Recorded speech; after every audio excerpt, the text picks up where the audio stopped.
Welcome to LightVerse Recap. To unlock the rest of this chapters, you can become a supporter or join as a Shadow Star member, and you will get a link to an audio library of your favorite light novel. As a member, you'll get notified on every new chapter update, enjoy a brand new audiobook release each month, and gain full access to the entire audio library to download. Mother of Learning. Chapter 1-1. Good morning, brother. Zorian's eyes abruptly shot open as a sharp pain erupted from his stomach. His whole body convulsed, buckling against the object that fell on him, and suddenly he was wide awake, not a trace of drowsiness in his mind. Good morning, brother. An annoyingly cheerful voice sounded right on top of him. Morning, morning, morning. Zorian glared at his little sister, but she just smiled back at him cheekily, still sprawled across his stomach. She was humming to herself in obvious satisfaction, kicking her feet playfully in the air as she studied the giant world map Zorian had tacked to the wall next to his bed. Or rather, pretended to study. Zorian could see her watching him intently out of the corner of her eyes for a reaction.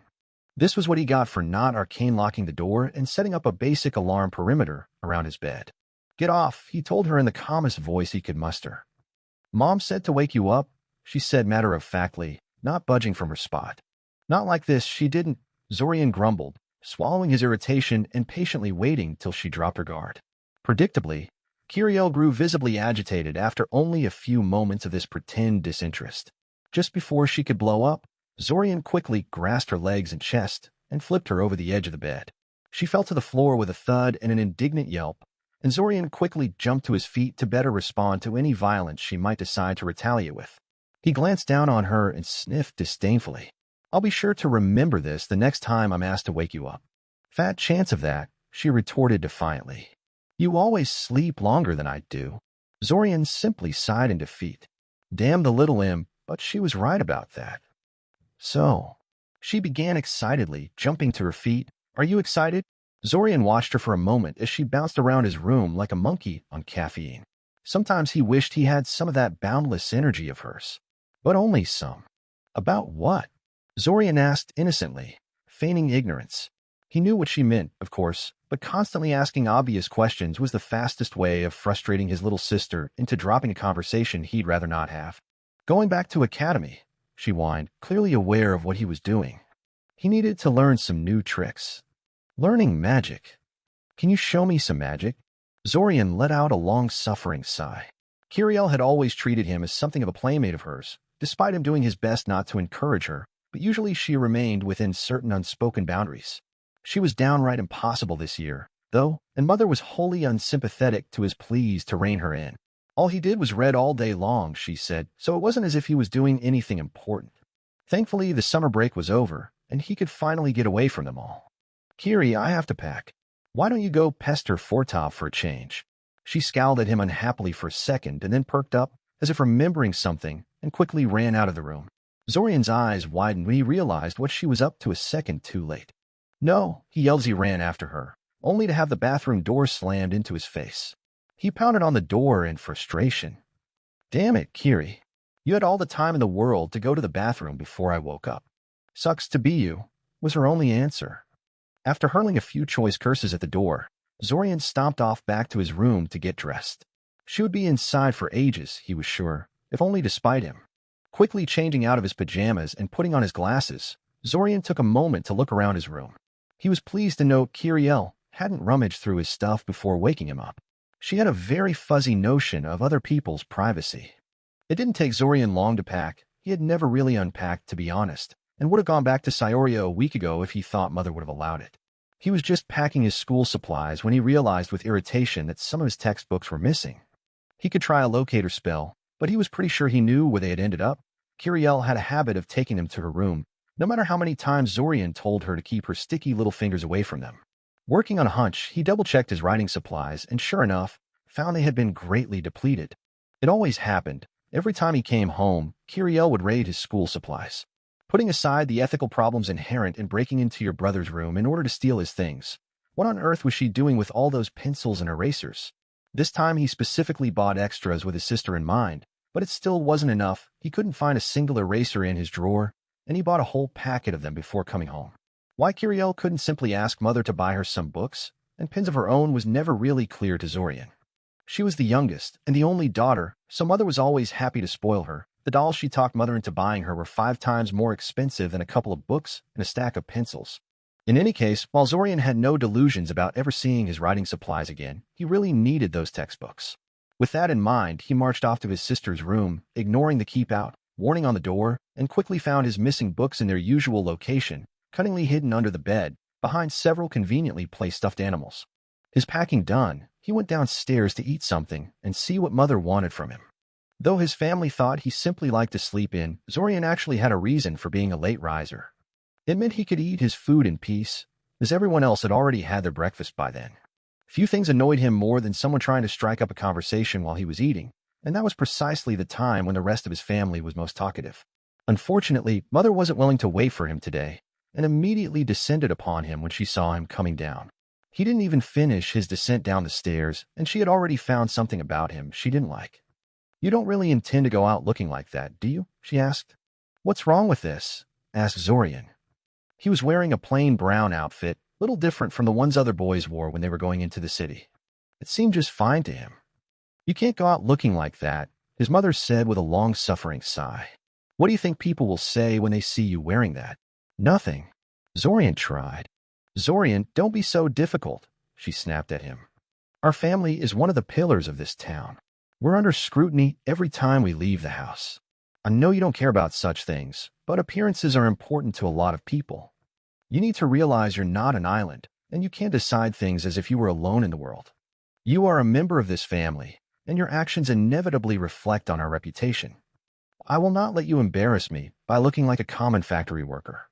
Go back to your room and put on some proper attire." Zorian restrained himself from rolling his eyes just long enough to turn his back on her.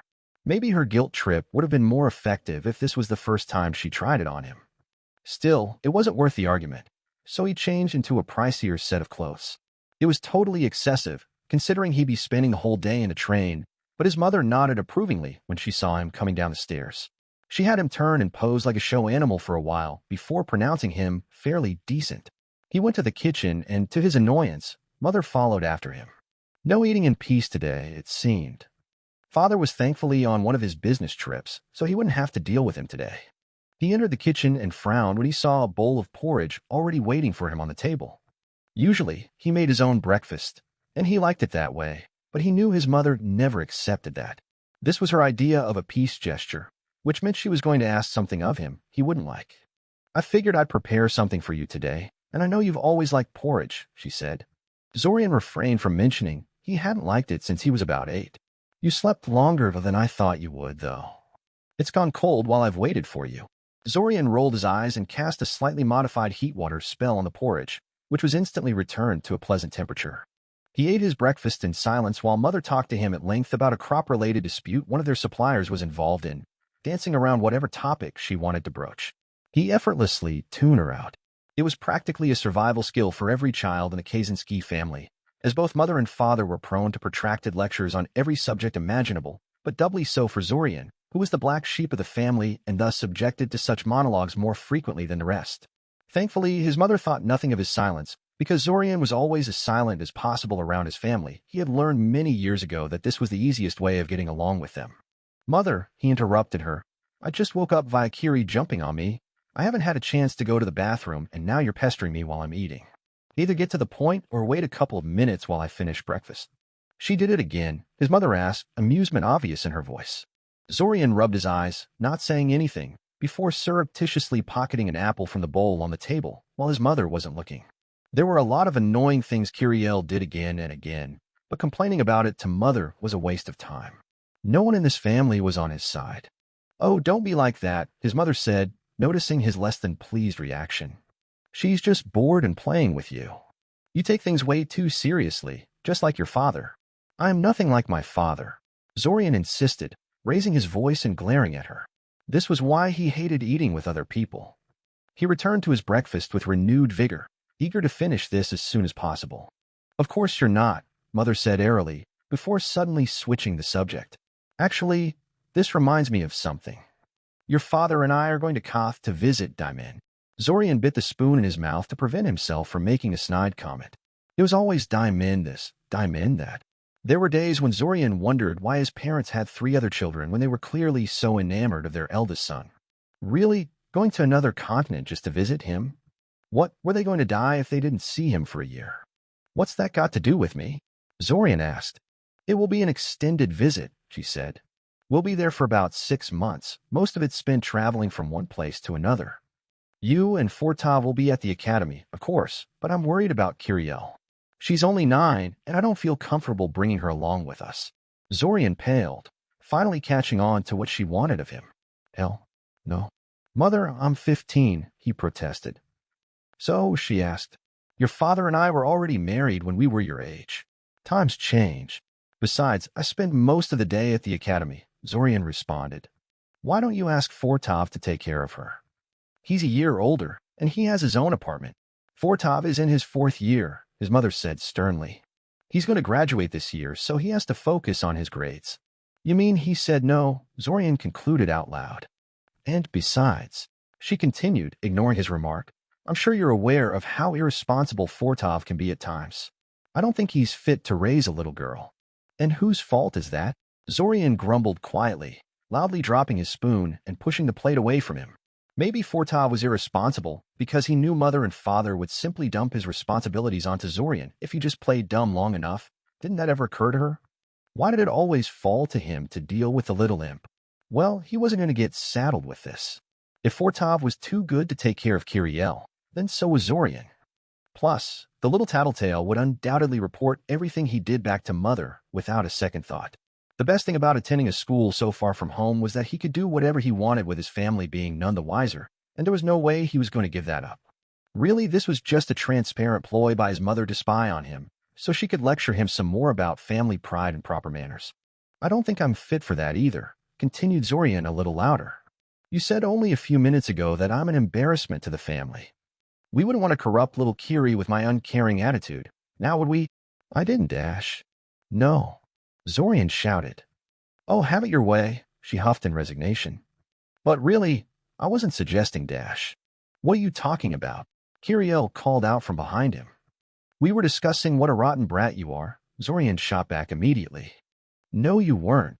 Zorian just rolled his eyes and rose from his seat, intending to go to the bathroom, only to find an irate little sister blocking his path. There was a knock at the door. I'll get it, said Zorian quickly, knowing that mother would demand that one of them open the door and that Kiriel wouldn't budge from her spot any time soon. She could be very stubborn when she wanted. That was how Zorian found himself staring at a bespectacled woman dressed in expensive-looking khaki-colored clothes and cradling a thick book in her arm. The woman gave him an appraising glance, adjusting her glasses. Zorian Kaczynski? Yeah, he said, unsure how to react to this development. I'm Ilsa Zalady from Sioria's Royal Academy of Magical Arts. I'm here to discuss the results of your certification. Color drained from Zorian's face. They sent an actual mage to talk to him. What did he do to warrant this? Mother was going to skin him alive. You aren't in trouble, Mr. Kaczynski, she said, smiling in amusement. The Academy has a habit of sending a representative to third-year students to discuss various matters of interest. I confess I should have visited you sooner, but I have been a tad busy this year. You have my apologies. Zorian stared at her for a few seconds. May I come in? Oh, said Zorian. Forgive my manners, Miss Zalady. Come in, come in. Thank you, she accepted politely, stepping into the house. After a quick introduction to his mother and sister, Ilsa asked him if he had somewhere they could discuss school matters privately. Mother quickly decided she had to go to town market and took Kiriel with her, leaving him alone in the house with the mage, who promptly scattered various papers across the kitchen desk. So, Zorian, she began. You already know you passed the certification. Yes, I got the written notice, Zorian said. Surin doesn't have a mage tower, so I was going to pick up the badge when I got back to Sioria. Ilsa simply handed him a sealed scroll. Zorian inspected the scroll for a few seconds, and then tried to break the seal so he could read it. Unfortunately, the seal was quite tough to break. Unnaturally so, even. He frowned. Ilsa wouldn't have given him the scroll like this if she didn't think he had the ability to open it. Test of some sort. He wasn't anyone terribly special, so this would have to be something pretty easy. What skill did every recently minted mage possess that would? Oh. He almost rolled his eyes when he realized what this was all about. He channeled some mana into the seal, and it promptly snapped itself in half, allowing Zorian to finally unroll the scroll. It was written in very neat calligraphy and appeared to be some kind of proof of his identity as a First Circle mage. He glanced back at Ilsa, who nodded approvingly, confirming to Zorian that he had just passed a test of some sort. You don't really have to pick up your badge until you finish school, she said. The badge is pretty expensive, and nobody is really going to bother you about it unless you plan to open a shop or otherwise sell your magical expertise. If they do bother you for whatever reason, just refer them to the academy, and we'll clear things up. Zorian shrugged. While he did intend to break away from his family, he preferred to wait until graduation, and that was 2 years away. He motioned on for her to continue. Very well, then. The records say you lived in the academy housing for the past 2 years. I assume you intend to continue. Zorian nodded, and she reached into one of her pockets and handed him a rather strange key. Zorian knew how locks in general worked and could even pick simpler ones with enough time, but he couldn't figure out how this key was supposed to work. It had no teeth to fit in with the tumblers inside the lock. On a hunch, he channeled some mana into it, and faint golden lines immediately lit across the surface of the metal. He looked at Ilsa in a silent question. Housing for third years works differently than you are used to, she told him. As you're likely aware, now that you are a certified First Circle mage, the Academy is authorized to teach you spells of the First Circle and above. Since you'll be handling sensitive material, greater security is required, so you'll be moving into a different building. The lock on your door is keyed to your mana, so you'll have to channel some of your personal mana into the key like you did just now before it will unlock. Said Zorian. Idly, he spun the key in his hand, wondering how exactly they got a hold of his mana signature. Something to research later, he supposed. Normally, I would be explaining to you in detail what it means to be a third-year student at Cyoria's Magical Academy, but I hear you have a train leaving soon, so why don't we jump straight to the main reason I'm here, your mentor in electives? You can ask me anything you wish to know afterwards. Zorian perked up on this, especially the mention of mentor. Each third year was given a mentor that they met with once a week, who was supposed to teach students in ways not possible in a standard class format, and otherwise help them reach their maximum potential. A choice of one's mentor could make or break one's magical career, and Zorian knew he had to choose carefully. Fortunately, he had asked around among older students to find out which ones were good and which ones were bad, so he figured he would at least be able to get an above-average one. So, which mentors can I choose from? Zorian asked. Well, actually, I'm afraid you can't, Ilsa said apologetically. Like I said, I was supposed to get to you sooner. Unfortunately, all but one of the mentors have filled their quota of students at this point. Zorian had a bad feeling about this. And this mentor is Svim Chow. Zorian groaned, burying his face in his hands. Of all the teachers, Svim was widely agreed upon as the worst mentor you could possibly get. It just had to be him, didn't it? It's not that bad, Ilsa assured him. The rumors are mostly exaggerated, and mostly spread by students unwilling to do the kind of work Professor Svim requires of his charges. I'm sure a talented, hardworking student such as yourself will have no problems with him. Zorian snorted. I don't suppose there is any chance to transfer to another mentor, is there? Not really. We've had a really good pass rate last year, and all the mentors are swamped with students as it is. Professor Svim is the least burdened of the available mentors. I wonder why, Zorian mumbled. All right, fine. What about electives? Ilsa handed him another scroll, this one unsealed, containing a list of all elective classes offered by the Academy. It was long, very long. You could sign up for practically anything, even things that weren't of strictly magical nature, things like advanced mathematics, classical literature, and architecture. It was to be expected, really, since Icosian magical tradition had always been inextricably connected to other intellectual pursuits. You can choose up to 5, but no less than 3 electives this year. It would be a lot more convenient for us if you did it now, so that we can finalize the schedules over the weekend before the classes start. Don't be too intimidated by the sheer size of the list. Even if you choose something that doesn't appeal to you, you can switch to a different elective during the first month of school. Zorian frowned. There were a lot of electives, and he wasn't quite sure which ones he wanted to take.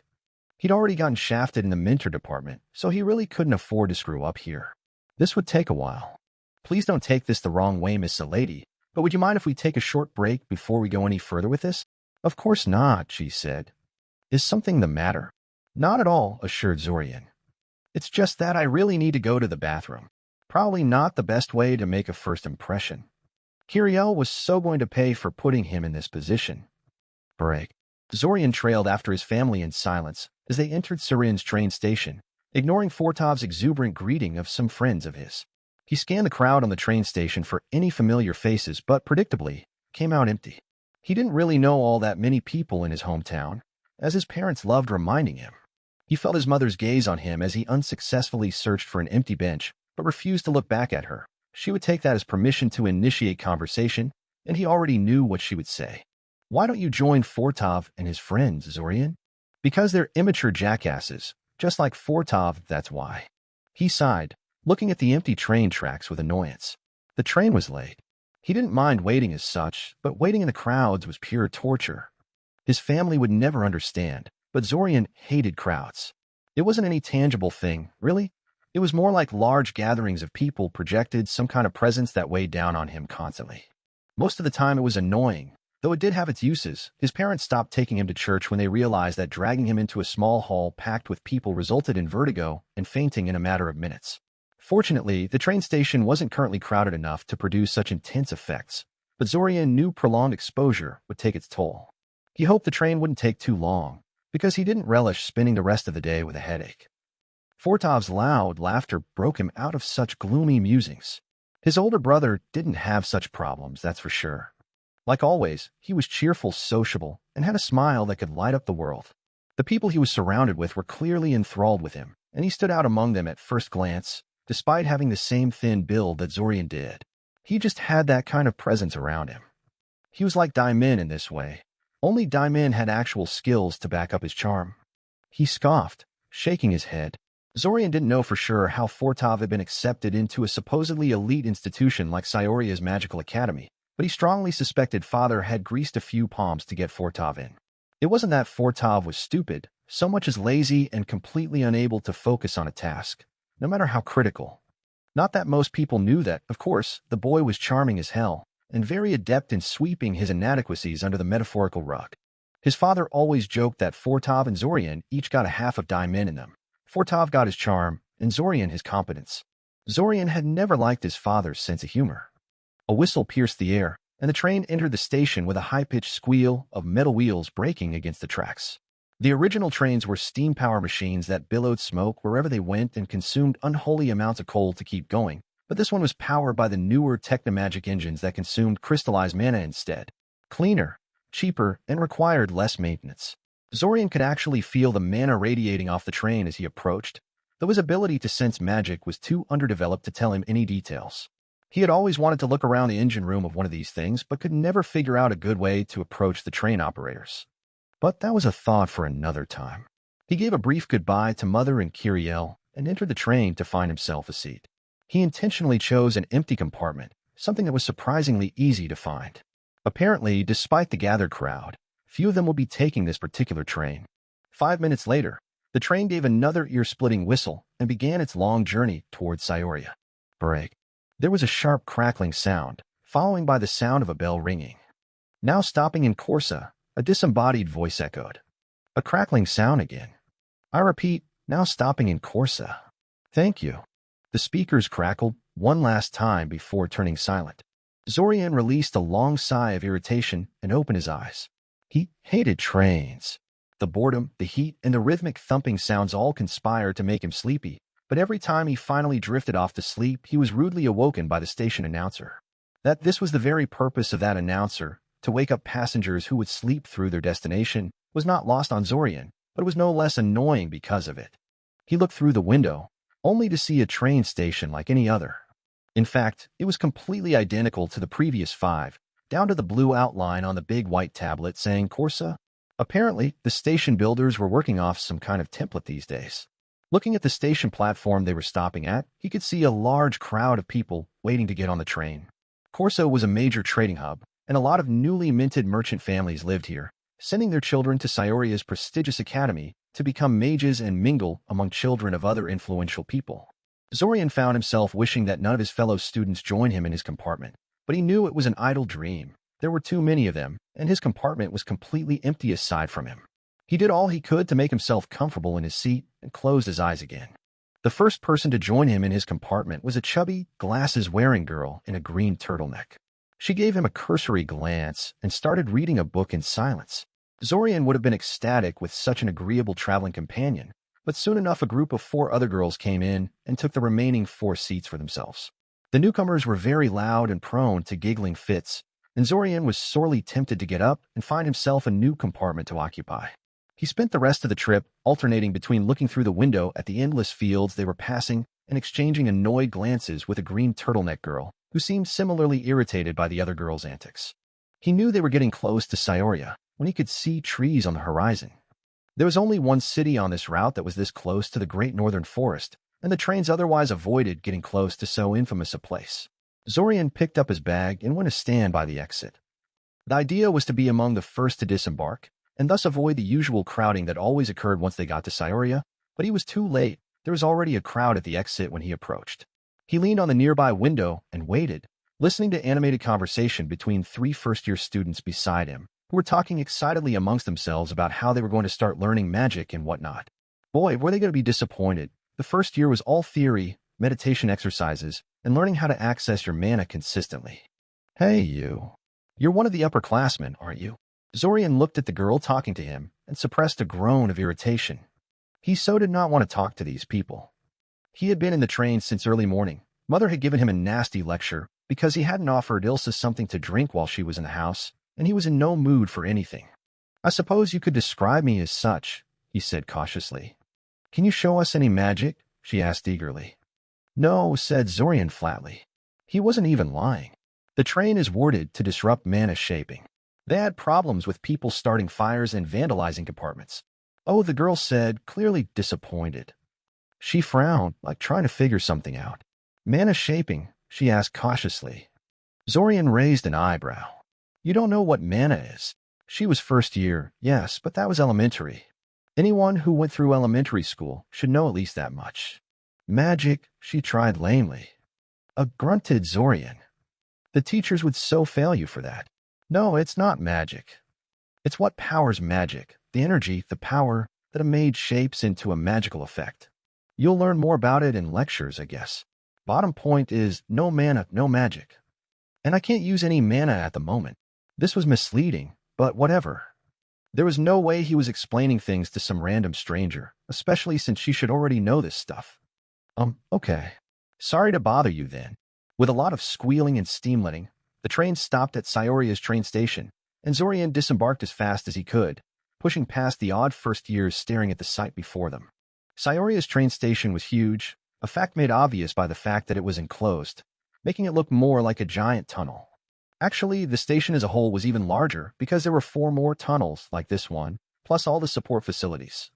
There was nothing like it anywhere in the world, and virtually everyone was stupefied the first time they saw it. Zorian was too, when he first disembarked here. The feeling of disorientation was amplified by the sheer number of people that went through this terminal, whether they were passengers going in and out of Scioria, workers inspecting the train and unloading luggage, newsboys shouting headlines, or homeless people begging for some change.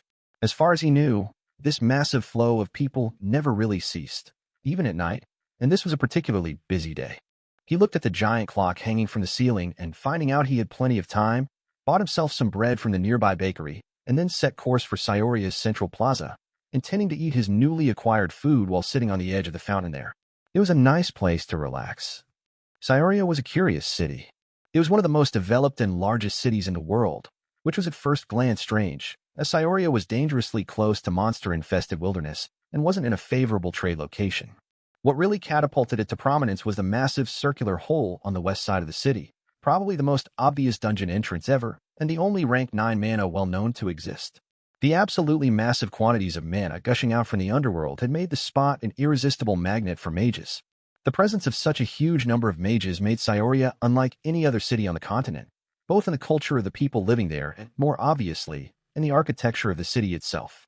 A lot of things that would be too impractical to build elsewhere were routinely done here, and it made for an inspiring sight if you could find a good spot to watch the city from. He froze in his tracks when he noticed a swarm of rats staring at him from the bottom of the stairway he was about to descend. Their behavior was strange enough, but his heartbeat really sped up when he took notice of their heads. Were their brains exposed? He swallowed heavily and took a step back, slowly retreating from the stairwell before turning around and fleeing in a full sprint. He wasn't sure what they were, but those were definitely not normal rats. He supposed he shouldn't be so shocked. Though a place like Scioria attracted more than mages, magical creatures of all breeds found such places just as irresistible. He was just glad the rats didn't pursue him because he had nothing in the way of combat spells.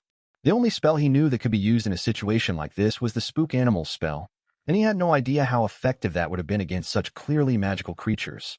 Somewhat shaken but still determined to get to the fountain, he tried to circle the rat gathering by going through the nearby park, but luck just wasn't on his side today. He promptly ran into a little girl crying her eyes out on the bridge he had to cross, and it took him 5 minutes just to get her to calm down enough to find out what happened. He supposed he could have just pushed past her and left her there to cry, but not even he was that cold-hearted. To the bee-bike, she blurted out finally, hiccuping heavily. "It fell in," she wailed. Zorian blinked, trying to interpret what she was trying to tell him. Apparently realizing she wasn't making any sense, the girl pointed towards the creek running underneath the bridge. Zorian looked over the edge of the bridge, and sure enough, there was a children's bicycle half submerged in the muddy waters.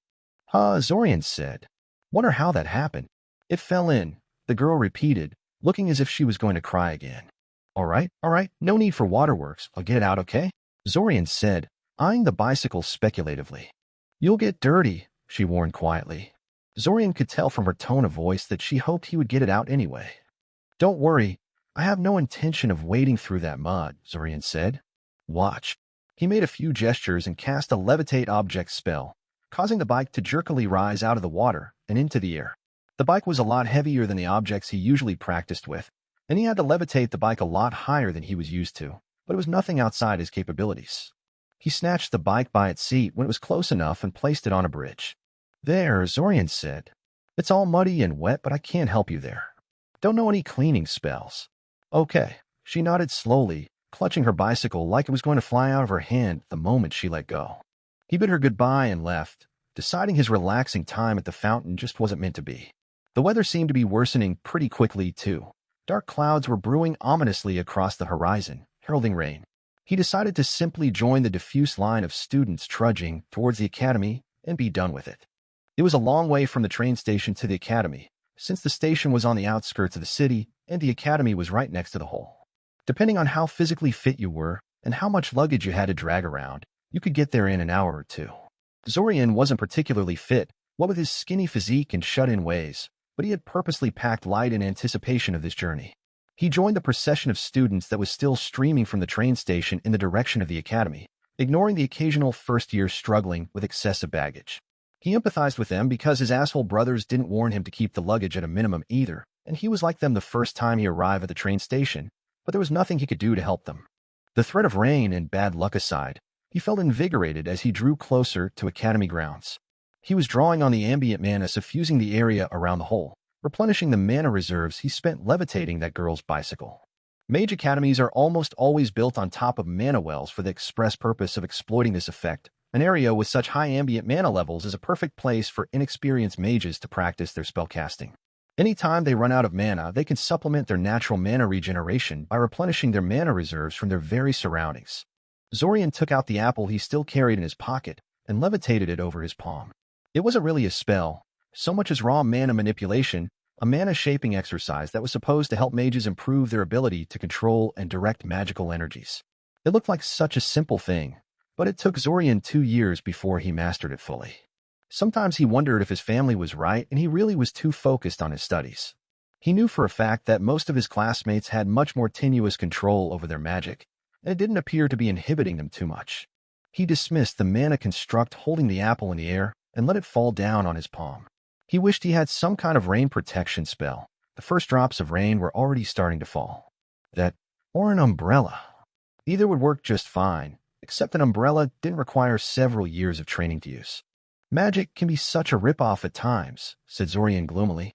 He took a deep breath and started running. "Break. Huh? So there is a rain protection spell," mumbled Zorian as he watched raindrops splattering upon an invisible barrier in front of him. He extended his hand over the edge of the barrier, and it passed unimpeded. He withdrew his suddenly rather wet hand into the safety of the barrier and followed the boundary as far as his eyes could see. From what he could tell, the barrier encircled the entire academy compound, no small feat, as academy grounds were quite extensive, in a protective bubble that stopped the rain and only rain from penetrating it. Apparently, the academy upgraded its wards again, because they didn't have this feature the last time it was raining. Shrugging, he turned around and continued towards the administration building of the academy. It was too bad the barrier didn't also dry you out when you passed it, because he was soaking wet. Thankfully, his bag was waterproof, so his clothes and textbooks weren't in any danger of getting ruined. Slowing down to a leisurely stroll, he studied the collection of buildings that made up the academy. The wards weren't the only thing that was upgraded. The whole place looked prettified, for a lack of a better term. Every building was freshly painted, the old brick road was replaced by a much more colorful one, the flower patches were in full bloom, and the small fountain that hadn't worked for years was suddenly functional. "Wonder what that's all about," he mumbled. After a few minutes of contemplation, he decided he didn't care much. He would find out sooner or later if it was of any importance. The administration building was, predictably, mostly empty of students. Most of them took shelter from the rain instead of pressing on like Zorian, and those that didn't live on academy grounds and thus had no reason to come here today. That was perfect as far as Zorian was concerned, as it meant he could be done here quickly. Quickly turned out to be a relative term. It took 2 hours of wrangling with a girl working at the administration desk before he had taken care of all the necessary paperwork. He asked about his class schedule, but was told it wasn't finalized yet and that he would have to wait until Monday morning. Come to think of it, Ilsa had mentioned the same thing. Before he left, the girl gave him a book of rules with which third-year students were expected to familiarize themselves before sending him on his way. Zorian idly flipped through the rule book while he searched for room 115, before putting it into one of the more obscure compartments in his backpack, never to be looked at again. Academy-provided housing was pretty terrible, and Zorian had had very unpleasant experiences with it, but it was free, and apartment space was severely overpriced in Scioria. Even children of nobles often lived on academy grounds rather than in their own apartments, so who was he to complain? Besides, living so close to the lecture hall cut down on the travel time each morning and put him close to the biggest library in the city, so there were definitely good sides to it. An hour later, he smiled to himself as he entered a fairly spacious room. He was even more pleased when he realized he had his own bathroom. With a shower stall, no less. It was a welcome change from having to share a cramped little room with an inconsiderate roommate and sharing a single communal bathroom with the whole floor. As far as furniture went, the room had a bed, a closet, a set of drawers, a work desk, and a chair. Everything Zorian needed, really. Dropping his luggage on the floor, Zorian changed out of his wet clothes before collapsing on the bed with relief. He had 2 whole days before the classes started, so he decided to postpone unpacking until tomorrow. Instead, he remained motionless on the bed, wondering for a moment why he couldn't hear the raindrops hitting the glass pane of the window next to his bed before remembering the rain barrier. "I've got to learn how to cast that," he mumbled. His spell collection was extremely limited at the moment, consisting of about 20 simple spells, but he had plans to rectify that this year. As a certified First Circle mage, he had access to parts of the Academy library he didn't before, and he planned on raiding them for spells contained within. Besides, this year's classes were supposed to be much more focused on practical spellcasting now that they'd proven themselves capable, so he should be learning plenty of interesting things in class too. Tired from the long journey, Zorian closed his eyes, intending to take a short nap. He wouldn't wake up until tomorrow morning. Chapter 2-2. Life's Little Problems. Although the Academy loved saying they were an elite institution thanks to the excellent quality of its teaching staff, the truth was that the main reason for their supremacy was their library. Through contributions of its alumni, generous budget allocations by a number of former headmasters, quirks of local criminal law, and sheer historical accident, the Academy had built a library without equal. You could find anything you wanted, regardless of whether the topic was magical or not. There was a whole section reserved for steamy romance novels, for instance. The library was so massive it had actually expanded into the tunnels beneath the city. Many of the lower levels were only accessible to guild mages, so it was only now that Zorian was allowed to browse their contents. Fortunately, the library was open during the weekend, so the very first thing Zorian did when he woke up was descend into these depths to see what he'd been missing these past 2 years and maybe fill out his spellbook a bit. He was pleasantly surprised at the sheer number of spells and training manuals available to a First Circle mage. There were more books and spells than he could master in a lifetime. Most of the spells were either highly situational or minor variations of each other, so he didn't feel the need to obsessively learn all of them. But he could already see this place would keep him busy all year round. A lot of them looked surprisingly easy and harmless, and he couldn't help but wonder why they were kept on a restricted level instead of being available to everyone. He could have used these during his second year. He was right in the middle of trying to find the rain barrier the Academy incorporated into its ward scheme when he realized he had skipped breakfast and was getting awfully hungry, and that it was past noon. Reluctantly, he checked out a couple of books to pore over in depth in the safety of his room and went to get something to eat. There was no kitchen in his room, sadly, but the Academy had a pretty good cafeteria available to students. The food they offered was cheap yet surprisingly edible. Still, it was something of a poor man's option, and most of the richer kids ate in one of the many restaurants in the vicinity of the academy.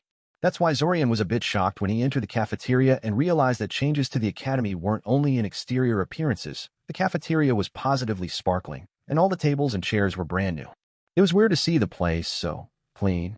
Shaking his head, he quickly loaded a couple of plates on his tray, idly noting the cooks were a lot less stingy with the meat and other expensive parts of the dish all of a sudden, and then started scanning the eating students for familiar faces. Clearly something was happening here, and he hated being left outside the loop. Zorian. Over here. How fortunate. Zorian immediately set off towards the chubby boy, gesturing for him to come over. Zorian had learned over the years that his exuberant classmate was firmly plugged into the academy gossip network and knew pretty much everything and everyone. If anyone would know what was going on, it would be Benasek. Hello, Ben, Zorian said. I'm surprised to see you in Sciorius so soon. Don't you usually come with the last train? I should be asking you that. Benasek half shouted. Zorian never understood why the boy had to be so loud all the time. I came here so early, but you're already here. You came back 2 days before classes start, Ben, Zorian said, resisting the urge to roll his eyes at him. Only Benasek would think that coming a couple of days early is some great feat worth mentioning. That's not all that early. And I just got back yesterday. So did I, Benasek said. Damn. If you had contacted me, we could have arranged to travel together or something. You must have been bored out of your mind here, all alone for a whole day. Something like that, agreed Zorian, smiling politely. So, are you excited? Benasek asked, suddenly changing the topic. About what? Zorian asked. Funny, Hank Curiel asked him the exact same question. The start of a new year. We're 3rd years now. That's when the real fun starts. Zorian blinked. To his knowledge, Benasek was one of those people who weren't terribly concerned about their success in the arcane arts. He already had a guaranteed post in his family business and was here simply to obtain the prestige of being a licensed mage. Zorian had half expected him to drop out immediately following certification, yet here he was, just as excited as Zorian to finally start delving into the real mysteries of magic. No, he felt pretty bad about writing him off so quickly. He really shouldn't be so presumptuous. Oh, that. Of course I'm excited. Though I must admit I never knew you actually cared about your education. What are you talking about? Asked Benasek, eyeing him suspiciously. The girls, man. I'm talking about the girls. The younger ones love upperclassmen like us. The new batch of first years will be all over us. Zorian groaned. He should have known. Anyway, said Zorian, recovering quickly, since I know you're always gossiping around Ash. Informing myself about the current state of things. Benasek cut in, his voice assuming a mock lecturing quality. Right? What's with the academy being all sparkly and clean all of a sudden? Benasek blinked. You didn't know. Oh man, people have been talking about this for months. Just which rock do you live under, Zorian? Surin is a glorified village in the middle of nowhere, as you very well know, Zorian said. Now spill. It's the summer festival, Benasek said. The whole city is getting ready for it, not just the academy. But there's a summer festival every year, Zorian said, confused. Yeah, but this year is special. Special? Zorian asked. How? I don't know, some astrological bullshit, Benasek whined, waving his hand dismissively. Why does it matter? It's an excuse to have an even bigger party than usual. Don't look a gift horse in the mouth, say. Astro Dash began Zorian with a quirked eyebrow when something occurred to him. Wait, you mean planetary alignment? Yeah, that, Benasek agreed. What's that anyway? Do you have a couple of hours? On second thought, I don't want to know. Benasek quickly backpedaled, chuckling nervously. Zorian snorted. So easy to scare. The truth was that Zorian knew very little about planar alignments and probably couldn't speak about them longer than 30 seconds. It was a pretty obscure topic. Zorian strongly suspected that Benasek was right and that it was being used simply as an excuse to have a bigger party. So, what did you do over the summer? Benasek asked. Zorian groaned. Ben, you sound like my elementary school literature teacher. Now, children, for your homework, you will write a short essay about what you did during the summer holidays. I'm just being polite, Benasek said defensively. No need to snap at me, because you wasted your summer away. Oh, and you spent it productively? Zorian challenged. Well, not voluntarily, Benasek admitted sheepishly. Father decided it was time I start learning the family craft, so I spent all summer helping him and acting as his assistant. Oh. Yeah, Benisek agreed, clacking his tongue. He also made me choose estate management as one of my electives. I hear it's a really tough class, too. Jim, can't say my summer was particularly stressful. I spent most of my time reading fiction and avoiding my family, admitted Zorian. Mother tried to dump my little sister on me this year, but I managed to talk her out of it. I feel for you, Benisek said with a shudder. I've got 2 younger sisters, and I think I'd die if they came to live with me here. They're both utter nightmares. Anyway, what did you take for your electives? Engineering, mineral alchemy, and advanced mathematics. Benisek blanched. Man, you're really taking this seriously, aren't you? I guess you're getting for a spot in one of the spell forges, huh? Yeah, Zorian said. Why? Benisek asked incredulously. Designing magic items. That's a tough, demanding job. Surely your parents could find you a spot in their business. Zorian gave him a strange smile. Yes, no doubt his parents already had a spot all planned out for him. I'd rather starve out in the streets, Zorian told him honestly. Benisek raised an eyebrow at him, but then simply shook his head sadly. I think you're crazy, personally. Who did you choose as your mentor? I didn't get to choose, Zorian scoffed. There was only one left by the time it was my turn to do so. I mentored under Svim. Benisek actually dropped his spoon at this, staring at him in shock. Svim. But that guy's a nightmare. I know, Zorian said, releasing a long-suffering sigh. God, I'd probably transfer if I got assigned to that asshole, Benisek said. You're a lot braver a man than I, that's for sure. So, who did you choose? Zorian asked curiously. Karabira A.o., Benisek said, immediately brightening. Please don't tell me you chose your mentor based on appearance, begged Zorian. Well, not just based on appearance, Benisek said defensively. They say she's pretty tolerant. You don't want to do any extra work, Zorian surmised. This whole thing is like a vacation to me, Benisek admitted sheepishly. I get to postpone employment for 2 years and have some fun in the meantime. You're only young once, you know? Zorian shrugged. Personally, he found learning about magic and gathering knowledge in general to be fun all by itself, but he knew all too well that very few people share this opinion with him. I suppose, Zorian said noncommittally. So, is there anything else that everyone knows that I should be familiar with? He spent another hour or so conversing with Benisek, touching upon a variety of topics. It was particularly interesting to hear which of their classmates would be joining them this year, and which ones wouldn't. Zorian had thought the certification exam was a bit on the easy side, but apparently he was mistaken, since roughly a quarter of their classmates would not be joining them. He did notice that most of the failed students were civilian-born ones, but this wasn't terribly unusual. Mage-born students had parental support when learning magic and a reputation to live up to. He was pleasantly surprised that one particular asshole wouldn't be joining them this year. Apparently, Veyers Boranova lost his temper on his disciplinary hearing and got himself expelled from the academy. He wouldn't be missed. Honestly, that boy was a menace, and it was a disgrace they hadn't expelled him sooner. Fortunately, it seemed there were some things that just couldn't be overlooked, even if you were an heir of noble house Boranova. He left when Benisek started discussing pros and cons of various girls in their class, not willing to get dragged into such a discussion, and went back to his room to get some reading done. He hadn't even opened the first book properly when he was interrupted by a knock on the door. Very few people cared to track him down to his room, so he actually had a pretty good idea of who it was before he even opened the door. Hi, Roach. Zorian stared at the grinning girl in front of him, contemplating whether to take offense at the insulting nickname before shooing her inside. In the past, while he was still crushing on her, the nickname had kind of hurt. Now it was just slightly annoying. Taven promptly ran inside and jumped on his bed like a little kid. Really, what had he ever seen in her? Beside a beautiful older girl who was fairly nice to him and had a propensity to wear form-fitting clothes, that is. I thought you graduated, he said. I did, she answered, taking one of the spell books he borrowed from the library into her lap to leaf through it. Seeing how she had already taken over his bed, he sat down on the chair in front of his work desk. But you know how it goes. There's always too many young mages. Never enough masters willing to take them under their wing. I'm working as a class assistant for Nurthak. Hey, if you took non-magical combat, you're going to see me all the time. Yeah, right, Zorian snorted. Nurthak blacklisted me in advance, just in case I get any ideas. Really? Yeah. Not that I would ever sign up for a class like that anyway, Zorian said. Except maybe to watch Taven all sweaty and puffed up in that tight outfit she always wore whenever she trained. Pity, she said, seemingly engrossed in his book. You really should put on some muscle one of these days. Girls like boys who exercise. I don't care what girls like, Zorian snapped crankily. She was starting to sound like his mother. Why are you here anyway? Oh, calm down. It was just a thought, she said with a dramatic sigh. Boys and their fragile little egos. Taven, I like you, but you're really treading on thin ice here, Zorian warned.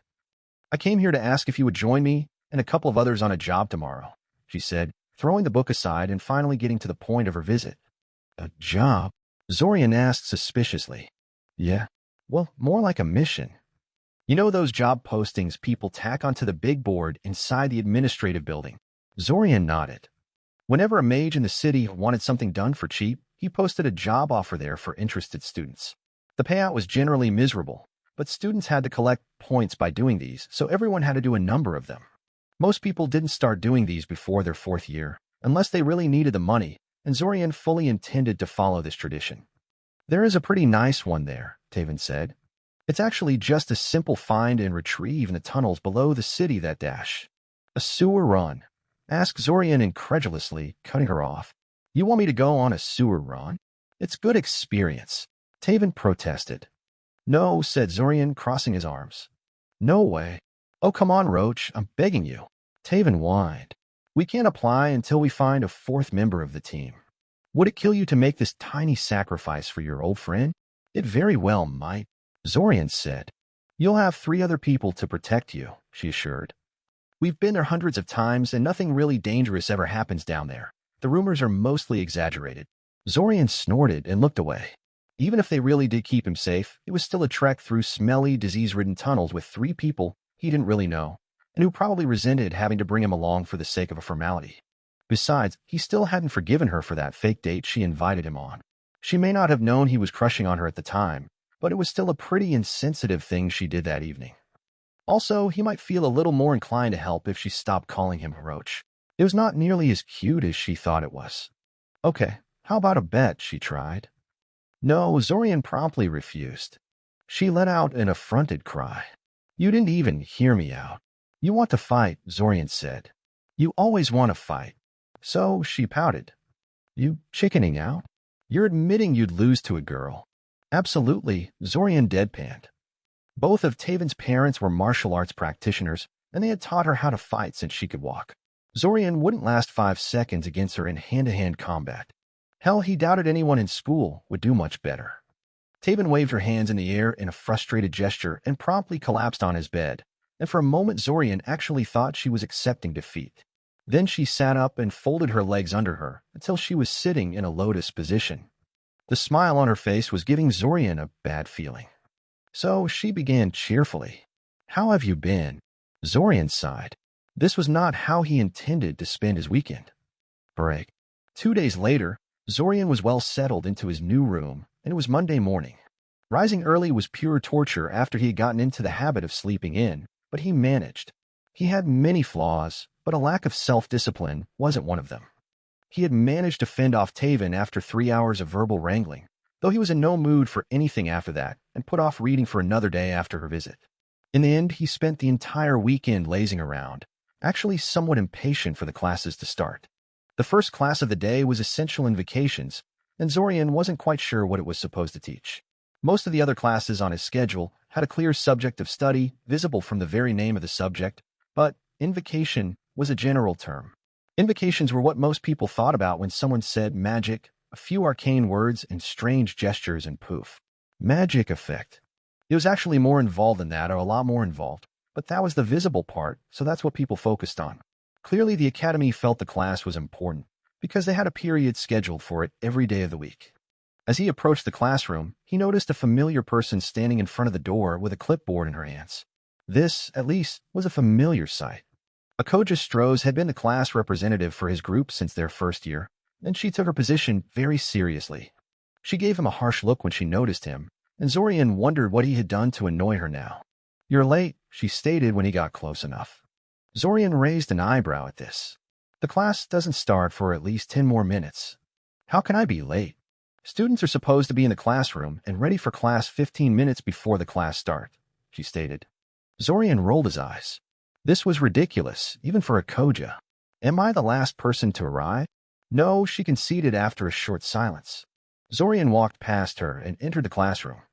You could always tell when you walked into a gathering of mages. Their appearance and fashion sense gave them away unerringly, especially in Scioria, where mages from all over the world sent their children. Many of his classmates came from established magical families, if not outright houses, and many mage lineages produced children with noticeable peculiarities, either because of bloodlines passed down from parents or because of secret enhancement rituals they subjected themselves to, things like having green hair, or always giving birth to soul-bonded twins, or having tattoo-like markings on their cheeks and forehead. And these were real examples exhibited by his classmates. Shaking his head to clear his thoughts, he went towards the front of the classroom, throwing polite greetings to those few classmates he knew a little better than the rest. No one really tried to talk to him. Though there was no bad blood between him and anyone in the class, he was not particularly close to any of them either. He was just about to sit down when frantic hissing interrupted him. He glanced to his left, watching his classmate whisper soothingly to the orange-red lizard in his lap. The animal was staring at him intently with its bright yellow eyes, nervously tasting the air with its tongue, but didn't hiss again when Zorian carefully lowered himself into the chair. "Sorry about that," the boy said. He's still a little uneasy around strangers. "Don't worry about it," Zorian said, waving the apology away. He didn't know Brian all that well, but he did know his family bred fire drakes for a living, so it wasn't that unusual for him to have one. "I see your family has given you a fire drake of your own." "Familiar?" Brian nodded happily, scratching the lizard's head absent-mindedly and causing the creature to close its eyes in contentment. "I bonded with him over the summer holidays," he said. "Familiar bond is a little strange at first, but I think I'm getting the hang of it. At least I've managed to talk him out of breathing fire at people without permission, else I would have to put a fire-suppressing collar on him, and he hates that thing." "The school won't bother you about bringing it to class?" Zorian asked curiously. Brian corrected. "And no, they won't. You can bring a familiar to class if you've reported them to the academy and can get them to behave. And, of course, as long as they're reasonably sized." "I hear fire drakes can get pretty big," Zorian remarked speculatively. "They do," Brian agreed. "That's why I wasn't allowed to have one till now. In a few years, he'll get way too big to follow me into the classroom, but by that time, I'll already be finished with my education and back at the ranch." Satisfied the creature wouldn't try to take a bite out of him during class, Zorian let his attention wander elsewhere. He mostly spent his time studying the girls as covertly as possible. He blamed Benesek for this, since he usually wasn't in the habit of ogling his classmates, no matter how cute some of them were. "Hot, isn't she?" Zorian jumped in surprise at the voice behind him and cursed himself for being caught so unawares. "I don't know what you're talking about," he said quickly, turning as calmly as possible in his seat to face Zach. The cheery, smiling face of his classmate told him he wasn't fooling anyone. "Don't be so flustered," Zach told him happily. "I don't think there's a single boy in class who doesn't occasionally daydream about our resident red-headed goddess." Zorian snorted. Actually, he wasn't looking at Rainey at all, but at the girl she was talking to. Not that he was going to correct Zach about that. Or anything, really. Zorian had mixed feelings about Zach. On the one hand, the raven-haired boy was charming, confident, handsome, and popular, and thus reminded him uncomfortably of his brothers. But on the other hand, he was never mean or inconsiderate to Zorian, and would often chat with him when everyone else was content to ignore him. As a result, Zorian was never quite sure how to act around him. Besides, Zorian never discussed his tastes in women with other boys. The academy rumor mill breathed rumors about who liked who, and Zorian knew all too well how even relatively innocuous rumors could make your life miserable for years to come. "From your wistful tone, I'm guessing she's still immune to your charm," Zorian said, trying to shift the focus of the conversation away from him. "She's tricky," Zach agreed. "But I've got all the time in the world." Zorian raised an eyebrow at that, not sure what the other boy was implying. All the time in the world. Thankfully, he was saved from further conversation when the door noisily opened and the teacher entered the classroom. Zorian was honestly surprised to see Ilsa walk into class with a huge green book that all teachers carried, though he really shouldn't have been. He already knew Ilsa was a teacher at the academy, so there was nothing unusual about her teaching this class. She gave him a smile before setting the book down on her desk and clapping her hands together to silence those students who were too engrossed in their own conversations to notice the teacher in the room. "Settle down, everyone, the class has started," Ilsa said, accepting the list of present students from Akoja, who remained standing beside Ilsa at attention, like a soldier in front of a superior officer. "Welcome, students, to your first class of the new school year. I am Ilsa Zalady, and I will be your teacher for this class. You are third-year students now, meaning you have passed your certification and joined us in our illustrious Magi community. You have proven yourself to be intelligent, driven, and capable of bending mana, the lifeblood of magic, to your will. But your journey is just beginning. As all of you have noticed, and many of you have complained about, you have only been taught a handful of spells so far, and all of them are mere cantrips. You'll be pleased to know this injustice ends now. A cheer erupted from the students, and Ilsa allowed them to go wild for a second before gesturing them to be silent again. She certainly had a flair for theatrics. Much like the students, really, that cheer certainly wasn't because they were honestly unable to contain their excitement. "But what exactly are spells?" she asked. "Can anyone tell me?" "Oh great," Zorian mumbled. A review session.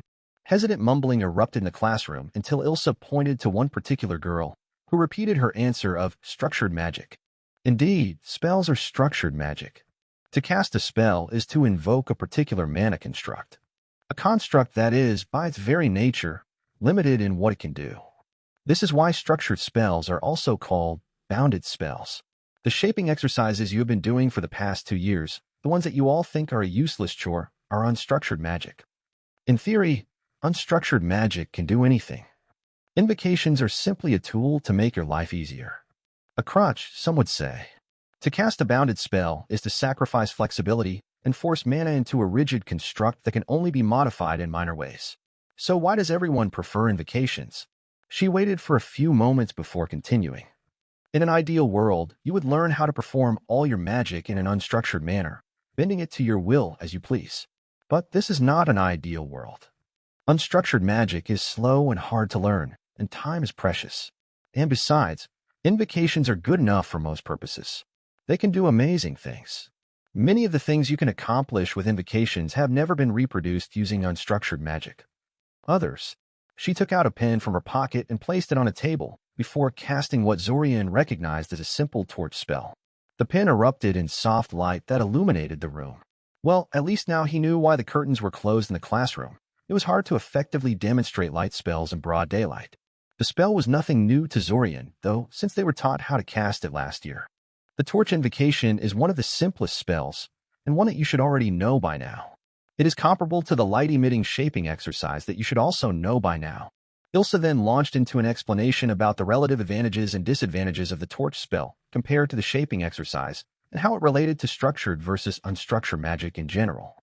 For the most part, it was nothing that Zorian hadn't known from books and lectures already, and Zorian amused himself by drawing various magical creatures in the margins of his notebook while she talked.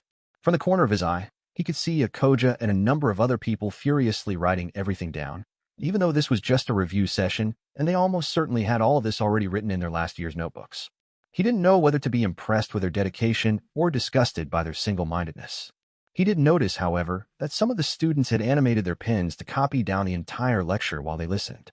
Zorian personally preferred to write notes himself, but he could see how such a spell would be useful, so he quickly jotted down a reminder to find the spell they used to do that.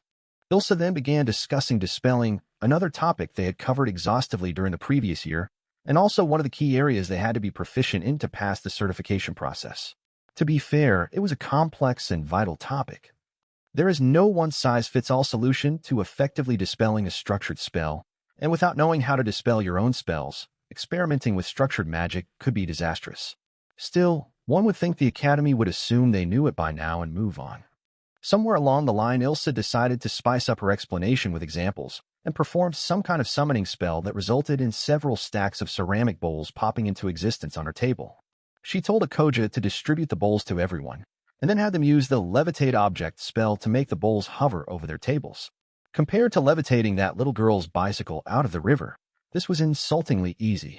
"I see you've all managed to levitate your bowls," Ilsa said. "Very good. Now I want you to cast the de-illuminator spell on it." Zorian raised his eyebrows at this.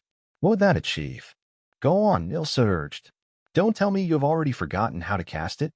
Zorian quickly made a couple of gestures and whispered a short chant while concentrating on the bowl. The item in question wobbled for a second before finally dropping out of the air like any normal heavier-than-air item. A plethora of clattering sounds informed him that this wasn't an isolated occurrence. He glanced towards Ilsa for an explanation. As you can see, the levitate object spell can be dispelled by the de-illuminator spell. An interesting development, don't you agree? What does a spell designed to snuff out sources of magical light have to do with hovering objects? The truth, my young students, is that de-illuminator is simply a specialized form of a general-purpose disruptor spell, which breaks down the structure of a spell in order to make it go away. While not designed with levitate object in mind, it is still capable of affecting it if you supply it with enough power. Why didn't you tell us to just dispel it normally then? One of the girls asked. A topic for another time, Ilsa said without missing a beat. For now, I want you to take notice of what happened when you dispelled the spell on the bowl. It dropped like a rock, and if it had not been magically strengthened, it would have probably shattered upon impacting the table. This is the main problem inherent in all disruptor spells. Disruptor spells are the simplest form of dispelling, and virtually every spell can be disrupted if you put enough power into the disruptor, but sometimes disrupting the spell can have worse consequences than letting it run its course. This is especially true for higher-order spells, which almost always react explosively to disruption because of the vast amount of mana that goes into their casting. Not to mention that enough power can be far more than any mage can provide. Place your bowls on the table and put a few torn pages from your notebook into it. Zorian was somewhat surprised by Ilsa's sudden request, but did as she said. He always found tearing paper to be somewhat cathartic, so he filled the bowl with a bit more paper than necessary and then waited for further instructions. I want you all to cast the Ignite spell on the paper, followed immediately by the De-Illuminator on the resulting fire to dispel it, Ilsa said. Zorian sighed. This time he had caught on to what she was doing and knew the flames would not be dispelled by the De-Illuminator, but he did as she said anyway. The flames didn't even flicker, and the fire died out on its own when it ran out of fuel. I see all of you can cast the Ignite spell perfectly, Ilsa said. I suppose I shouldn't be surprised. Heating things is something that is very easy to do with magic. That and explosions. None of you managed to dispel the flames, though. Why do you suppose that is? Zorian snorted, listening to several other students trying to guess the answer. Guess being the operative word, because they seem to be throwing random answers around in hopes of making something stick. Normally, he never volunteered for anything in class. He disliked the attention, but he was getting tired of the guessing game, and Ilsa didn't seem willing to supply the answer herself until someone figured it out. Because there's nothing to dispel, he called out. It's just a regular fire, started by magic but not fueled by it. Correct, Ilsa said. This is another weakness of disruptor spells. They break down mana constructs, but any fundamentally non-magical effects caused by the spell are unaffected. With that in mind, let us return to our immediate problem. 2 hours later, Zorian filed out of the classroom with his fellow classmates, actually a bit disappointed. He learned precious little during the lecture, and Ilsa said she would spend an entire month rounding out their basics before moving on to more advanced stuff. Then she gave them an essay on the topic of dispelling. It was shaping up to be a relatively boring class since Zorian had a pretty good grasp of the basics, and they had essential invocations 5 times a week, that is to say, every day. Joy. The rest of the day was uneventful, since the remaining 4 classes were purely introductory, outlining what material would be covered for each class and other such details. Essential alchemy and operation of magical items looked promising, but the other 2 classes were just more the same thing they'd had for the past 2 years. Zorian wasn't sure why the Academy felt that they needed to continue learning about the history of magic and magical law into the 3rd year of their education, unless they were deliberately trying to annoy everyone. This was especially true because their history teacher, an old man by the name of Zenemir Algai, was very enthusiastic about his subject and gave them an assignment to read a 200-page history book by the end of the week. It was a poor way to start the week in Zorian's opinion. Break. The next day opened with combat magic, which was taught in a training hall instead of a classical classroom. Their teacher was an ex-battle mage named Kirin. It only took one look at him for Zorian to realize this was not going to be your average class. The man standing in front of them was of average height, but he looked as if he was chiseled out of stone, bald, grim-faced, and very, very muscular. He had a rather prominent nose, and he was completely shirtless, proudly displaying his rather developed chest muscles. He carried a combat staff in one hand and the ever-present green teacher's book in the other. Had someone described the man to Zorian, he would have thought it funny, but there was nothing funny about facing this person in the flesh. Combat magic isn't really a category of spells as such, Kirin said in a loud, commanding voice, more like a general talking to recruits than a teacher talking to students. It was probably the quietest class Zorian had ever been in. Even chatterboxes like Nialu and Jade were silent. More like a way of casting magic. To use spells in combat, you need to cast them fast, and you need to overcome your opponent's defenses. This means they inevitably require a lot of power and that you shape the spell in an instant, which means that classical invocations like you learn them in other classes are useless. He slammed his staff into the floor for emphasis, and his words reverberated throughout the training hall. Zorian could swear the man was empowering his voice with magic somehow. Chanting a spell takes several seconds, if not longer, and most of your opponents will kill you before you finish. Especially today, in the aftermath of the Splinter Wars, when every fool is armed with a gun and educated in ways to effectively combat mages. Kieran waved his hand in the air, and the air behind him shimmered, revealing a transparent phantasm of a minotaur over him. The creature looked quite angry, but it was clearly an illusion. A lot of combat spells used by mages of old relied on people being awed by magic or unfamiliar with its limitations. Today, every child that went through elementary school knows better than to be scared away by an obvious illusion like this one, much less a professional soldier or a criminal. Most of the spells and tactics you will find in the library are hopelessly obsolete. Kieran stopped and rubbed his chin in thought. Also, it is somewhat hard to focus on spellcasting when someone is actively trying to kill you, he remarked offhandedly. He shook his head. As a consequence of all this, nobody casts combat spells as classical invocations anymore. Instead, people use spell formulas like the one imprinted on my staff to cast specific spells quicker and easier. I won't even be teaching you how to cast combat spells without these items, since teaching you how to use classical invocations effectively in battle would take years. If you're really curious, you can always browse the library for the right chants and gestures and practice on your own. Then he handed them each a rod of magic missile and had them practice firing the spell at the clay dolls on the other end of the training hall until their mana ran out. While he was waiting for the girl in front of him to run out of mana, Zorian studied the spell rod in his hand. It was a perfectly straight piece of wood that fit well into Zorian's hand and could be grasped at each of the two ends without any change in effect, that being a bolt of force emerging from the tip of the rod pointing away from the caster. When it was finally his turn, he realized that casting with the aid of a spell formula was almost insultingly easy. He didn't even have to think about it much. Just point the rod in the desired direction and channel mana through it. The spell formula in the rod did almost everything by itself.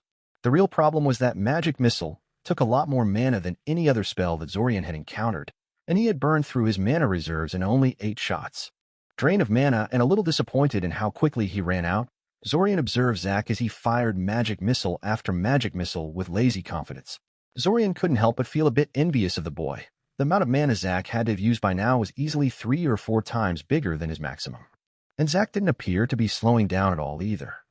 Well, I'm going to let you all go, even though the class isn't officially over yet, Kieran said. You're all out of mana with the exception of Mr. Novita here, and combat magic is all about practice. As parting words, I must caution you to use your newly acquired combat magic with restraint and responsibility. Otherwise, I will personally hunt you down. If it were any other professor saying this, Zorian would have laughed, but Kieran might just be crazy enough to do it.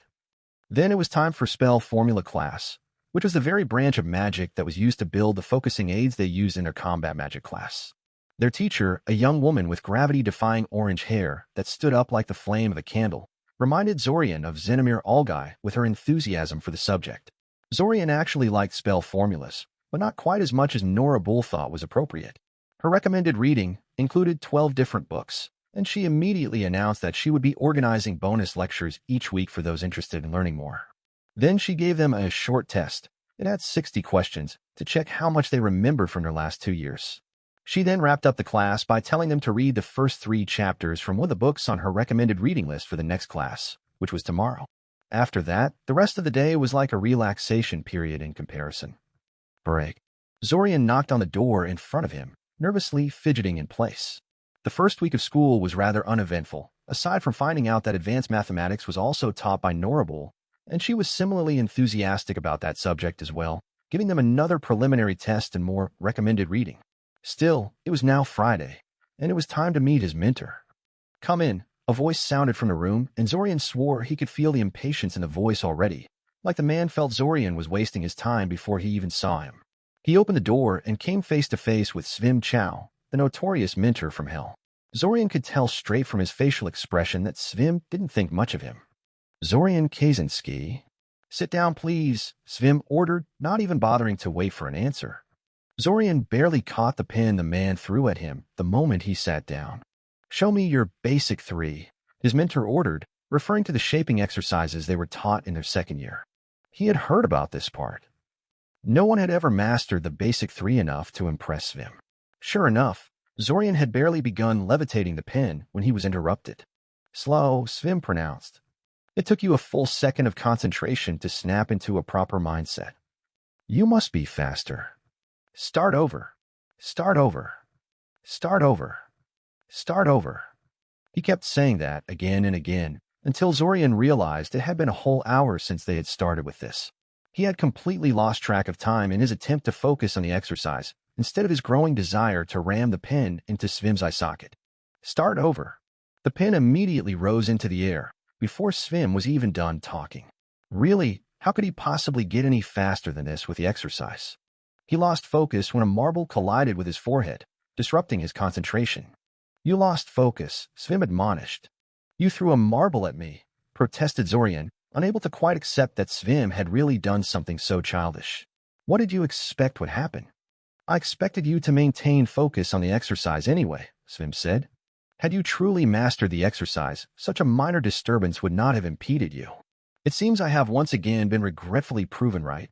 The inadequacy of current academy curricula has stunted the growth of another promising student. It seems we have to start with the very basics of mana shaping. We will go through each of the basic 3 until you can do them flawlessly. Professor, I had those exercises mastered a year ago, Zorian protested. He was not wasting his time with the basic 3. He had already spent too much time refining those in his opinion. You have not, Svim said, sounding as if he was affronted Zorian would even suggest such a thing. Being able to perform the exercise reliably is not the same as mastering it. Besides, doing this will teach you patience and how to control your temper, which is clearly something you are having trouble with. Those are important skills for a mage to have. Zorian's lips pressed themselves into a thin line. The man was intentionally pissing him off. Zorian was sure of it. Apparently, the rumors were right, and these sessions were going to be one giant exercise in frustration. Let us start with the levitation exercise, Svim said, oblivious to Zorian's musings. Start over. He was starting to hate those 2 words. Chapter 3. The Bitter Truth. If someone had asked Zorian at the end of the first week what classes he thought he would have the most trouble with, he would have answered spell formulas and advanced mathematics. Combat magic, maybe. 2 weeks later, he could safely say the answer was warding. Warding, the art of protecting things with magic, was a surprisingly complex field. You had to take into account what the thing you're trying to protect is made of, what its dimensions and geometry were, how the ward is going to react with already existing magic, or you could just slap a general-purpose warding invocation on your target and hope for the best. But the professor would fail you for that answer, so that wasn't an option in the classroom. But these complexities aside, the class should have been a breeze, or at least not this confusing. Zorian was a patient, methodical person when it came to magecraft, and had slogged through worse offenders than warding with decent results. The problem was that their teacher, a stern woman with haircut so short she might as well have gone all the way and shaved her head completely, didn't know how to teach. At all. Oh, she clearly knew the subject matter very well, but she simply didn't know how to translate that knowledge into a proper lecture. She was leaving a lot of things out of her lectures, apparently not realizing that just because they were obvious to her, they were not obvious to her students. The textbook she assigned for the class wasn't much better, and read more like a manual for a professional warder than a student's textbook. Question 6. You are tasked with building a research outpost on a first-degree mana well in the Sorokian Highlands. The building is meant to support a staff of 4 at any particular time, and prospectors have expressed concerns over heavy presence of winter wolf packs and an infestation of borer wasps in the surrounding area. You have a budget of 25,000 pieces and are assumed to be a certified second circle warder. Assuming only mana extracted from Mana Well is available for powering the wards, which combination of wards do you feel would be the best choice for the outpost? Explain your reasoning. Drop basic floor plans of the planned outpost and explain how the planned room placement and shape of the building itself affect ward effectiveness. Do you think the issue of the borer wasp infestation is best resolved by using a vermin repellent ward or by careful choice of building materials? Explain your reasoning. Assume that you are commissioned to build not 1 but 5 outposts. The budget remains the same. How does this change your answer? Do you believe it is better to make the wards identical for all 5 outposts, or do you feel some amount of difference between them is in order? Explain the advantages and disadvantages of each approach. Zorian rubbed his eyes in frustration. How was he supposed to answer a question like this? He didn't take the architecture elective and wasn't aware that you had to take it to do well in your warding class. Not to mention that the question assumed they knew what the market rates were for buying the necessary materials, or that they knew where the Sorokian Highlands were.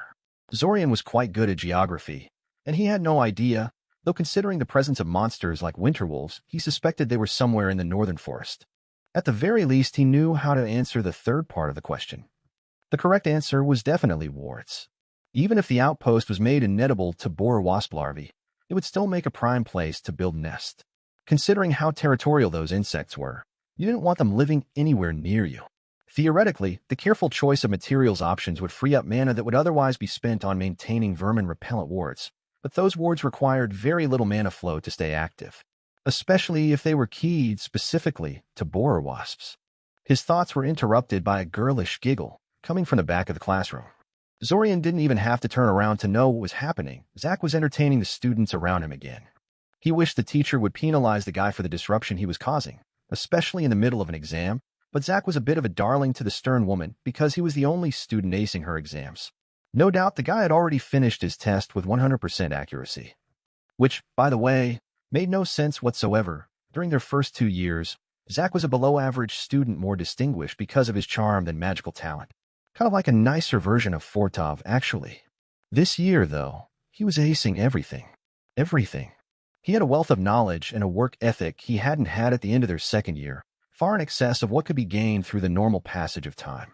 How does one get so much better in the span of a single summer? 15 minutes later, he threw his pencil down on the table, calling it quits. He only filled in 8 out of 10 questions, and he wasn't sure how correct these 8 were, but it would have to do. He would have to set aside a couple of days for warding self-study, because the lectures were making less and less sense with every passing day. The only other student that stayed in the classroom as long as he did was a.k.a, and she handed in her paper only a few seconds after he did and followed him outside. Of course, they stayed in the classroom so long for very different reasons. He stayed so he could scrape in a few stray points. She stayed because she was a perfectionist who wanted to triple-check everything to make sure she didn't forget anything. Zorian, wait.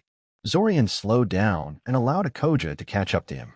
The girl could be insufferable sometimes, but she was a good person overall, and he didn't want to snap at her just because the test didn't go the way he wanted. How do you think you did back there? She asked. Badly, he answered, not seeing the point in lying. Yeah, me too. Zorian rolled his eyes. His and her definition of badly differed greatly. Nialu finished in only half an hour, said a.k.a. after a brief silence. I bet she'll get a perfect score again. A.k.a. Zorian sighed. I know everyone thinks I'm jealous, but that's not normal, said a.k.a. in a hushed but agitated voice. I'm pretty smart, and I study all the time, and I'm still having problems with the curriculum. And we've both been in the same class as Nialu for the past 2 years, and she was never this good. And now she's beating me in every single class. Kind of like Zach, said Zorian. Exactly like Zach, she agreed. They even hang out together, 2 of them, and one other girl I don't know, behaving like they're in their own private little world. Or like they're a couple, said Zorian before frowning. Triple? What's the word for a romantic relationship between 3 people? A.k.a. scoffed. Whatever. The point is the 3 of them do nothing but waste time together and antagonize the teachers and get perfect scores anyway. They even refused the chance to get transferred to first-tier groups. Can you believe that? You're too worked up over this, Zorian warned. Aren't you a little bit curious how they do it? Asked a.k.a. Of course I am, scoffed Zorian. It's hard not to be. But what can I do about it? Besides, Zach has never done anything to me. I don't want to cause problems for him just because he has suddenly discovered his inner prodigy. Zorian felt Benisek join them suddenly, simply popping up from behind a corner so he could walk beside them. Sometimes Zorian wondered if the chubby boy could smell gossip. I know what you mean, Benisek said. I always thought Zach was no good at anything. You know, like me. Huh? Well, there's no way he got this good at everything over one summer break, Zorian said. I guess he was pulling the wool over our eyes all this time. Man, that's so stupid, said Benisek. If I were that good, I'd make sure everyone knew it. I don't think he was faking lack of skill for 2 years straight, a.k.a. huffed. He would have slipped at least occasionally. Well, what's left then? Zorian asked. He refrained from listing some of the more obscure ways such a rapid growth could be accomplished with magic, because most of them were criminal, and he was sure the Academy checked Zach to make sure he wasn't a shape-shifting imposter or possessed by the ghost of a long-dead mage. Maybe he knows the answers in advance, she suggested. Only if he's an oracle, Benisek said. Bull gave him an oral exam last Tuesday when he went home early, and he was rattling off answers like he swallowed the textbook. The conversation died down as all 3 filed into the alchemy classroom, which was really more of a big alchemy workshop than a typical classroom. There were about 20 tables, each one full of various containers and other equipment. All ingredients for the day's lesson were already set out in front of them, though some would require additional preparation before they could be used in whatever process they were learning about that day. He was pretty sure they weren't going to be putting live cave crickets into the boiling solution, for instance. Alchemy, like warding, was a complicated art, but their alchemy teacher knew her stuff and knew how to teach, so Zorian wasn't having any issues with the class. Technically, they had to work in groups of 2 or 3 students because there were not enough tables and equipment, but Zorian always paired up with Benisek, which translated to working alone in practice. The only problem was getting Benisek to shut up and stop distracting him during class. "Hey, Zorian," Benisek whispered to him not so quietly. "I never noticed it until now, but our teacher is kind of hot." Zorian gritted his teeth. The blasted idiot couldn't keep his voice down if his life was on the line. There was no way she didn't hear that. "Benisek," he whispered back to his partner, "I need good grades in alchemy to get my dream job when I graduate. If you screw this up for me, I will never speak to you again." Benisek grumbled mutinously before returning to his ogling. Zorian refocused on grinding the boar wasp husks into a fine powder needed for the particular type of glue they were supposed to be making. Admittedly, Aslan Maravosky did look surprisingly good for a 50-year-old woman. Some kind of cosmetic treatment, probably. She was their alchemy teacher after all. Maybe even a true youth potion, though those were really rare and usually imperfect in some way. "I don't see why you like this class so much," grumbled Benisek. "I'm not even sure I'd call it magical. You don't need mana for it. It's all searching for herbs cutting the roots the right way that it's like cooking. Hell, we're making glue, of all things. You should leave that to girls." "Benisek, it's true," he protested. "Even our teacher is a girl. A hot girl, but still. I read somewhere that alchemy traces its roots back to witches' covens, with their potions and whatnot. Even now, the best alchemical families are descended from witches. I bet you didn't know that, huh?" As a matter of fact, he did know that. He was, after all, tutored in alchemy by an honest-to-God's traditional, which before he went to the academy. She was so traditional, in fact, that she scoffed at the name alchemy and referred to her skills strictly as potion-making. But that wasn't the sort of stuff he wanted people to know for a wide variety of reasons. "If you don't shut up right now, I won't let you partner with me anymore," Zorian told him seriously. "Hey," protested Benisek. "Who's going to help me with that stuff, then? I'm not good at this." "I don't know," said Zorian innocently. "Maybe you should find some girl to help you." Fortunately, the teacher was currently too busy fawning over Zach's newest masterpiece to pay attention to Zorian's table. Somehow the boy managed to make some kind of enhancement potion out of the provided ingredients, and that was apparently very impressive. Aslan didn't appear to mind that Zach completely ignored the assignment to make magical glue and did his own thing. Zorian shook his head and tried to concentrate on his own work. He wondered whether he would have gotten the same reaction if he did something like that, or if he would be accused of showing off. The few times Zorian tried to wow the teachers, he was simply told to work on his basics and not to get cocky, because arrogance kills. Was it because Zach was the heir of noble house Novita? Or something else? It was in moments like these that he understood exactly how a.k.a. felt about all this. Break. "And that concludes today's lesson," said Ilsa. "Before you leave, however, I have an announcement to make. As some of you know, the Academy traditionally organizes a dance on the eve of the summer festival. This year is no exception. The dance will take place in the entrance hall next Saturday. For those of you who are unaware, attendance is mandatory this year." Zorian groaned, slamming his forehead into the table in front of him, causing the rest of the class to snicker. Ilsa pointedly ignored his reaction. "For those of you who don't know how to dance lessons will be held every day at 8 in the evening in room 6. Those of you who do know how to dance still have to come to at least one of these lessons to prove, so I will not have you embarrass me on the night of the dance." Dismissed. "Miss Strohs, Mr. Kaczynski, stay after class, please." "Oh, great," Zorian mumbled. He probably should have restrained himself from reacting so strongly to the pronouncement. Truthfully, he intended to skip the dance, regardless of how mandatory it was. Did Ilsa realize that? No, he could detect no disapproval in posture, and he was pretty sure she'd be rather annoyed if she sensed his plans. "Now then," Ilsa began when he and a.k.a. were the only students left. "I assume you both know how to dance." "Sure," said Zorian. A.k.a. fidgeted. "I'm not very good at it." "No matter," Ilsa said. "We'll iron out any gaps you may have easily enough. The reason I told you to stay behind is that I want you to help me with the dance lessons." Zorian considered refusing outright. It wasn't something he wanted to spend his time on, but he figured this could be a favor that would make Ilsa forgive him a transgression or two. Like, say, not showing up to the mandatory dance. Before he could express his tentative agreement, however, a.k.a. decided in his place. "How can we help?" she said, clearly pleased they were chosen for this honor. Zorian raised an eyebrow at the way she presumed to speak for him, but let it slide for the moment. We only have 5 days to teach everyone how to dance, Ilsa said. That's why we're going to use magic to help. Animation spells, Zorian guessed. Yes, Ilsa said, then quickly moved to explain for a benefit. There is a spell that will guide a person's limbs and body through whatever dance it is designed for. It's not really suitable as a substitute for dancing skill, but if you practice dancing while you're under its effects, you will learn a lot faster than you would otherwise. How does that work? Akoja asked curiously. The spell moves you around like a puppet on a string until you learn how to move along with it, if only to make the feeling of something jerking you around go away, said Zorian. Eventually, you no longer need the spell to dance correctly. I see you have personal experience with this method, Ilsa said with a smile. Zorian resisted the urge to scowl. Getting put under that spell by Daimin was one of his childhood traumas. It wasn't amusing at all. I sincerely hope you intend to give students a choice to refuse, Zorian said. Of course, Ilsa agreed.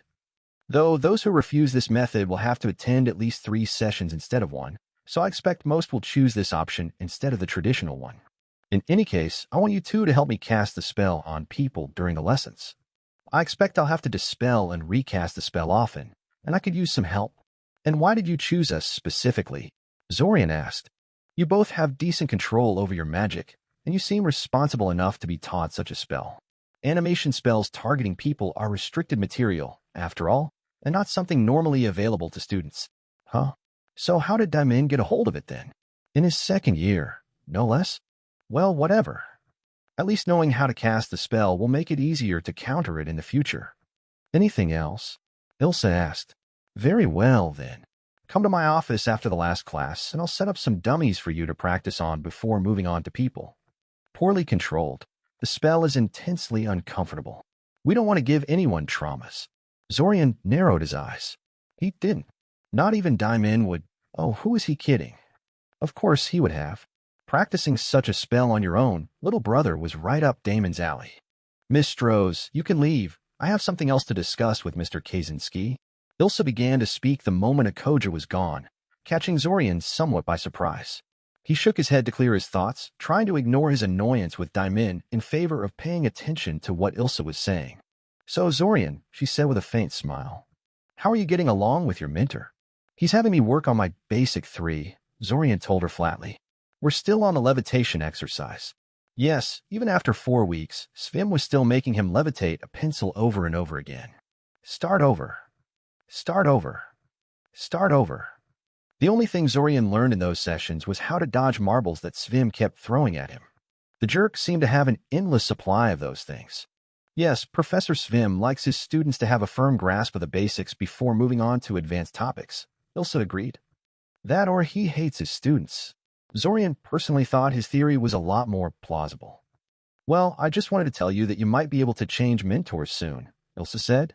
One of my students will be dropping out after the summer festival, and I'll have a vacancy to fill.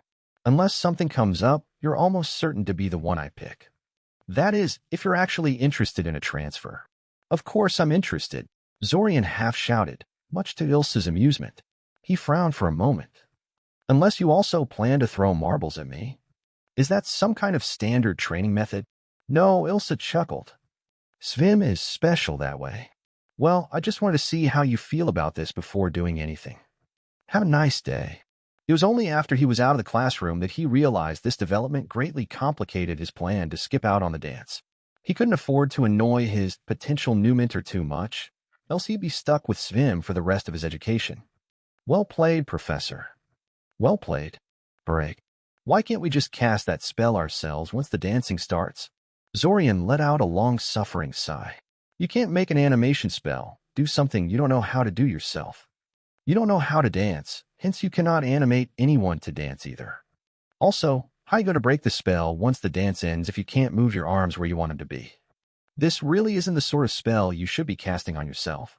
Really, there were so many problems with that idea that Zorian struggled to put them all into words. Are these people thinking about the questions they're asking at all? So, how many dances do we have to learn? 10, said Zorian, bracing himself for the cries of outrage. Sure enough, a rumble of complaints erupted after that statement. Thankfully, Ilsa took over the lesson at this point, instructing everyone to pair up and scatter throughout the spacious room to give everyone enough space. Zorian could already feel a headache coming and cursed himself from letting Ilsa talk him into this. Even though room 6 was fairly spacious, there were a lot of people, and the invisible pressure they gave off was particularly strong today. "You all right?" Benasek asked, putting his hand on Zorian's shoulder. "I'm fine," Zorian said, waving his hand off. He didn't like to be touched much. "I just have a slight headache." "Did you need help with something?" "Nah, you just look like you could use some company standing all alone in your little corner," Benasek said. Zorian decided not to tell him that he was intentionally standing on the sidelines unless he was needed.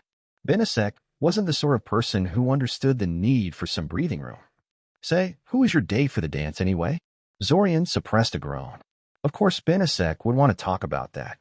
Relationships weren't something Zorian thought about often. The chances that one of his classmates would agree to date him were minuscule. For one, such a relationship would quickly be noticed by the rest of their classmates, and the resulting merciless teasing was something few relationships could survive for any appreciable length. Secondly, and perhaps more importantly, all teenage girls liked older guys.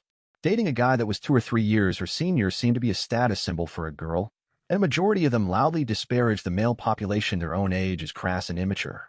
When they were in their first year, all the girls wanted to date third years. Now that they were in their third year, all the girls wanted to date apprentice graduates. Since there were plenty of guys willing to play along, the chances that some girl in his class would give him the time of day was negligible. And the girls that weren't his classmates. To most of them, he wasn't Zorian Kaczynski, but that guy who was a brother of Daimin and Fortov Kaczynski. They had this image of what he ought to be like, and once it became obvious that the real him didn't match their expectations, they inevitably became upset. Besides all this romantic stuff, well, Benasek prodded. "I'm not going," Zorian said. "What do you mean, I'm not going?" Benasek said cautiously. "Just what I said," Zorian said. "I'm skipping out on the whole dance thing. Turns out I had an alchemy-related accident and had to stay in my room for the evening." It was perhaps a bit cliché, but whatever. Zorian had already found a particularly tricky potion that was supposed to make a person more outgoing and sociable, something that was entirely plausible for him to try to make, that would make a person very ill when done wrong but wouldn't actually kill him. If he does it right, it will seem like an honest mistake instead of a way to weasel out of the dance. "Oh, come on," protested Benasek, and Zorian had to pinch him to make him lower his voice. The last he needed was to have Ilsa overhear him. "It's the summer festival. A special summer festival with a whole parallel thingy. Planar alignment," Zorian offered. "Whatever. The point is that you have to be there. Everyone who is anyone is coming. I'm a nobody." Benasek sighed. "No, Zorian, you're not. Look, Zorian, we're both merchant kids, right? I don't like where this is going," Zorian warned. Benasek ignored him. "I know you don't like to hear this, but don't. Just don't. You have a duty to your family, to put on a good face. Your behavior reflects on them, you know." "There is nothing wrong with my behavior," snapped Zorian, aware that he was attracting stares of nearby people, but not caring at the moment. "You're free to go to whatever you want, but leave me out of it. I'm a nobody, a third son of a minor merchant family from the middle of nowhere. People here don't give a fuck about me. They don't even know who I am. And I like it that way." Okay, protested Benasek, gesturing wildly. "Dude, you're making a scene." "Whatever," scoffed Zorian. "Leave me alone and go away." The nerve. If there was anyone who should take a look at the impression he was leaving to people, it should be Benasek. The irresponsible leech would have been dumped into a Tier 3 group if it wasn't for Zorian's constant help, and this is how he repays him. Why was he even hanging out with that guy? He scoffed, trying to calm down. Stupid summer festival and stupid dance. The funny thing is that unlike most people who hate these kinds of events, Zorian wasn't strictly bad at them. He knew how to dance, he knew how to eat without embarrassing himself, and he knew how to talk to people at these kind of events. He had to know these things because his parents used to drag him along with them when attending these kinds of events, and they made sure he knew how to behave himself properly once there. But he hated it. He had no words to describe how much events such as these sickened him. Why should he be forced to attend something he hates when the Academy had absolutely no right to demand it of him? No, they had no right at all. Break. Hesitantly, Zorian knocked on the door to Ilsa's office, wondering why she called him here. "There is no way." "Come in." Zorian peeked inside and was promptly told to have a seat while Ilsa calmly sat behind her desk, drinking something out of a cup. Probably, T. She looked calm and serene, but Zorian could detect an undercurrent of disapproval in her posture. So, Zorian, Ilsa began. You've been doing quite well in my class. Thank you, Professor, said Zorian cautiously. I try. Indeed, one could say you're one of the best students in your group. The student I intend to take under my wing after this whole festival rush dies down. An example to everyone, and just as much a representative of your class as Miss Rose. Oh, this is bad. I don't dash. So, excited about the dance this Saturday? Asked Ilsa, seemingly changing the topic. Yes, I am. Zorian lied smoothly. It sounds like lots of fun. That's good, Ilsa said happily. Because I heard that you plan to boycott the event. It was rather upsetting, I must say. I was rather clear that attendance is mandatory, I believe. Note to self, find something horrible to do to Benesek. A spell that causes the target's tongue to feel like it's on fire or something, or maybe piercing pain in the genital region. Just a bunch of nasty rumors, Professor, Zorian said smoothly. I would never dream of intentionally boycotting the dance. If I am unable to attend, Zorian, Ilsa cut him off. Professor, why is it so important that I show up there anyway? Asked Zorian, a bit of crankiness seeping into his voice. He knew it was a bad idea to blow up on a teacher, but damn, this whole thing was pissing him off. I have a medical condition, you know. Crowds give me headaches. She snorted. They give me headaches, too. If it makes you feel any better. I can give you a potion for that. The fact is I'm one of the organizers of the dance, and if too many students are absent, I'll end up with a black mark on my record. Especially if someone as prominent as yourself were to not show up. Me? Prominent? I'm just an average student. Zorian protested. Not nearly as average as you think, Ilsa said. Just getting this far requires extraordinary intelligence and dedication, especially for a civilian-born student like yourself, who wasn't exposed to magic your entire life. People keep an eye out for people like you. Also, you're Damon's younger brother, and we both know how famous he is. Zorian's lips stretched into a thin line. Zorian was sure the last reason was what it all came down to in the end, and all the other arguments were just excuses and attempts to butter him up. Even with his brother on a whole different continent, Zorian still couldn't escape from his shadow. You don't like to be compared to him, she guessed. No, Zorian admitted in a clipped tone. Why is that? She asked curiously. Zorian considered sidestepping the question. His family was a sore subject for him, but uncharacteristically decided to go for honesty. He knew it wouldn't do much, but he felt like venting at the moment. Everything I do is always compared to Diamond and, to a slightly lesser extent, Fortov. It has been that way since I was a child, before Diamond ever became famous. My parents have never been shy about playing favorites, and since they were always interested chiefly in social achievements, I was always found wanting. My family has no use for a withdrawn bookworm, and made that abundantly clear over the years. Until recently, they ignored me completely, treating me more like I was my sister's babysitter than their son. But something happened recently that caused them to take notice of you. Il s'assurmiset. Fortov happened, Zorian growled out. He bombed several exams, had to be bailed out by father's connections. He has shown himself to be generally unreliable, which is a problem, because he was supposed to be the spare heir for the family business, just in case Diamond dies on one of his escapades.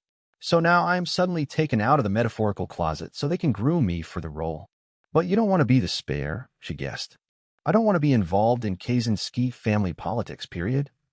I am not a part of that family anyway. Never was. At best, I was only ever a loosely aligned associate. I appreciate them feeding me and funding my education, and I'm willing to reimburse them for that when I get a job, but they have no right to ask something like that of me. I won't hear it. I have my own life and my own plans, none of which involve playing second fiddle to my older brother and wasting time on insipid social events where people suck up to each other nonstop. He decided to stop there because he was just making himself angrier. Plus, he suspected Ilsa didn't empathize with him much. Most people thought he was simply being overdramatic about his family. They weren't the ones who had to live with them. When she realized he wasn't going to say anything more, Ilsa leaned back and took a deep breath. I empathize with you, Zorian, but I'm afraid such comparisons are unavoidable. For what it's worth, I think you're shaping up to be a fine mage yourself. Not everyone can be a prodigy like Diamond. Right, said Zorian, refusing to look at her. She sighed, running her hand through her hair. You make me feel like the villain here. Family issues aside, why are you so bothered by this? It's a party. I thought all teenagers liked parties. Are you concerned about finding a date? Just ask some first years and they'll jump at the chance. They can't attend unless invited by an upperclassman. Zorian released a sigh of his own. He wasn't looking for a way to find a date. He had no doubt that simply dropping his last name would net him some impressionable, giggly first year for the evening. He was looking for a way out. Something that Ilse wasn't willing to provide him with, it seemed. I'm not getting a date, Zorian told her, rising from his seat. I may have to come to the dance, but I'm pretty sure that bringing a date is not mandatory. Have a nice day. He was surprised that Ilse didn't try to contradict him as he left. Maybe this whole dance thing won't be such a chore. Break.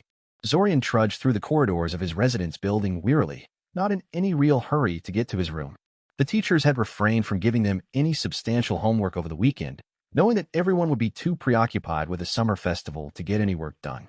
Normally all that free time would be a godsend to Zorian, but just thinking about what he would have to endure tomorrow was enough to make Zorian lose the will to do anything fun or productive, so he fully intended to go to sleep the moment he arrived at his room. As he entered his residence building, he noted that someone was already in a celebratory mood. Because the walls of the corridor he was passing through were full of colorful splotches in vivid yellow, green, and red. Zorian. Just the man I was looking for. Zorian jerked in shock at the loud voice behind him and whirled around to face the man who invaded his personal space. He scowled at the grinning idiot in front of him. Why are you here, Fortov? He asked. What? I can't visit my little brother, he protested. You too good to hang out with, big bro? Cut the crap, Fortov. You never come to me when you just want to hang out with someone. What you need help with now? That's totally not true, he huffed. You're my favorite brother, Zorian stared at him impassively for a few seconds. Diamond isn't here, so you'll settle for me, huh? Diamond is an asshole, Fortov snapped. Ever since he got famous, he's always too busy to help out his younger brother. I swear, that guy only thinks about himself. The hypocrisy is thick with this one, Zorian mumbled. Sorry, I didn't catch that, Fortov said. Nothing, Zorian waved dismissively. So what kind of trouble are you in now? I might have promised a friend I'll make her an anti-rash potion, Fortov said sheepishly. There is no such thing as an anti-rash potion, huffed Zorian. There is, however, an anti-rash salve, which is applied directly to the affected skin instead of being imbibed like a potion is. This just shows what a total dunderhead you are when it comes to alchemy. What the hell were you thinking, promising your friend something like that? I kind of pushed her into a purple creeper patch during our wilderness survival class, Fortov admitted. Please, you have to help me. I'll find you a girlfriend if you do. I don't want a girlfriend, snapped Zorian irritably. Least of all the kind of girlfriend Fortov would set him up with. Look, why are you bothering me about this? Just go to the apothecary and buy some. It's Friday evening. All stores are closed in preparation for the celebration tomorrow. Well, that's too bad because I can't help you, said Zorian. First 2 years are all theory and lab safety, and I'm just starting my 3rd year. We haven't done any serious alchemy in class so far. So true, and yet such a bald-faced lie. He hadn't done all that much alchemy in class, but he had done quite a bit of private study in his free time. He could make an antidote for the purple creeper rash easily, but why should he spend his expensive alchemical ingredients? Oh man, come on. You can speak 3 different languages, and you know all the silly shaping exercises they make us learn, but you can't even do something so basic? What the hell are you doing in your room all day long if not learning how to do stuff like that? You're one to talk. Zorian snapped. You're a year older than me. You should be perfectly capable of doing this yourself. I never cared for alchemy. Too fiddly and boring for me, Fortov said with a dismissive wave. Besides, I can't even make vegetable soup without ruining Mom's kitchenware. Do you really want me around alchemical equipment? Well, when you put it that way. I'm tired, Zorian said. I'll make it tomorrow. Are you crazy? Tomorrow is too late. Oh, come on. It's not like she'll die of a goddamn rash, said Zorian irritably. Please, Zorian, I know you don't care about these kind of things, but she's crushing on this boy and Dash. Zorian groaned and tuned him out. That's pretty much all he needed to know about this emergency. And if my friend's rash isn't fixed by then, she won't be able to go, and she'll never forgive me. Please, Dash. Stop it. Please, Dash. I said stop it. I'll do it, okay? I'll make the damn salve, but you owe me big time for this, you hear? Yup, he said cheerfully. How much time do you need? Meet me at the fountain in about 3 hours, Zorian sighed. Zorian watched him as he ran away, probably so he wouldn't change his mind or make some concrete demands. He shook his head and went back to his room to retrieve the necessary alchemical reagents. The academy had an alchemical workshop students could use for their own projects, but you had to bring your own ingredients. Fortunately, he had everything he needed for this particular task. The workshop was totally empty aside from him, but that wasn't very unusual. Most people were preparing for the dance tomorrow, and were unlikely to do some last-minute alchemy practice. Unfazed by the eerie silence of the workshop, Zorian scattered the reagents across the table and set to work. Ironically, the main ingredient of the anti-rash salve was the very plant that was the cause of this mess, the purple creeper, or more accurately, its leaves. Zorian had already left them to dry in the sun, and now they only had to be ground to powder. This was generally the most annoying part of the procedure, as purple creeper leaves released a cloud of irritating dust into the air if they were simply crushed with a standard mortar and pestle set. The textbooks he read had all sorts of fancy ways to deal with this, usually involving expensive equipment, but Zorian had a much simpler solution. He wrapped the leaves in a slightly wet piece of cloth, then wrapped the whole thing in a piece of leather, and then hammered the resulting lump until he felt no resistance. The irritating dust would bond with the cloth, and the leaf pieces wouldn't. After mixing the leaf dust with 10 drops of honey and a spoon of Oblia berry juice, he put the whole thing over a low fire, stirring the contents until he achieved uniform color and consistency. Then he removed the bowl from the fire and sat down while he waited for the stuff to cool. That was very impressive work. A rather feminine voice sounded behind him. Nice improvisation with the creeper leaves. I'll have to remember that trick. Zorian recognized the owner of the voice, though, and Kale wasn't really female, despite some nasty rumors. He turned around to face the Morlock boy, studying his bone-white hair and intense blue eyes for a moment before returning his attention to cleaning the alchemical equipment he had used. No reason to get barred from using the workshop because he failed to clean up after himself. He struggled to formulate a response while Kale was inspecting the salve with a practiced eye. The boy was rather mysterious, having only joined their group this year by transferring from God's Nowhere and not being very talkative. Plus, he was a Morlock. How long had the boy been watching him? Sadly, he had a tendency to lose track of his surroundings when he worked on something, so he couldn't tell. It's nothing special, Zorian finally said. Now your work. That's impressive. I get the notion that you're on a whole different level from the rest of us when it comes to alchemy. Even Zack can't beat you most of the time, and he seems to be acing everything these days. The white-haired boy smiled mildly. Zack doesn't have the passion for the subject. Alchemy requires a craftsman's touch and a lot of patience, and no matter how extensive his knowledge is, Zack just doesn't have the mentality for it. You do. If you had as much practice with alchemy as Zack apparently does, you'd surpass him for sure. Ah, so you think he has prior experience too? Zorian inquired. I do not know him as well as yourself and the rest of your peers, having only recently joined your group. Still, one does not get as proficient in this field as Zack apparently is in a matter of months. He works with the practiced ease of someone who has been doing alchemy for years. Like you tried, Zorian. Like me, Kale confirmed. I hate to be rude, but are you finished here? I like to make something myself today. Zorian apologized to the boy for the hold-up, which the Morlock waved off as something of little importance, and bid him goodbye. As he walked away, it occurred to Zorian that he should have probably made some kind of sleeping potion for himself while he was at it. He had to get plenty of rest tonight, because he certainly wouldn't get any tomorrow. Chapter 4 Stars Fell. I'm coming, Zorian grumbled, stomping towards the door. Really? What's with all the frantic knocking? Who exactly was so desperate to get into his room? He wrenched the door open and found himself staring at a.k.a.'s disapproving face. A.k.a., what are you doing here? I should be asking you that, she said.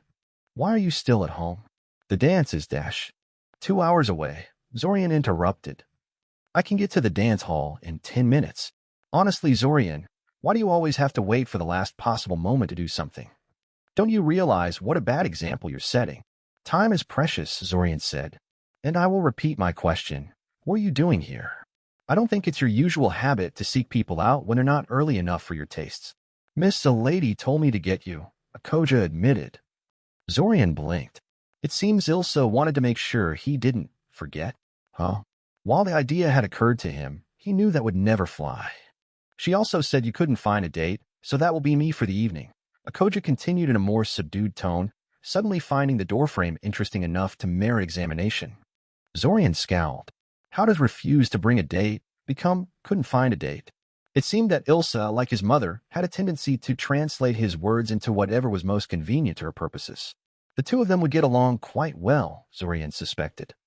Anyway, get dressed so we can go already, she said, suddenly regaining her confidence. You might be all right with cutting things close, but I'm not. Zorian stared at her for a full second, trying to decide what to do. He was half tempted to slam the door in her face and refuse to participate in this farce, but he supposed it wasn't Akoja's fault that she got roped into this. In all likelihood, she had more pleasant plans for the evening than accompanying a surly boy who loathed the experience. He shooed her into the room and went into the bathroom to get dressed. He really had to marvel at Ilsa's manipulation skills, though. If it was just in going to this thing, he would have come dressed in casual clothes, spent the absolute minimum of time there before leaving, and avoided people like a plague throughout the entire evening. No. He didn't want to ruin Akoja's evening, which meant he would have to make at least a token effort. Yes, Ilsa and his mother would get along like two peas in a pod. The walk to the dance hall was a quiet one. Zorian refused to strike up a conversation, despite sensing that Akoja found the silence awkward. The silence suited him just fine, and he knew he would be comfortable with very few things this evening. He would enjoy the peace while it lasted. Which wasn't long. The hall that the Academy set aside for this event was about 10 minutes away from his residence building. The moment they approached it, they were greeted with the sight of a large gathering in front of the entrance, full of excited students engaged in animated discussions. Zorian paled a little at the sight of the dense throng. He was getting a headache just by looking at them. Sadly, no matter how much he pleaded with Akoja, she refused to let them wait on the outskirts of the gathering until the start of the dance. As revenge, Zorian accidentally managed to get separated from Akoja when they were ushered inside and got himself lost in the crowd. He chuckled to himself, wondering how long it would take her to find him again. He'd be shocked if it was less than half an hour, since he was quite adept at avoiding the notice of a particular person at a party without drawing attention from the other partygoers. For a supposedly simple school dance, the entire event was surprisingly lavish. The tables were overflowing with food, much of it so exotic that Zorian couldn't identify it, and the hall was decorated with high-quality paintings and animated carvings that moved in a pre-programmed manner. Hell, even the tablecloths were full of complicated lace and so soft they had to have been made of something monstrously expensive. Many of his fellow students were openly gaping at their surroundings, and even Zorian, who had been at these kind of events many times before, was a little shocked. Then he shrugged and did his best to blend into the crowd, so Akoja couldn't find him. He meandered through the tables overflowing with food, occasionally sampling one of the dishes when he saw something interesting, observing the other people and painstakingly avoiding notice from anyone who might be inclined to strike up a conversation with him. He could see why Ilsa was so determined to make everything about the dance run smoothly. The sheer expense of the thing aside, it wasn't just the students that were present. There were also representatives from various guilds, houses, societies, and organizations. And not just from the Alliance, but also from abroad, even other continents. He could see at least one man in the distinctive light blue Abnazia military uniform, a small delegation from San, and a dark-skinned woman in a garb so colorful Zorian doubted anyone failed to notice her by now. He idly wondered what this dance was really about, since these people wouldn't be here for a simple school dance. Before deciding, he didn't really care. People like this lived in their own world and had different standards of importance from mere mortals like him. An hour later, the first dance was about to start, and Zorian made his way to Akoja. She was fuming and didn't appear to believe him when he claimed he had honestly gotten lost and couldn't find her until now, but she managed to restrain herself from blowing up at him. He led her to the dance floor and didn't retaliate when she accidentally stepped on his toes a couple of times. "People were asking for you," she said finally, having tired of abusing his toes for the moment. "Well, I was around," Zorian said with a small smirk. "All they had to do was look for me." "No reason why you can't seek them out now, though," Akoja remarked. "But a.k.a. we're dancing. There is no way I'd leave a beautiful girl like you for anything. I've left you unattended for too long as it is," Zorian said, not a trace of mocking in his voice. It was a practice skill. She glared at him, but Zorian could see she liked the compliment. Sadly, it didn't stop her from dragging him off to meet one group of people after another soon afterwards. Zorian hated being put on display like that, but he suspected Akoja was under orders from Ilsa, so he didn't snap at her. He was surprised his stalling had worked for as long as it did, really. Zorian found himself memorizing various faces, names, and titles, despite not caring much. It was instinctive to him by now, and he did it even when he didn't mean to. The legacy of his family's failed attempt to turn him into a party animal. Kaczynski. "Oh, are you by chance related to Dash?" "Damin and Fortov Kaczynski, yes," Zorian said, doing his best to keep the annoyance out of his voice. "Oh my, how fortunate," she said. "I must say your brother isn't half bad with a violin." She gestured towards the stage, where the Academy Music Club was playing a slow, relatively quiet song. Fortov was officially an ordinary orchestra member, but was obviously the most prominently placed musician on the stage. His presence, as usual, attracted attention and comments. "What instrument do you play?" "None," Zorian deadpanned. His family had tried to teach him how to play an instrument, since it was a fashionable thing to learn among the rich and those pretending to be, but were thwarted by the fact that Zorian was almost entirely tone-deaf. He had no ability to play music at all. Truth be told, he wasn't particularly interested in it either, though he could certainly feign interest when doing so was polite. It was one of his mother's bigger disappointments that he had no talent in this area, since Diamond and Fortov were both relatively decent at music, the men at playing the piano and Fortov at playing the violin. They weren't prodigies by any means, but they were skilled enough to impress the kind of people that frequented events like this. "I don't have much of an ear for music, unlike my brothers. Personally, I'm more interested in how the orchestra fills the entire hall evenly with sound, with everyone hearing them at the right volume, regardless of how near or how far they're sitting in relation to the stage." Sadly, neither the woman nor anyone else gathered around them could answer that question. Apparently nobody else even noticed it until he mentioned it. In fact, Zorian got a distinct notion that people felt it was an irrelevant detail, and that he was weird for even mentioning it. No appreciation for magic from these people. Why were they attending a dance at a mage academy again? Thankfully, a.k.a. decided to have mercy on him at this point and led him to a nearby table to get something substantial to eat. A couple of other students from their class joined them, and a casual conversation settled in around them. Zorian didn't contribute much, since he found the conversation to be mostly aimless drivel that was of no interest to him. He still nodded and chuckled at appropriate times, of course, brushing off an occasional comment about him being too quiet and needing to lighten up. He was just about to dig into the piece of cake in front of him when a.k.a. nudged him with her knee. He glanced at her with an unvoiced question. "Wrong fork," she mumbled. Zorian looked down at the fork in his hand and realized he was supposed to use the tiny fork reserved for desserts. He shrugged and stabbed the cake with the giant fork in his hand anyway. "I know," he mumbled back. That seemed to be the straw that broke the camel's back. "Zorian," she burst out, her voice carrying a pleading note in it. "Why are you being so difficult? It's just one night. I know I'm not what you wanted for your date." "It's not that," Zorian interrupted her. "It's not like I wanted a date anyway. I was going to come alone to this thing." She stared at him in shock. She seemed emotionally crushed, and Zorian didn't understand why. "Why you'd rather go alone than with me?" she asked. Crap. All this time he thought a.k.a. was roped into this to keep an eye on him, but what if she had wanted to go with him? That. She fled before he could figure out something to say. He swore under his breath and buried his face in his hands. This is why he hated these kind of events. Break. An hour later, he was pretty sure a.k.a. was no longer in the dance hall and that she wasn't going to come back. He didn't really want to chase her through the streets in the middle of the night, so he refrained from following her outside. Besides, what was he supposed to say to her? He wouldn't know where to even start. He thought about going home himself, but in the end he simply climbed up onto the roof of the dance hall and observed the stars. He wasn't going to get much sleep tonight anyway. To keep his mind occupied, he silently named all the stars and constellations he could see. Due to his interest in the topic as a child and the astronomy class they had in their first year at the academy, he knew quite a bit. It was a full hour before he ran out of things to name and describe. Monday was going to be awkward. Zorian had no doubt their little drama was overheard and would be the topic of conversation for several weeks to come. Considering that a.k.a. was a bit of a teacher's pet in most of the subjects, the teachers could very well decide to make his life more difficult in the days to come as well. Damn it all. It was the sound of fireworks that broke him out of his thoughts. It was midnight apparently, and the festival had officially started. Zorian relaxed a little as he watched various fireworks blossom against the night sky, each exploding in its own unique way. It was beautiful. Most of them dissolved into quickly fading motes of light after the initial explosion, but a couple of them remained whole and consistently bright, more like flares than fireworks.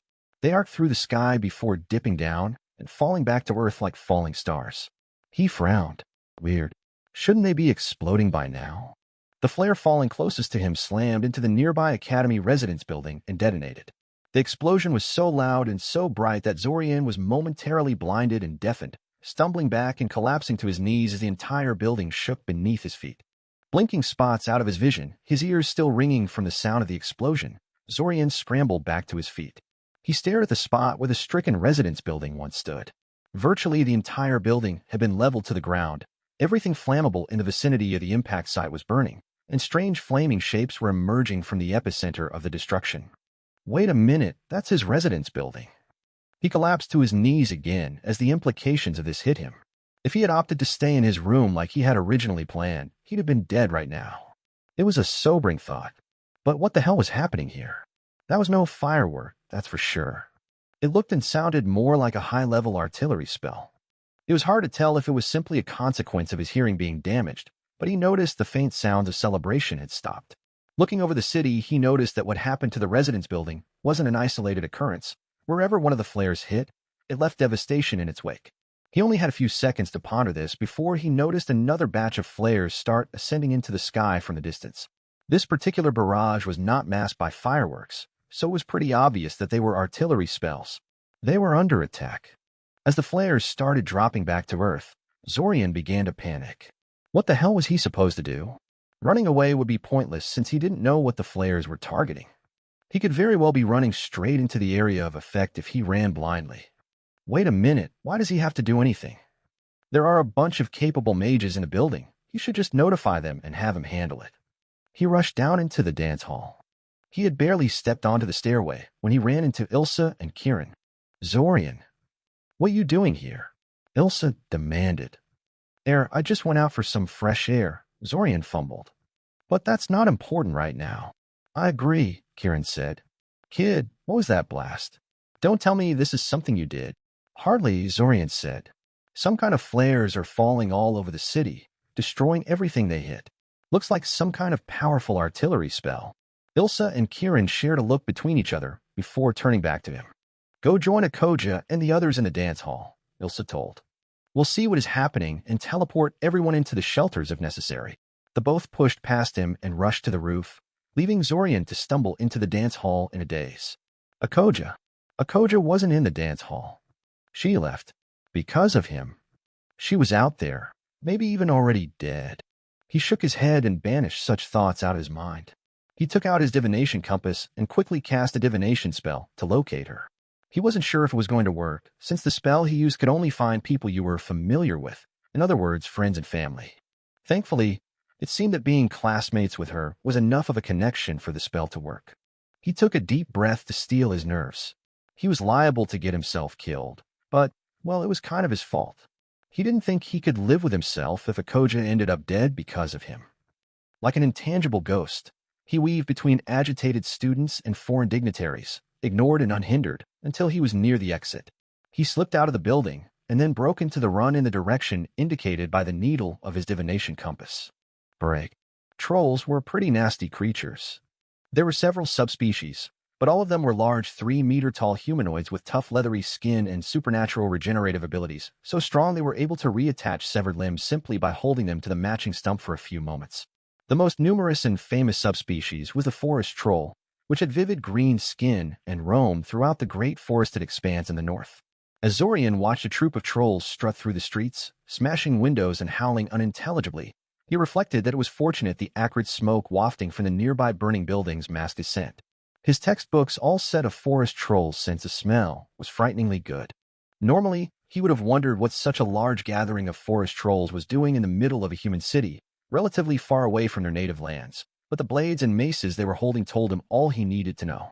Those were weapons too advanced to have been produced by the trolls themselves, who were highly primitive and lacked such high metalworking skills. They were war trolls.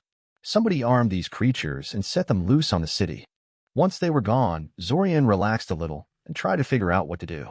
He was such an idiot. Why did he have to run off without getting some help from the teachers first?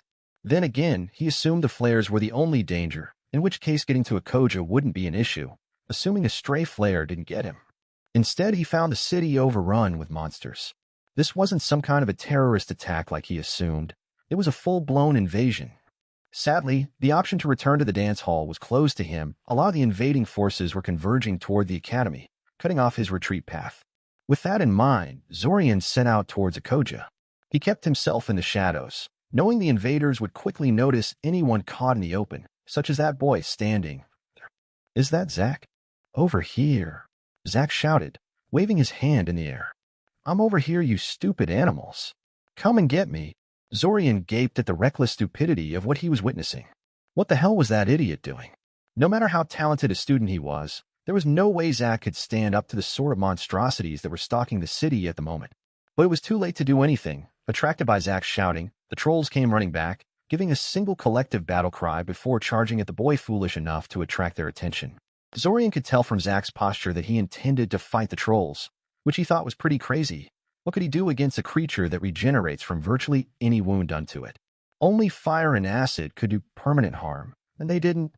Zack grasped his staff firmly in his hand, his other hand outstretched in the direction of the charging trolls. A roaring fireball erupted from his hand and exploded right in the middle of the troll formation. When the flames cleared, only charred corpses remained. Zorian was shocked. A proper fireball like that was a third circle spell and required a sizable amount of mana to cast, much more than any academy student had. Even Diamond could not have cast that spell when he was Zack's age.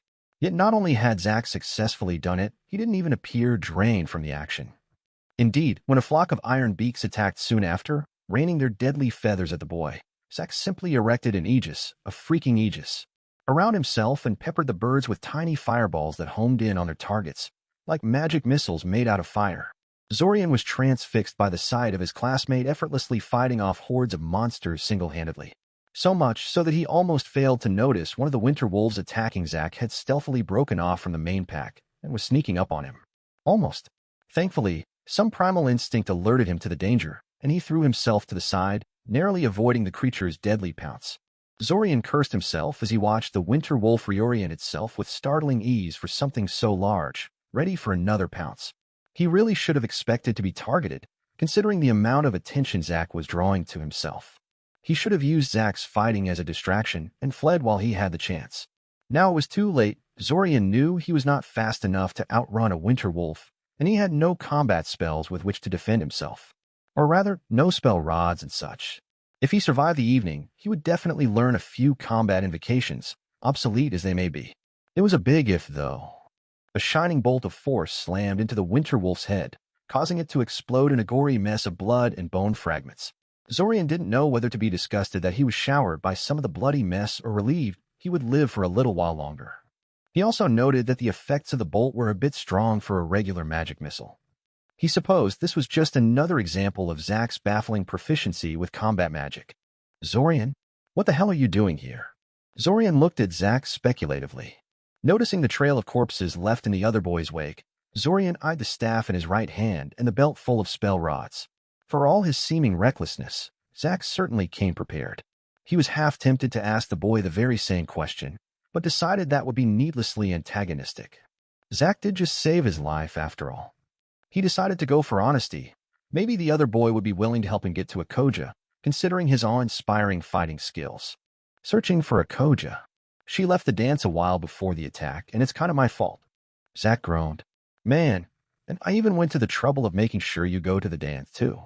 It's like you want to get killed or something. You? Asked Zorian incredulously.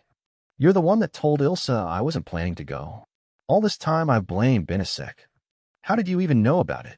You always stay in your room and get killed in the initial barrage if I don't do something to stop it. And let me tell you, convincing you not to stay in your room without resorting to violence or getting Ilsa involved is a damn chore. You can really be a stubborn ass when you want to be, Zack said with a sigh. Zorian stared at him, confused. The way Zack was talking, you think this kind of thing happens every day, or something. But enough of that, said Zack cheerfully. Let's go find a before something eats her. You know the way. And so they did. They traveled through the burning streets of the city, leaving a trail of dead invaders behind them. Zack didn't even try to avoid the monsters, simply plowing through them like an angry god out for vengeance. At one point, they were even attacked by a horde of skeletons and an enemy mage, but Zack simply made the earth beneath their feet open up and swallow them. Zorian dutifully kept his mouth shut and never questioned Zack about his seemingly inexhaustible mana reserves or his knowledge of advanced magic that should be beyond his access level and proficiency, content to enjoy the benefits of Zack's skill and talent. He would never have come this far without Zack's help, and he was honestly grateful for the boy's assistance. Zack could keep his secrets, whatever they were. They eventually found a barricaded in the upper floor of one of the houses. Apparently, she was chased there by a pack of winter wolves and then refused to leave for fear that the creatures were waiting for her to come out. Smart, really. Smarter than what Zorian had done, that's for sure. Fortunately, there was no trace of winter wolves around the house at this point, Not that Zack was likely to have had any trouble with them if they were present, so they moved to the slightly frustrating task of convincing a.k.a. that it was safe to unbarricade the door. Apparently, her experience with the winter wolves had shaken her up pretty badly. Zorian was certain she would blame him for causing her to leave the safety of the dance hall, so he was quite surprised when a.k.a. immediately latched onto him when she finally opened the door, hugging him and sobbing into his shoulder. "I thought I was going to die," she wailed. There were these huge birds flinging iron feathers everywhere, and the winter wolves and... Zorian opened his mouth in confusion, unsure how to deal with such an emotional outburst. He shot Zack a pleading look, but the boy merely grinned at him cheekily, apparently amused by the reaction. "Ah, young love," Zack nodded to himself knowingly. "But I'm afraid you'll have to continue your heartfelt reunion back in the shelters."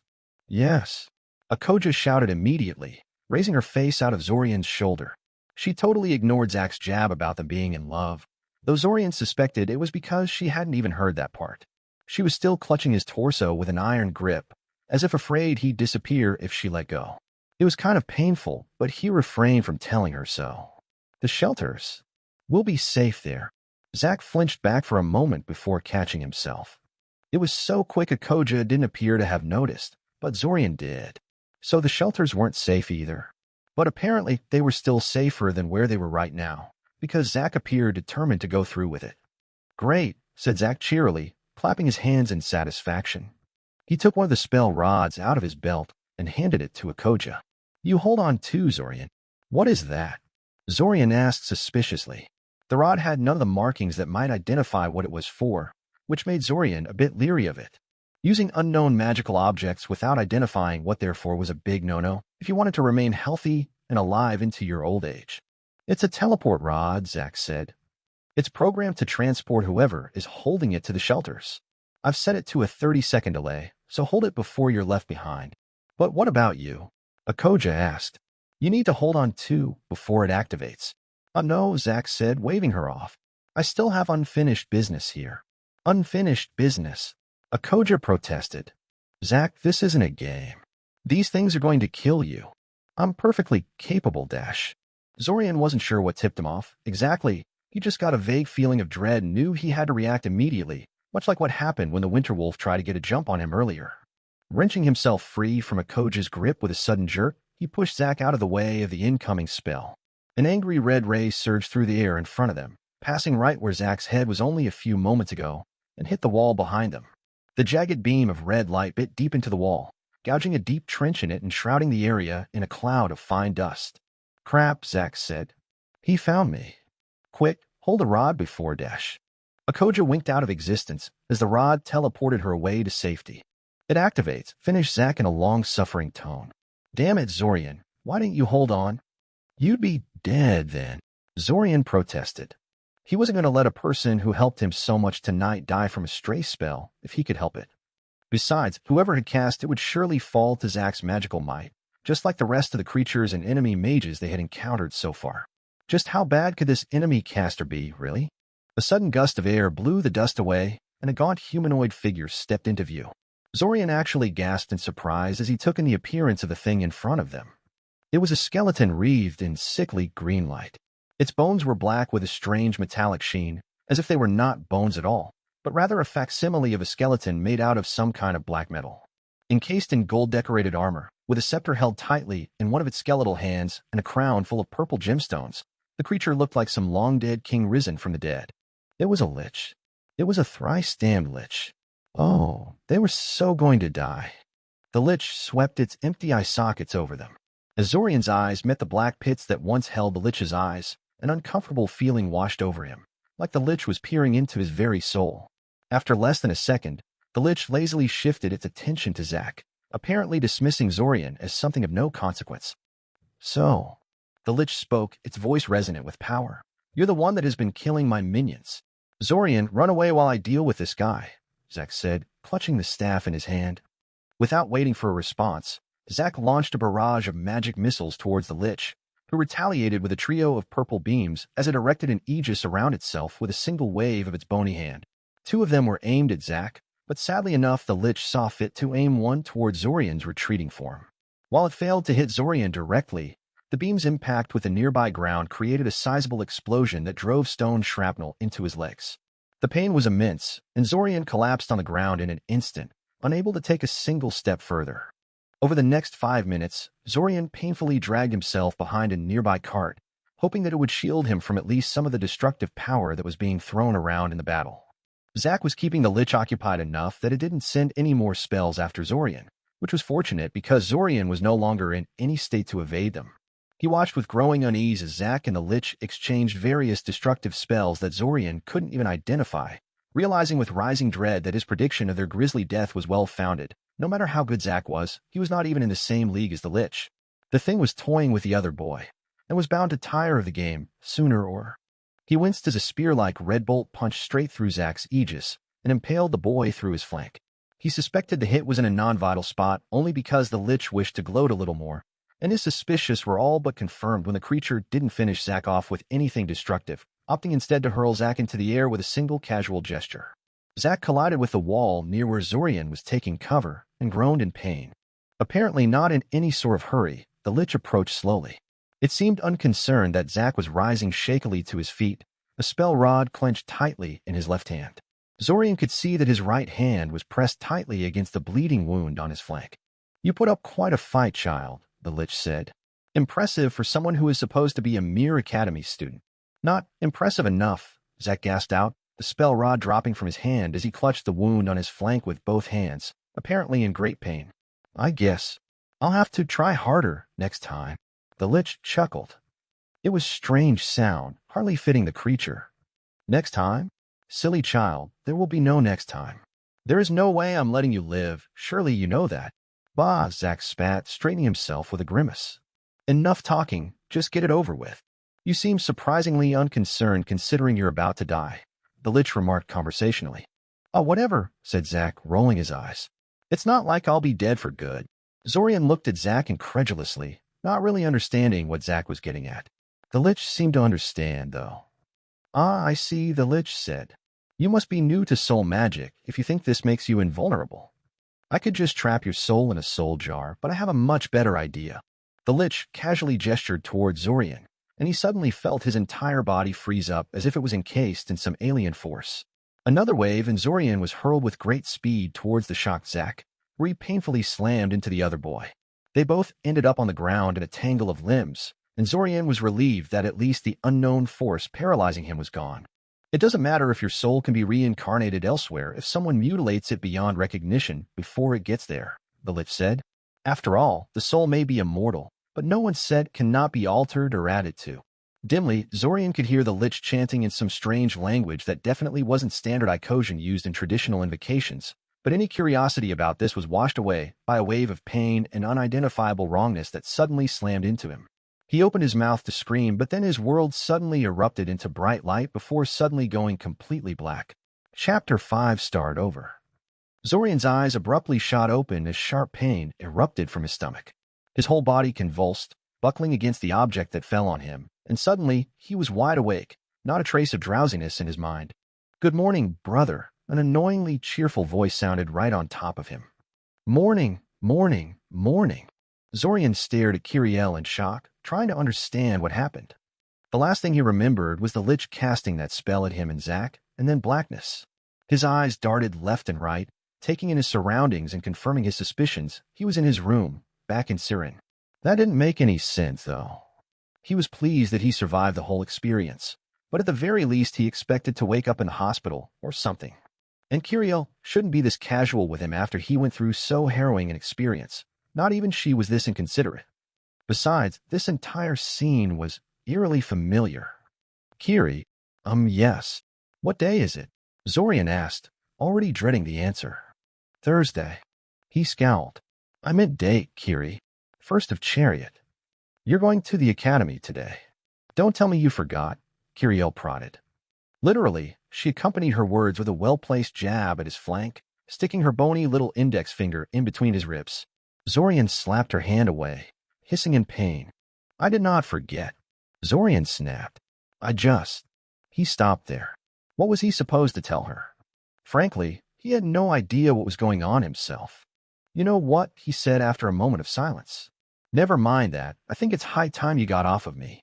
Before Kiriel could answer, Zorian unceremoniously flipped her over the edge of the bed before jumping up himself. He snatched his glasses from the set of drawers next to his bed, and his eyes swept through his room with more attention to detail this time, seeking anything out of place, anything that might unmask this as a giant, if rather tasteless, prank. While his memory wasn't flawless, he had a habit of arranging his belongings in very specific ways to detect nosy family members rummaging through his belongings. He found nothing massively out of place, so unless his mysterious reenactor knew his system inside and out, unlikely, or Kiri finally decided she'd respect the sanctity of his room while he was away, hell would sooner freeze over. This really was his room like he left it when he went to Syoria. Was it all a dream, then? It seemed altogether too real for a dream. His dreams had always been vague, nonsensical, and prone to evaporate out of his memory soon after he woke up. These felt exactly like his normal memories. No talking birds, floating pyramids, three-eyed wolves, and other surreal scenes his dreams usually contained. And there was so much of it, too. Surely a whole month worth of experiences is too much for a mere dream. Mom wants to talk to you, Kiriel told him from the floor, apparently not in any great hurry to get up. But hey, can you show me some magic before you get down? Please? Pretty please. Zorian frowned. Magic, huh? Come to think of it, he learned quite a bit of magic. Surely if this was all a particularly elaborate dream, all the magic he learned there would be completely bogus, right? He made a couple of sweeping gestures and words before cupping his hands in front of him. A floating orb of light promptly materialized above his palms. Huh? Not just an elaborate dream, then. That's amazing. Kiriel gushed, poking the orb with her finger only to have it pass straight through it. Not surprising, really, since it was just light. She withdrew her finger and curiously stared at it, as if expecting to find it change somehow. Zorian mentally directed the orb to fly around the room and circle Kiriel a few times. Yep, he definitely knew the spell. He retained not just the memory of the casting procedure, but also the fine control he developed with repeated practice with it. You don't get things like that from a mere vision, even a prophetic one. More? More? Demanded Kiriel. Oh, come on, Kiri, sighed Zorian. He really wasn't in the mood for her antics at the moment. I indulged you, didn't I? Go find something else to amuse yourself now. She pouted at him, but he was thoroughly immune to such things by now. Then she frowned for a moment and suddenly straightened as if remembering something. Wait. No. Zorian shouted, but he was already too late. Kiri already ran into the bathroom and slammed the door behind her. Damn it, Kiri, why now? Why not before I woke up? Sucks to be you, she answered. Zorian leaned forward until his forehead collided with the door. I had forewarning, and I still fell for it. He frowned. Forewarning, indeed. Whatever his future memories were, they seemed to be fairly reliable. Was Syoria really going to get invaded during the summer festival? Then, what should he do about that? What could he do about that? He shook his head and marched back to his room. He would not even contemplate that sort of question until he found out more about what had happened to him. He locked the door so he would have some privacy and sat on his bed. He needed to think. Okay. So he lived through a whole month of school before something happened, and then he woke up in his room back in Sirin, as if the entire month never happened. Even with magic factored in, that was preposterous. Time travel was impossible. He didn't have any books in his room that discussed the topic at any appreciable length, but all the passages that dealt with time travel agreed that it couldn't be done. Even dimensional magic could only warp time, speeding it up or slowing it. It was one of the few things mages agreed was beyond the ability of magic to accomplish. So how, then, was he living through it? He was just in the process of consulting the books in his room for any type of magic that could fake time travel in some way, when a knock on his door interrupted his thoughts, and he suddenly realized he was still in his pajamas and that mother wanted to talk to him quite a while ago. He quickly changed and opened the door, only to find himself under the scrutiny of two women, only one of which was his mother. He almost greeted Ilsa by name, but he caught himself in time. A teacher from the academy has come to talk to you, his mother said, her disapproving stare telling him she was going to give him an earful once Ilsa left. Greetings, Ilsa said. I'm Ilsa Zalady from Syoria's Royal Academy of Magical Arts. I was hoping to speak to you about some matters before you leave. It won't take long. Of course, said Zorian. Where do you? Your room shall suffice, Ilsa said. I'll bring you something to drink, his mother said, excusing herself. Zorian watched Ilsa as she unpacked various papers and placed them on his desk. What was she doing with those, anyway? Trying to decide how to proceed with this. If his future memories were valid, she should be handing him the scroll right about. Yeah, there it is. Knowing what's going to happen in advance is weird. For the sake of appearances, Zorian gave the scroll a cursory examination before channeling mana into it. It was exactly how he remembered it: the calligraphy, the flowery official-sounding phrases, the elaborate crest at the bottom of the document, and Zorian felt a wave of dread wash over him. What the hell had he gotten himself involved in? He had no idea what was happening to him, but it was big. Very big. He had the urge to tell Ilsa about his predicament and seek her advice, but he restrained himself. It sounded like the most sensible thing to do. Surely a fully trained mage like her was far more qualified for tackling this than he was, but what could he possibly tell her? That he was remembering things that hadn't happened yet? Yeah, that would go over well. Besides, considering the nature of his future memories, he could easily see himself arrested if a conspiracy to invade Scioria was really discovered thanks to his warnings. After all, it's far more likely his shocking knowledge comes from being a defector of the conspiracy than him being some kind of weird time traveler. An image of a couple of government agents torturing him for information briefly flittered through his mind, and he shuddered. No, best to keep all this to himself for now. So for the next 10 minutes, Zorian basically reenacted his memories of his initial interaction with Ilsa. Not seeing the point in choosing differently this time, all of his choices were made for reasons that were currently every bit as valid as they were in his future memories. He didn't argue with Ilsa about Svim this time around, though, since he already knew arguing over that topic was pointless, and he didn't request a bathroom break, since he already knew what electives he wished to take. Ilsa seemed completely indifferent to his strange decisiveness, apparently just as eager as he was to get this whole thing out of the way. Then again, why would she be surprised at his decisiveness? She had no future memories to compare this entire encounter to, unlike him. Hell, she didn't even know him up until now. Zorian sighed and shook his head. They really did feel just like normal memories, and it was hard to ignore them. This is going to be one long month. Are you all right, Mr. Kaczynski? Zorian glanced at Ilsa curiously, trying to divine why she asked him that. She glanced towards his hands, only for a moment, but Zorian caught it. His hands were shaking. He balled them into fists and took a deep breath. I'm fine, he said. A second or so of uncomfortable silence ensued, Ilsa apparently unwilling to continue with her closing speech while she continued to study him. Can I ask you a question? Of course, Ilsa said. That's why I'm here. What do you think about time travel? She was clearly taken aback by the question. It was probably the last thing she expected him to ask, or at least close to the bottom of the list. She composed herself very quickly, though. Time travel is impossible, Ilsa said firmly.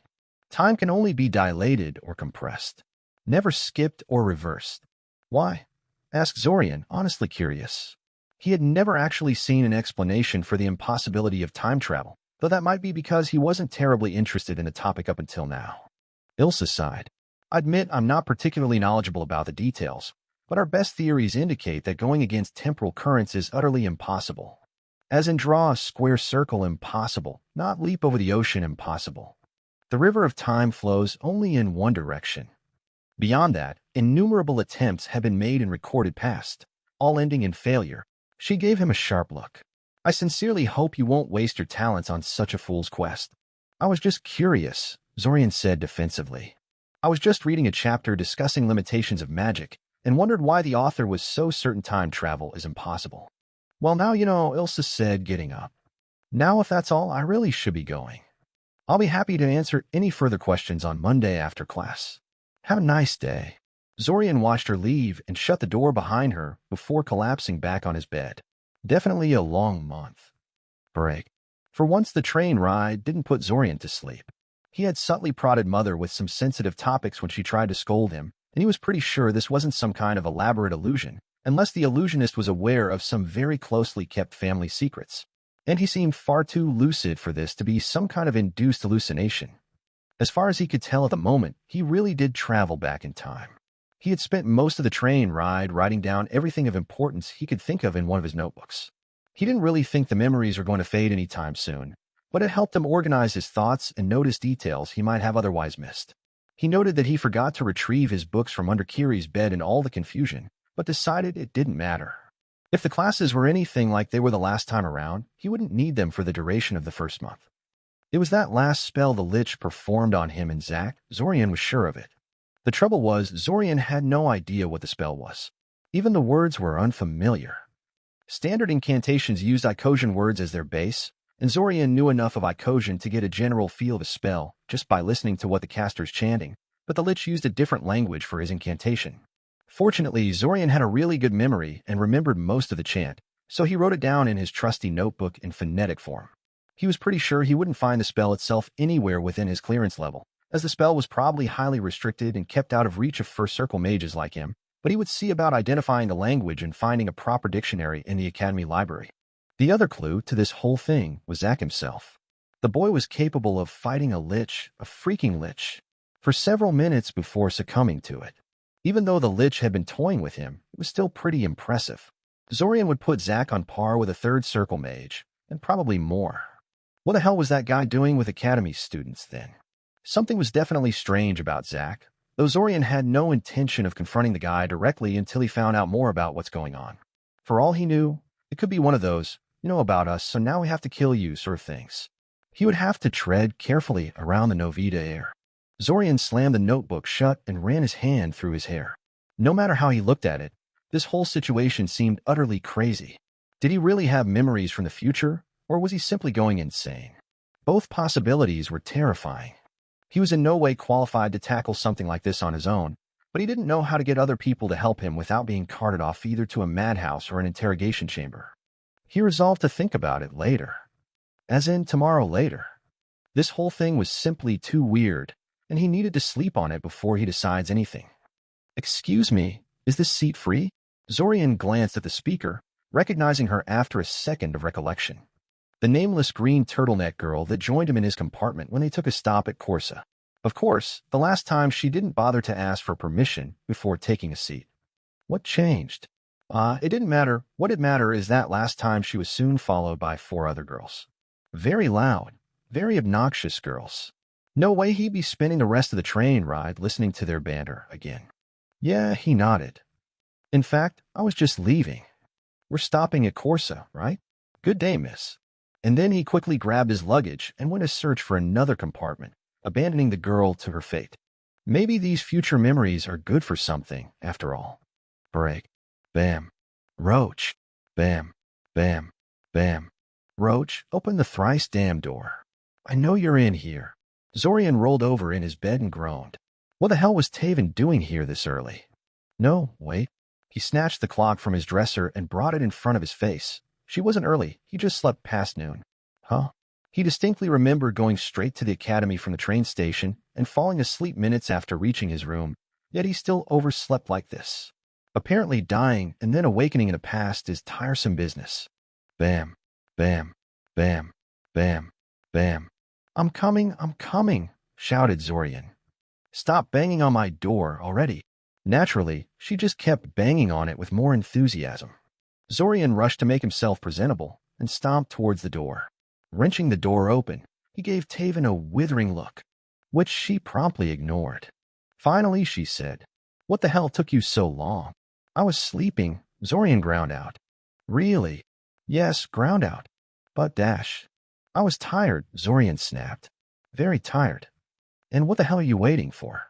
"Get inside." She rushed inside, and Zorian took a moment to collect himself before he confronted her. In his future memories, she never visited him once after he refused to go along with her mission to the sewers, which spoke volumes about her true feelings about this friendship of theirs. Then again, he hardly even thought about her himself until now, so he probably shouldn't judge. In any case, he was even less inclined to join her on this mission now than he was in his future memories. He actually had more pressing matters to attend to this time, in addition to general apprehensiveness that was still as valid now as it was then. Accordingly, he felt a lot less reluctance in simply blowing her off. It only took him an hour to convince her to leave him alone. That done, he immediately set out for the library, making a short detour to a nearby bakery for a quick bite to tide him over. Once in the library, he started searching for books on the topic of time travel and trying to identify the language the Lich used in his spell. To call it disappointing would be calling it mildly. For one thing, there were no books on time travel. The topic was not considered a serious field of study, what with it being impossible and all. What little was written about it was scattered across innumerable volumes, hidden in unmarked sections and paragraphs of otherwise unrelated books. Piecing together these scattered mentions was an absolute chore, and not all that rewarding either. None of it was useful in solving the mystery of his future memories. Finding the language the Lich used in his spell was even more frustrating, since he failed to even identify the language, much less translate the chant. He spent the entire weekend fruitlessly sifting through library texts, finally abandoning that avenue of research when it became obvious it wasn't producing any results. Plus, the library workers were starting to give him weird looks at his choice of literature, and he didn't want to create any unfortunate rumors. Hopefully, he would be able to trick Zach into revealing what the hell was going on when school started. Break. You're late. Zorian stared at Akoja's stern face in quiet contemplation. He was glad he wouldn't have to deal with any drama because of his disastrous evening with her, almost as glad as he was about the fact that he wasn't dead, but he couldn't help but wonder what her outburst had been about. She didn't really look like she had a crush on him, so why did his comment hit her so heavily? What? She asked, and Zorian realized he had been staring at her a little too long. Oops. a.k.a, why are you telling me this when more than half the class isn't even here yet? He asked. Because there is at least a chance you will listen, unlike them, Akoja admitted. Also, someone like you should be an example to other students, not descend to their level. Someone like me? Inquired Zorian. Just get inside, she snapped irritably. He sighed and went inside. It was probably for the best to leave things be. He had other problems to deal with, and she was far too rule-bound for his tastes anyway. He didn't know what he was expecting to happen when he walked into the class. Everyone to stop what they were doing and stare at him, maybe. At least then he would have a reason for feeling so unnerved at attending his first class of the year for the second time. But of course they did no such thing. It wasn't a second time for them, and there was nothing visibly irregular about him for them to take notice. He quashed his unease and sat down in the back of the class, discreetly scanning new arrivals for signs of Zach. He was sure the other boy was connected to this somehow, and the mysterious boy appeared to be Zorian's best chance at understanding what was happening to him. There was a brief commotion when Briam's fire drake familiar hissed up a storm and started chasing Briam's terrified neighbor across the classroom before Briam calmed it down. Apparently, the magical reptile liked the unfortunate boy even less than it did Zorian. In any case, Ilsa came in soon after and started the class. Zach never showed up. Zorian spent the entire class in a daze, shocked at this turn of events. Where the hell was Zach? Everything happened almost exactly as it did in his future memories so far, with Zach's absence being the first major deviation. This firmly cemented Zach as somehow connected to this madness, but it also put the boy out of Zorian's reach for the moment. The lecture was even more annoying now than it was the first time he listened to it, since from his perspective he went through these review sessions less than a month ago. Apparently Ilsa worked off some kind of a script, because the lecture was virtually identical to the one from his memory, the only difference being that Zach wasn't there to compete with Akoja for answering Ilsa's questions to the class. Funny how things seem clearer in retrospect. Zach was acting strange right from the start, in that very first lecture, but Zorian thought nothing of it. Sure, Zach volunteering to answer the teacher's questions was out of character for the boy, but not completely implausible. It was just a review session anyway, and they had to know these things to pass the certification. It took 2 weeks before people really began to take notice the extent of Zach's sudden improvement. So many questions, so few answers. He could only hope that Zach would show up soon. Break. Zach didn't come to class that day, or the next, or the day after that. By Friday, Zorian was pretty sure the other boy wouldn't be showing up at all.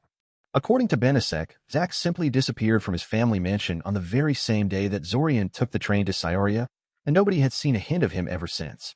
Zorian didn't think he could cook up anything the investigators hired by the boy's guardian hadn't thought of doing, and he didn't want to attract attention to himself by asking around, so he reluctantly put the mystery of Zach aside for the moment. His schoolwork was going well, at least. Thanks to his foreknowledge, he aced Nora Bull's surprise tests, and didn't really have to study for any subject. A small refresher was sufficient to coast him through pretty much anything. Once his warding class really gets going, that's probably going to change. But for now, he had all the free time he wanted to deliberate on what he should do about the rapidly approaching summer festival and the accompanying assault. Sadly, with Zach absent, Zorian had hit dead ends in all the clues he had, and was now at loss how to proceed. Come in. Zorian opened the door to Svim's office, and defiantly met the man's gaze. He was pretty confident in the accuracy of his future memories by now, Zach's mysterious absence aside, so he knew this was going to be another exercise in frustration. He was tempted to boycott the meetings, but he suspected it was his stoic perseverance in the face of the man's antagonism that eventually convinced Ilsa to take him under her wing. And besides, he felt that he would be doing Svim a favor if he quit. Zorian had a distinct feeling that the man was trying to get him to quit the last time around, and he was far too spiteful to do that.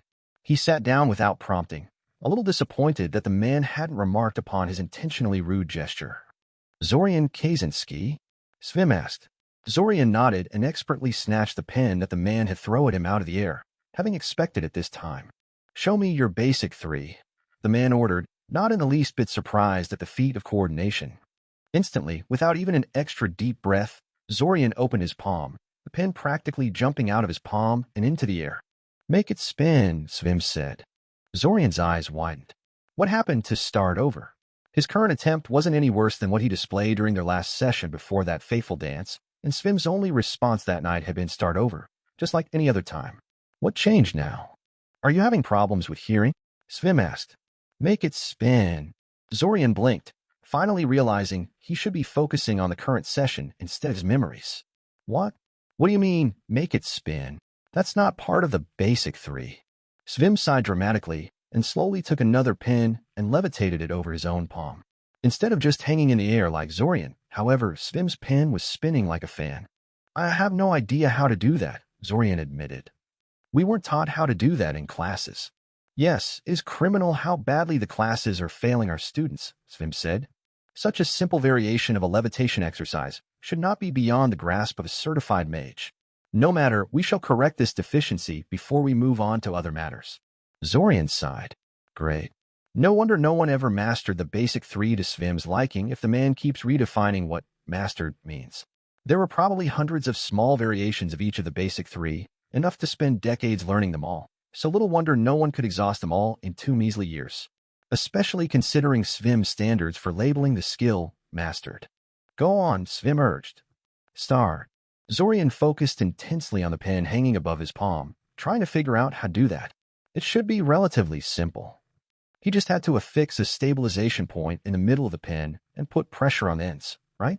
At least, that's the first thing that popped into his head. He had just managed to get the pen to move a bit when he felt a familiar object impact onto his forehead. Zorian glared at Svim, cursing himself for forgetting about the man's damnable marbles. Svim glanced at the pen that was still hovering over Zorian's palm. "You didn't lose focus," Svim remarked. "Good. You threw a marble at me," Zorian accused. "I was hurrying you up," Svim said, unrepentant. "You're too slow. You must be faster. Faster, faster, faster." "Start over." Zorian sighed and returned to his task. "Yup, definitely an exercise in frustration." Break. Between his unfamiliarity with the exercise and Svim's constant interruptions, Zorian only managed to get the pen to wobble by the end of the session, which was a little humiliating, actually. His above-average shaping skills were one of the few things that set him aside from his fellow mages, and he felt he should have done much better, despite Svim's repeated sabotage attempts. Fortunately, a book describing the exercise in detail was easy to find in the Academy library, so he would hopefully master it by next week. Well, not master it, not in the sense that Svim wanted him to, but he at least wanted to know what he was doing before he tackled his next session with Svim. Of course, normally, he wouldn't be willing to pour that much effort into a lousy shaping exercise, but he needed a distraction. At the beginning, the entire time travel situation was so patently ridiculous that he found it easy to remain calm and collected. Some part of him kept expecting that the whole thing was a double dream or something, and that he would wake up one day and not remember a thing. That part was becoming panicked and agitated now that it became obvious that the situation he faced was real. What the hell was he supposed to do? Zach's mysterious absence weighed heavily upon him, inflaming his paranoia and making him reluctant to tell anyone about the invasion. Zorian was not a fundamentally selfless person and didn't want to save people only to screw himself over in the end. Whatever his future memories really were, they were in essence his second chance at life. He was pretty sure he died at the end of his future memories, and he had no intention to squander it. He did consider it his ethical duty to warn people of the danger threatening the city, but there had to be a way to do it without destroying his life or reputation. The simplest idea would be to warn as many people as possible, thus ensuring that at least some of them take the warnings seriously, and do so face-to-face, since written communications can be ignored in a way that is not really possible in personal interactions. Unfortunately, that would almost certainly paint him as a madman until he's eventually vindicated by the actual assault. If there is an assault, that is, what if the conspirators decide to lay low upon having their plans unmasked and the invasion doesn't happen? What if nobody takes him seriously until it's too late and then decide to turn him into a scapegoat in order to shift responsibility away from themselves? What if one of the people he tries to warn is part of the conspiracy and has him killed before he can tell anyone else? What if, way too many what ifs? And he had a sneaking suspicion that one of those what ifs was responsible for Zach's disappearance. As a result of these musings, the idea of staying anonymous appealed to him more and more with each passing day. The problem was that sending a message to a bunch of people without having it traced back to you was not at all simple when magic got involved. Divinations weren't all powerful, but Zorian had only academic understanding of their limitations, and his precautions probably wouldn't hold against a motivated search by a skilled diviner. Zorian sighed and started outlining a tentative plan into his notebook, completely ignoring their history teacher's enthusiastic lecture. He had to figure out who to contact, what to put into the letters, and how to ensure they couldn't be traced back to him. He somehow doubted the government would allow authors to publish instructions on how to evade detection from law enforcement, but he would still check the library to see what they have on the topic. He was so caught up in his self-appointed task he barely noticed when the class ended, furiously scribbling away while everyone else packed and filed out of the classroom. He definitely didn't notice Benisek peering over his shoulder. "What are you doing?" Zorian slammed his notebook shut in a reflexive maneuver as soon as Benisek started talking and gave the other boy a nasty glare. "It's impolite to look over other people's shoulders," Zorian remarked.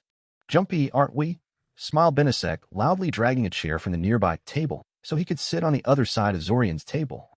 "Relax, I didn't see anything." "Not for the lack of trying," remarked Zorian. Benisek only grinned wider. "What do you want, anyway?" "Just wanted to talk for a bit," Benisek shrugged. "You've been really withdrawn this year. You've got this frustrated look on your face all the time, and you're always busy even though it's the start of the school year. Wanted to know what was bothering you, you know?" Zorian sighed. "This isn't something you can help me with, Ben." Benisek made a strangled noise, apparently outraged by his remark.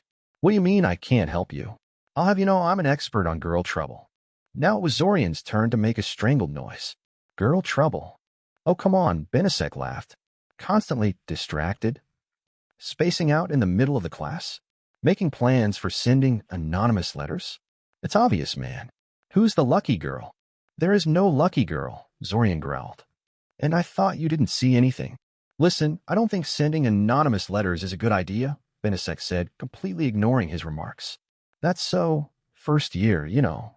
You should just walk up to her and tell her how you feel." "I don't have time for this," Zorian sighed, getting up from his seat. "Hey, come on," protested Benisek, trailing after him. "Man, you're one touchy guy. Did anybody tell you that?" "I was just..." Zorian ignored him. He really didn't need this right now. Break. In retrospect, Zorian should have known that simply ignoring Benisek wasn't such a good idea. It only took 2 days for most of the class to know that Zorian has a crush on someone, and their loud speculation was annoying as hell. Not to mention distracting. Still, his displeasure at the rumors evaporated when Nialu approached him one day and gave him a short list of books he might find useful. He had half a mind to set the list on fire, especially since the list was decorated with dozens of little hearts, but in the end his natural curiosity won over, and he went to the library to check them out. He figured that at the very least he'd get a good laugh out of them. He got more than a good laugh, though. Instead of silly love advice like he expected, the books Neela recommended were all about making sure your letters, gifts, and such couldn't be traced back to you with divinations and other magic. Apparently, if you call such advice forbidden love, mysteries of scarlet letters revealed, and phrase it as relationship advice, you can get straight past the usual censorship such topics would normally be subjected to. Of course, he had no idea how reliable the advice in those books really was, and the librarian looked at him funny when he checked out books like that, but he was still pleased to have found them. If this whole thing worked out in the end, he'd have to do something nice for Nialu. So as the summer festival approached, Zorian prepared and plotted. He bought a whole stack of generic paper sheets, pens, and envelopes in one of the stores that looked too poor and disorganized to track their customers' purchases. He worded the letters carefully to avoid revealing any personal details. He made sure not to touch the paper with his bare hands at any point, and that none of his sweat, hair, or blood ended up in the envelope. He deliberately wrote in a blocky, formal script that looked nothing like his normal handwriting. He destroyed the pens, the excess paper, and envelopes he didn't use in the end. And then, a week before the festival, he put the letters in different public postal boxes all over Scioria and waited. It was nerve-wracking, to say the least. Nothing happened, though no one came to confront him about the letters, which was good, but also nothing out of the ordinary seemed to be happening. Did no one believe him? Did he mess up somehow, and the letters ended up not reaching their intended recipients? Are they being so subtle in their reaction that no disturbance is being made? The wait was killing him. Finally, he had enough. On the evening before the dance, he decided he'd done everything he could and took the first train out of the city. His letters may or may not have worked, but this way he'll be all right regardless. If anyone asked, though he doubted they would, he'll use his trusty alchemical accident excuse. He messed up a potion and breathed in some hallucinogenic fumes, only coming to his senses when he was already outside of Scioria. Yes, that's exactly what happened. As the train sped away from Scioria in the dead of a night, Zorian suppressed his unease and feelings of guilt for doing so little to warn anyone of the approaching attack. What else could he have done? Nothing, that's what. Nothing at all. After a while, he fell into uneasy sleep, the rhythmic thumping of the train his lullaby, visions of falling stars and skeletons wreathed in green light haunting his dreams. Break. Zorian's eyes abruptly shot open as sharp pain erupted from his stomach. His whole body convulsed, buckling against the object that fell on him, and suddenly he was wide awake, not a trace of drowsiness in his mind. "Good morning, brother," an annoyingly cheerful voice sounded right on top of him. "Morning, morning, morning." Zorian gaped at his little sister incredulously, his mouth opening and closing periodically. "What again?" "Oh, you gotta be kidding me," Zorian growled, and Kiriel quickly got off of him and scooted away fearfully. Apparently, she thought his ire was directed at her. "Not you, Kiri. I just had a nightmare, that's all." He couldn't believe it. It happened again. What the hell? He was glad it happened last time, since it meant he wasn't, dead. But now it was just freaky. Why was this happening to him? Oh, and while he was lamenting his fate internally, Kiriel barricaded herself in the bathroom again. God damn it all. Chapter 6, Concentrate and Try Again. Zorian stared at the endless fields blurring past him, the silence of the otherwise empty compartment only broken by the rhythmic thumping of the train's machinery. He looked calm and relaxed, but it was only a practice facade and nothing more. His mask of stoicism might have seemed silly, as there was no one around to judge him, but over the years Zorian had found that acting calm on the outside helped him achieve calm more easily on the inside as well. He needed any help he could get in achieving inner peace now, because he was about to start panicking like a headless chicken. Why was this happening again? The first time it had happened, he was dead sure the Lich was responsible. The spell had hit him, and then he woke up in the past. Cause and effect. He hadn't been hit by some mysterious spell this time, though not unless someone had snuck into the train compartment while he was sleeping, which he found very unlikely. No, he had just dozed off and woke up in the past again, as if it was the most normal thing in the world. Then again, it did highlight some things that had been bothering him until now. After all, why had the Lich cast a time travel spell on him? It seemed rather counterproductive to the whole secret invasion plot. Time travel seemed too purposeful and complex to be an accidental side effect, and he seriously doubted the Lich had used a spell whose effects it did not understand. Even a neophyte like him knew what a horrible idea it was to use a spell you don't understand in an uncontrolled environment, and the undead spellcaster wouldn't have reached the level it did if it was willing to do something so foolish for the sake of a couple of brats it had already defeated anyway. No, there was a simpler explanation. The Lich wasn't responsible for his time-traveling problems. It really had been trying to kill them. The plural, because Zack had also been the target. The same Zack that had been shockingly good in all his classes all of a sudden. The same Zack that was wandering around the city, armed to the teeth with combat magic that should be beyond any academy student. The same Zack that had been making very curious offhand comments all month long. Perhaps it was Zack, not the Lich, who had cast the time travel spell. Zack being a time traveler would explain his vast abilities and inexplicable academic improvement quite nicely. Since this particular method of time travel seems to just send a person's mind into their younger body, he could be of an arbitrarily large age, and what Zorian remembered of Zack's various comments led him to believe the boy had lived through this particular time period many times over. A mage with decades of experience and detailed foreknowledge would no doubt find third-year curriculum laughably easy. Though even if Zack had been the one to cast the time travel spell, there was still left the question of why Zorian was thrown back too. It could have easily been an accident. He knew that grabbing a mage while they're in the process of casting a teleport spell could pull you along for the ride, and they were basically tangled with one another, but that didn't explain why Zorian was repeating this month for the second time. Zack had been absent all month long, and thus hadn't had the opportunity to cast anything at Zorian. He didn't know what to think. Hopefully Zack would be present for questioning this time around. Now stopping in Corsa, a disembodied voice echoed, the faulty speakers crackling with signal noise every once in a while. I repeat, now stopping in Corsa. Thank you. What, already? A glance through the window revealed the familiar white tablet confirming his arrival at the trading hub. He was half tempted to get off the train and spend the entire month fooling around and trying to forget this whole time travel business, but quickly dismissed it. Blowing off the beginning of the school year like that would be really irresponsible and self-destructive, even if going through another identical month of classes was anything but appealing. There was a possibility that he would be flung back into the past for the third time, of course, but that wasn't something he should be relying on. There was no way the spell could keep sending him back indefinitely. After all, it was bound to run out of mana sooner or later. Probably sooner, since time travel must be pretty high level. Right? Zorian snapped out of his thoughts and finally noticed the boy peering into his compartment. He frowned. He specifically chose this compartment because it was completely empty during his second attempt at life. After he had left the green turtleneck girl to her giggling fate, he had come here for some peace, so this time he decided to be proactive and went here right from the start. Apparently, it wasn't that simple. He supposed that his very presence attracted the boy. Some people just plain liked company and would avoid empty compartments. Yes, Zorian said politely, hoping the boy just wanted to ask him something instead of trying to find a seat. He was mistaken. Do you mind if I sit here? No, go right ahead, said Zorian, giving the boy a forced smile. Damn. The boy smiled brightly at him and quickly dragged his luggage in. A lot of luggage. First year, right? Zorian asked, unable to help himself. So much for his plan on remaining silent and creeping the boy out into leaving the compartment. Oh well. Yeah, the boy agreed. How did you know? Your luggage, Zorian remarked.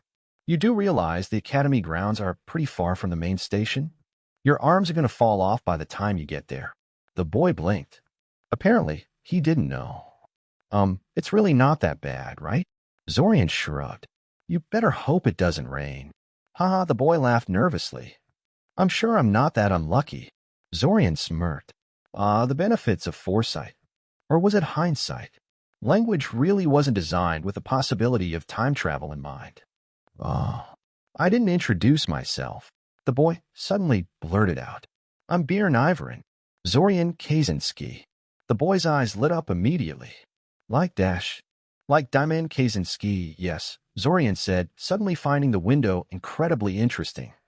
The boy stared at him expectantly, but if he had expected further elaboration from Zorian on the subject, he was about to be sorely disappointed. The last thing Zorian wanted to do was talk about his eldest brother. So, are you related to Diamond Kaczynski, or is your last name just a coincidence? Asked the boy after a lengthy pause. Zorian pretended he couldn't hear him, and instead retrieved his notebook from the neighboring seat and studied it intently. It was almost completely empty, since all his previous notes about the invasion and the mystery of his future memories were now gone, lost in a future he left behind him. It wasn't much of a loss, since the vast majority of those notes had been worthless, hollow speculations and dead-end leads that hadn't got him any closer to solving this mystery. Still, he had written down a few things he remembered from his previous notes, like the spell chant the Lich had uttered before killing him. Yes, Zack was likely responsible for all of this, but he couldn't be sure. After judging the silence to have lasted for a fittingly awkward amount of time, Zorian looked up from his notebook to fixate a look of confusion at the waiting boy. Huh? Did you say something? Zorian pretended, frowning slightly as if he honestly hadn't heard a word of the question he was asked. Never mind, the boy backpedaled. It's not important. Zorian gave the boy a genuine smile. At least he could take a hint. He talked to the boy for a while, mostly just answering the boy's questions about first-year curriculum, before growing bored with it and starting to feign interest in his notebook again, hoping he will take the hint. What's so interesting about that notebook, anyway? He asked, either oblivious to Zorian's disinterest in continued conversation or deliberately ignoring it. Don't tell me you're studying already. No, these are just notes on some personal research, said Zorian. It's not going to, well, so I'm a little frustrated with it. My mind keeps drifting to it, especially when the alternative was talking to an overly inquisitive first year. The Academy Library dash. First thing I tried, Zorian sighed. I'm not stupid, you know? The boy rolled his eyes at him. Did you search for the books yourself, or did you ask the librarian to help you? Mother works as a librarian, and they have these special divination spells that let them find things in minutes that would take you decades if you search by title and skimming alone. Zorian opened his mouth before closing it. Ask the librarian for help, huh? Okay, maybe he is stupid. Well, it's not really a topic I want to bother the librarian with, Zorian tried.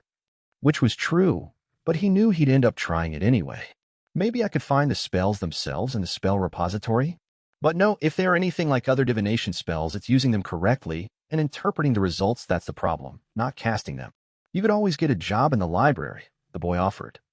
If the academy library is anything like the one my mother works in, they're always desperate for help. They teach their employees how to use those spells as a matter of course. Really? Zorian asked, rather intrigued by the idea. It's worth a try, he said, shrugging. For the rest of the ride, Zorian stopped trying to evade conversation. Bjorn had definitely earned some respect from him. Break. Of course. We're always looking for help. Well, that was easy. We can't pay you much, understand. That miserable gnome of a headmaster cut our budget again. But we're very flexible about work time, and we've got a pretty friendly atmosphere here. Zorian waited patiently for the librarian to run out of steam.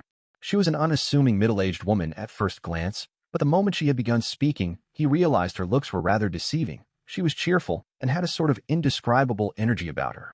Just standing around her made Zorian feel the same sort of pressure he felt when stuck in a crowd of people, and he had to rein in his instinct to step back as if from a raging fire.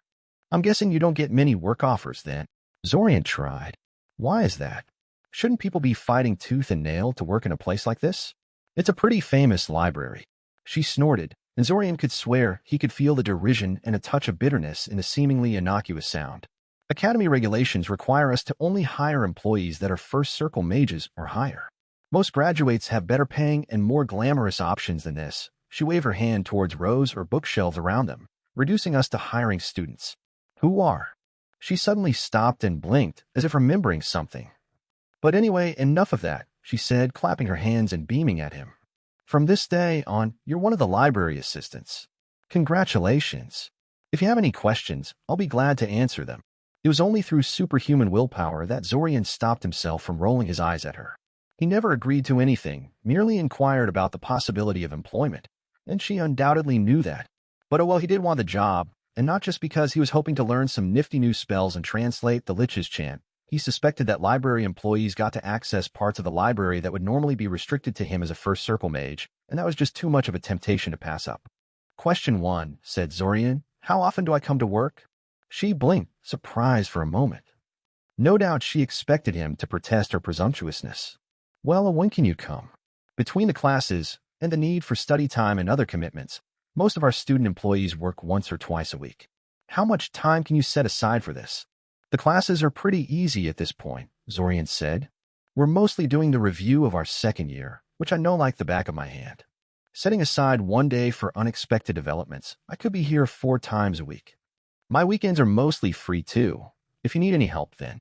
Zorian mentally berated himself for talking like that. The classes hadn't even started yet, so how would he know what they consisted of? Luckily, the librarian didn't call him out on it. Instead, her eyes immediately lit up upon hearing this, and she started shouting. Ivory, she called out. I've got a new partner for you. A bespectacled girl carrying an armload of books popped out of the small room adjacent to the information desk to see what was going on. Oh. It was the green turtleneck girl, she was wearing it even now, that he shared a compartment with.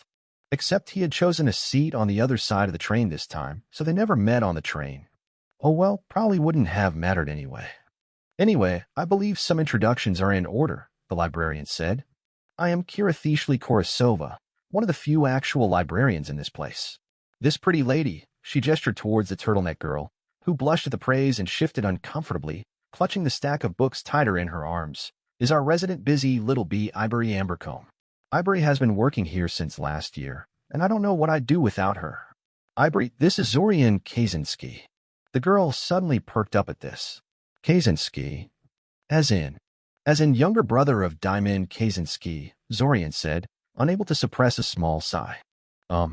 Actually, I'm pretty sure she meant your other brother, Kirathishli said with a sly smile. She's in class with Fordov and has a bit of a crush. She and a dozen other girls. Fordov never had a shortage of women throwing themselves at him. Miss Korosova, Ivory protested. Oh, lighten up, Kirathishli said. Anyway, Zorian here will be working with us pretty heavily for the foreseeable future. Go show him what to do. And just like that, he was employed at the library. Only time would tell if he was wasting his time. Break. Much like the last time Zach hadn't come to class. Zorian was half expecting it, but it was no less annoying because of it. It cemented Zorian's suspicion that Zach was heavily involved in this mess, but the boy's absence made it impossible for Zorian to confront him about it. What was he supposed to do now? For that matter, was he supposed to do anything at all? Last time he had been operating on the belief that if he didn't do something about the invasion, No one would. No one else had the strange future memories he did, after all. If his speculations were correct, though, Zack had probably traveled through time specifically to stop the invasion. What other reason did he have to frequent this particular time period? Besides, he had been wandering the city during the attack, picking off attackers. So all in all, there just might be an experienced time-traveling mage on the job already, and he would only get in the way. The problem with that idea was that he was ultimately just guessing and had no idea if it was true or not. He could be dooming himself and the city through inaction, relying on a boy who, quite frankly, didn't inspire too much confidence in him. Zack reminded him of his brothers a little too much. And besides, didn't Zack lose against the Lich? Yeah. Not knowing how to unravel the mystery presented to him, or even where to start, Zorian had thrown himself into schoolwork and his job at the library. Of course, thanks to going through this for the third time, the only issue he had with schoolwork was Svim's grating insistence that his grasp on the pen spinning, as Zorian affectionately called it, exercise was abominable, and that he had to do it over and over and over again. His time at the library, on the other hand, was interesting, though not really in the way he hoped it would be. He hadn't learned any spells yet, though he suspected this was because there were so many other, more pressing things he had to learn before Kirathishli and Ivory decided to invest that kind of effort in him. Simply put, he wasn't very good at his job. The seemingly simple job of shuffling some books around was made immensely more complicated by the various library protocols and the all-important book classification scheme. Zorian had hoped to demonstrate basic proficiency with his duties before asking for favors, but it had been 2 weeks, and he was beginning to understand that it would take him at least a couple of months to reach that level, and he didn't have that. The summer festival was getting closer. That's why he proceeded to corner Kirathishli after she had dismissed him for the day to ask her about the coveted book divinations. Ivory lingered, pretending to be busy so she could eavesdrop. She sure was nosy for such a shy girl. Say, I've been meaning to ask a small favor of you, Zorian began. Go ahead, Kirathishli said. You've helped us a lot, so I'll be happy to help if I can. It's not often we get such a competent worker. Balked Zorian. Competent? I barely know what I'm doing. If it weren't for your and Ivory's help, I would wander around like a headless chicken. That's why I paired you with Ivory to learn. And boy, are you learning fast. Faster than I did when I first started at this job, that's for sure.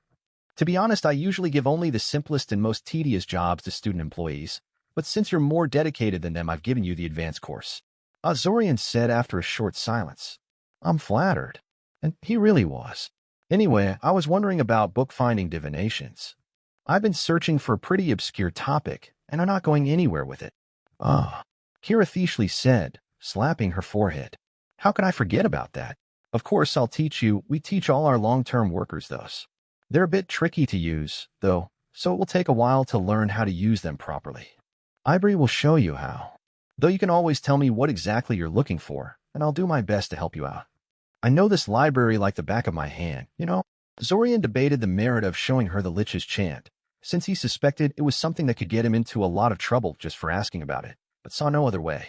No doubt learning how to use those divinations took months he didn't have. He took out his notebook and ripped out the corresponding page, handing it to her. Kirathishli arched her eyebrow at the text, and Ivory gave up on all pretenses of not paying attention and peered over her shoulder to see what was on the slip of paper.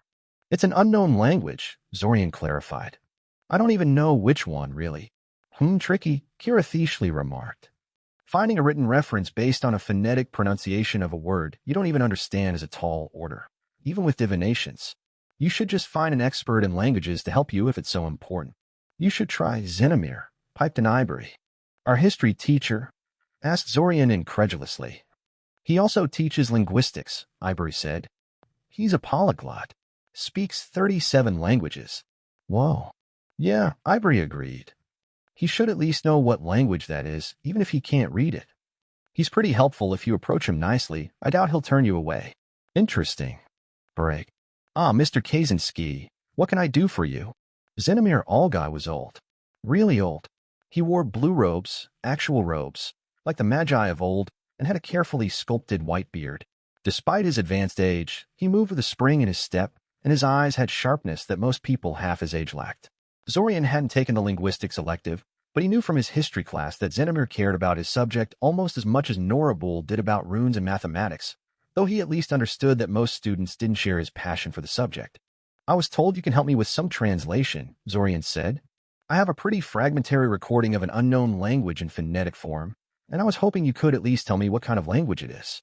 It's nothing like any language I've encountered so far. Zenomir perked up at the notion of an unknown language and gingerly took the paper slip with the Lich's chant from Zorian's hand. His eyes widened barely a second afterward. "Where did you get this?" he asked quietly. Zorian debated internally what to do and then settled for a measure of truth. "I was attacked by someone a while ago. They used a spell with that chant as the incantation. I just wanted to know what it does." Zenomir took a deep breath and leaned back. "You're lucky it didn't hit. It's some kind of soul magic spell." "Soul magic. Necromancy," clarified Zenomir. Zorian blinked. "Necromancy?" Well, it sort of made sense for the Lich to use that sort of spells, but what did necromancy have to do with time travel? Nothing. This was pretty much a definite confirmation of Zack as a primary cause of his predicament. "So wait, what is that language anyway?" asked Zorian. "HM? Oh. Yes, the language. It's Old Majura language, spoken by many of the cultures that shared the continent of Mycena with Icosians before their rise to prominence. Many of the ruins in Koth are written in it, and sadly, it is the language in which many of the blackest rituals and necromantic spells are formulated. You won't find any books about it available in public circulations, I'm afraid. But let's return to the matter of this assailant. This is the darkest of magic they used, and they could be up to no good if they're throwing spells like that on Academy students." Deciding he couldn't just backpedal now, Zorian nonetheless decided against mentioning time travel in any way and settled for making something up. He told Zenomir about him overhearing a plan to invade the city during the summer festival. At first he dismissed it as some kind of prank because of its ludicrous nature, but when the two cloaked figures noticed him eavesdropping and started throwing spells he didn't recognize at him, he grew concerned. Zenomir took him a lot more seriously than Zorian thought he would, and told him to go home and leave everything up to him from now on. Huh? That went surprisingly well. At least Zenomir hadn't dragged him off to the police station to give a statement right away, though he suspected something like that might be in his near future. He paced nervously around in his room, unable to sleep and steadily losing the fight to keep his growing apprehension in check. Smart or not, the deed was done, and now the only thing he could do was wait and see what the consequences of his decision would be. For him and for everyone. A knock on the door interrupted him. Strong, confident knocking that nonetheless only lasted for a second or two, completely unlike the knocking of anyone he knew. "Coming," Zorian called out, suspecting it was someone coming to talk to him about the story he told Zenomir. "What can I urge?"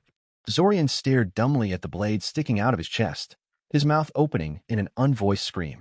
He had just enough time to look at his assailant, a short figure dressed in loose black clothes and a faceless white mask, before the blade was painfully wrenched out of his body and then immediately inserted again into his chest cavity. Again and again and again. When darkness consumed his vision, he was actually glad he was dying. Being repeatedly stabbed in the chest hurts. Break. Zorian's eyes abruptly shot open as sharp pain erupted from his stomach. His whole body convulsed, buckling against the object that fell on him, and suddenly he was wide awake, not a trace of drowsiness in his mind. Good M-dash. Kiriel was cut off as Zorian shot upright, eyes wide in fright, gasping for breath. He was killed. They killed him. He told someone about the attack, and he was killed that very evening. How the hell had they even found out that fast? Was Zenomir in on the attack, or were they just that well informed? Nightmare? Kiriel asked. Zorian breathed deeply, ignoring the phantom pain in his chest as he did so. Yeah, definitely a nightmare. Break. Zorian knew he should focus on what Ilsa was saying, but for the life of him, his mind wouldn't stop dwelling on what had happened. In retrospect, he shouldn't be so surprised at that particular turn of events. An invasion of that scale cannot be kept secret without some hefty inside help, so of course they'd find out about anyone raising an alarm about them. And besides, if stopping the invasion had as simple a solution as notifying the law enforcement, surely Zack would have already done it and Zorian wouldn't be repeating this month for the third time. Although he was starting to develop a healthy dose of respect for these restarts. This was the second time he died, and he only went through this month thrice. He seemed prone to dying. Didn't Zack say something about him always getting blown up in that initial barrage unless he did something about it? He snapped back into the real world when he realized Ilsa had stopped talking and was looking at him intently. He gave her a questioning look. "Are you quite all right?" she asked, and Zorian noticed her glancing at his hands. Why would she? Oh. His hands were shaking. He was probably quite pale too, if the skin on his hands was of any indication. He rubbed his hands together a few times, and then balled them up into fists to reassert control over them. Not quite, Zorian admitted. But I will be. You don't have to worry about it. She stared at him for a second longer, and then nodded. Very well, she said. Do you want me to teleport you to the academy? I can't imagine riding the train in the state you're in is going to be very pleasant for you. Zorian blinked and lost what to say. He disdained train travel at the best of times, so an offer like this was a godsend at the moment. But why? I don't want to inconvenience you. He tried. Don't worry, I was going there anyway, she said. It's the least I could do for getting to you so late and taking the choice of your mentor away from you. Well, that much was true. Svim really was a horrible, useless mentor. Zorian excused himself to tell Mother he was leaving, which took way too long in his opinion, since Mother wouldn't stop bombarding him with questions about teleportation, suddenly concerned about his safety, before picking up his luggage and following Ilsa outside. He was actually a little excited since he'd never teleported before. He'd have been even more excited, but the memory of being stabbed to death was still uncomfortably fresh, dampening his enthusiasm somewhat. Ready? She asked. He nodded. Don't worry, the rumors about the dangers of teleporting are mostly exaggerated, Ilsa said. You can't get stuck inside solid objects. The spell doesn't work that way. And if something goes wrong, I'll immediately know it and collapse the spell before dimensional ripples tear us apart. Zorian scowled. He already knew that, but saw no point in pointing that out. She obviously heard his little exchange with Mother. Ilsa started chanting, and Zorian stood straighter, not wanting to miss. The world rippled, then changed. Suddenly, they were both standing in a well-lit circular room, a large magical circle carved into the marble floor they stood on. There was no disorientation, no flash of colors, no nothing, almost disappointing. He studied the room they were in a little more closely, trying to understand where they were. This is the teleport redirection point, Ilsa said. The Academy wards shunt every incoming teleport into this place for security reasons. Of course, that's assuming you're properly keyed in and have sufficient authorization to teleport in at all. She fixed him with a penetrating gaze. Teleporting into a warded space is just one of the many dangers of the spell. Don't experiment with it on your own. I'm pretty sure teleport is far above my access level, pointed out Zorian. She shrugged. Some students are capable of reconstructing a spell after seeing it performed only once. Once you know the chant and gestures, 80% of the work has already been done for you. Zorian blinked. Now why didn't he think of that? Would you mind casting that spell one more time? He asked innocently. Strictly for academic purposes, you see? She chuckled. No. If it makes you feel any better, I doubt you have enough mana reserves to cast the spell even once. As a point of fact, it didn't make him feel any better. He didn't care how dangerous it was. He'd learn the teleport spell as soon as he was able. He just shaved off an entire day of train travel from his journey in an instant. The ability to do that kind of thing at will would be worth quite a lot of trouble to acquire. He let out a sigh and left Ilsa to her own devices to get settled in. I could get used to this kind of travel, Zorian mumbled to himself as he unlocked the door to his room and dropped his luggage to the floor in relief. Too bad I could never fake distress convincingly enough, or else I'd convince Ilsa to take me along at the beginning of every restart. He froze mid-step. He shouldn't be thinking like that. That was dangerous thinking. He had no proof that the restarts would keep happening indefinitely. In fact, everything he knew about magic told him it couldn't be true. Whatever spell had been put on him was going to run out of mana at some point, and then there'd be no restart, no second chances, no return from the dead. He had to treat every restart as if it were his last, because it might very well be. Though he had to admit that, despite it ending with him getting stabbed to death, the previous restart wasn't a complete disaster. At least he had all but confirmed it was Zack, and not the Lich, that was responsible for this. Instead of researching unknown languages and time travel, it would probably be wiser to find out where Zack keeps disappearing to every time. But not right now. He deserved a little rest after being brought back from the dead. Break. He really should have known it wouldn't be that easy. The moment he tried to track down Zack, he was reminded of why he didn't do that in his very first restart. Zack was not only an heir of noble House Novita, he was the only still living member of that house, the rest of his family having been killed in the Splinter Wars. Zack stood to inherit a sizable financial empire and a legacy of several generations of mages once he came of age, so everything about him was scrutinized closely by a great number of interested parties. Consequently, his disappearance was a big deal, and a lot of people wanted to know where he went. Zorian was just one of these people, and if those people, and the people they hired, hadn't managed to track him down, he had very little chance to do so. Needless to say, he didn't get anywhere. Like he suspected, The two girls Zach hung out with during Zorian's original month were nothing special without the Novita heir there to help them out and hang out with them, and asking people about them led to some pretty annoying rumors being spread around. Honestly, can't a guy ask about a girl without everyone assuming he's got a romantic interest in her? His house was sealed with some pretty heavy ward work. His legal guardian could not be reached, and if he had any close friends, they weren't among his classmates. Zorian wasn't a detective and had no idea what else to look for. And considering that many professional detectives had already failed and continued to fail to track the boy down, he suspected it wouldn't help even if he did know a thing or two about tracking people down. A month went by with little to show for it. Summer festival came, and Zorian once again boarded a train out of Syoria, awake and alert as the night deepened and minutes ticked away. He brought a pocket watch with him this time and kept glancing at it every once in a while, silently praying that he wouldn't have to start over once again, but wanting to know exactly when he got thrown back in case he did. Sure enough, his prayers wouldn't be answered. Somewhere around 2 past midnight, he blacked out and woke up with Kiri on top of him, wishing him a good morning. He probably should have admitted it to himself right then and there. He was a fairly smart person, after all, and not prone to deluding himself. Instead, it took 4 more restarts before he accepted the truth of his predicament. He was stuck in some kind of a time loop, and it wasn't going to end any time soon. He didn't know how it was possible. Maybe the spell was powered by Zach's seemingly inexhaustible mana reserves, instead of being limited to a fixed amount at the moment of casting. Maybe it was one of those rare self-sustaining spells.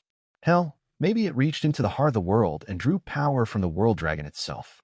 It didn't really matter how it did it, only that it did. But that's retrospect. At the time, he just refused to accept it and instead tried to live like he normally would. It was rather boring, yes, but what if this particular restart was the one where it ended? The restart where the consequences of his choices would not magically disappear at 2 past midnight on the night of the festival. He checked and yes, it was consistent across all 4 restarts. He was through with that, though. He couldn't go on like this. Excluding the invasion bit, the month had been a bore even the first time around, and he had lived through it 8 times already. He knew the first month curriculum well enough by now to get near-perfect scores in all subjects, even warding.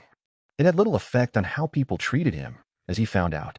He was known to be capable, and his grades had always been very good, so people weren't really surprised if he aced all the exams or effortlessly performed a perfect magic missile on their very first combat magic class. It was within the realm of people's expectations, unlike Zach's sudden improvement. The only people whose behavior changed in response to his improvement were a.k.a. and Svim. A.k.a. had gotten twice as annoying now that she apparently found a kindred soul, always insisting that they check each other's work and asking him for help whenever she didn't understand something. Zorian had thought she'd be green with jealousy that he was beating her scores, but it seemed she was a lot less bothered to be outdone by him, as opposed to by the likes of Zach and Nialu. Svim took his superb scores as an indication that he should be held to an even higher standard. As such, not only did he not declare his pin spinning good enough to move on to something else, he demoted him back to the regular levitation exercise. In all honesty, Zorian wasn't terribly bothered by that. Even if he did master the pin spinning exercise to Svim's satisfaction, no doubt he'd get nothing more than another minor variation of the basic 3 to practice. So all in all, going through another boring month like that was out of the question. He took different electives this time: astronomy, architecture, and geography of the global mana flow, and he fully intended to bring down his academic scores back to normal so Svim and a.k.a. would remain their normal, more tolerable selves. He also intended to skip quite a few time-consuming homework projects to focus on his own personal studies, and he was going to spend a sizable portion of his savings on alchemical supplies. Should this restart be the final one, he was going to be seriously inconvenienced, but it wouldn't be the end of the world, and he suspected the disruptions following in the wake of the invasion would render many of the normal concerns moot. Then he walked into the Essential Invocations classroom on the first day of school and realized his plans would have to be adjusted. Zach was finally back in class. Chapter 7 of Gaps and Pretending. At first, Zorian hadn't even noticed him. That was noteworthy by itself, as Zach wasn't an easy person to overlook. The boy loved attention and seemed to have trouble staying still and quiet, something that remained consistent even after Zach suddenly turned into some kind of a weirdo time traveler. Today, however, the normally loud and exuberant boy remained eerily silent. He also eschewed his typical tactic of sitting in the back of the classroom to occupy a seat near the front. If his out-of-character behavior hadn't caused people to glance at him a bit too often, Zorian would have probably overlooked him. He was so shocked to see the boy finally present in class that he momentarily halted in his tracks, standing like an idiot in the middle of the classroom. Then, after a moment's thought, he set off towards the likely cause of his predicament. His first instinct was to immediately march up to the boy, and dragged him away into some forgotten corner to clear everything up, but Zach's subdued appearance gave him pause. Zach's skin was pale and bloodless, and he was breathing a little too quickly and shallowly for a healthy person. He looked sick. Thinking about it a little more carefully, approaching the boy so directly would be a reckless and possibly dangerous course of action. His loss to the Lich's side, Zach was vastly more powerful than Zorian, and Zorian had no idea how the other boy would react if he knew there was another person tagging along in his time-traveling adventure. He'd need to confront him sooner or later, though, so he fully intended to make at least tentative contact with the boy. He scanned the front of the classroom, looking for a free seat near Zach that would allow him to study the boy during the lecture. He didn't have to look hard. Zach was sitting very close to Brian, and every seat around Brian was empty. The cause was easy to divine. People were reluctant to get close to the angry-looking fire drake he was holding. As someone with future knowledge, Zorian knew their fears were well-founded. While the young fire drake didn't torch anyone, and sometimes Zorian wondered how much of that was thanks to the drake's youth and lack of ability, as opposed to having self-restraint, it didn't hesitate to bite and scratch, and it was hard to tell what would set it off. Fortunately, it seemed to tolerate Zorian better than most people, so he simply plopped down into the seat next to Brian, silencing the lizard's hissing with an annoyed glare. He stared at the fire drake's slitted yellow eyes until the reptile turned its head and left him alone. "Wow, you shut him down in an instant," remarked Brian. "I wish I could control him that easily." The fire drake snapped its jaws at the air in front of Brian's face, causing the boy to flinch back. Brian huffed in annoyance and apparently let the matter drop. Not for the first time, Zorian wondered just how smart that creature really was. Then, doing his best to appear natural, Zorian turned to Zach sitting a bit further away from him. "You look like hell," Zorian remarked. Zach groaned and buried his face into his hands. "I feel like hell," he moaned. "What did that pile of bones do to me?" Zorian's heart quickened. Zach no doubt expected his comment to be disregarded as a weird metaphor, but to Zorian it was definite confirmation that Zach was also a time traveler. No points for guessing who or what the mysterious pile of bones was. Now, how could he get Zach to talk more without revealing that he knew more than he should? "Pile of bones?" Zorian asked, his voice curious. Zach opened his mouth to respond, but Ilsa chose that exact moment to walk into the classroom, and Zach dropped the issue. Zorian had to restrain himself from glaring at Ilsa as she smiled at him. Couldn't she have waited a few more minutes? Ignorant and uncaring of Zorian's internal grumbling, Ilsa accepted the list of present students from a.k.a. and began introducing herself and her class. It wasn't anything that Zorian hadn't heard 8 times already, so he mostly ignored her in favor of keeping an eye on Zach and plotting how to extract time travel-related information out of him. Suddenly, he realized that Ilsa had stopped talking and was looking in his direction. After a few moments, he realized she was looking at Zach. "Mr. Novita, you look quite ill. Please tell me you didn't come to my class with a hangover." The class erupted into laughter and Zach winced, either because loud noises bothered him in the state he was in or because he noticed the undercurrent of agitation in Ilsa's question. Either way, he recovered quickly. "It's not a hangover," protested Zach. "I just woke up like this, I swear." "And you thought that coming to class like this was a good idea? Why?" Ilsa prodded. I honestly didn't think it would last this long. I figured it would pass in an hour or two," said Zach sheepishly. Zorian frowned. If the sickness was a consequence of the spell the Lich had targeted them with that evening, and Zach certainly seemed to think so, if his previous comment was any indication, that would mean Zach had been suffering its effects for the past 8 months or so, as Zach had been absent for that long. Why would Zach expect a condition that's serious to pass in an hour or two? Why couldn't there be any simple answers in all this? Well, it didn't, Ilsa concluded. "While I appreciate your dedication to your studies," Zorian distinctly heard a.k.a. snorting derisively in the background. "I must insist you go home, or better yet, visit a healer. You look like you're going to collapse any moment." Before Zach could say anything, Zorian rose from his seat. "I'll get him home, teacher," he said. Zach gave him a surprised look, but Ilsa just nodded and shooed them away. Zorian picked up his bag and left with Zach in tow, very pleased with himself. He got a legitimate excuse to talk to Zach in private, a permission to skip a class he had already attended 8 times by now. Could a victory be more complete? "You didn't have to do that, you know," Zach remarked, trailing behind him. "I can get back home on my own. I don't feel that sick." "But if I hadn't done that, I would have had to sit through 2 hours of boring review," countered Zorian. Zach laughed, but his laughter quickly collapsed into a painful-sounding cough. "Damn," he wheezed. "He really did a number on me." "Who is this someone you keep mentioning?" prodded Zorian. "It's not important," Zach mumbled. He took a deep breath and fixed Zorian with a speculative look. Want to go to the cafeteria and grab something to eat? You think your stomach can handle it? Zorian asked. You bet, Zach nodded. I'm starving. Zorian shrugged and gestured for Zach to lead the way. That was how Zorian found himself sharing a table with the cause of his time-traveling problems, trying to think of a good opening for a conversation he wanted to have with the boy. Or should he wait for a few days to make Zach get used to his presence? You know, I find this whole situation very amusing, Zach said between mouthfuls, shoveling noodles into his mouth and attempting to talk at the same time. Now that was very amusing. His mother always insisted he should aspire to behave like a noble. She would have a heart attack if he ever adopted Zach's eating manners. A good little student like you, skipping class to have lunch with a class delinquent. What is the world coming to? What would your mother say if she saw you now? First of all, I'm not skipping class. I'm escorting you home, Zorian pointed out, ignoring a snort from Zach. We just stopped for a meal, so you wouldn't collapse from starvation before we get there. Another snort. And my mother would go all sparkly-eyed at who I'm having lunch with and promptly forget I'm supposed to be in class. Oh. A social climber, Zach said, a sour expression on his face.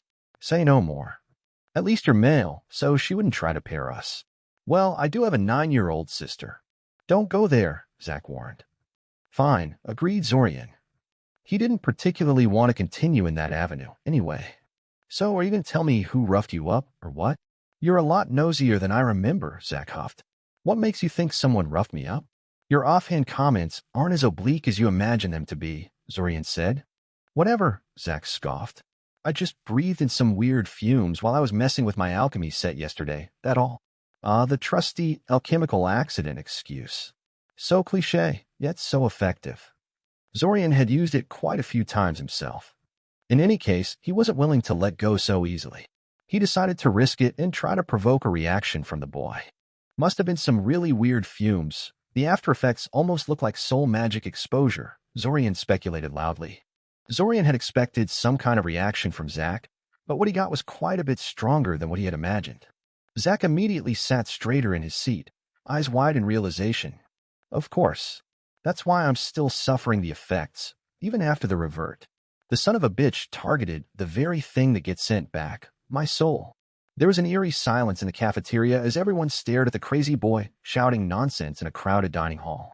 Zach slowly lowered his hands. He had been gesticulating wildly during his little speech and mumbled an apology that was too quiet for anyone but Zorian to hear. Scattered laughter rippled through the gathered students for a few moments before everything finally returned to normal. Started Zach. Maybe we should continue this at the fountain, yeah? I don't know, remarked Zorian carefully. If you intend to be this loud, I don't think it will do much. Oh haha, grumbled Zach. So I got a little excited. Not everyone is an ice cube like you, Zorian. Ice cube? Asked Zorian, an undercurrent of warning in his voice. But Zach was already packing, and Zorian could do nothing but huff in annoyance and follow after him. Still, Zach's little outburst answered a few of his questions. So it wasn't his memories or even his mind that got sent back. It was his soul. That would certainly explain why his spell work and shaping skills didn't disappear every time he started over. It was common knowledge that magic was heavily connected to the soul, even if no one really knew the exact mechanism of their interaction. When they finally reached the fountain, Zach seemed to be in a contemplative mood, so Zorian took a moment to study the schools of colorful fish swimming in the basin of the fountain. He actually pitied the poor things, since they were unlikely to last long. For years, the fountain had been in disrepair, and it was only due to the grander-than-usual summer festival that it was renovated. How likely was it that the Academy would continue to maintain it after the occasion passed? Not very. And it was even less likely it would be kept in a good enough condition for the fish to survive. Their days were numbered. Zorian, Zach prodded. Tell me, what do you know about time travel? Zorian blinked. Well, that was direct. Time travel? Zorian asked with as much confusion as he could fake. Not much, I guess. What's that got to do with anything? Ugh, well. Zach fumbled with words, scratching his chin nervously. You'll probably think I'm insane, but I'm a time traveler of sorts. Wow, Zach really didn't have a subtle bone in his body, did he? You don't look very old, Zorian remarked. If you come from the future, it must not be a very far one.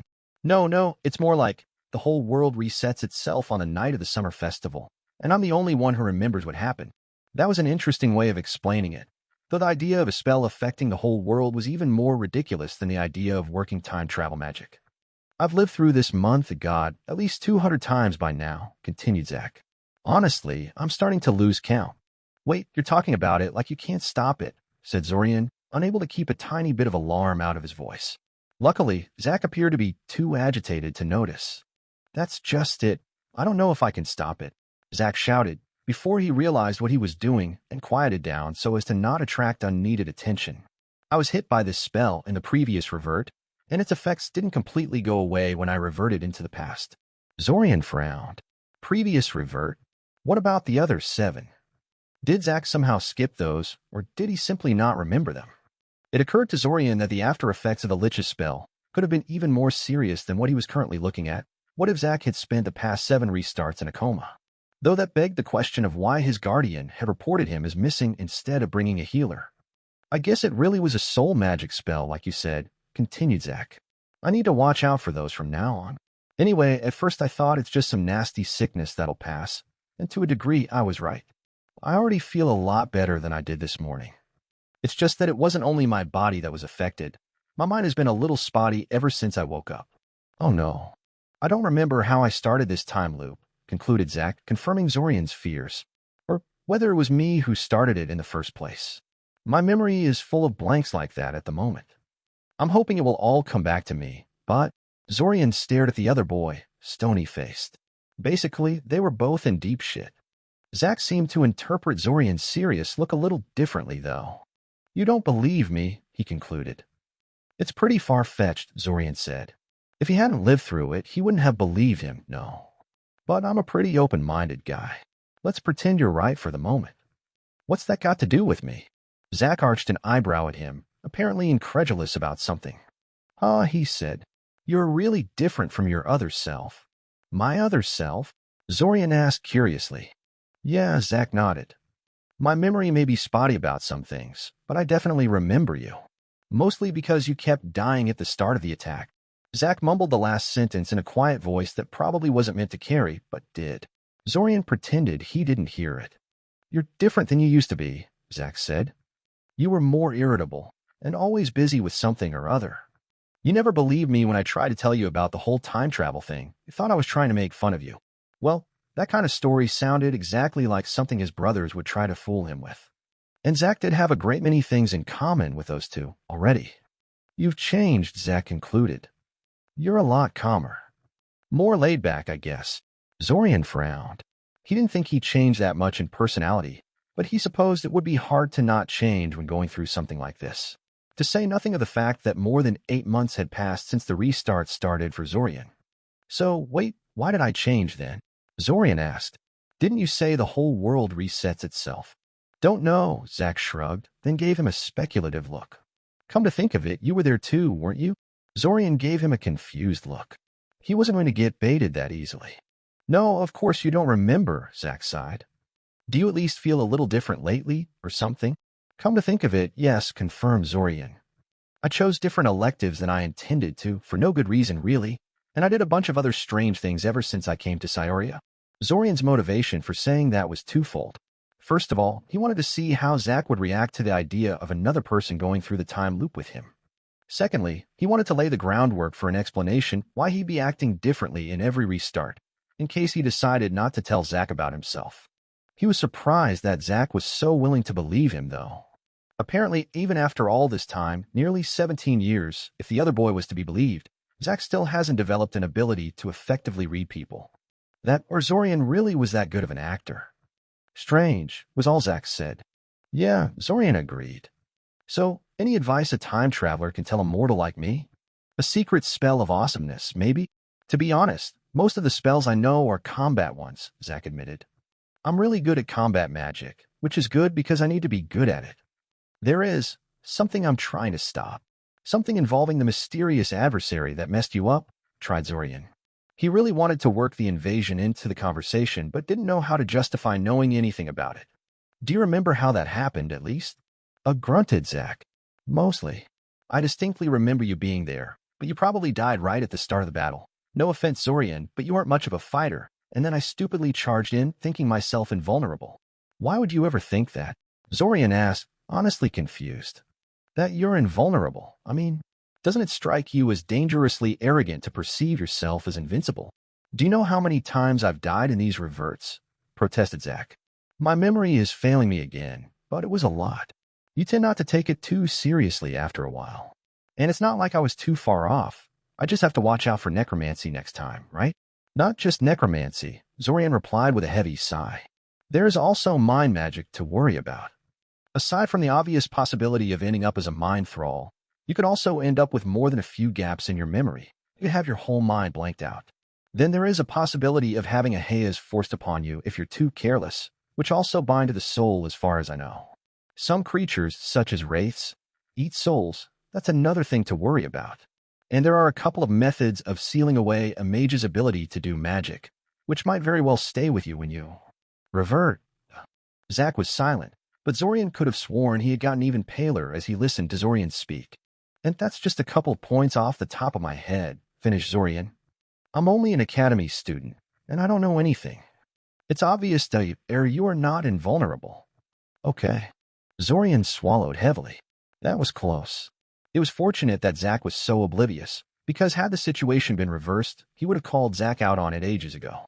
Wow, you almost sound like you care, Zack finally said with a nervous chuckle. You really do believe I'm a time traveler now, huh? Zorian shrugged. I'm not completely convinced, but it's not something that's worth fighting over in my opinion. If you say you're a time traveler, then we'll pretend you're a time traveler. Yes. Until he got a better feel for Zack's character and understood what the deal was with a time loop, he would pretend. Break. When Zorian finally returned to school, having missed both the remainder of essential invocations and the following lecture about magical law, he was beset by curious classmates and a.k.a. a.k.a. was easy to deal with, since she only wanted to scold him for taking too long and warn him she recorded his absence in the attendance record. Zorian was pretty sure the only person, teachers included, who cared about what was written on that list was a.k.a. The ones that wanted to know what's wrong with Zack were also easy. It was an alchemical accident. What? It's the excuse Zack used. Unfortunately, many people also wanted to know why he had suddenly volunteered to take him home, or what had taken him so long. Nosy people. And they were persistent too, refusing to leave him alone for the rest of the day. When Zorian finally reached his room, he immediately locked his door and breathed a sigh of relief. He finally had enough time to think about what he found out today. Zack was confident he would be fine by tomorrow, and that his memory would come back to him. Zorian was not nearly as confident. That Zack had a 7-month gap in his memory, and possibly existence, suggested something very serious had been done to him. Why hadn't Zorian suffered anything of the sort? Well, maybe he had. He had felt uncharacteristically tired in his first restart, but had written it off as mental stress. Maybe he had only been caught at the very edge of the spell, and thus only suffered minor damage. Or maybe his first restart was only the first one he had memory of. It was a disturbing possibility, but there was not much point in dwelling on it much. It really wasn't that unexpected when you really thought about it. The strange time travel effect he and Zack were under had essentially turned them into soul entities. A lich was, at its core, also a soul entity. They were mages that ritually killed themselves and tethered their souls to an object, their phylactery, before it could move on into the afterlife. If the form they currently inhabited ever got destroyed, they'd snap back to their phylactery and simply possess someone. It would make sense for a lich to know how to fight another lich. And a method that worked against a lich would work just as well against him and Zack. And Zack had stupidly said as much to the lich at the end of their battle. It's not like I'll be dead for good, indeed. The lich may not have known what Zack was exactly, but a statement like that strongly suggested he was either a lich himself or some kind of a possessor entity, and from a practical standpoint it wasn't that far off. But that was all neither here nor there. The real question was, what was he going to do now? Even if Zack regained his memories, doubtful, he would no doubt want to keep the time loop going until he found a way to defeat the lich. If the boy's previous altercation with the undead mage was of any indication, that could take a while. And that was assuming Zack was the originator of the spell in the first place. If it happened once, it could have happened twice. He had a sneaking suspicion that Zack might be as much of a stowaway as Zorian was. Was there a third looping person running around? Suddenly, he didn't feel as desperate to get out of this thing as he was at the start of it. Getting out might not necessarily mean going back to normal. The invasion was clearly more than a random terrorist attack, and Zorian somehow doubted that stopping it would be the end of it. Something very big was happening, and Zorian was a very small fish. A roach, as Taven would charmingly say. Inside the time loop, he had a chance to secure his future. Outside of it, he was just another victim.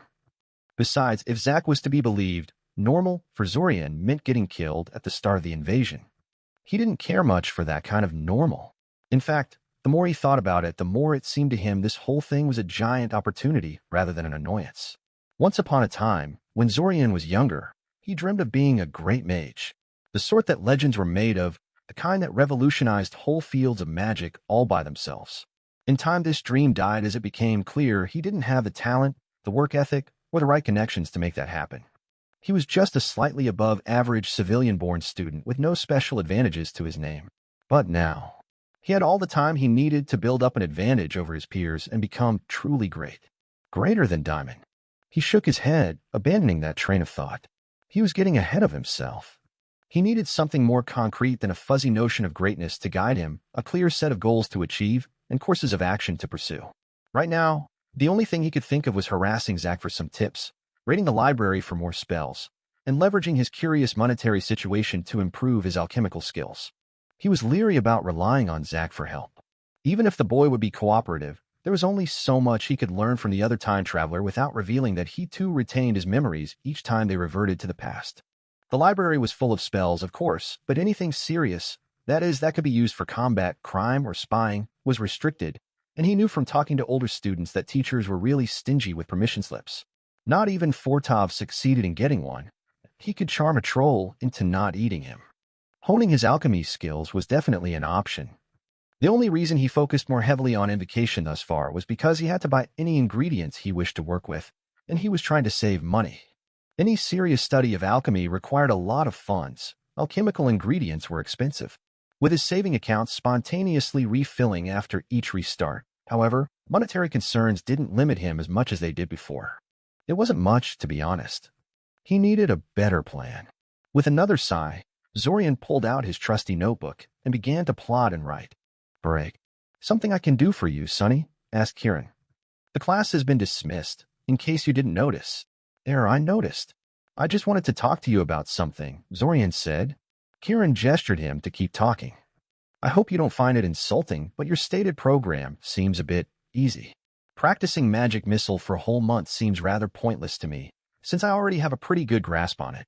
Kieran stared at him for a few seconds. Zorian suppressed the instinct to shuffle nervously in place and return the man's stare. Kieran seemed like a sort of person who would be impressed by that. "I hope you don't find it insulting, Sonny, but you just don't have enough power to be a proper battle mage," Kieran finally said. "Your shaping skills are rather impressive for your age, but you tire after only 10 shots from the rod. And that just won't do in any serious combat." "Well, I kind of know that," admitted Zorian. His reserves had increased slightly from what they were when he first tackled this class, so 10 shots was actually an improvement. "Incidentally, is there anything I can do about that?" "Nothing I would recommend," Kieran said, shaking his head. "Your mana reserves will grow as your proficiency in magic grows, of course, but so will everyone else's. You will always be at a disadvantage against naturally powerful opponents, which would be most of the professional battle mages. Of course, I cannot forbid you from pursuing a career as a battle mage, but I definitely advise you against it. There are plenty of magical disciplines where great shaping skills are an asset, but combat magic is mostly about power." "I see," said Zorian. He didn't intend to become a battle mage, but he had a feeling he was going to need some combat magic, whether he liked it or not. At the very least, he wanted to be able to deal with any stray winter wolves or trolls he might encounter during the invasion. "Though my point still stands. Since I can already do the spell well enough, and that's the only thing you intend to instruct us in for the foreseeable future, I can see little point in attending the class for the foreseeable future." Kieran snorted. "Trying blackmail on me, Sonny?" It's fine, I don't mind. And I do understand your point of view here." Kieran rubbed his chin for a second, mulling something over in his head. "Wait here." 15 minutes later, Kieran returned with another spell rod, a small booklet, and 4 ceramic plates.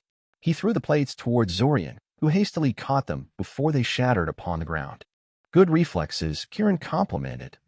"They're actually reinforced, so you don't have to worry about dropping them too much." He took one of the spell rods they used in class and grasped it firmly in his hand. "Let me demonstrate something to you. Throw one of the plates to my left." Zorian immediately complied, and Kieran wordlessly pointed the rod in the plate's general direction and fired.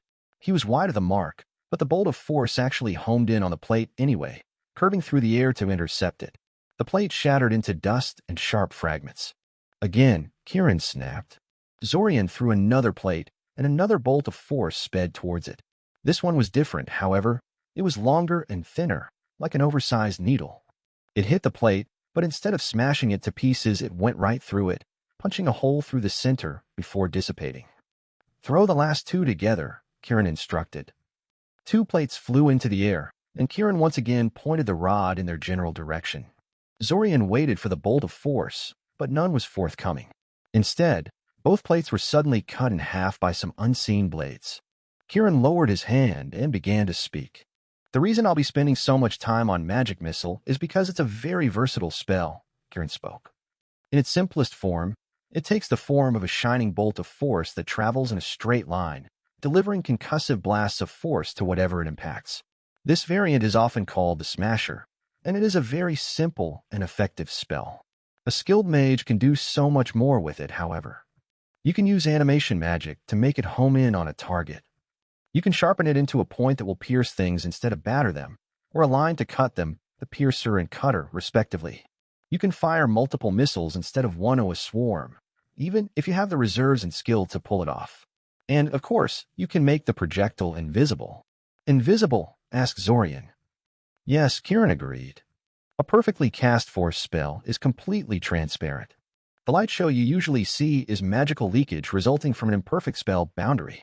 The speed with which combat magic is cast virtually guarantees that some mistakes in constructing the spell boundary will be made, and even if no mistakes are made, the large amounts of mana pumped into the constructs can easily distort or unravel some of the pieces. So I'm messing the spell up," summarized Zorian, thinking of the brightly shining projectiles he always got when he used a rod. "Wait, your missiles normally shine too. Is that dash?" Kieran chuckled. "Like I said at the start, there are plenty of magical disciplines where great shaping skills are an asset, but combat magic is mostly about power. Most battle mages can't even make a simple magic missile transparent, much less one of the higher-level force spells. It doesn't hold them back any. Even I usually don't bother, since the benefits are so marginal. You, on the other hand, need every advantage you can get."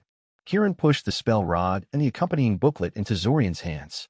"You are right that you won't learn much in class in the next month or so. The Smasher may be simple, but more than half of your classmates are having trouble with it as it is, and you're the only one that truly has a good grasp on it. So read the booklet, find some targets to practice on, and make sure there is a friend nearby while you practice to get help if you screw up big. Oh, and don't hurt anyone with the rod I'm loaning you, or I'll be mad. Come back to me in 2 weeks so I can see how you're progressing." "Right," agreed Zorian enthusiastically.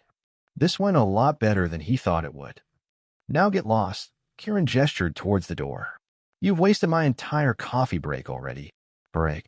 Zorian dropped the stack of books on a nearby table and surveyed the shelves. He had decided to try his luck as a library employee again, hoping he would find a way to get around spell restrictions as an employee. Zach had been absent from class for a couple days at this point, probably still suffering from the after effects of the soul spell, so he couldn't simply trick the answer out of his fellow time traveler. And besides, he wanted to learn those book divinations he was promised before being brutally murdered and all. He wasn't in a hurry to get Kira Thieshley to teach him those divination spells, though the magic missile variations Kieran gave him to practice were giving him enough problems as it was. Like Kieran had said at the beginning of the lecture, the problem was that shaping had to be done in an instant and involved shoving a great deal of his mana reserves into a hastily constructed spell boundary. That was easy enough when you just wanted a bolt that traveled in a straight line and smashed things, but trying to weave, say, homing function into the spell was a chore to do in a fraction of a second.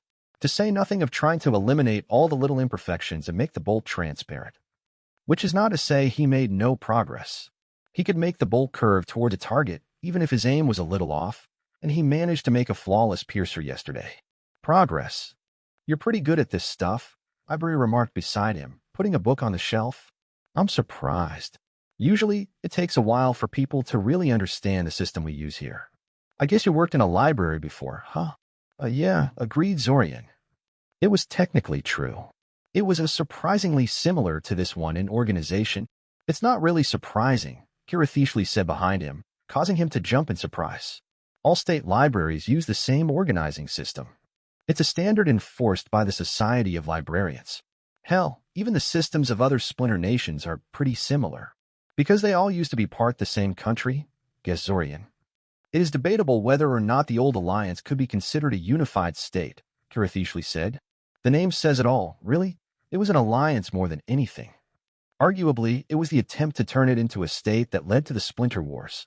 But yes, being once part of the old alliance, the Splinter Nations inherited much of its administrative legacy, including library organization. Zorian was starting to understand why Kirathishli had such strained relations with the current headmaster. He knew very little about the man, but what he did suggested he was very politically involved and, well, patriotic. And the country they were living in made its official position clear. There was no old alliance, because the alliance of Eldamar never ended. It simply shrank. That this was a completely ridiculous claim was self-evident to citizens domestic and foreigner alike, but most found it easier to humor the politicians. Kirathishli apparently went a step further and denied there was a predecessor state to be an inheritor of in the first place. A fiery, opinionated woman that she was, she probably said something of the sort within the headmaster's earshot. That must have been a fun conversation. Hey, called a familiar voice. Is Zorian here? I heard Dash. Don't shout in the library, Zach, Zorian sighed. Since you're back to your usual exuberance, I'm guessing you're all right now? Yup, Zach said happily, thumping his chest a few times. Healthy like an oak. Got an hour to grab something to eat? In case you haven't noticed, I'm working at the moment, Zorian protested. It's not an issue, Zorian, we're mostly done for the day, Kirathishli pointed out. Then she leaned towards him and whispered into his ear. Unless you wanted to get rid of him, and I'm interfering. Zorian waved her concerns away and followed Zach outside. As amusing as it would be to see what Kirathishli would say to Zach to get rid of him, he actually wanted to talk to the boy.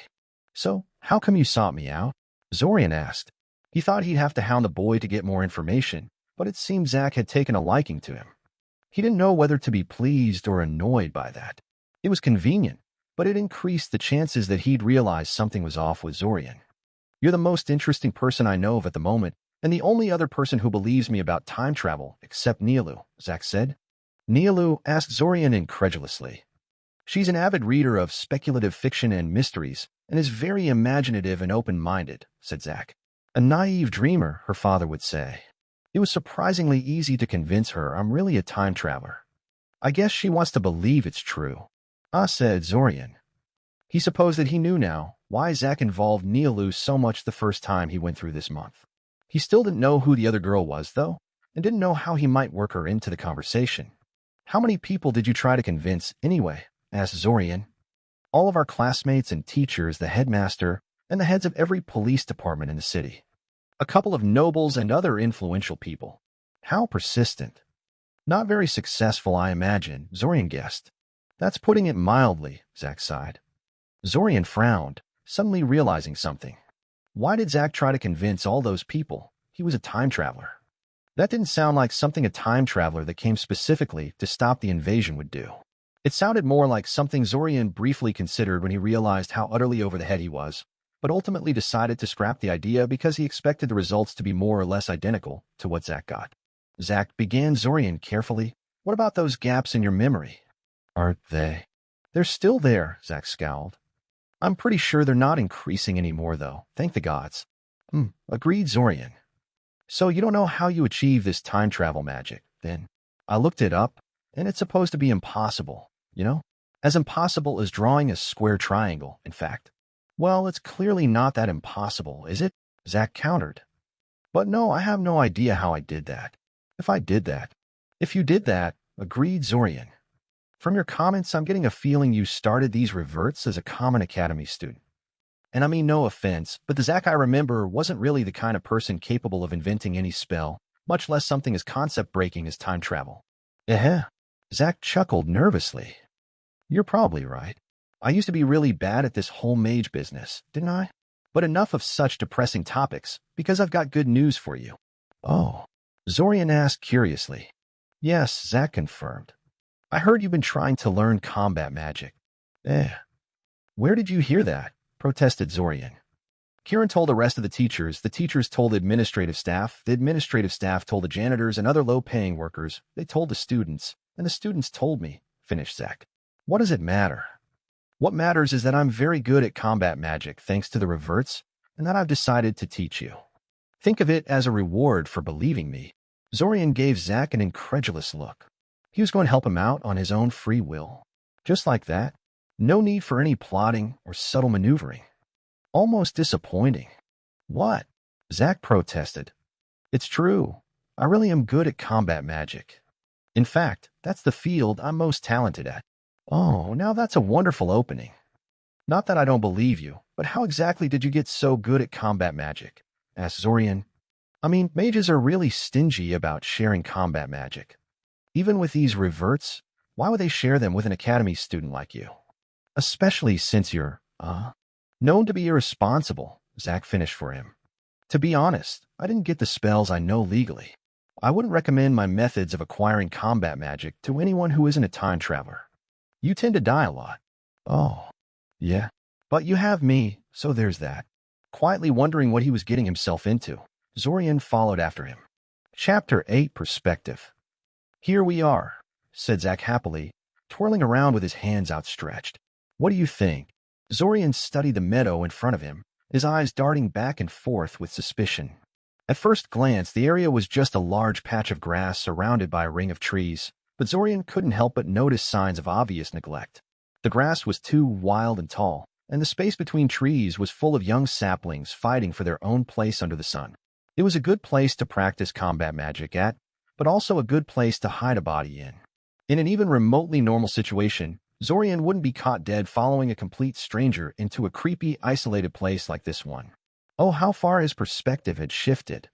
I wonder what's keeping the saplings confined to that ring of trees, wondered Zorian aloud. This meadow should be a copse of trees by now. Zack blinked.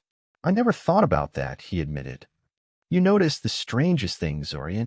I also wonder how a place like this can exist at all, Zorian continued. I mean, we're in Cyoria. Land is very expensive here. Why is someone letting this place deteriorate like this instead of selling it? Oh, that's easy, Zack said. It's my land. Or rather, it's part of the Novita family estates. It's supposed to be a private garden for the head of house or something like that, so no one could do anything with it unless they had my explicit permission. But since I hadn't even known this place existed before the reverts, yeah. Zorian agreed. I guess I should have expected something like that.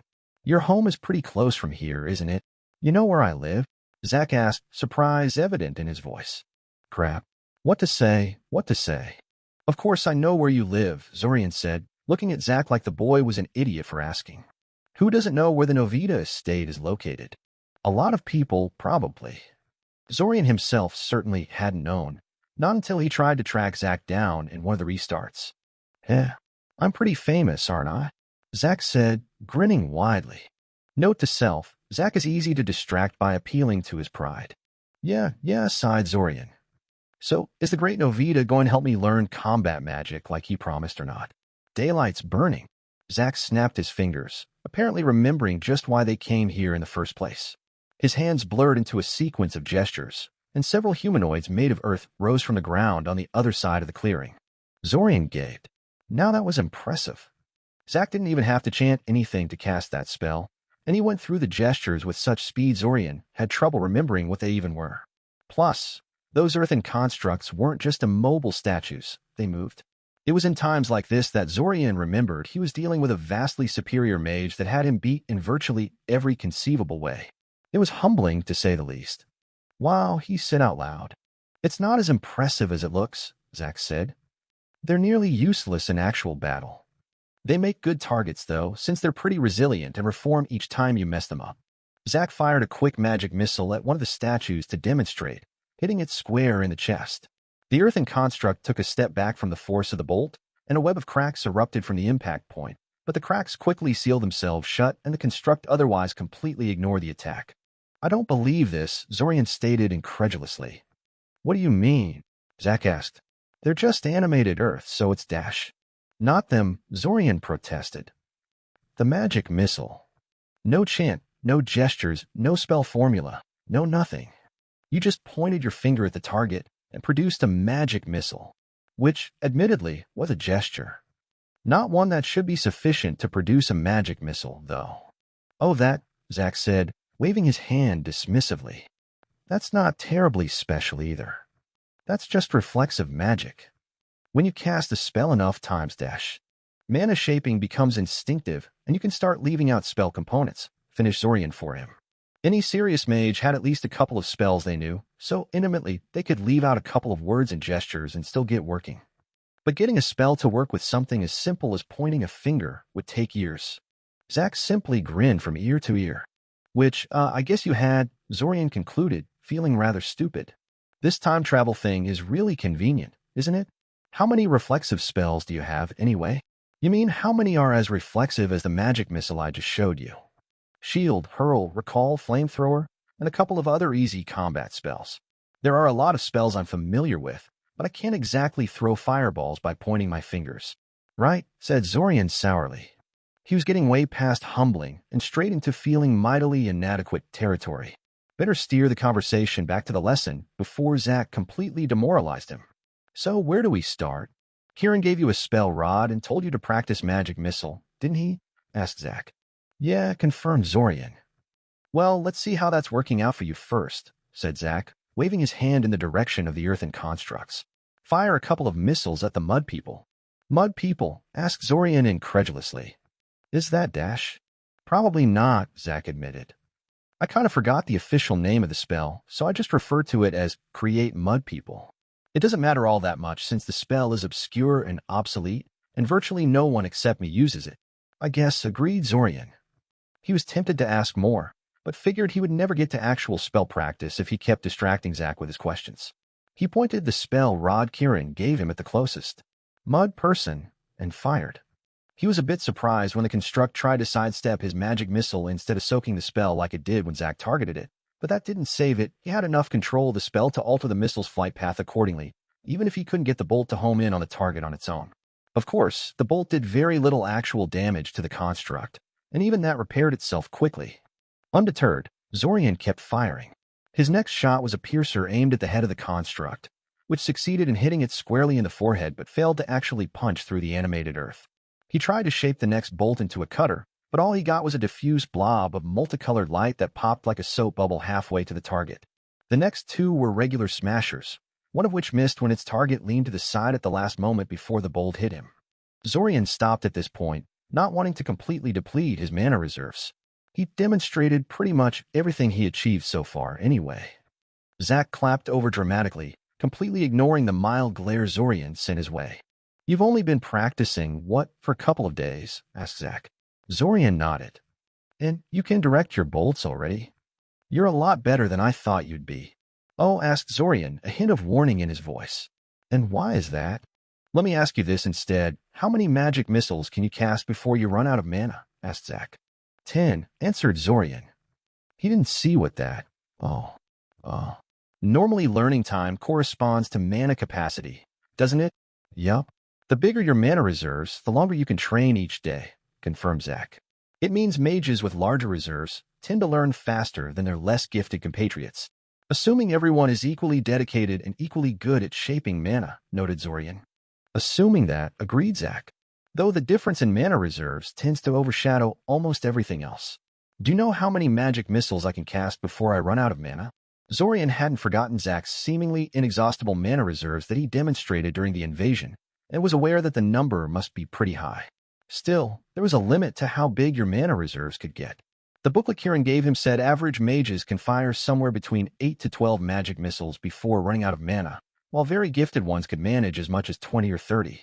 Furthermore, while mana reserves increased with age and practice, they were not unlimited in potential. Most people's maximum was roughly 4 times the amount of mana reserves they started with, and usually less.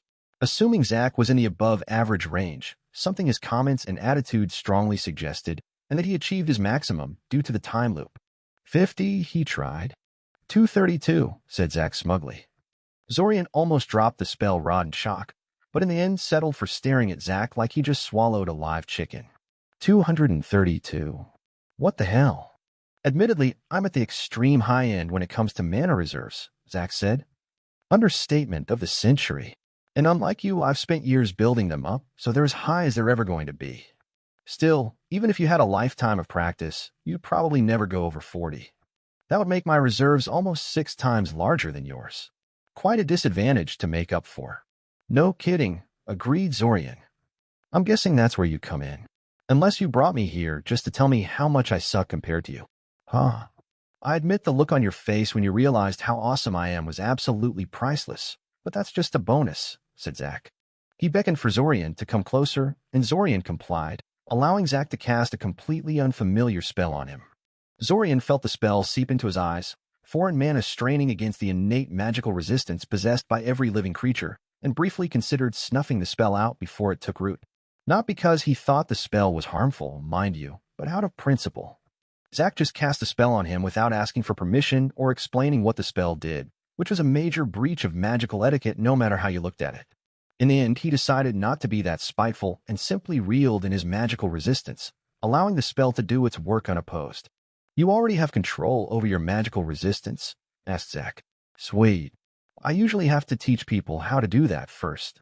Hell, I didn't know how to do that before the reverts. Zorian frowned, ignoring Zack's comments in favor of trying to figure out what the spell actually did. It was concentrated in his eyes, so he should see. Oh. A glowing, mind-bogglingly huge pillar rose into the sky, warping and undulating like a living being, occasionally spawning short-lived whirls of glowing matter along its length. It only took Zorian a moment to realize what he was looking at. That's how the whole looks like under mage sight, he asked, focusing back on Zack. Magnificent, isn't it? Zack said. Watching the huge geyser of mana rising into the sky always puts things into perspective for me. Mage sight shouldn't work in Cyoria, though, remarked Zorian. Too much ambient mana saturating everything. Why aren't I blinded by painful glow emanating from everything in sight? It's an experimental variation that tries to filter out such noise, showing only the important stuff, said Zack. It's not terribly reliable, but it will do for our purposes. Those being, asked Zorian. I'll cast Magic Missile repeatedly, and you'll watch what I'm doing for a while before trying to copy me, Zack said. I'll be using the proper invocation this time, and go at it as slowly as I can. Try to memorize the words and gestures, because you'll be using them instead of the rod Kirin gave you. A spell rod is more useful in combat, but for training purposes it's better to work with actual invocations. Zorian was completely on board with the idea. He had been trying to find invocations for combat spells for a while now, anyway. Zack was underestimating him, though. Try to memorize? Zorian might not have Zack's absurd mana reserves, but his memory was quite good. It took only one proper casting from Zack, and Zorian had already burned the casting procedure into his memory. Unfortunately, the rest of the session was a lot less impressive. Zack kept performing the spell a few more times before instructing Zorian to give it a try, upon which he found out that performing combat magic with classical invocations wasn't only slower than using a spell rod, it was a lot harder too. Thankfully, the fact that he actually saw how the mana was supposed to be shaped during Zack's demonstration drastically improved his learning speed, so he managed to fire off a passable magic missile in the end. He was completely out of mana by then, however, and Zack decided that was a good time to stop for the day. Walking back to his apartment, Zorian was lost in thought. Zack's comment about the giant pillar of mana putting things into perspective for him seemed oddly applicable to his situation as well. Time loop or not, he would never beat Zack and people like him at their own game. Clearly, Zorian couldn't bulldoze his way through with combat magic, like Zack intended to do. No, if he was going to get out of this in a favorable manner, he had to forge his own path. If only he knew what that path was, though. At the moment, getting to the bottom of what caused this time loop and how the damn thing worked seemed to be just about the only thing he could do to help himself. Which was unfortunate, because he just didn't have the skills to unravel the mystery. Apparently, he had to spend some time improving his magical abilities. Time, at least, he had in spades. Probably. He could never be sure the time loop would continue happening, but Zack certainly didn't behave like it would end anytime soon, and Zorian decided to follow Zack's lead in that regard. He really wished he had someone other than Zack to ask for advice on how to proceed in his quest to improve himself. Typically, this was what a student's mentor was for, but he already knew what Svim would tell him, more shaping exercises. Then he'd throw marbles at him. Although, Ilsa did offer to take over his mentorship in a couple of restarts, didn't she? Break. Despite his desire for some additional help, Zorian delayed approaching Ilsa until he actually had a few sessions with Svim. That would require a lengthy wait, but it would make it easier to complain about Svim's mentoring methods, since he wouldn't have to explain how he knew so much about the man already. It wasn't like he didn't have anything to amuse himself in the meantime. Zack was, if anything, even more enthusiastic about their combat magic practice sessions than Zorian was, insisting they meet up every day after classes.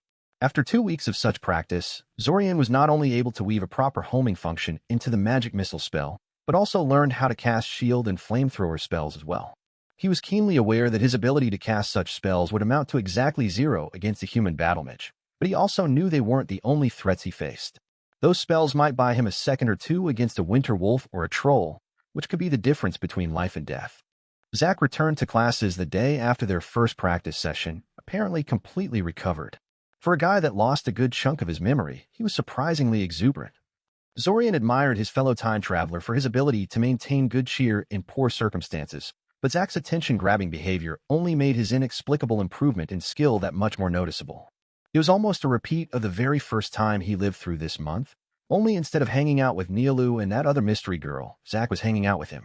Which, of course, made Zorian a target for every curious classmate that wanted to know how Zach suddenly got so good all of a sudden. "What am I supposed to tell them?" he asked Zach. They were both in a cafeteria, and he had noticed a couple of students glancing at him a bit too often, doubtlessly waiting for the chance to talk to him when Zach left. "I can't exactly tell them you're a time traveler." "Why not?" Zach asked. "Time travel. It's what I say every time they ask me how I got this good." "You actually tell them you're a time traveler?" asked Zorian incredulously. He didn't know whether to laugh or bang his head against the table. "Yeah," confirmed Zach. "What's the worst that could happen?"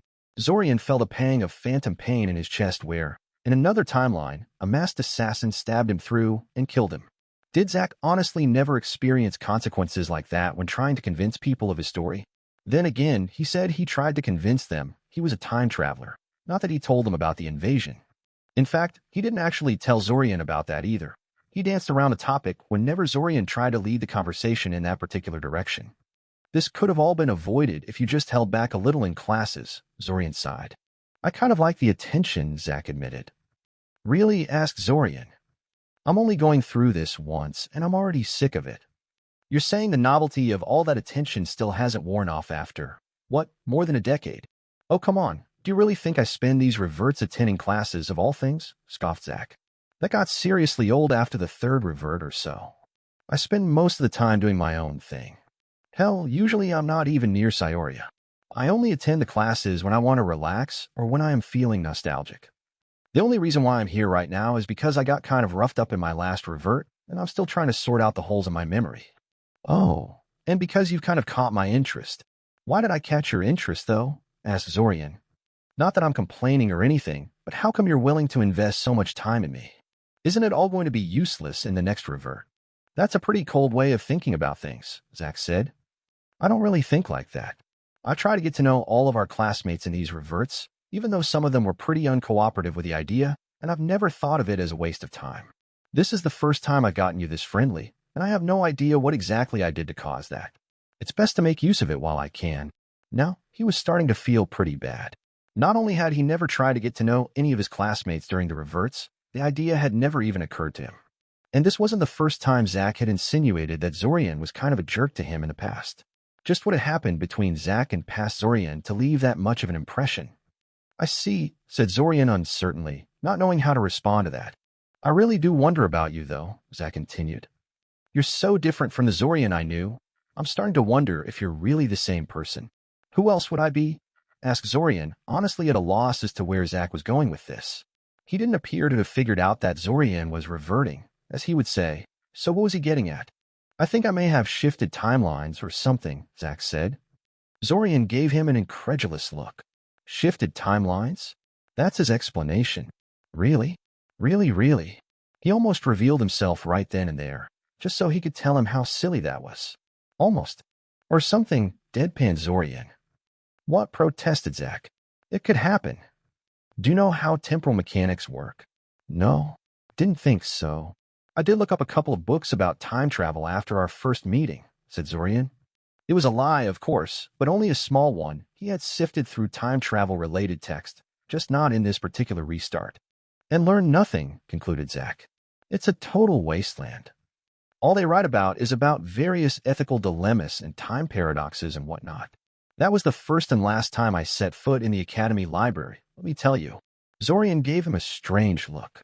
"That was a joke, right?" "Which part?" Zach asked.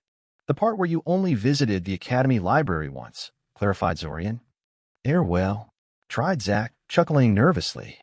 What can I say? I don't really like to read. Zorian stared at Zach, wondering if the boy was pulling his leg. He would totally understand if the old Zach, the one he knew before the time loop, told him he never set foot in the library.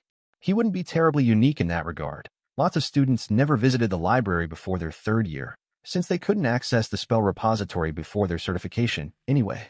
But this Zach had lived through this month over 200 times and had access to the spells buried within its depths. And he never tried to search through it, because he didn't like to read. The mind boggled. Well, Zorian's mind boggled. You've clearly read our textbooks, Zorian noted. There's no way you'd excel as well as you do otherwise. Yeah, well, I didn't say I don't read at all, Zach countered. Just that I'd rather avoid it if I can. I learn much better by example anyway. Funny, it was just the opposite with Zorian. He tended to learn much better when he had the chance to study the topic on his own before trying. He still thought it was a pretty serious flaw for a mage to avoid books, but Zorian had to remind himself that Zach was clearly achieving results somehow. Come to think of it, there was a serious shortage of anything dangerous in the Academy spell collection, so a mage that was chiefly interested in the more restricted areas of magic would find the library of very limited usefulness. So you learn primarily by mentorship? Yes, Zorian. I'm surprised you can convince mages to teach you in less than a month. Don't they all require apprenticeships lasting for several years before they'll agree to teach you anything useful? Well, usually, said Zach. But I'm the last novita, don't you know? I had highly respectable mages tripping over themselves to teach me my whole life. Usually, I just have to show up and tell them who I am, and they're all too happy to help me out. Zorian suppressed a wave of jealousy that washed over him. Zach was just making the most of his unique situation, just like Zorian would have in his place. It still bothered him, though, reminding him of how Daimin and Fortov could ask and get all sorts of help and concessions from their teachers, only for Zorian to fail in securing the same for himself. His parents had lectured him endlessly that the difference was in their attitudes, that if only Zorian was more sociable, more polite, more everything, he too could enjoy the same benefits. To Zorian, it always seemed like his brothers had some sort of invisible tattoo on their foreheads that only mages could see, and which marked them as somehow more special than him. Zach wasn't his brothers, though, and didn't deserve to be the target for Zorian's personal frustrations. Convenient, said Zorian out loud, giving his fellow time traveler a smile that was somewhat forced. Zach didn't appear to notice. His jealousy aside, he was really starting to wonder if his assumption about Zach being an accidental stowaway like him had any merit at all. Zach had ridiculously huge mana reserves, probably the largest of any student currently attending the academy. He was the last member of a famous noble house, enjoying all the prestige that comes from that without having to deal with nosy parents who might be freaked out by Zach's sudden transformation. In addition to the power inherent in his name, the boy was also fairly charming and outgoing, further improving his chances of getting help from otherwise unapproachable high-circle mages. He was not your average spoiled prince. By any means, there was a lot of potential in the boy, if only he would get enough time to bring it out. Time that Zach now had. It was convenient. A bit too convenient, in Zorian's opinion. That is why, despite Zach's seeming friendliness, Zorian just didn't feel at ease with the boy. Not enough to reveal himself as a stowaway, in any case. Right now, his main advantage was that he was an outside element in this game Zach was playing. An unaccounted variable. He intended to use and abuse that advantage for all it was worth. Whatever force was behind Zach, Zorian had no intention of revealing himself to it anytime soon. Break. Take a seat, Mr. Kaczynski, Ilsa said. I sort of suspected I'd be seeing you soon. You did? Asked Zorian. Oh yes, Ilsa said. Usually students come knocking at my door immediately after a single session with Svim. You actually waited until the second one, so points for patience. Right, said Zorian sourly. I can't transfer you to another mentor at this time, though, so I'm afraid you'll just have to bear with him for now, she said. I sort of expected that, Zorian said. Why should her answer be any different than it was the last time he asked her? It's not what I'm here for. No? Asked Ilsa, raising an eyebrow. No, confirmed Zorian.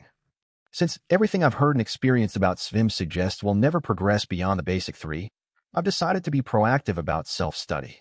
I've been hoping for some pointers from you, where I should start, what I should watch out for, that sort of thing. Ilsa sighed heavily. It's hard to give that sort of advice, Mr. Kaczynski. That's why the Academy gives students mentors, because there is no one-size-fits-all solution. I suppose I could give you advice about my own subject, though. How good are you at the basic 3? Depends who you ask, said Zorian. Most of the teachers from my second year told me I had them mastered. Svim says I'm ashamed to mages everywhere. She snorted and handed him a pen. Actually handed it to him, not threw it at him like Svim would have. Ah, the joy of interacting with same teachers. Levitate that, Ilsa said. She wasn't even finished talking, and the pen was already spinning above his outstretched palm. Oh, so you can already spin the levitated object? Ilsa said, sounding pleased. I bet Svim was very happy with that. No, not really. Do you know any other variation? No, said Zorian. Don't tell me learning those is standard procedure. Not like Svim is teaching them, Ilsa said. But yes, most mentors will give students variations of the basic three to improve their shaping skills. And how many of those variations are there? Asked Zorian. Oh, thousands, said Ilsa, confirming Zorian's suspicions. But most students only learn 6 or so by the end of their third year. Here. She pushed a rather heavy book into his hands, patiently waiting for him to leaf through it.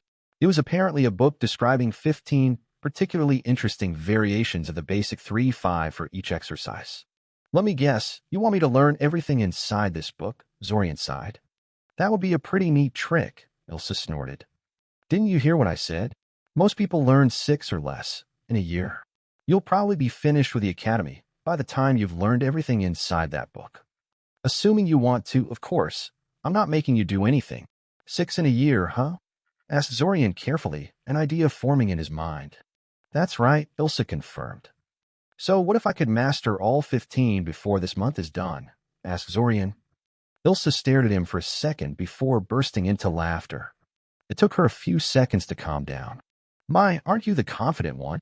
Ilsa said, chuckling softly. If you were really that good, I'd fill out the transfer forms right now, regulations be damned, and take you as my apprentice. I'd never pass up an opportunity to teach such a legend in the making. Not that I think you could do it, mind you. Zorian just gave her a wicked smile. Break. Of course, there was absolutely no chance for Zorian to master all 15 exercises in this particular restart, but that was beside the point. Thanks to the wonder of the time loop, he had far more than a few measly weeks to learn the contents of the book. It was even available in the Academy library, so he didn't have to go to Ilsa in the next restart to acquire it. And who knew? Maybe if he learned those, he could get Svim to cut him some slack too. A man could dream. Besides, the book was actually fairly interesting. Not only did it explain how to perform each variation in great detail, it also explained the reasons for including each particular exercise, as well as providing a background for understanding why the basic 3 were being taught to students in the first place. Zorian briefly familiarized himself with each of the variations before starting to read earnestly from the start. Making an object glow, levitating it, or setting it aflame, these were very simple effects, requiring only rudimentary shaping skills. The levitation exercise, for instance, was just repelling force emanating from the mage's palm. It doesn't get much simpler than that. There were actually a lot of these simple effects, certainly more than the 3 they were taught, but these 3 were deemed a priority. Production of light, heat, or kinetic force were common components of many spells, giving the basic 3 the sort of general usefulness that most other simple exercises lacked. The variations listed in the book were not in the same category as these simple or starter exercises. Although Svim, Ilsa, and the book itself referred to them as variations, Zorian realized they were more like upgrades, or perhaps advanced versions. He hadn't realized it at the time, but the pen spinning exercise, which was the very first variation outlined in the book, albeit under a fancier name, was a whole other category of difficulty from simply levitating the pen above his palm. Not only did he have to maintain the levitation effect on the pen, he also had to shape an additional effect to make the pen spin. The variation was supposed to teach mages how to multitask by making them maintain 2 effects at once. Though Svim would have disagreed, Zorian considered his pen spinning exercise mastered, and the guidelines in the book seemed to agree with him. As such, he started poring over the other 4 variations of the levitation exercise, trying to figure out which one was the easiest. He quickly realized they were not only arranged in an ascending order of difficulty, but that mastering the later variations probably requires mastering the preceding ones first. Vertical levitation required him to make an object stick to his palm with attractive force, position his palm vertically, and then make the object separate from his palm without falling down. The sticking part was easy, and something Zorian could already do, but making the object float off the palm without falling required that he balances the attractive force binding the object to his palm and the repelling force that made it separate from it. Without the ability to multitask he acquired from the pen spinning exercise, it probably would have taken forever to master this one. Next was fixed position levitation, which required an ability to maintain the levitated object's position in space despite disruptions and changes in initial conditions. In other words, he had to be able to move his hand up and down, left and right, while keeping the levitated object static in space. It required the ability to balance attractive and repelling force he presumably acquired from the vertical levitation exercise, but this time he had to continually adjust the balance in response to changes. And so on. Seeing how there was only one correct order in which these exercises could be learned, Zorian started practicing vertical levitation. Unfortunately, he wouldn't accomplish much in this particular restart. The summer festival was approaching. Chapter 9 Cheaters. Mara, intoned Zorian, finishing the spell with the word he wanted the spell to search for. He felt the spell reach out around him, scanning the books in the surrounding shelves for any mention of the word in question, and poured some more mana into the spell to expand its radius. His efforts to overcharge the spell almost unraveled it, forcing him to spend several seconds stabilizing the spell boundary, but in the end the mana flow snapped into its proper place, and the spell finished its task as planned. 7 golden threads flickered into existence, seemingly growing out of his chest, and connecting him to various books in this particular section of the library. Zorian smiled. The spell was one of the book divinations Ibri had taught him, one that sought out books containing a specified word or string of words. It was a somewhat fragile spell, failing if the number of positive matches exceeded a certain number, the exact number depending on the caster's skill. It was mostly used to search for quotes or really exotic terms.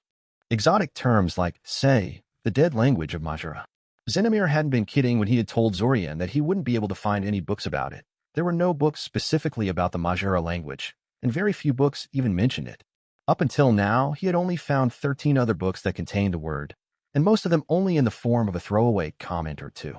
It was possible that the knowledge he sought existed somewhere in the library, only in a format that was invisible to the divinations he was using. Ibri had only taught him the very basics of library magic, as she called it, so his searches were painfully crude in the grand scheme of things. But if that was the case, there was little he could do about it. He glanced down at the threads growing out of his chest and waved his hand through them, watching it pass through them without effect. He never got tired of doing that. Well, he probably would in time, but the novelty hadn't worn off yet. The threads were an illusion, existing only in the privacy of his own mind. Every divination spell needed a medium through which it could present information to the caster, since it was impossible for human minds to process the raw output of a divination spell. A self-imposed illusion like the threads he was currently looking at was actually fairly advanced as divination mediums go, or so Ibri had claimed when he had tried to tell her he got the spell working within 30 minutes of being shown how to do it. He had a distinct impression she thought he was lying. He didn't really understand what was supposed to be so difficult about it, to be honest. The threads were a purely mental construct that didn't even require much in the way of shaping skills, just visualization. It seemed pretty simple to him. Natural even. He shook his head and followed after one of the golden threads till he reached a book it was attached to. It was a huge, intimidating 400-page book about the history of Mycena, and Zorian had absolutely no intention of poring over it until he reached the tiny part that actually interested him, so he cast another divination Ibri had taught him. This one highlighted every mention of the chosen word, in this case Mara, in shining green, so he simply flipped through the book till he caught a flash of green. Zorian? What are you doing here? Zorian immediately snapped the book shut and stuffed it back on the shelf. While he wasn't doing anything forbidden, he really didn't want to explain to Ibri what Majara was, and why he was searching the library for any mention of it. The retort he planned to use died on his lips when he finally turned to get a good look on his visitor. Ibri was a mess. Her eyes and nose were red, as if she had been crying recently, and there was an ugly purple splotch covering her right cheek and neck. It didn't look like a bruise, not exactly, more like... Oh, hell no. Ibri. He started hesitantly. You wouldn't happen to go in the same class as my brother, would you? She flinched back and looked away. He sighed heavily. Just great. How did you know? She asked after a second of silence. Brother Dearest came to me earlier today, said Zorian. Said he pushed a girl into a purple creeper patch and wanted me to make an anti-rash potion. I wasn't in the mood, so I kind of blew him off. That was a lie, actually. He had discovered, during the last 3 reverts, that Fortov was either unable or unwilling to track him down if he failed to return to his room after class. That was actually the main reason why he spent the entire day in the library instead of inside his room. Still, due to his rather unique situation, he knew what would have happened had he been present. Oh, she said quietly. That's all right. No, disagreed Zorian. No, it's not. If I had known he was talking about you, I would have helped him out. Well, I helped you out. He can go die in a fire as far as I'm concerned. He paused for a moment, considering things. There is no reason why I can't do it now. I'll just have to stop by my room to pick up the ingredients and dash. You don't have to do that, Ivory quickly interrupted. It's not that important. Zorian took in her appearance one more time. Yup, she had definitely been crying before coming here. Besides, her choice of words was conspicuous. She said that he didn't have to do it, not that he shouldn't, and that it wasn't that important, not that it wasn't. It's not really a problem, he assured her. The main reason I refused in the first place is because it was Fortov who asked, not because it was so difficult to do. Just tell me where to find you when I'm done. I'd like to come with you, if it's not a problem, she said hesitantly. I'd like to see how the cure is made. Just in case. Zorian paused. That was potentially problematic. After all, the alchemical workshop will be closed down this late in the evening, and he would have to employ some unorthodox methods of gaining access. But what the hell, it wasn't like she would remember this in the next restart. Thus they set off towards Zorian's apartment. Of course, having Ivory looking over his shoulder wasn't enough, so when he had finally reached his room, he found another familiar person waiting for him. Specifically, Zach. He wasn't terribly surprised to see Zach waiting for him, to be honest. The boy had been getting steadily more nervous during their practice sessions as the summer festival approached, no doubt unnerved by the impending invasion. Not that he ever told Zorian about the invasion. Zach was stubbornly tight-lipped about that, regardless of how much Zorian tried to goad him into blurting out something. Over the last few days, his fellow time traveler had questioned him about his plans for the summer festival several times, not so subtly implying that staying inside his room would be a bad idea. As Zorian still remembered quite vividly how one of the flares flattened his entire apartment building when the invasion started, he was inclined to agree with Zach on that one. Unfortunately, Zach seemed to have trouble believing that Zorian was in agreement with him on that point. No doubt he came specifically to make sure again that Zorian was going to attend the dance. Zorian wondered for God knows what time just what happened between Zach and his previous incarnations to produce this kind of impression. Had he really been that stubborn before the time loop? He walked up to Zach, who was sitting on the floor next to his door, completely oblivious to his surroundings while he concentrated on something on his palm. No, now that he got closer, he could see it was actually something above his palm. A pencil, lazily spinning in the air above Zach's palm. Apparently, Zach knew the pen spinning exercise too, and was currently practicing it while he waited. Zorian had a strong urge to throw a marble at Zach's forehead and demand that he starts over, but decided against it. Mostly because he didn't have any marbles on his person at the moment. Hello, Zach, Zorian said, startling Zach out of his reverie. Are you waiting for me? Yeah, confirmed Zach. He opened his mouth to say something else, but then noticed Ivory trailing behind Zorian and snapped his mouth shut. Am I interrupting something? No, not really, Zorian sighed. I just came to grab some alchemical supplies, and then I'll go make something for Miss Ambercombe here. What did you want with me? It can wait a while, Zach said dismissively. What are you making? Maybe I can help. I'm pretty good at alchemy. Is there anything you're not good at? Asked Zorian with a snort. You'd be surprised, mumbled Zach. Ivory watched their interaction in silence, but Zach was a fairly sociable person, so by the time Zorian returned from his room with a box of supplies, the two of them were engaged in lively conversation, mostly about Ivory's current condition. Man, I didn't know your brother is such a jerk, Zorian, Zach remarked. No wonder you turned out to be such a, He trailed off when Zorian raised his eyebrow at him, daring him to finish that sentence.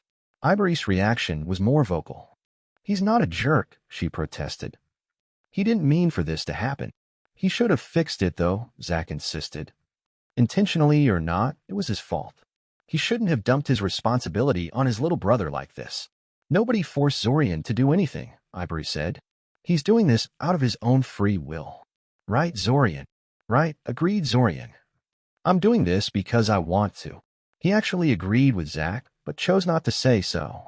If he had learned anything about Ivory from spending an entire revert around her, it was that she had a massive crush on Fortov. No good could come from bad-mouthing him in front of her. Besides, if he was to be honest with himself, Zorian had to admit he was incapable of being objective about Fortov. There was too much bad blood between the two of them. Thankfully, the two of them quickly agreed to disagree on the topic, and a comfortable silence descended on the group. Well, it was comfortable for Zorian. Apparently Zach didn't agree. Hey, Zorian, Zach said. Why are we going towards the academy proper? So I can access the alchemical workshop, of course, said Zorian. He knew what Zach was getting at, of course. but he was still hoping to get away without revealing one of his most closely guarded tricks. No such luck. But all the workshops are closed this late in the evening, remarked Zack. Ah, Ivory exclaimed. He's right. They closed down 2 hours ago. It won't be a problem, Zorian assured them. So long as we clean up after ourselves, no one will know we were there. But the door is locked, pointed out Zack. Zorian sighed. Not to magic, it isn't. You know unlocking spells? Asked Zack in a surprised tone. Zorian understood his surprise. Unlocking spells were restricted magic due to their obvious abuse potential. Unless you possessed a special license, even knowing how to cast them was a crime. Not a particularly serious crime, but a crime nonetheless. Perhaps it was good, then, that Zorian didn't know a single unlocking spell. No, I don't, said Zorian. But it's just a simple mechanical lock. I'll just manipulate the tumblers telekinetically. Piece of cake. They gave him a blank look. Like most people, they had no idea how locks actually worked and how easy it was to bypass most of them. Zorian, due to his somewhat colorful childhood, did. In fact, he could pick your average lock without using magic at all. It was just a lot slower than his little magic trick and required him to carry around a set of lockpicks. He stopped in front of the door leading into the alchemical workshop and tried the handle. Like Zack said, it was locked. Shrugging, Zorian placed his palm over the keyhole and closed his eyes. He could feel Zack and Ivory cluster around him to get a better look at what he was doing and did his best to block them out. He needed total concentration for this. He had developed this particular trick back in his second year, after he got bored of refining the standard shaping exercises they were given. It involved flooding the locking mechanism with his mana, using the resulting mana field as a sort of touch site to get a feel for the lock, and then carefully moving the tumblers into proper position so he could neutralize the lock. It took him months of stubborn practice, but by now he was good enough at it to unlock most doors in 30 seconds or less. Even warded once. He didn't say this to Zack and Ivory, but the door he was trying to open was actually warded. Anything even remotely important in the academy was, including most of the doors. However, as Zorian quickly discovered when he experimented with the newly developed skill, low-level wards were very specific. They countered a handful of common unlocking spells and nothing else. Zorian's little trick was not a structured spell, and thus didn't trip these rudimentary wards at all. The door clicked, and Zorian tried the door handle again. This time the door opened without resistance. Wow, said Zack as they all filed into the workshop. You can open a lock just by pressing your hand against it for a few seconds. Zorian gave him a sour look. It's a lot more complicated than that. That's just the visible part. Oh, I don't doubt that for a second, Zack said. Still, while Zack seemed very impressed with Zorian's achievement, Ivory remained strangely quiet and kept giving him funny looks. This was why he hated telling people about his lockpicking prowess. Most immediately assumed he was some kind of a thief. Well, that and he didn't want the academy authorities to find out about his achievement. They would no doubt change their warding scheme, and then he wouldn't be able to do what he just did. Fortunately, Ivory wasn't as condemning as some people Zorian met in his life, and got over her suspicions quickly once he started to prepare the salve. Strangely enough, Zack didn't know how to make one, even though it was a fairly simple thing to make and Zack had demonstrated some mightily impressive alchemical work in class. He didn't appear all that interested in learning either. Apparently the anti-rash salve was too mundane for his tastes, and he was only interested in things like strength potions and wound-closing elixirs. That sounded like trying to build a house without bothering to set up proper foundations, but it wasn't Zorian, who was a decade-old time traveler. Yet, aren't those purple creeper leaves? Ivory asked, pointing at the small pile Zorian had placed on a wet piece of cloth. Yes, confirmed Zorian, wrapping the leaves into the cloth. They're the main ingredient, though they have to be crushed first.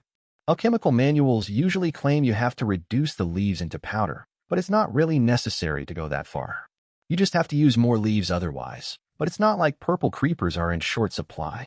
An hour later, the salve was done and Zack was kind enough to conjure some kind of illusionary mirror so Ivory could apply the salve on herself right then and there. Kind and sneaky, because while Ivory was busy with applying the salve on herself, Zack dragged Zorian away in the corner so he could talk to him in private. So, Zorian prompted. What is it? Zack reached into his pocket and pulled out a ring, which he promptly handed to Zorian. It was a featureless band of gold that reacted strangely when Zorian channeled some mana into it. It's a spell formula, Zack said. Magic missile, guessed Zorian. That plus shield and flamethrower, Zack said. Now you can use all three in actual combat. Zorian looked at the ring with newfound respect. There was only so much one could cram into a spell formula, and it was mostly dependent on the size of the item used as a base. Turning something as small as a ring into a spell formula for 3 different spells was a pretty impressive feat, even if they were relatively low-level ones. Must have been pretty expensive, Zorian remarked. Made it myself, actually, Zack said with a grin. Still, that's a pretty valuable thing to give away to someone you've met less than a month ago, said Zorian. Why do I get the feeling I'll be needing this in the near future? Zack's smile disappeared, and he suddenly became more subdued. Maybe. I'm just making sure, you know. You never know when an angry troll might get a jump on you or something. How oddly specific, noted Zorian. You know, you've been getting steadily more nervous as the summer festival approaches. And you seem oddly interested in making sure I attend a dance. You will, right? Zack prompted.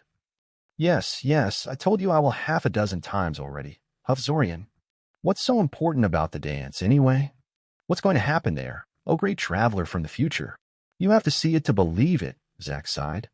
It's possibly even more implausible than time travel being real. That bad? Asked Zorian, privately agreeing that an invasion of that scale was something he would have had trouble believing in if he had not lived through it. Just try to survive, okay? Zack sighed. Before Zorian could say anything else, Zack suddenly donned a mask of fake cheerfulness and spoke in a voice loud enough to be heard by Ivory. Wow, Zorian, I'm sure glad we've had this talk, but I should really get going now. Have to be well rested for tomorrow. Bye, Zorian. Bye, Ivory. I'll see you both at the dance. And then he left. Zorian shook his head at the other boy's exit and walked up to Ivory, who was now free of purple rash that once covered her face and neck. Well, I guess we should go too, Zorian said. The academy normally doesn't have anyone patrolling after dark, but that idiot's shouting may have alerted someone to our presence. Oh. Right. Zorian watched Ivory as they filed out of the workshop, and he used his magic trick to relock the door again. She seemed strangely subdued for someone who got what they wanted. What's wrong? He finally asked after a while. Nothing's wrong, she said. Why do you ask? You don't seem very happy to be cured, he noted. I am, she protested. It's just. Yes, he prompted. I don't have anyone to go to the dance with, she said. The boy I was hoping to go with already has someone by now.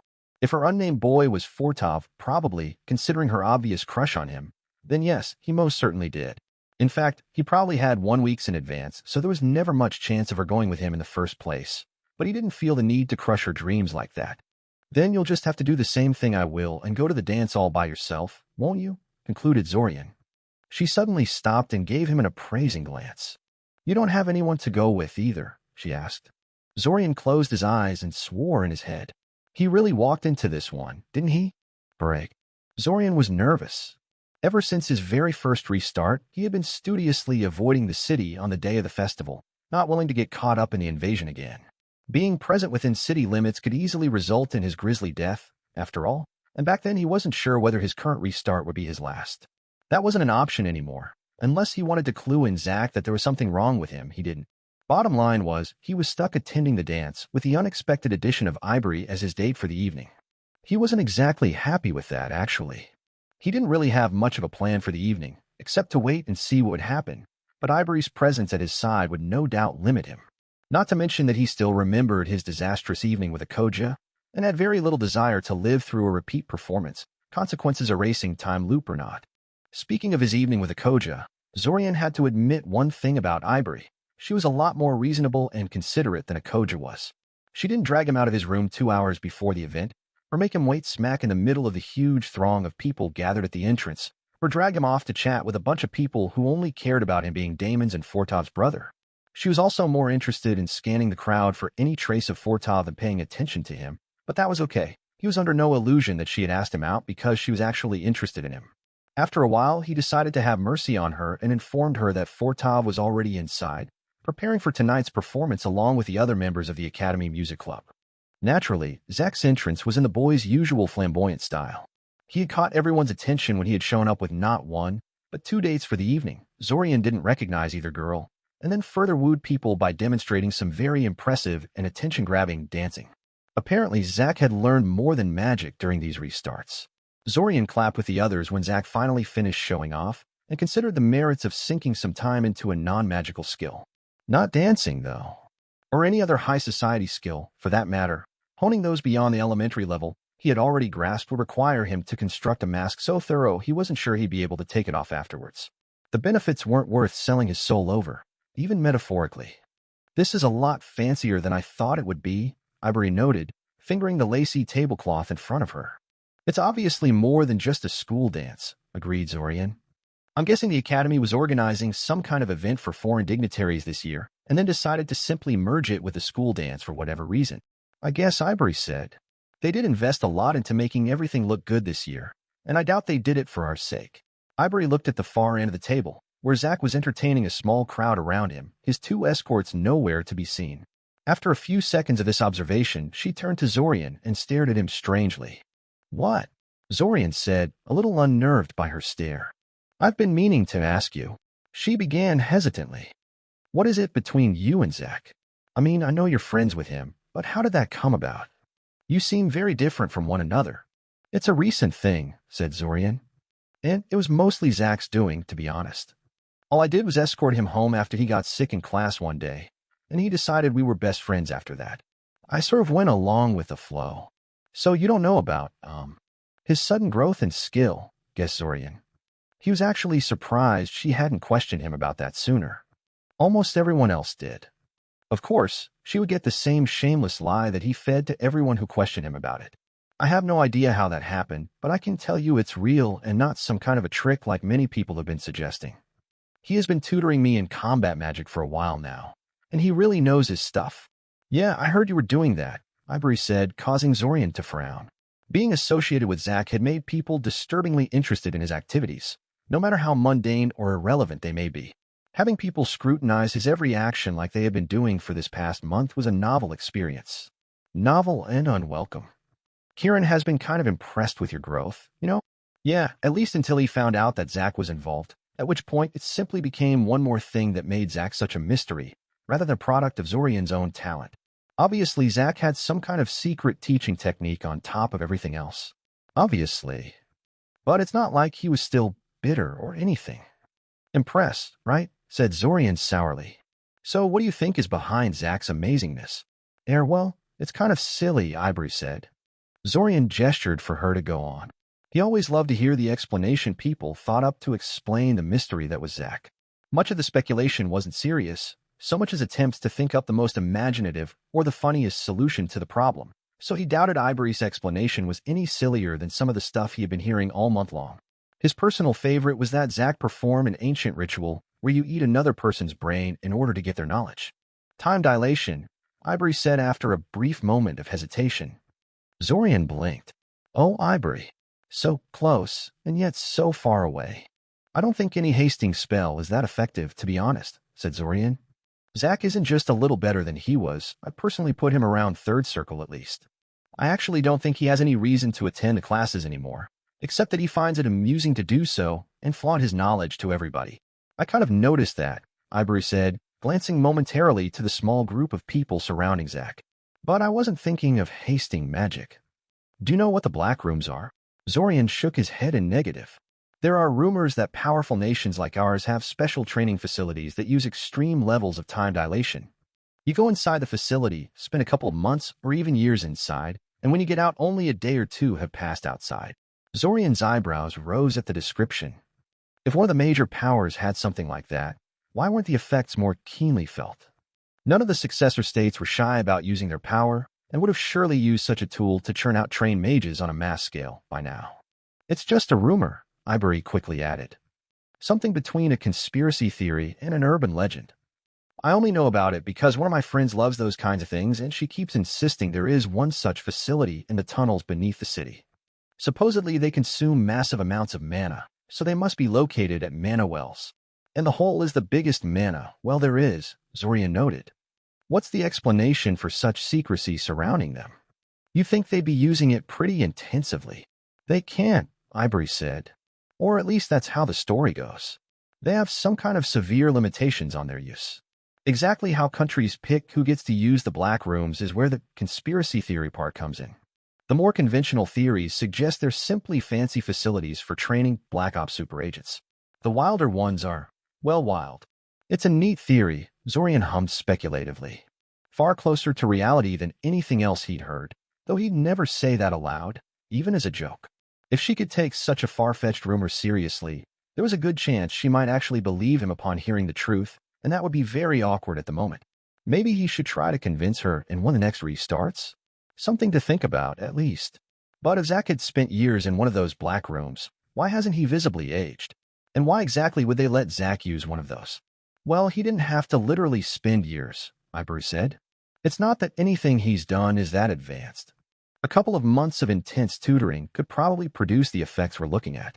And even if he spent years, there are potions that can halt your aging for a year or two. They actually work better on young people. Zorian resisted the urge to frown as he realized something. As much as Zach liked to show off, he never really went wild with his abilities for all to see.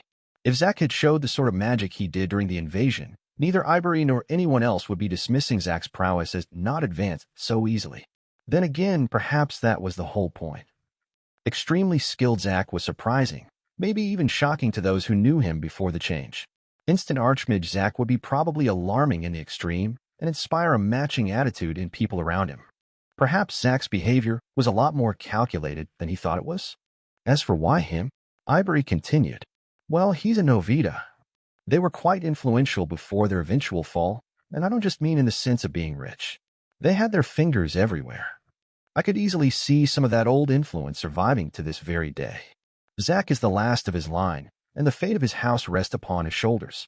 Perhaps this was simply a desperate maneuver by Zach's guardians, trying to turn Zach into a worthy successor capable of returning Novita to their former glory. The ground shook, followed by a deafening explosion less than a second later. Windows rattled, but didn't break. An uneasy silence descended upon the dance hall, only broken by the periodic rumble of more distant explosions. What was that? Ivory asked fearfully. She wasn't the only one asking that kind of questions. Agitated murmurs started traveling through the gathered crowd, steadily growing in volume and alarm. The ever-present pressure Zorian always felt from being inside crowds intensified and changed. What was usually just an annoyance pushing on the edges of his consciousness suddenly became a suffocating blanket of fear. He struggled not to faint as foreign feelings invaded his mind. What the hell was happening to him? He didn't remember anything about an attack like this from his previous experience of the invasion. A minute ticked away. Then 10. Zorian could practically feel the anxiety and agitation of the crowd steadily rising. The last and first time he had lived through the invasion, he was standing on the roof when that first barrage descended to Earth and was momentarily incapacitated as a result. At least, that's what he had thought. Apparently, he had been knocked out for quite a bit longer than he realized, because by his reckoning Ilsa and Kieran should have been rushing to the roof to see what was happening by now. He could see them arguing about something in a nearby corner, and neither made the slightest move towards the roof. Zorian. Ivory tried for either the 5th or 6th time. Zorian wasn't sure. Are you sure you're all right? Maybe I should go find someone, Dash. I'm fine, Zorian said, somehow managing to shove the oppressive feelings aside for the moment. The explosions had finally stopped, but that hadn't led to people calming down. If anything, now that the situation had calmed down somewhat, they wanted answers, and they wanted them now. They were getting restless. Thankfully, the academy staff seemed to realize this as well. Look, Ilsa is trying to say something. Please remain calm, Ilsa said from the music stage, using the same magic that carried music evenly across the dance hall to make herself heard by everyone present. Me and my colleague will go to the roof now and open communications with the city authorities to find out what is going on. Please don't go anywhere until we return. Well, that didn't do much to calm people down. If anything, they got even more unruly than they were before Ilsa's speech, and some outright ignored her warnings and left the dance hall the moment she went up the stairs and out of sight. He couldn't judge them too harshly, since in another timeline he had done the exact same thing. On the positive side, the oppressive feeling lifted and reverted back to the familiar headache-inducing pressure. He breathed a giant sigh of relief. Hello, Zorian, greeted Zach, approaching Zorian. Of course, he'd come to talk to him now. Quite a commotion, huh? And I see you talked Miss Ambercombe into being your date for the evening. Congratulations. I never knew you liked older girls. I'm only a year older than him, Ivory protested. She glanced briefly at Zorian to see if he would point out that it was her who asked him out, and relaxed when she realized he wouldn't. Zorian had to restrain himself from rolling his eyes. And how come you're here all by yourself? Why don't you introduce us to your dates? If Ivory thought to fluster Zach by pointing out the plural nature of his partners for the evening, she was going to be sorely disappointed. And indeed, Zach only smiled at her, completely unaffected by the jab. They decided to leave for home early, Zach shrugged. Probably for the best, considering what happened. What had happened, though? Asked Zorian. He didn't expect to get a straight answer out of Zach, of course, but it was worth a try. I guess we'll find out soon, said Zach, pointing to the bottom of the stairs leading to the roof, where Ilsa was talking to a bunch of students. After a couple of seconds, Zorian realized that a.k.a. was among them, and recognized several other faces as well. Who is she talking to? Asked Ivory. Class representatives, I think Zorian said. At least, the ones I recognize are all class representatives for their groups. It was so frustratingly slow. Maybe Zorian was expecting a little too much from a mere educational institution, but their response to the invasion was pretty underwhelming. At the very least, he expected them to start evacuating people to the shelters by now, or organize some kind of a defense force, or, well, anything really. He was getting an impression that Ilsa and Kieran didn't even realize the severity of the situation yet. Finally, Ilsa seemed to finish with her instructions, and the crowd of class representatives dispersed into the crowd. It only took Zorian a minute to realize what they were doing. Each one was gathering their own classmates into a single group. He bid Ivory goodbye and left towards his own group together with Zach. Once everyone was present, a.k.a. told them what the plan was.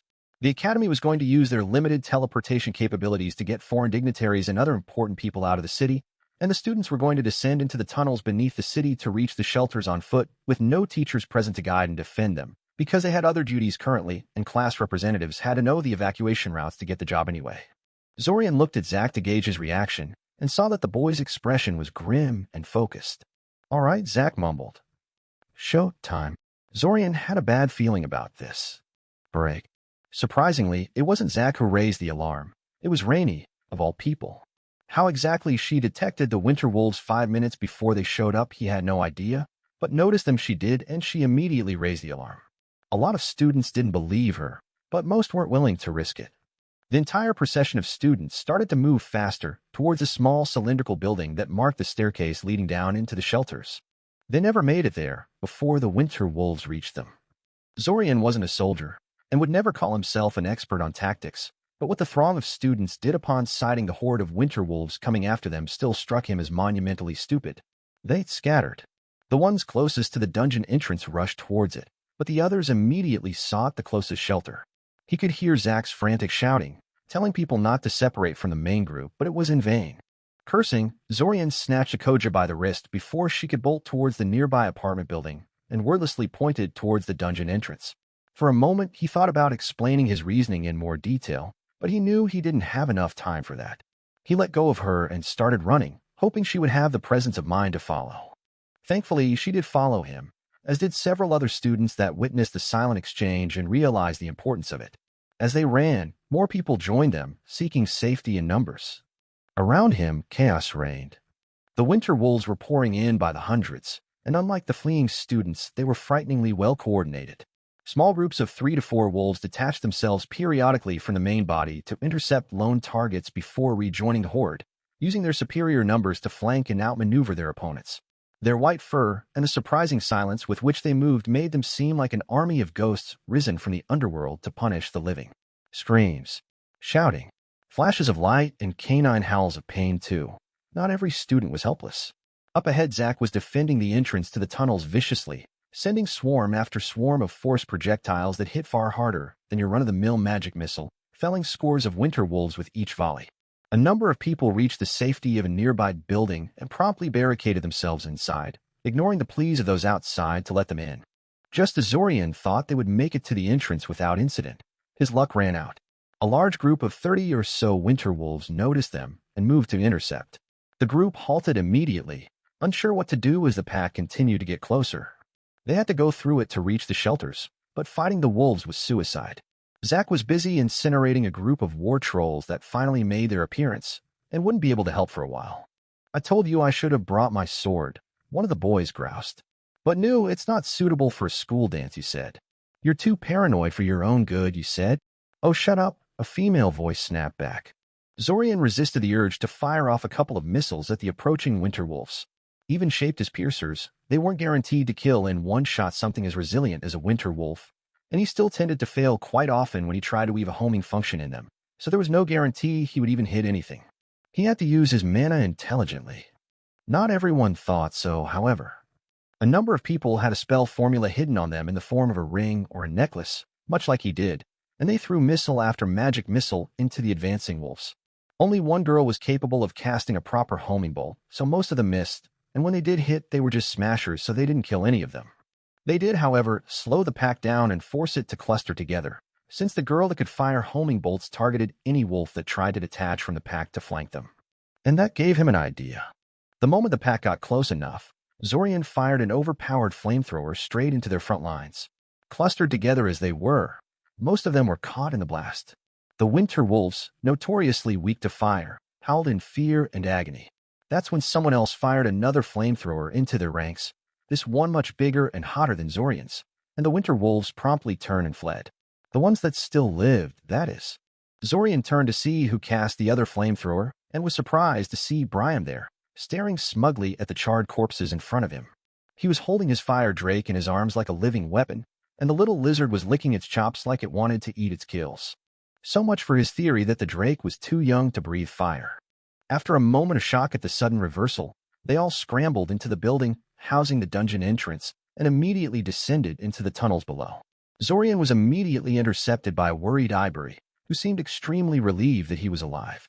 Even though he knew her death wouldn't be permanent, he had to admit he was glad she survived as well.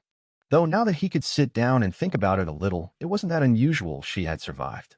She was a fourth-year student, and they were at the front of the procession for some reason.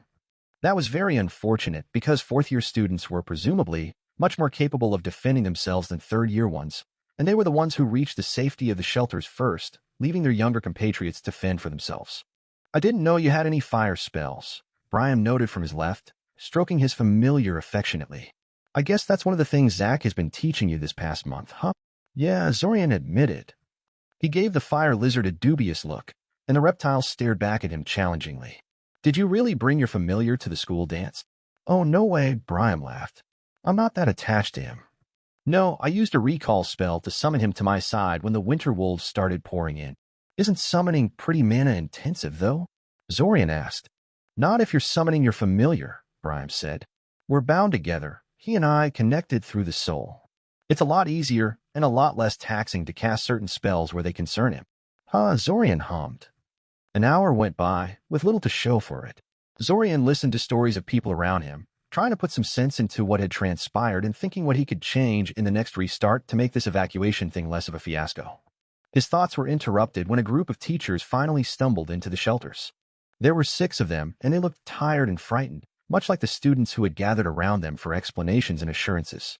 The only one among them that inspired confidence in Zorian was Kieran, who remained as stoic as always. He was no longer bare-chested, opting to wear full-body armor that sort of resembled the chitinous shell of a saint bug, and had a plethora of spell rods hanging off his belt in addition to the combat staff he was firmly gripping in one hand. Kieran had bad news. The attack on the academy was just one piece in an all-out invasion targeting the entire city. Zorian already knew this, of course, but everyone else was suitably shocked. The invasion was well prepared, and most of the defenders had been overpowered right at the start. The city was about to fall. Once that happened, the shelters would become just a giant death trap. They would have to go outside and fight their way out of the city before the invaders could secure everything of critical importance and turn their attention to them. People were taking it pretty badly. "Why don't you just teleport us out?" someone called. "You're supposed to be able to do that." "Academy ward control has been subverted," Kieran said calmly. "The invaders have turned our own teleportation wards against us. We can't teleport in or out." Zorian groaned. The enemy had control of the wards? How on earth did they do that? The academy wasn't just some random house with a generic warding scheme. It's supposed to be too secure and sophisticated for that. The questions continued for a minute or so before Kieran got enough of it and started to bark out orders. They needed to get moving. Zorian was paying attention to something else, though. The student next to him had been acting strangely ever since Kieran and his cohort entered the shelters. Zorian could practically feel the boy's eagerness and anticipation.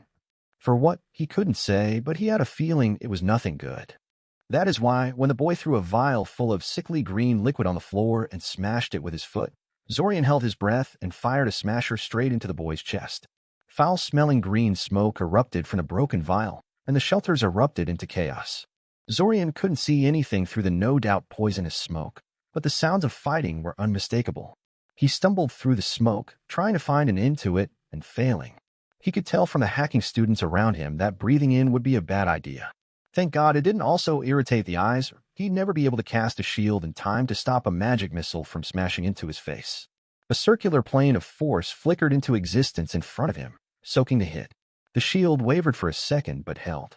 And then Zorian heard Kieran shout a series of words, and all the smoke around him rushed towards the source of Kieran's voice, as if caught in some sort of vacuum. Zorian had just enough time to see Kieran holding his left hand in the air, a smoky green ball compacting itself above it, before he was forced to erect a shield again. At least he could breathe now. Thank the gods for small favors. Before the attackers, who had probably teleported in under the cover of smoke, because Zorian would remember a bunch of middle-aged men in brown robes if they had been present when he got into the shelters, could regain initiative, Kieran snapped one of his hands and a shining whip flashed through the air. The invaders promptly fell apart, the upper half of their bodies sliding off the lower half like they were never attached to one another at all. Zorian stared at Kieran in shock. He knew the retired battle mage was capable, but seeing it was something else. The man had assessed the situation within moments and solved it with a total of 2 spells. He wondered what would have happened during the initial evacuation if Kieran had been leading the students. He couldn't help but think that Kieran would have found a way to repel the initial winter wolf rush without losing anyone. Certainly, the students would be more inclined to listen to Kieran than their class representatives. The man had a certain aura of command around him. "How the hell are you still standing?" Weezak not far from him. Apparently, he had breathed in some of the smoke and was affected just like everyone else. Even decades-old time travelers could be brought down by some tricks, it seemed. Zorian was about to answer when the ground exploded next to him, showering him with stone fragments and knocking him on his back. He heard Kieran chanting something, but it was too late for him. The giant brown worm that emerged from the ground was far faster than it should have been, and Zorian was in too much pain to move. He saw a huge toothy maw closing around him, and then he knew only blackness. His last thoughts were that it wasn't fair. Just how many contingencies did these people have? These invaders were freaking cheaters. Chapter 10 overlooked details. Zorian's eyes abruptly shot open as sharp pain erupted from his stomach. His whole body convulsed, buckling against the object that fell on him, and suddenly he was wide awake, not a trace of drowsiness in his mind. "Good M-dash." "No, it's not," Zorian interrupted. "How could it possibly be a good morning? I got killed again, eaten by a giant worm this time. And waking up like this is really starting to get on my nerves. Couldn't the time loop have started a day later or something?" He stared at his little sister expectantly. She stared back at him, confused out of her mind and probably a little frightened. What?" she asked hesitantly. Zorian wordlessly flipped her over the edge of the bed.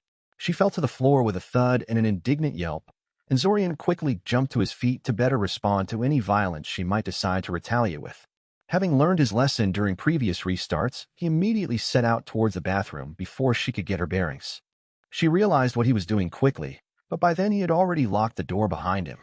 Her screams of outrage were music for his ears, especially since they eventually caused Mother to come after her and give her a scolding. Maybe it was a good morning, after all. Break. Trains. Zorian hadn't really liked them to start with, but he was starting to develop an intense dislike of them ever since he was caught in this time loop thing. Traveling via train on a regular basis was almost as annoying as Kiriel jumping on him at the start of every restart.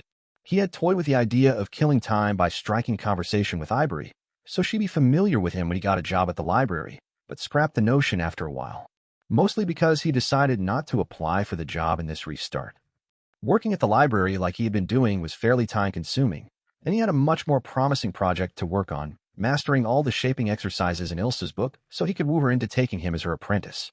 Library magic was useful, but getting rid of Svim would be absolutely priceless. He wouldn't be present in Syoria when the invasion came either.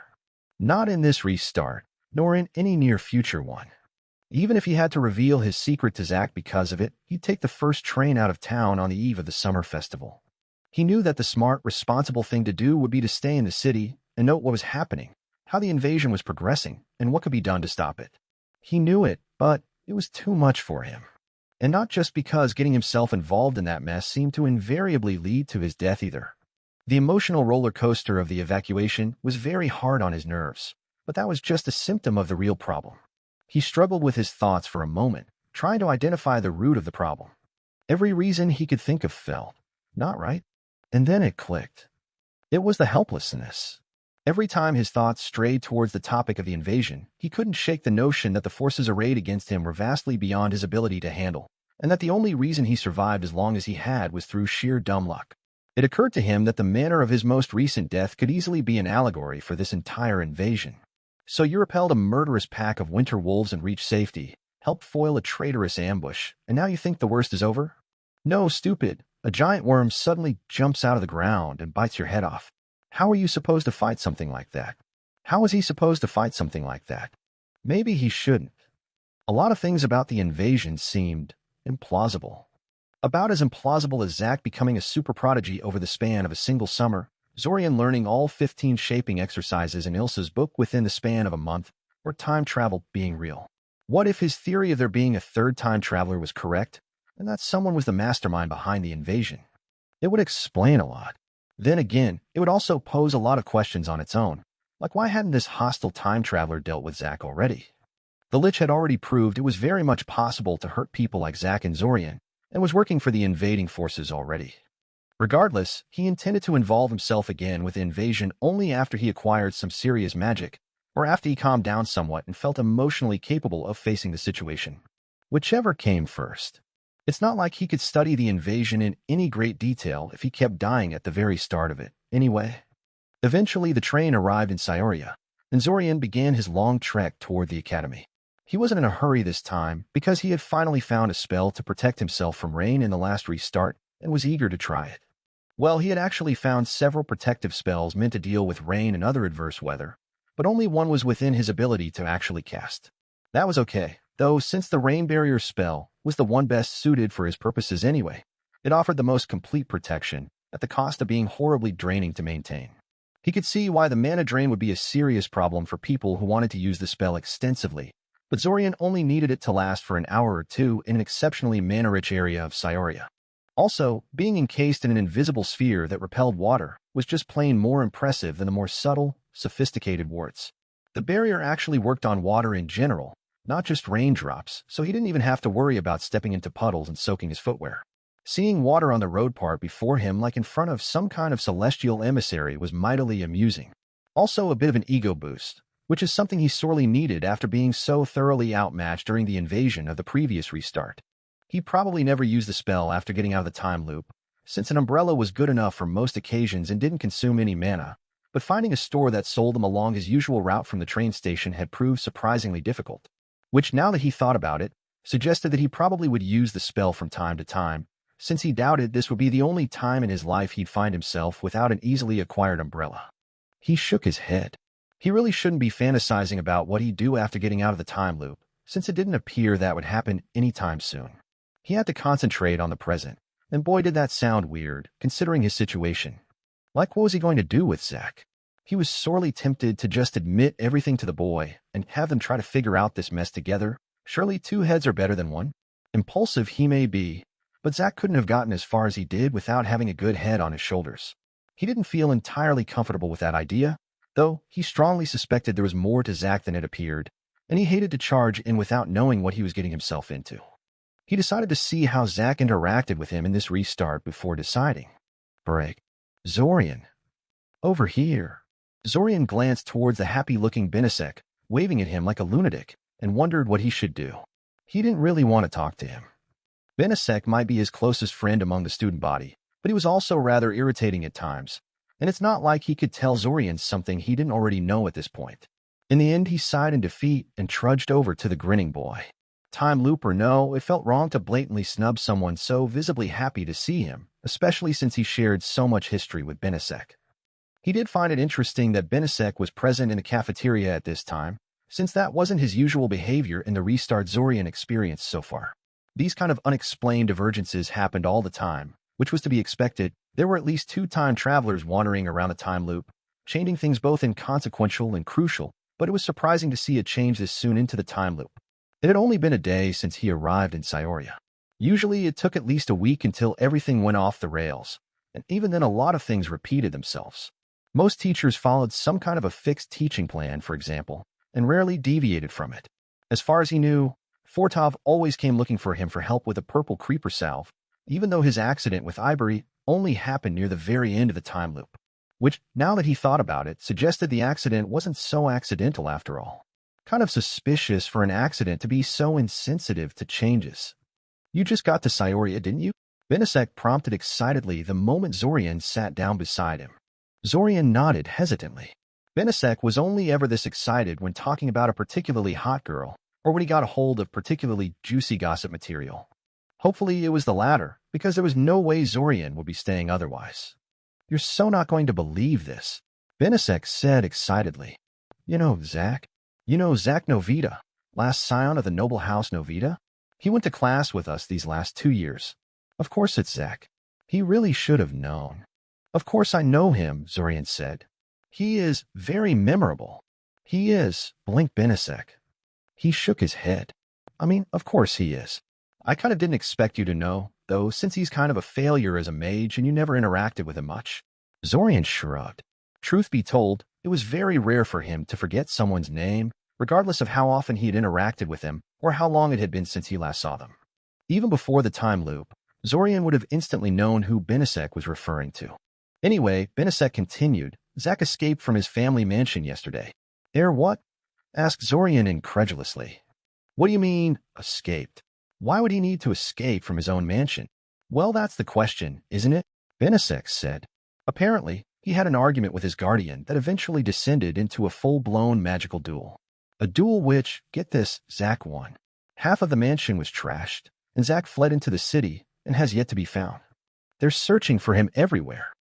Wow, Zorian said, honestly at a loss for words. What the hell was that about? You said it, Benesek agreed. I'm not sure I believe the official story, though. I mean, there's no way Zach could have taken on his guardian in a magical duel. Tezensveri is a 7th circle mage or something, and Zach barely passed his own certification. Then again, something sure demolished Novita Mansion.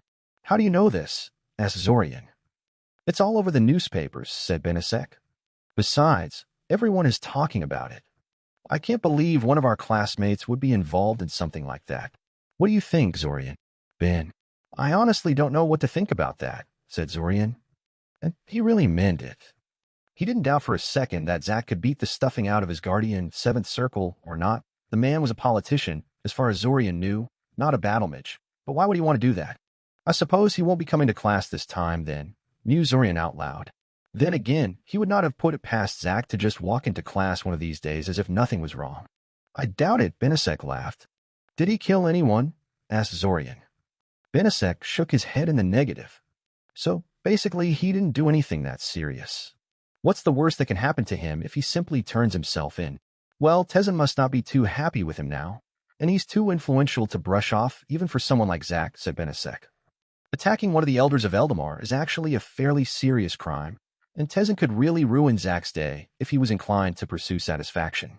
Not that I think he would, since that would just draw even more attention to what happened.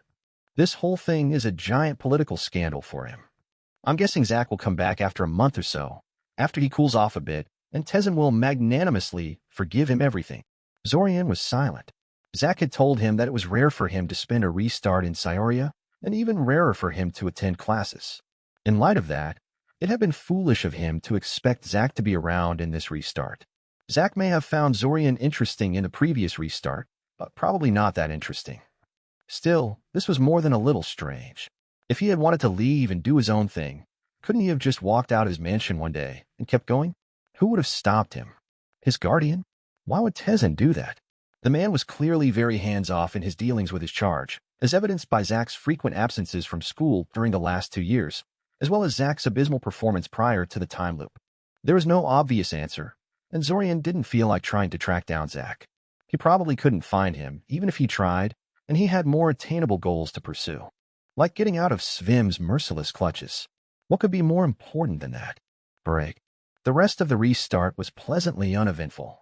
There was no Zach since the boy never showed up in school and couldn't be found by anyone. After a week or so, the newspapers stopped covering the story because there were no new developments to justify the articles, and the rumors making rounds across the student body died down soon after. For his part, Zorian threw himself completely into mastering the exercises in Ilsa's book. He neglected virtually everything else, often skipping classes when he thought he could get away with it. Akoja was furious, since he was apparently ruining the attendance record of the class, and got Ilsa to corner him one day about it. Fortunately, Zorian's ability to get top grades on every exam, despite his spotty attendance, blunted the impact of Akoja's criticism, and Zorian managed to convince Ilsa he was working on a personal project that was taking most of his time, not skipping classes for the heck of it as Akoja claimed. He assured her the project would be finished within a month, and that he would resume attending classes regularly after the summer festival. She made him promise that he would show her what he was working on when he was done, and he enthusiastically agreed with her. His single-minded focus gave results quickly. He mastered both vertical and fixed position levitation by the end of the restart. He didn't bother showing these advanced skills to Svim, who was still having him work on the pin-spinning exercise, since he doubted he'd get a worthwhile reaction. Nothing seemed to please that guy. He hadn't been present in the city when the invasion came, of course. Without Zack's ring, he was even more useless in combat than he was in the last restart, so it was doubtful he could have lasted for very long in the midst of it all. He did make sure to practice with combat invocations he learned from Zack each day, hoping to hone them into the same reflexive state that Zack displayed. That would take years of practice, of course, but that just meant he'd better start as soon as possible. He also didn't just leave via train like he usually did. He traveled by foot to one of the hills overlooking the city and observed the city from there. Watching the invasion unfold from such a high vantage point was not only a lot easier on Zorian's nerves than being in the thick of it, it was also rather informative.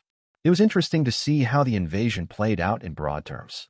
It seemed to have several stages, the first of which was, of course, the disguised artillery magic barrage. The explosive flares mostly targeted three crucial areas: the city hall, the local military base, and one cluster of buildings that Zorian didn't recognize. The academy didn't appear to be a primary target, possibly because the invaders wanted it reasonably intact. Aside from the initial blast, the impact zone seemed to spawn scores of fire elementals that had to be dealt with. Fortunately, a lot of buildings in Scioria were at least moderately warded against fire, because Zorian didn't doubt for a second that the entire city would have been aflame within minutes otherwise. Once the fire elementals had a few minutes to make a nuisance of themselves, monsters poured out of the sewers, and after they rampaged across the city a bit, the spellcasters finally arrived. The battle was still raging when the clock finally hit 2 past midnight. Everything went suddenly black. All things considered, the army of monsters was the least destructive part of the invasion. If he could somehow prevent the initial barrage from crippling the city defense right from the start, or take out a lot of the attacking mages that followed in the monsters' wake, well, it was worth a shot when he finally got some skills under his belt. The next 3 restarts were essentially the same, right down to Zack dueling his guardian and escaping into the night. Apparently, that wasn't just a one-time thing, but a rather routine occurrence. The exact details varied, but every time he roughed Tezen up before setting off God knows where. Unfortunately, Zorian couldn't find out anything substantial about Tezen. The man was a high-ranking politician, and thus not exactly approachable, and nothing in publicly available sources explains Zack's apparent hostility towards the man. His work with Ilsa's book progressed steadily, but he was frankly getting a bit sick of it. There was only so much of incessant shaping practice he could stand before he lost all enthusiasm.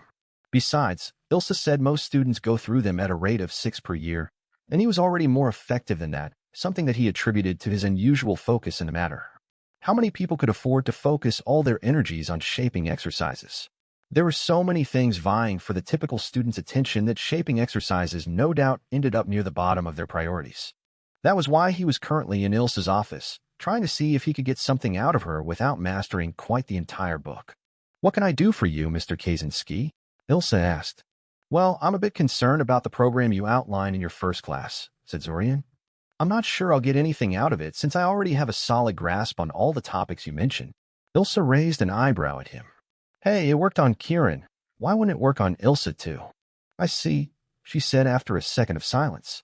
"Would you mind if I gave you a couple of quick tests to confirm that?" Confident he could deal with anything she tested him with, he agreed. Ilsa proceeded to rummage through her drawers and took out 2 different tests. One was an exact copy of the same test Ilsa gave to the whole class just before the summer festival, and Zorian proceeded to fill it out in 10 minutes flat by sheer memory. The other was unfairly hard, because it covered advanced topics that didn't turn up in class at all.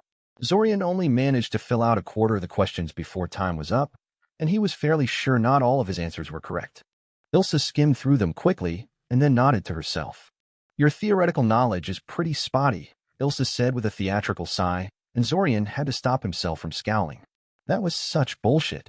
She gave him that second test just to make sure he failed. "Here, I'll give you a list of additional reading to study in your free time."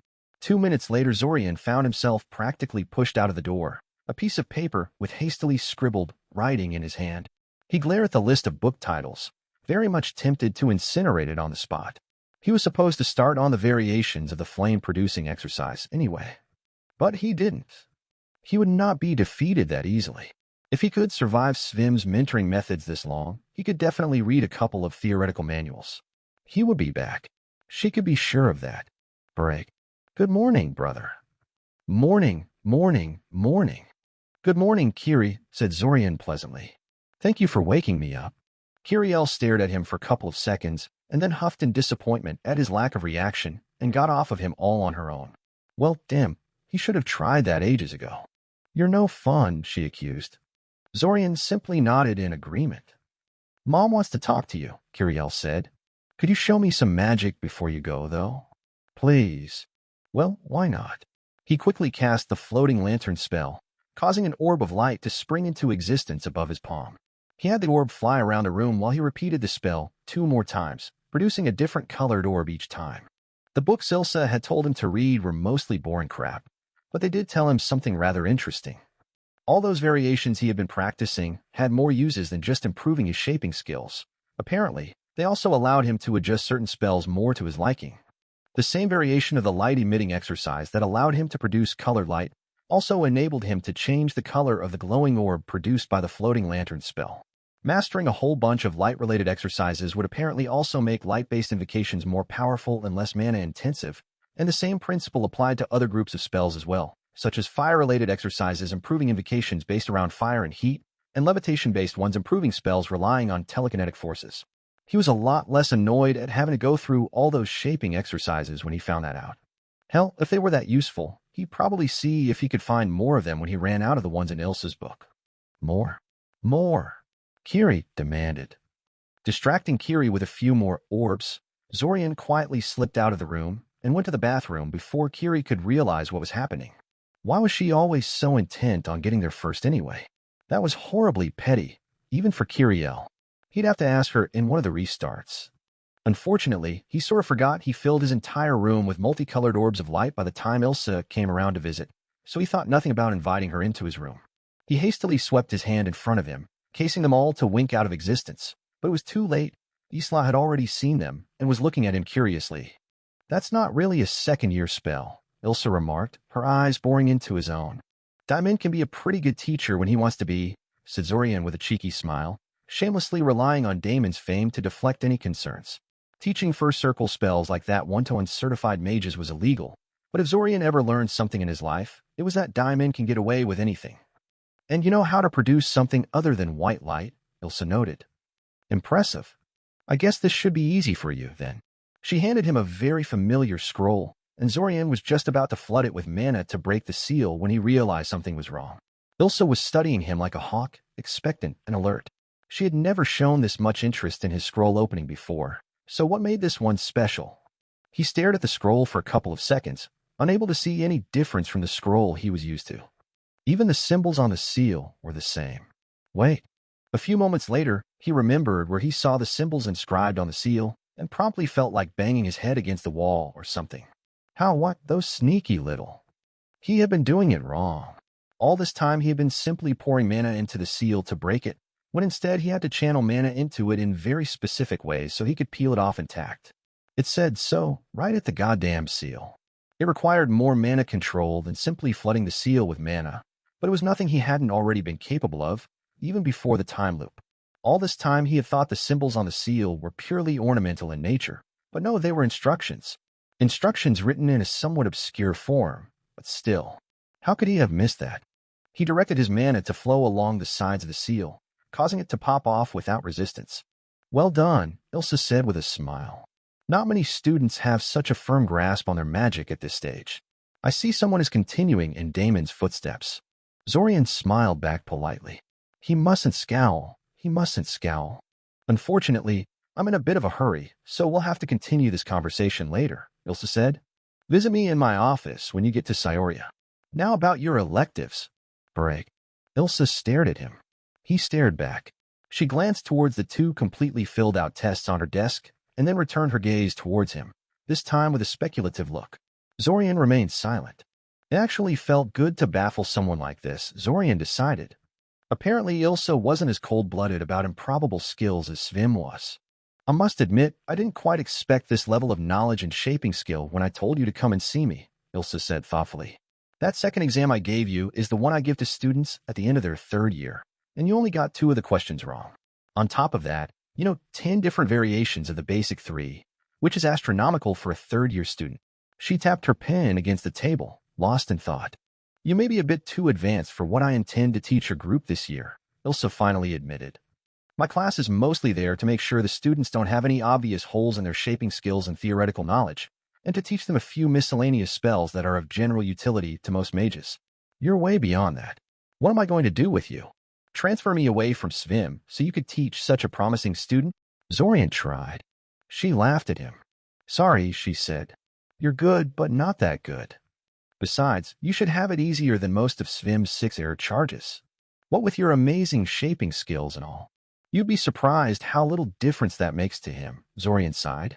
Oh, come on, Mr. Kaczynski. You didn't even have a single session with him, Ilsa chided. I'm sure that whatever rumors you heard were greatly exaggerated. Right, said Zorian, unable to keep himself from rolling his eyes. Can you at least give me a written permit to skip your lectures? You said yourself I have nothing to learn there, anyway. That wasn't quite what Zorian was after, but he supposed it was better than nothing. It would get him a bunch of free periods throughout the week, which wasn't terribly useful while he was inside the time loop, where he could just skip classes if he needed more free time, but would come in handy when and if he got out of it. And besides, a written permit would cut down on a Koja's whining, if nothing else. No, Ilsa said. I need you in class, if only to motivate the rest of your classmates to try harder. Don't worry, I'll make sure you're not bored during class. Crap. Maybe he shouldn't have asked her that. In the meantime, I'm going to do you a favor, Ilsa continued. While I am personally too busy to teach you, I will see if I can find a teacher willing to give you some private instruction. Do you have an area of magic you're particularly interested in? Personally, I would recommend you look into either divination or alteration, but it's your choice. Spell formulas, Zorian said firmly. Oh, ambitious, noted Ilsa. It's a hard subject. Not something your shaping skills can help you with either. I'm certain, Zorian confirmed. Spell formulas had fascinated him ever since he started to learn magic, so there was no way he was wasting this kind of opportunity. Very well, Ilsa shrugged. I don't foresee any problems in that case. I'm sure Miss Bull will be ecstatic to have such a talented and determined student. Miss Bull? As in Nora Bull, the orange-haired maniac that expected them to read 12 books within a week and gave them 60-question progress tests every other lecture? Zorian resisted the urge to sigh. Why couldn't he have a normal mentor for once? Chapter 11 Limiters. Why is your test longer than mine? Benisek whispered to him hurriedly. Did I lose a page or something? You didn't, Zorian whispered back. Nora is just testing me, because, well, it doesn't matter. I'll tell you later. Zorian sighed and continued pondering the advanced spell formula questions in front of him, as if the original 60-question test hadn't been enough. Worse, Nora took a page out of Ilsa's book and decided to test him on knowledge that he technically shouldn't even have, because the additional questions had nothing to do with second-year curriculum. Thankfully, he had actually read all 12 of her recommended books over the course of several previous restarts, so he wasn't completely stumped while looking at the piece of paper in front of him. Still, the additional questions were encouraging, since they suggested Nora was taking him a lot more seriously than she usually did when he asked for some advanced instructions out of her. In the handful of restarts he had tried, the results were underwhelming. While enthusiastic about her subject, Nora Bull never seemed to believe he was as advanced as he claimed. All of his teachers were like that, as far as he could tell from his initial attempts, with Kieran being the biggest exception. Though now that he thought about it, that probably had more to do with the ease with which his proficiency with a magic missile spell could be demonstrated, rather than Kieran's inclination to believe his claims. In any case, the sheer speed with which things were happening gave him hope. It was only yesterday that he and Ilsa had talked in her office, and already Nora was testing him. That was absurdly fast, since teachers like to take their time about things like this. Zorian had expected the entire process to take a week, at least. Apparently, he had left an even bigger impression on Ilsa than he thought he had. Good. It was nice to have a confirmation that he was actually going somewhere, rather than just wasting his time. A few minutes later, his peace was once again broken by Benisek. He gritted his teeth as the boy started to pester him for answers. Zorian had always found Benisek to be somewhat annoying, despite him being Zorian's best friend, or at least the closest thing to it. But Zorian found himself steadily losing his patience with the boy as restart after restart went by. It wasn't really fair to Benisek. The chubby boy was behaving no worse than his usual fare, but the time loop made Benisek's antics annoyingly repetitive.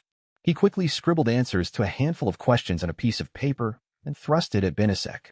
Benisek looked like he would say something to him in his not whisper. Benisek whispered far too loudly for it to be called a real whisper, but Zorian silenced him with a quick glare. As annoying as Benisek might be, Zorian wasn't ready to give up on him just yet. Whether that resolve would hold throughout the entire time loop remained to be seen, however. All right, time's up. Pencils down, everyone, Nora said, earning her a wave of protest from the student body. Except for Mr. Kaczynski, that is. He can keep working on that special second test I gave him. Zorian cursed internally as all eyes momentarily shifted towards him. She just had to tell that in front of the whole class, didn't she? He made a note to himself to watch what he said in front of Nora, since discretion obviously wasn't her strong suit. Akoja hurriedly collected all the tests, lingering slightly longer near his desk so she could see what his special test was all about. After that, the class continued as normal. It was the exact same thing he had already listened to countless times before in the previous restarts, so he did his best to block it out and continue solving the test. Even with his massively unfair advantage, the test was rather hard. Spell formula in general involved a lot of mathematics and geometry, as the very name of the discipline hinted at, and that automatically made it hard for a lot of people, him included. Eventually, the class came to an end, and Nora asked him to stay behind while everyone else filed out of the classroom.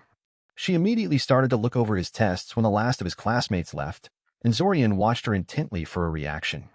Unlike Svim, or even Ilsa, Norabel was a very expressive woman. By the time she had reached the end of the first test, he could see she was pleasantly surprised. She damn well should be, considering it was 100% correct.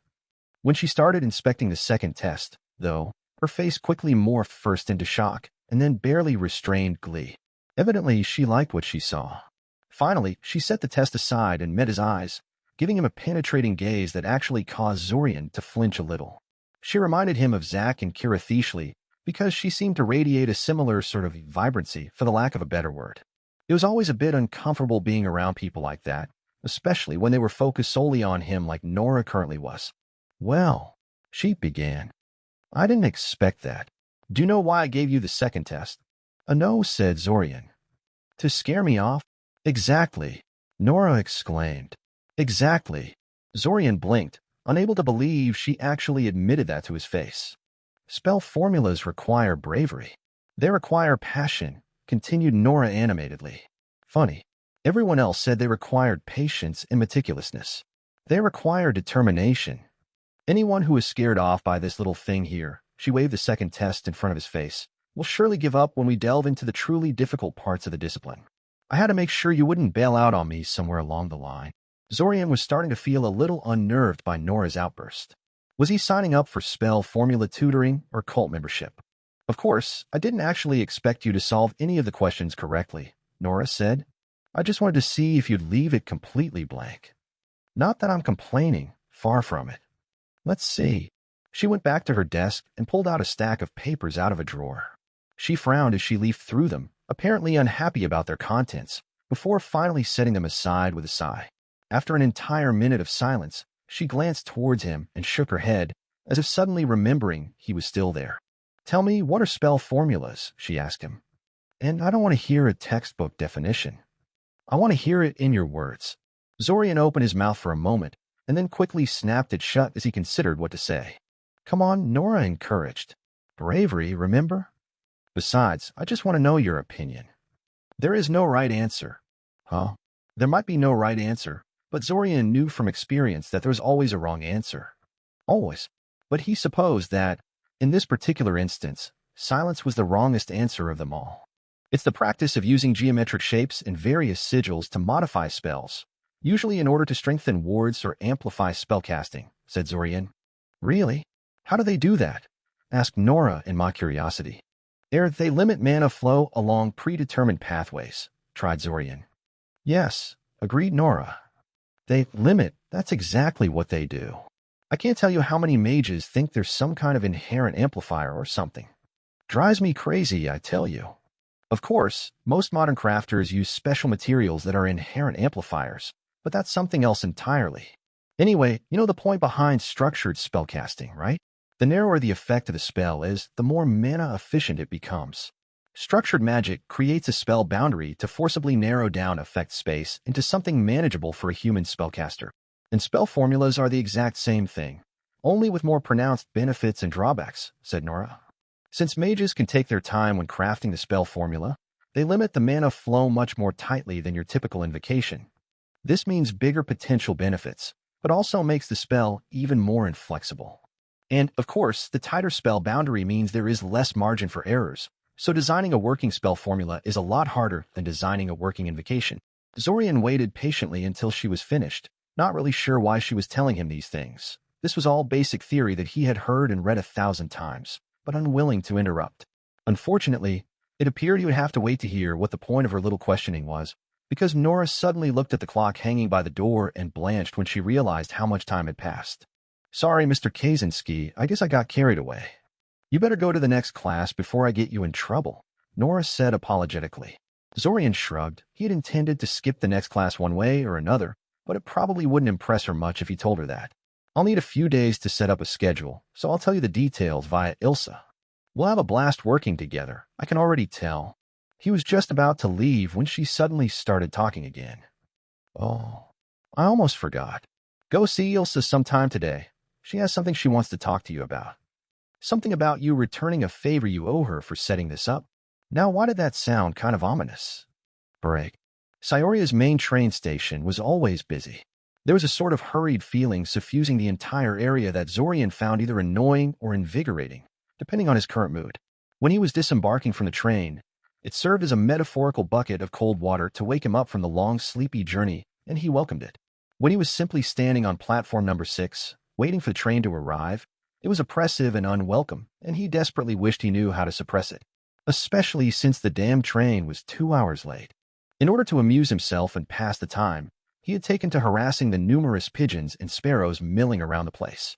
Not physically, of course, that would be not only childish, but would also cause people to stare at him. He was instead pushing his mana at them, trying to control them mentally. Of course, simply pushing mana at something and wishing for it to happen wasn't enough to do real magic, but it did seem to agitate them a lot.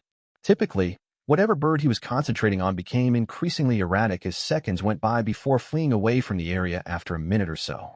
Finally, the shrill whistle of the incoming train broke him out of his concentration, and the local wildlife was spared further indignation. Zorian scanned a crowd of people disembarking from the train, searching for his target. He was technically supposed to hold a sign and wait, but he was confident he could spot the guy without problem. It's not like there'd be many white-haired teenagers on the train platform, after all. It actually wasn't as bad as he'd thought it would be, this favor Ilsa had asked of him. Admittedly, helping a transfer student carry his luggage and showing him around the city would waste an entire day. But on the bright side, he was excused from attending today's classes.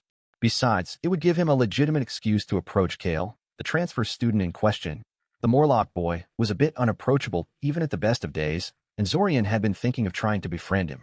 He really ought to find some friends beside Benisek, and Kale seemed like someone he could get along well with. If he turned out to be wrong, well, it's not like the Morlock would remember any awkwardness between them once the time loop reset itself again, would he? Finally, he spotted Kale disembarking and moved towards him to help him with his luggage. It wasn't just an empty gesture of goodwill on Zorian's part. Either Kale was clearly having problems with his burden, probably because he could only use one arm to manipulate the heavy bags. The other hand was currently supporting a little girl that clung to Kale's side like a barnacle, observing everything around her with childlike intensity. Kale was momentarily surprised when Zorian wordlessly started helping him, but quickly went along with it. The little girl clutching his side was now staring at Zorian with undisguised curiosity, and Zorian wondered who she was. Was this his little sister? Her vivid blue eyes certainly reminded him of Kale, since the Morlock had eyes of the exact same shade, but her hair was jet black, and she didn't look very much like a Morlock to Zorian. And in any case, surely the boy wouldn't bring a child this young with him? Zorian kept expecting her mother to step out of the train and take the little girl out of Kale's hands, but somehow that never happened. Finally, the last of the bags was standing on the floor, and Kale finally turned towards him. "Thank you," the boy said politely. For all his aloofness, Kale was never actually rude. "I'm Kale Tveranov. I'm not normally this inept, but it's hard to handle the luggage with one hand. Kana has been rather clingy today, and I didn't have the heart to pry her off. The move was too stressful for her, I'm afraid. It's no problem, Zorian said. I'm here to help. After all, that's what Ilsa sent me here for. I'm Zorian Kaczynski, one of your classmates. Ilsa's a lady sent me here to help you with your luggage and show you around the city. Kale gave him a startled look, clutching the little girl attached to his hip like Zorian was about to snatch her away. What? Zorian asked, surprised at the alarm in the boy's posture. Was it something I said? I didn't mean to offend. Kale gave him a long, suspicious look, before finally reaching a decision of some sort. You didn't do anything, Mr. Kaczynski, and it is I who should apologize, Kale said finally. Allow me to introduce myself again. I am Kale Tveranov, and this is my daughter, Kana. Zorian stared at the Morlock for a moment, before glancing at his daughter. Kana gave him a shy wave, but otherwise remained silent. She was very young, probably around 3 years of age, but Kale wasn't much older than Zorian. That would mean Kale was 13 or so at the time she was born. Huh? Talk about being a young parent. I see, he said finally. And he really did, too. Kale probably got enough grief from people around him over being a Morlock without adding this sort of fuel to the fire. If Zorian was in his place, he would have done everything he could to keep this sort of thing from his classmates as well. If you're afraid I'll go around telling all our classmates about you having a daughter, you don't have to worry. I understand the need for discretion in matters like this. Kale breathed a sigh of relief. Thank you. Don't mention it, Zorian said, waving him off. Considering the child's mother wasn't here with them, there was probably a very stressful story in there somewhere. He would have to be a total jackass to set the academy rumor mill on the poor guy by telling them about this. He was a little curious as to how the boy intended to watch over his daughter while attending the academy, but supposed he had already arranged for a nanny of some sort for the child. I'll just cast a quick spell to carry your luggage, and then we'll be off. Zorian quickly cast the floating disc spell, and a ghostly horizontal circle flickered into existence in front of them. It was a very useful spell that they were supposed to learn in Ilsa's class somewhere in the middle of the 3rd year, but Zorian had been proactive enough to track it down in one of the restarts. It was similar to the shield spell and mechanics, but this particular force construct was mobile and optimized for supporting weight as opposed to absorbing blows. It dutifully floated after them as they started walking out of the train station. Interesting, Kale said. I must admit that when Ilsa told me my education is severely lacking in many areas, I thought she was exaggerating. Is this what an average 3rd-year student is like? Well, no, said Zorian. I'm actually way beyond what a 3rd-year student should be. Though I'm hardly unique in my skill. Kale hummed thoughtfully. Why would your education be lacking, anyway? Asked Zorian. Kale remained silent for a few seconds, and Zorian was just about to conclude the Morlock wasn't interested in talking when the boy finally decided to answer. My education was unconventional, said Kale. I was a sort of unofficial apprentice to a village mage, one that wasn't a member of the guild. Her skills were somewhat specialized. So much of my proficiency with magic is a product of my own personal efforts. In other words, I'm largely self-taught. Zorian's respect for the other boy rose a few notches after hearing this. Magic was hard enough to learn with proper instruction. For a young boy to go at it all by himself and get far enough to join a 3rd-year class, though if he's such a genius. I hope I'm not being too nosy, but why am I going into Scioria now? Guessed Kale.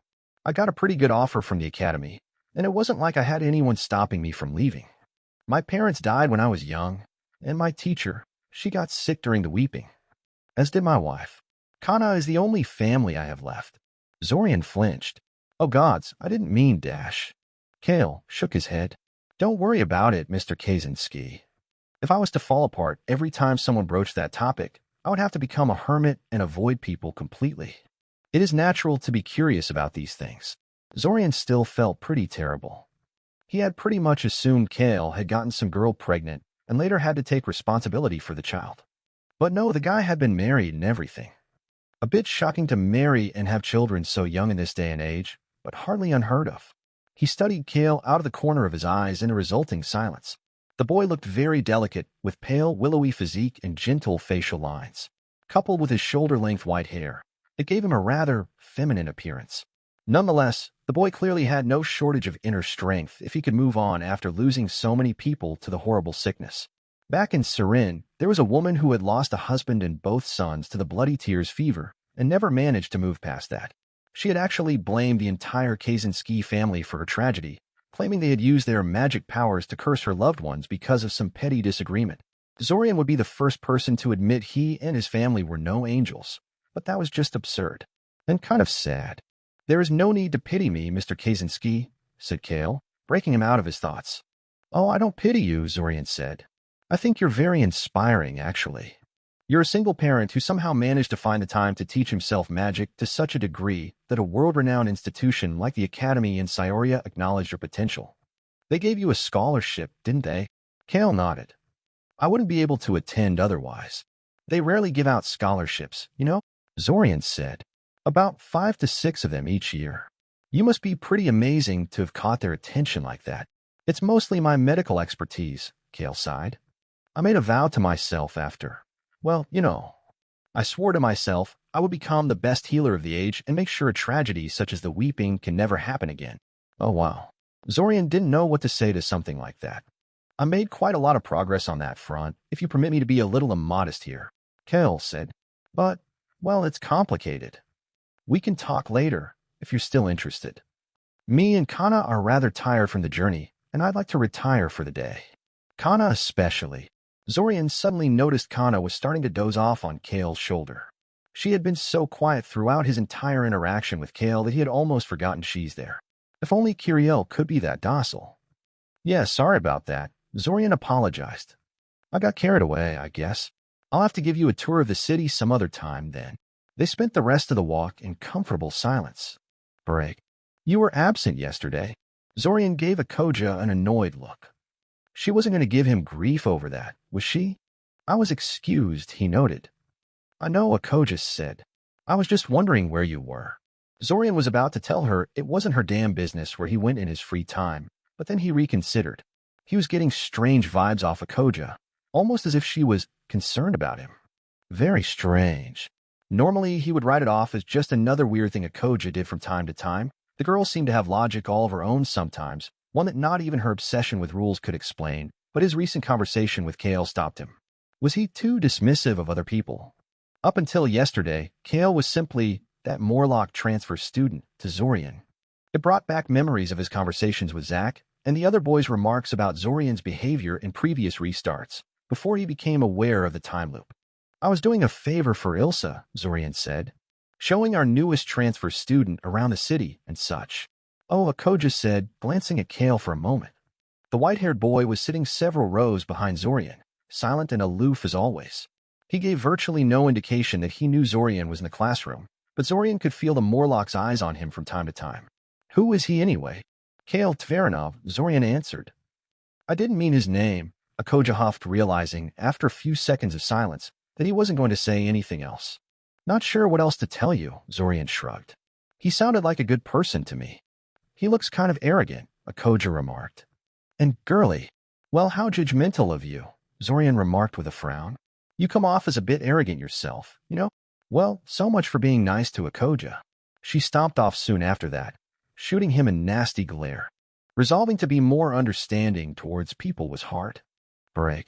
It took Nora Bull only 2 days to organize their first lesson, and the moment Zorian stepped into the classroom Nora had reserved for them, he realized Nora was taking this very seriously. It was a professional-looking workshop, the sort that students normally couldn't access without special permission from the teachers. Nora beckoned him forward, positively radiating excitement and enthusiasm. Suddenly, he remembered why he had been pensive about getting instruction from her.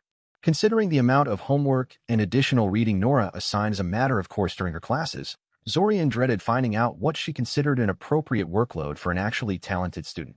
Ah, you're too quiet, she complained. Courage, Zorian, courage. Right, agreed Zorian half-heartedly. We'll make a proper crafter out of you yet, just you see, huffed Nora. But first, let me just wrap up our discussion from last time. I was a little long-winded, but what I had been trying to build up to was that spell formula, or support magic. Magic affecting other magic. By itself, even the most elegant spell formula is merely a theoretical exercise. You need to actually cast the spells and anchor them to the spell formula before it's of any use. I note this because Ilsa seemed to think your skill in invocations would do you no good in my subject, which annoyed me because it revealed a fundamental misunderstanding about the nature of the discipline. Which is very disappointing coming from her, since she is, well, you know, a teacher, finished Zorian. Yeah, Nora agreed, a little awkwardly. Teachers rarely spoke ill of one another in Zorian's experience, so it was no wonder why she was uncomfortable criticizing Ilsa in front of a student. They did have to work with one another on a regular basis, after all, and undermining other teachers' authority like that could get ugly very quickly. Fortunately, only Zorian was present in this case, and he didn't intend to make trouble for her. She seemed to realize it too after a moment, because she smiled and continued as if nothing had happened. Anyway, I guess we should get you started on the beginner's cube. As it turned out, the beginner's cube was a perfectly cubical block of gray stone, each side roughly 10 centimeters long. The one Zorian was given was completely blank and smooth, but Nora showed him a couple of finished ones as a demonstration. They did things like heat up, shed light, or float in the air when activated, or when certain conditions were met. Basically, each finished cube was a crude magic item that used a couple of simple spells and a whole lot of spell formula to produce a neat little toy. They were a standard training tool, according to Nora. Zorian wanted one the moment he had laid his eyes on them. Giving such a blatantly magical toy to Kiriel would probably keep her out of his hair for hours. It would be his secret weapon against her. Besides, a small floating cube would make a much more challenging target for his magic missile practice than the boulders and tree trunks he usually practiced on, especially if he could somehow get it to dodge. He wouldn't have to wait long to acquire one. As it turned out, crafting one was the idea behind today's lesson. And not just any beginner's cube either. Zorian had expected Nora to give him something easy for a start, but apparently she had something a little more ambitious in mind. But those ones are too easy for you, Nora concluded. No, I have something much more fun for you to work on. Here. She handed him another cube, though this one was positively covered with spell formula. Zorian noted with rising dread that he couldn't make heads or tails of it. Hell, many of the sections looked like mere placeholders instead of working spell formula, being little more than stylized pictograms. Wait. As you may have noticed, I compressed the spell formula somewhat, Nora said. Partially, it's because there wasn't enough space on the cube to represent it fully in its raw form, and partially to stop you from simply copying the entire thing line by line on the blank one I gave you earlier. Isn't that the whole point? Zorian asked. For me to study a working example to see how it's done, that is? Absolutely. But I'm afraid blindly copying the spell formula from one cube to another won't teach you what I want you to learn. If I thought you needed to practice memorization and precision, I'd have you copy a dozen or so easy ones to start with, but I'm sure you're already beyond that. No one spends as much time on spell formula theory as you have without trying out some practical examples. I never encountered anything like those cubes in the texts I read, said Zorian. But yes, I have been using spell formulas from time to time. Mostly to establish an alarm perimeter around my bed during my second year. I had a really nosy roommate, and also to make some free lamps and heating plates. Invocations didn't last long. Even if a mage poured more mana into them than absolutely necessary, and there was only so much you could overpower a spell before it shattered from the strain, they inevitably degraded after a couple of hours at most. The spell boundary degraded with time and eventually fell apart, regardless of whether the spell had enough mana left or not. As a consequence, if Zorian wanted his alarm spell to last throughout the entire night, or his makeshift lamp not to wink out every hour or so, he had to stabilize the spell boundary somehow. Spell formulas were the easiest and most reliable way to do that, so long as someone already crafted a stabilization formula for that particular spell and made it available to the public. It's not very surprising you never encounter beginner's cubes in your reading, Nora said. They're mostly used for theoretical exercises. Not very useful. Most mages don't really care how spell formulas work, only that they do. They memorize the well-documented formulas and some quick and dirty methods of modifying existing ones, and then they only have to know when to apply which one. Then they say spell formulas are dry and boring. Huh. If only they knew the true mysteries of the art, the hidden beauty of numbers and geometry. Zorian listened stoically as Nora mumbled to herself about unimaginative rabble and sleeping in the bed they made for themselves for a while. After a while, she took a deep breath and plastered a pleasant smile on her face before turning her attention to him again. There was no sane teacher in the school, it seemed. Zorian wondered whether it was the stress of teaching itself that was producing these kind of effects, or if you simply had to be crazy to accept a teaching position here. But I digress, Nora said cheerfully. I guess I should stop wasting our time and tell you what I want you to do.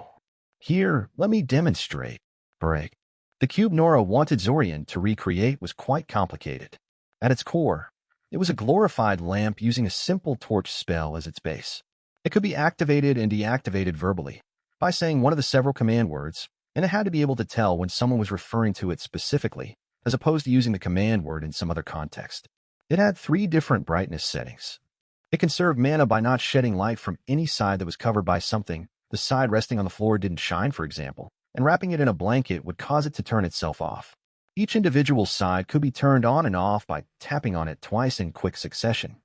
It could be keyed into a specific person, taking orders from him or her alone. Nora had told him not to worry if he couldn't duplicate it exactly. She only wanted to see how far he'd get on his own by the next time they met. That was good, because this assignment was far more complex than anything spell formula related he had done up until now. Their next session was on Monday, so he had an entire weekend to work with, but he doubted he could fully rise to the challenge. He had mixed feelings about Nora's teaching methods. On one hand, she was taking him seriously, and that was good. On the other hand, she seemed to think that throwing a person overboard was a perfectly valid way of teaching people how to swim, metaphorically speaking. "Come in." Zorian sighed before stepping into Svim's office. What a wonderful way to end a week.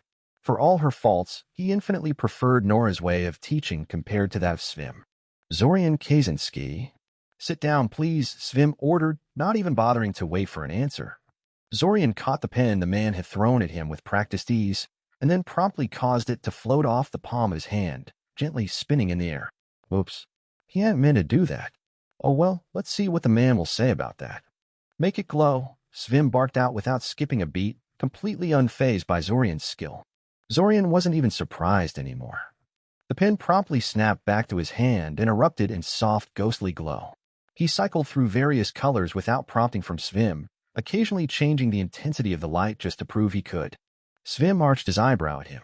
"I didn't say you could stop levitating the pen." Zorian's lips twitched in an aborted smile. If Svim thought he would stump him with that, he was very much mistaken. Combining 2 different shaping exercises was an obvious thing to do, and Zorian had already tried it. Moments later, the pen was spinning in the air in front of him, glowing. Svim tapped his finger on the desk thoughtfully. Was it possible? Had he really managed to give the man pause? The world was coming to an end. Zorian watched in anticipation, wondering what the crazy man would think up next. "I suppose there is no point in testing your ability to burn things." That was always the easiest exercise of the 3, Svim mused.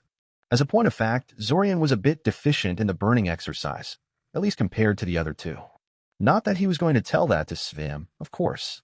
"Your essentials are adequate. Almost decent, though not quite. Your attitude could use some work, but I suppose you at least have more tact than most of the unfortunates that haunt these halls.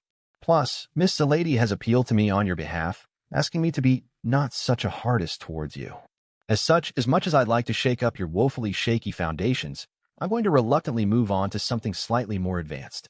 To Zorian's great confusion, Svim handed him a strip of cloth. What was he supposed to do with that? "Air. It's a blindfold," Svim explained. "You put it over your eyes so you can't see." "And why do I need a blindfold again?" Zorian asked. "We're going to train your ability to sense mana," said Svim. "You're going to put the blindfold on, and then I'm going to throw these mana-charged marbles at you." Zorian stared at the man incredulously. Had he really heard him right? "I'm either going to throw them over your left shoulder, over your right shoulder, or straight at your head. If you get hit by a marble, you lose a point. If you move when you don't have to, you lose a point. Otherwise, you receive a point. We'll stop when you accrue 10 points or our time runs out." Yes, he really had heard him, right? "Thank you so much for your help, Ilsa. Thank you so much." Break. The next 2 weeks were busy, but routine. He directed most of his efforts towards mastering spell formulas, largely because Nora was very willing to indulge him. The harder he tried in their lessons, the more enthusiastic she became about teaching him. She even suggested they meet on Sundays for additional instruction, apparently not having any private obligations to distract her. He had learned much, but Nora set a grueling pace, and he was glad the restart was fast approaching. He doubted he could last much more than a month of Nora's teaching.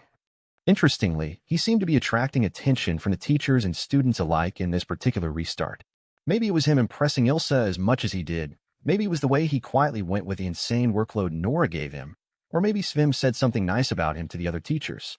Well, probably not that last part, since he had made little progress in mastering Svim's current exercise. In any case, he was getting a lot of attention for his efforts, which was rather curious. Most of the time, no matter how hard he tried in class, everyone was pretty flat about it. He thought about trying to leverage all that attention into something useful, but he was too exhausted by his studies to plot properly. Some other restart, perhaps. The attention had the unfortunate side effect of wrecking any chance he had of befriending Kale. Associating with Zorian would surely bring great scrutiny on the Morlock, something the boy was understandably concerned about, so Zorian wasn't surprised the other boy never sought him out. Frankly, he wasn't sure he could befriend the boy even in normal circumstances. The Morlock had a daughter waiting for him at home, and thus probably wouldn't want to spend his time after class socializing with friends. Akojo was extremely pleased with him, though. Zorian couldn't really understand why, but she was. And then it happened. Suddenly, without any warning, there was a wrenching sensation and everything went black. He woke up as usual, with Kiriel lying on top of him, looking smug. There were two possibilities that Zorian could think of to explain this occurrence. The first one was that something or someone had killed him so fast he was dead before he realized it.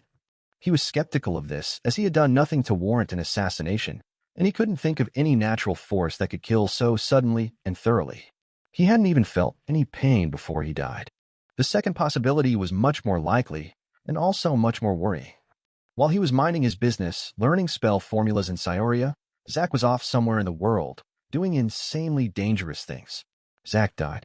When he did, his soul was dragged into the past to start over, and it dragged Zorian's soul back with it, which would make Zorian's soul bonded to Zack. Damn it. Chapter 12 Soul Web. Zorian stomped into his room, closing the door behind him with way more force than necessary. He should have known he wouldn't find out anything about soul bonds that he hadn't already known, but it was still annoying to come back empty-handed after spending an entire day in the library. The books all repeated the same warnings he received back in his first year. Soul bonds were a dangerous and poorly understood branch of magic, capable of causing some pretty horrifying side effects if used recklessly.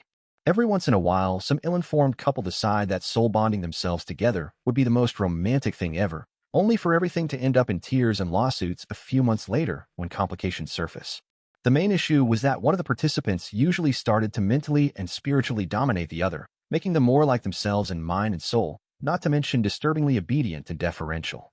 This was a good thing when binding animals as familiars, since it was almost always the animal that got dominated by the human, and animals actually tended to benefit from such domination by developing higher intelligence and better control over their magical abilities, if they had any.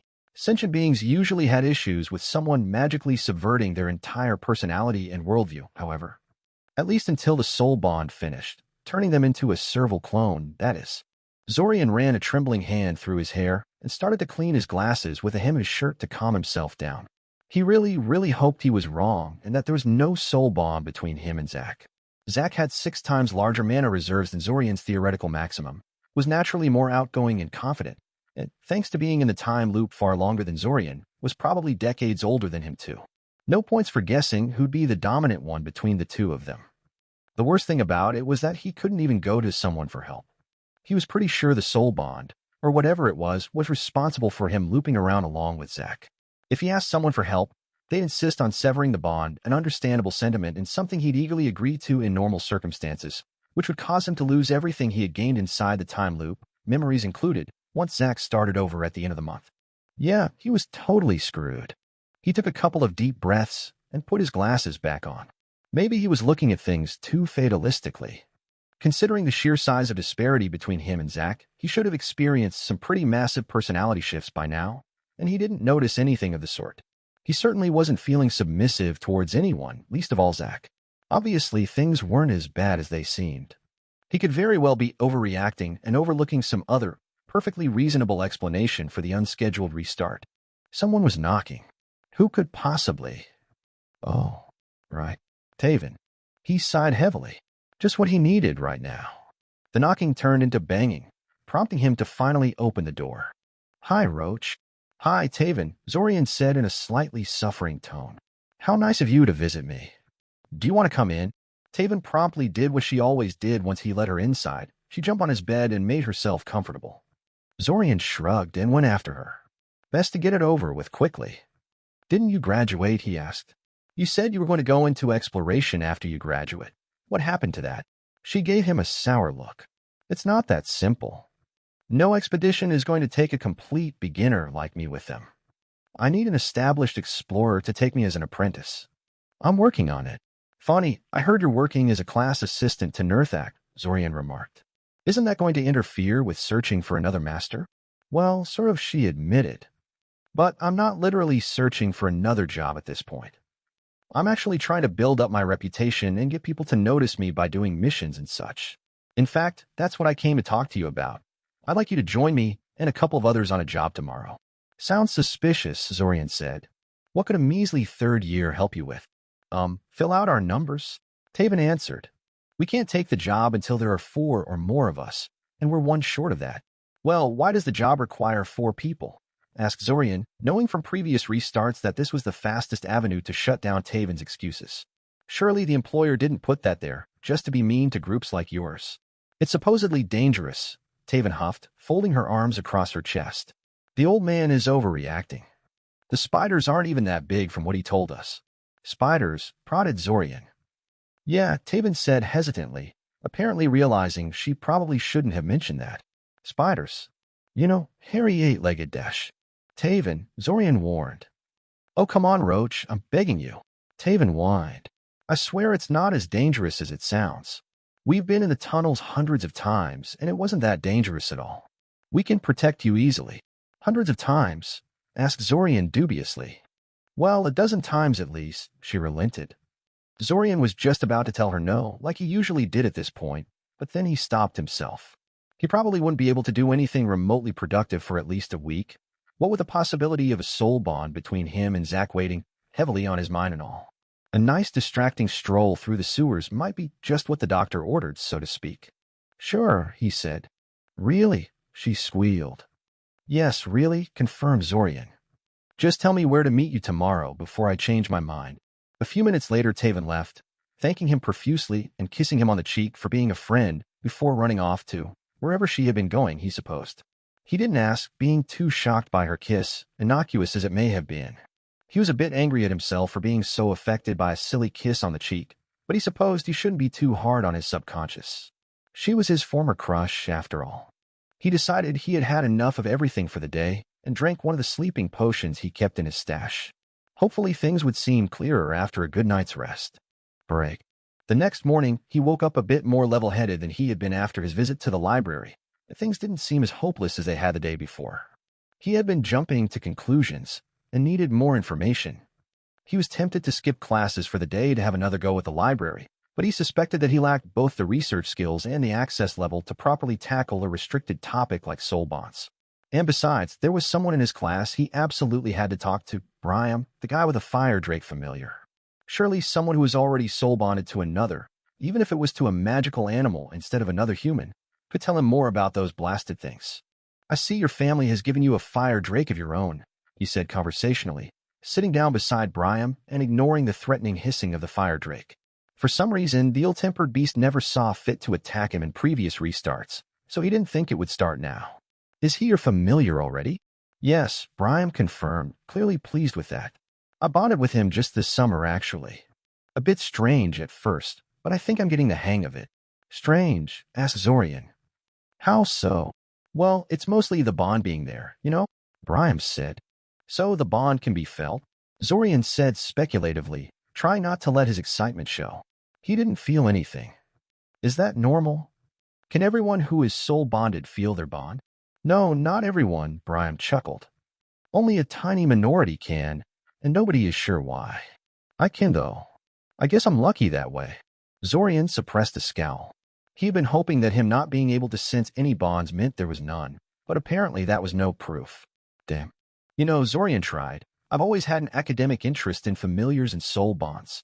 Thankfully, Brian didn't find Zorian's interest in any way suspicious and was happy to indulge Zorian's curiosity. What Brian told him was interesting, to say the least. According to Brian, the soul bond spell was actually a ritual of some sort, one that took at least 10 minutes to properly cast, and usually more. Not something you cast as a regular invocation. Also, even the most oblivious of participants tended to feel something after a few weeks, after the bond had properly anchored itself to the participants. There were a lot of things Zorian had experienced so far in the time loop that could qualify as signs of a developing soul bond, but it was hard to say how much of that was simply a consequence of the crazy situation he had found himself in. The effects were just too weak compared to what Brian told him should happen. His mana reserves were slightly larger than they had been at the start of the time loop, for instance, but the increase was nothing special.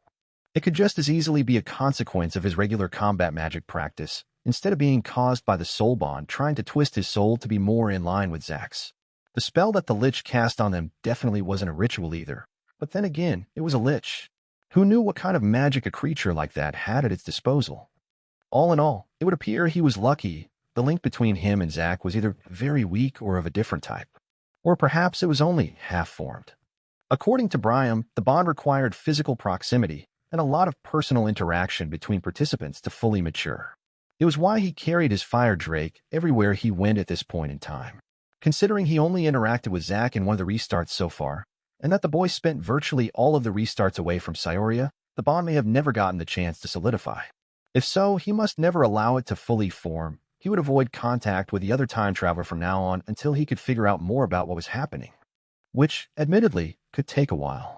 Hopefully, his idea of avoiding Zack as much as possible would keep him from being overwhelmed by the bond in the meantime. He really ought to make a learning plan for himself. So far, he had been learning things rather haphazardly. There was no hurry, as far as he knew, and he didn't know where to begin anyway. Also, he had wanted to grow a little as a mage before breaking out of the time loop, since he would never get an opportunity like this again. That kind of disorganized approach was no longer appropriate. However, he wanted the soul bond broken as soon as possible, and that meant finding a way out of the time loop as quickly as possible. But that would have to wait for another time, because he had a meeting with Taven and her friends scheduled for the evening. Why did he agree to this again? Oh yes, Taven picked a really inconvenient moment, and he had a momentary bout of insanity. He should have at least gotten some favor out of her for doing this. Oh well, live and learn. Taven had chosen an annoyingly distant meeting place, so Zorian had a long trek across in front of him. Apparently, there was a meeting spot for chess players in one of Cyoria's parks, and one of Taven's friends was a regular visitor. He never actually visited that particular park, but the path towards it was somewhat familiar, and he couldn't figure out why. He realized why it was familiar a few minutes later when he stumbled on a small bridge just inside the park. This was where he had met that crying little girl whose bicycle fell into the stream, back before he was aware of the time loop. Come to think of it, he never visited this place after that, did he? There just wasn't any reason to, since he knew in advance there were obstacles blocking his path if he went this way. He peered curiously at the section of the creek beneath the bridge, trying to see if the bike was still there. Unsurprisingly, it wasn't. Yesterday's heavy rain had swelled the creek into a raging torrent, and the bicycle was, no doubt, picked up by the currents and swept along. The little girl wasn't there this time, of course, but that didn't mean he was alone on the bridge. There was a smallish cat, probably a very young one, looking forlornly at the raging waters of the stream. Zorian didn't generally stress himself about the plight of animals, but when a cat turned to look at him and their eyes met, he was assaulted by an intense feeling of sadness and loss. Unnerved by the experience, he picked up his pace, hurriedly leaving the strange cat behind him. Finally, after nearly 30 minutes of wandering the park, he found a meeting place. Taven should really learn how to give proper directions one of these days. It was a rather peaceful place, though populated almost entirely by old people. As in really old people. Taven's group of teenagers stuck out like a sore thumb, but none of the old geezers surrounding them seemed to mind, so Zorian decided not to let it bother him and cautiously approached. Taven's other friends were a pair of gruff, muscular boys that looked more at home in the boxing ring than in a mage school. One of them was currently frowning at the chessboard in front of him, contemplating his next move, while Taven and the other boy sat on each side of him. Taven was clearly impatient and bored out of her skull, at one point actually trying to snatch a figurine from the board to pass the time with, only to get foiled by the players. The other boy was more relaxed, lazily observing everything around him like a guard dog. It was this other boy who noticed him and pointed him out to the other two. Roach. Taven waved. Thank the gods, I was starting to fear you'd never show up. I wasn't late, Zorian protested. Well, you sure developed a habit of cutting it close since the last time we saw each other, she accused. But anyway. Roach, I'd like you to meet my two minions, Grunt and Mumble. Grunt, Mumble, this is my good friend Roach. Zorian rolled his eyes. At least it's not just him who gets a stupid nickname. Damn it, I told you not to introduce us like that. One of the boys protested. It was more out of force of habit than because he honestly expected Taven to change, if Zorian was reading things correctly. He sighed and turned toward Zorian. Hi, kid. I'm Yurik, and the guy playing chess is Oren. Thanks for helping us out like this. We'll make sure nothing happens to you, so don't worry about anything. The chess player grunted, possibly in agreement. That must be Grunt, then. I'm Zorian, he spoke back. The guy never told them their last names, so why should he tell them his? Right, said Taven enthusiastically. Introductions are over, so let's get going, shall we? Not until I finish this round, the chess player said flatly. Taven's shoulders slumped in defeat. I hate that game, Taven whined. Find yourself a seat, Roach. This could take a while. Zorian clacked his tongue in annoyance. For once, Zorian empathized with Taven's impatience. He wasn't a big fan of chess either. Break. The dungeon was an extremely dangerous place.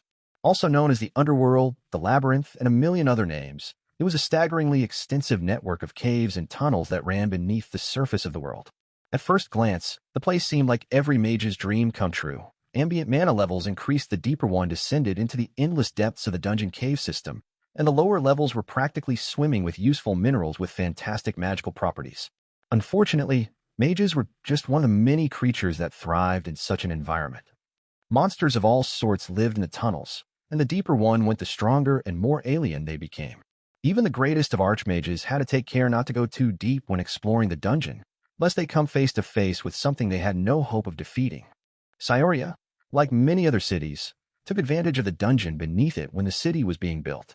The topmost portion of the dungeon was cleared of anything aggressive or particularly dangerous, and then systematically walled off from the deeper levels.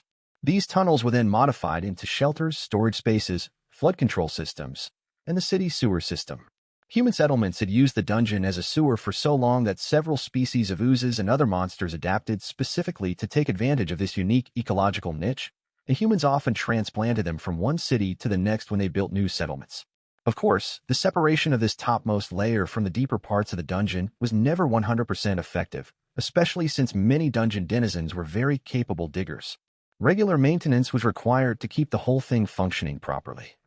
Scioria's dungeon boundary was widely known to have more holes than a sponge. It was a fairly young city, and the local dungeon was particularly extensive.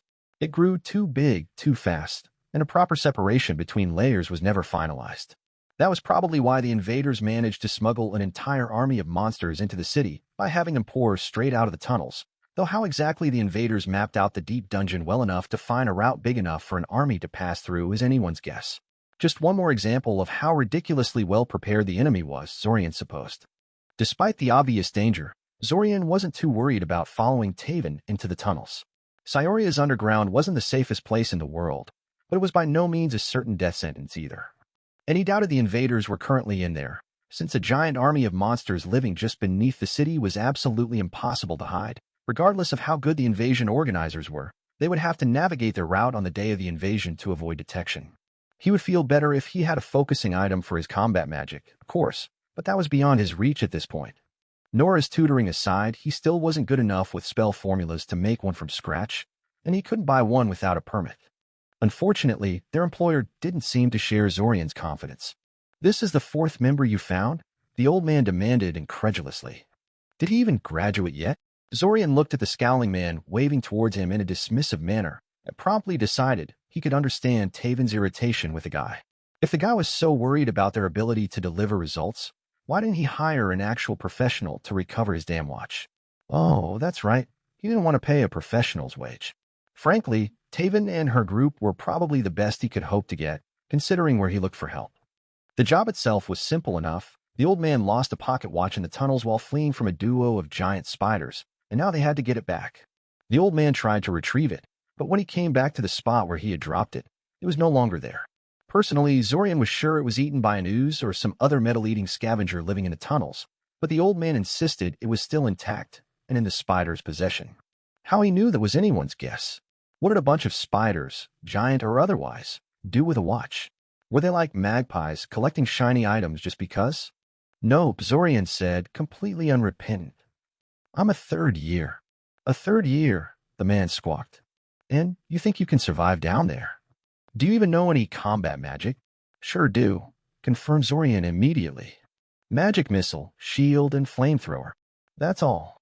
"You get what you pay for," Zorian shrugged. "Look, what's your problem?" Taven interrupted. "It's 4 of us versus 2 large-ish spiders. I alone would be enough for that. Just because I only encountered 2 doesn't mean there isn't more of them," the man grunted. "I don't want you to stumble on a whole hive of those things and get slaughtered. Those things are fast. And stealthy. I didn't even notice them until they were right on top of me. I'm lucky to be alive talking to you four. Well, there's 4 pair of eyes among us, Taven reasoned. We'll watch each other's backs, so good luck on them sneaking up on us. I don't suppose you'll finally tell us what's so important about that watch you lost. It's none of your business, the man shot back. It's not valuable or anything. I just have sentimental reasons for wanting it back. He shook his head. I suppose the kid is right. I got what I could, considering the reward I'm offering. Just don't get careless. I don't want the lives of a bunch of children weighing on my soul when I finally die. A few minutes and a whole lot of pointless bickering later, Taven finally led them all towards the nearby dungeon entrance. There were guards stationed there, but Taven had a permit to go in and could bring people with her, so they were free to pass. That was reassuring at least. It meant someone in the permit office considered Taven capable enough to keep relative noncombatants like himself safe down there. Apparently, she hadn't been talking completely out of her ass when she had said she could protect him. The tunnels themselves were a lot less sinister than Zorian imagined, or at least this particular section was smooth stone walls and nothing more threatening than rats wandering around. The stone covering the corridors reflected light pretty well, so the 4 floating lanterns they had hovering above them, Taven insisted they all cast one and space them away from each other, so they wouldn't be immediately plunged into darkness on the off chance they encountered something that could dispel them, illuminated the tunnels quite nicely. Unfortunately, there was no sign of either the missing watch or the giant spiders. Taven seemed to think it would be easy to track down the spiders with simple locate creature spell, and was stumped when the spell, and all other divination she tried, for that matter, came out empty. As it turned out, Taven and her 2 friends were more than a little specialized in combat magic, and didn't have the faintest idea how to go about tracking down either the watch or the spiders once their rudimentary divination attempts failed. Eventually, they settled on just wandering around, hoping they'd stumble on the spider's lair, occasionally repeating the divinations with no effect. After about 2 hours of that, Zorian was ready to call it quits. He was just about to suggest they give up and come back tomorrow, when he suddenly felt very, very sleepy.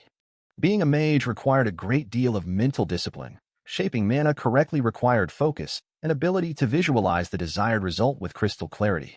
As such, all mages were, to an extent, resistant to mind magic and other effects targeting the mind. It was the only reason why Zorian was still awake and desperately fighting the sleep spell, instead of collapsing on the ground in deep slumber. In front of him, he saw Taven and one of her friends sway on the spot as they tried to resist the spell as well, while the other boy already laid sprawled on the floor. He struggled with the spell for a second or two, and then the sleep effect just withdrew. Before he could do anything, he was forced on his knees by a stream of memories and images that bored themselves directly into his mind. Confusion. A memory of him staring at a particularly baffling spell formula problem, tapping his pen against the table in frustration. An image of 2 floating balls of water, connected by a collection of ever-shifting streams of water flowing from one orb to another. An alien memory of a war troll, tearing through delicate white walls that seemed to be made solely out of cobwebs. Question. Are you? The voice boomed in his mind, before collapsing into another psychedelic collection of images and alien memories. The deluge lessened for a moment, as if waiting for a response. Then it started again. Frustration. I thought the brotherhood. Webs stretching across lightless chasms, words of light trapped within them. Don't understand me, do you? Sadness. Pity. More frustration. Resignation. The flow of images abruptly stopped assaulting his mind. Zorian clutched his head to lessen the raging headache pulsing inside his head and looked around. Taven and her 2 friends were unconscious, but appeared to be unharmed. There was no trace of their attacker anywhere. He tried to wake them up, but they wouldn't budge. Deciding the best idea would be to get back to the surface before something decided to finish them off, Zorian promptly cast the floating disc spell and piled his 3 unconscious teammates on top of it before making a beeline towards the dungeon entrance. He just hoped his head would stop killing him by tomorrow. Break. Zorian woke up very confused. A part of him was wondering what he was doing in a hospital, of all things, while another part was surprised he hadn't woken up back in Sirin with Kiriel wishing him a good morning, just like every time he started over. A few seconds later, his mind cleared up, and he remembered what had happened yesterday. He didn't start over because he hadn't died in the tunnels, he just had his mind scrambled. This was actually far more worrying than merely dying, since any damage to his mind carried over cross restarts, but it would seem he didn't suffer any permanent damage. He vaguely remembered the doctor concluding the same when he was brought in yesterday, before shoving him into this room and telling him to sleep it off. Some doctor. He didn't need a hospital for that. He wondered how Taven and her 2 friends were faring, They had been still completely comatose when he had stumbled out of the dungeon entrance, and the guards had rushed them all to the nearest hospital. Finally awake, I see, Ilse said from the doorway. Do you feel up to talking, or should I come back later? Miss, a lady, Zorian asked. What are you doing here? As our student, the Academy is obliged to represent you in legal matters, Ilse said, approaching his bed. This qualifies. How are you feeling? I'm fine, Zorian shrugged. He didn't even have a headache anymore. I might as well go home once you finish questioning me. Questioning you? Ilse asked. It sounds almost sinister the way you say it. Why would I be questioning you? Well, Zorian fumbled. The police tend to be hard asses towards witnesses in my experience. Just in case they're hiding something and all that. For a moment, Zorian thought she would ask him where he got that kind of experience with the police, but she instead just shook her head and chuckled. Well, I'm not the police, Ilse said, though I did come to ask you what happened. Your friends don't remember anything substantial, having been hit with that sleep spell right at the start of the attack. Are they all right? Zorian asked. Yes, Ilse confirmed. They woke up yesterday with no ill effects. Your injuries were far more serious, medically speaking. She gave him a wry smile. I think it was their pride that was hurt the most. A third year resisted a spell. They could not and save their lives. Sayoria's dungeon boundary is infamously porous. If it weren't for you, they probably would have been dead by morning. Zorian looked away uncomfortably. Is that why Taven had never contacted him after that initial invitation to go with her at the start of each restart? He thought she was being callous. How'd he resist that sleep spell, though, if Taven and her two friends didn't? And what happened afterwards? It hurt, and it was unpleasant, but he had a feeling it wasn't an attack. His attacker could have finished him off at any particular time, but chose not to. The words, the images, it was as if something was trying to talk to him but didn't know how to communicate with humans properly. Considering the number of webs in the alien memories he had been bombarded with, it was probably the spiders. He never heard of any sentient spiders with access to mind magic, though. I'm not really sure what happened, Zorian finally said.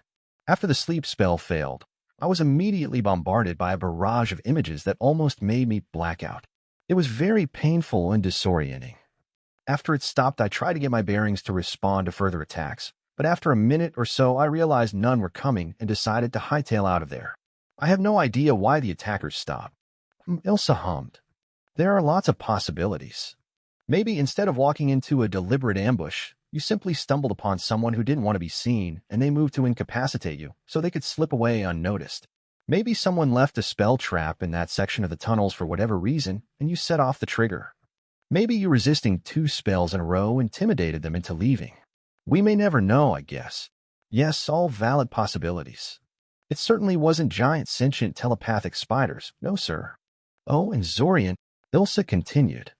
You're forbidden from going down in the tunnels until further notice. I get that you wanted to help a friend, but it was still a foolish thing to do. Yes, Professor, Zorian agreed. Understood. 10 minutes after Ilse left, the nurse came to tell him he could go home. Break.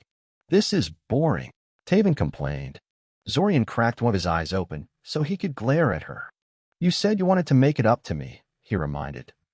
But I meant teaching you some kick-ass spells, not? She scowled at the bowl full of marbles in front of her. Throwing marbles over your shoulders. Shouldn't I at least aim a couple at your forehead? I bet you'd be a lot more motivated to get it right that way. If you do that, I want to track you down to your room and suffocate you in your sleep, Zorian threatened heatedly. The whole reason he was having her do this was so that he could practice the stupid trick without suffering through Svim's methods. He closed his eyes and took a deep breath. After a few seconds, he felt the mana-charged marble pass in the vicinity of his face but couldn't pinpoint over which shoulder it flew. Left, he tried. No, right, Taven? Now you're just guessing, aren't you? Just give it a rest for today. You're not going to get anywhere once you get frustrated. No, I just need a couple of minutes to calm down, Zorian sighed. Taven groaned in response, and he opened both eyes so he could properly glare at her. Why are you being so difficult about this, anyway? You know, I can't ask anyone else to do this for me, right? I don't know anyone else who can aim their throws precisely enough, and none of them could keep charging marbles for more than half an hour without depleting their reserves. I know, Taven sighed. And I'm glad you asked me for help. It's the least I could do after. Well, you know. But you're not taking advantage of me properly. Zorian raised an eyebrow. That came out wrong. Taven chuckled nervously. What I meant was, I can do much more than this. My accurate marble throwing skills aren't my only gift. I know I must seem pretty pathetic for getting knocked out by a single spell, but come on.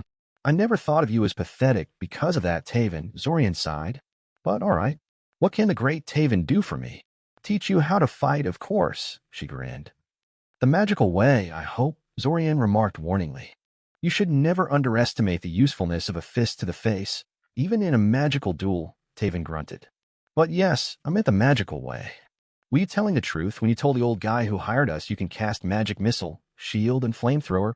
Of course, Zorian said. Well, let's see them, Taven said, waving towards a duo of dummies on the other side of the room. Won't your parents mind if I wreck their training dummies? Zorian asked. She rolled her eyes. The whole reason I told you to come to my place was so we could train here. The whole room is warded, and those dummies especially. You won't even scratch them, trust me. Shrugging, Zorian quickly cast a magic missile, shaping it into a piercer and weaving a homing function into it so it would hit the head of the dummy. The bolt of force sped across the room and struck the dummy square in the forehead. The faceless wooden head of the dummy bent backwards with the force of the blow in a manner that would snap a real human's neck in several places, but then promptly snapped back to its default position as if nothing was wrong. A decent magic missile, Taven praised. I like that you can cast one without a spell focus. I thought that would be the first thing I would have to teach you. Her hands blurred in a dizzying display of skill, the chant spoken so softly he barely even heard it. A veritable swarm of magic missiles erupted from her hands, speeding towards the dummy with a lot more speed than Zorian's piercer had and impacting it with enough force to lift it off its feet and smash it into the wall behind it. Though they were simply smashers, Zorian knew they were a lot more dangerous than the piercer he had produced, even individually. She didn't appear the slightest bit strained by the effort to produce the display. So, was there any purpose for doing that, other than rubbing in how far beyond me you are? Zorian inquired. Firing that many magic missiles, even sequentially, would drain my reserves dry on the spot. I don't think I'll be repeating your feat anytime soon. Really? Taven asked. I guess I kind of assumed your mana reserves are huge, like your brother's. How many magic missiles can you cast in one sitting? 11, Zorian said, pointedly ignoring her first remark. It started out as 8, but I increased it somewhat. 8? Taven gaped. But that's a practically below average. Zorian knew nothing good would come out of blowing up at her. It was Taven. She didn't really think before speaking, and if you were bothered by that, you had no business interacting with her. Does that mean you admit defeat and we should get back to the marbles? He asked with deceptive cheer. No, she shrieked. No, I was just surprised, that's all. I sort of wanted to teach you how to cast multiple magic missiles with one casting, but I suppose it wouldn't do you much good with such tiny mana reserves.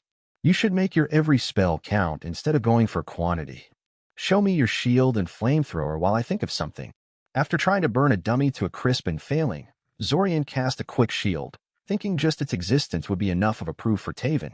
Apparently not, as she immediately whipped out a spell rod out of her belt and fired a smallish purple projectile at the shield. Zorian's eyes widened at the unexpected attack, but the attack splashed harmlessly against the semi-transparent plane of force and dissipated into a puff of purple smoke that soon disappeared without a trace entirely. What the hell was that? Zorian demanded. I was just checking if the shield can hold, Taven told him.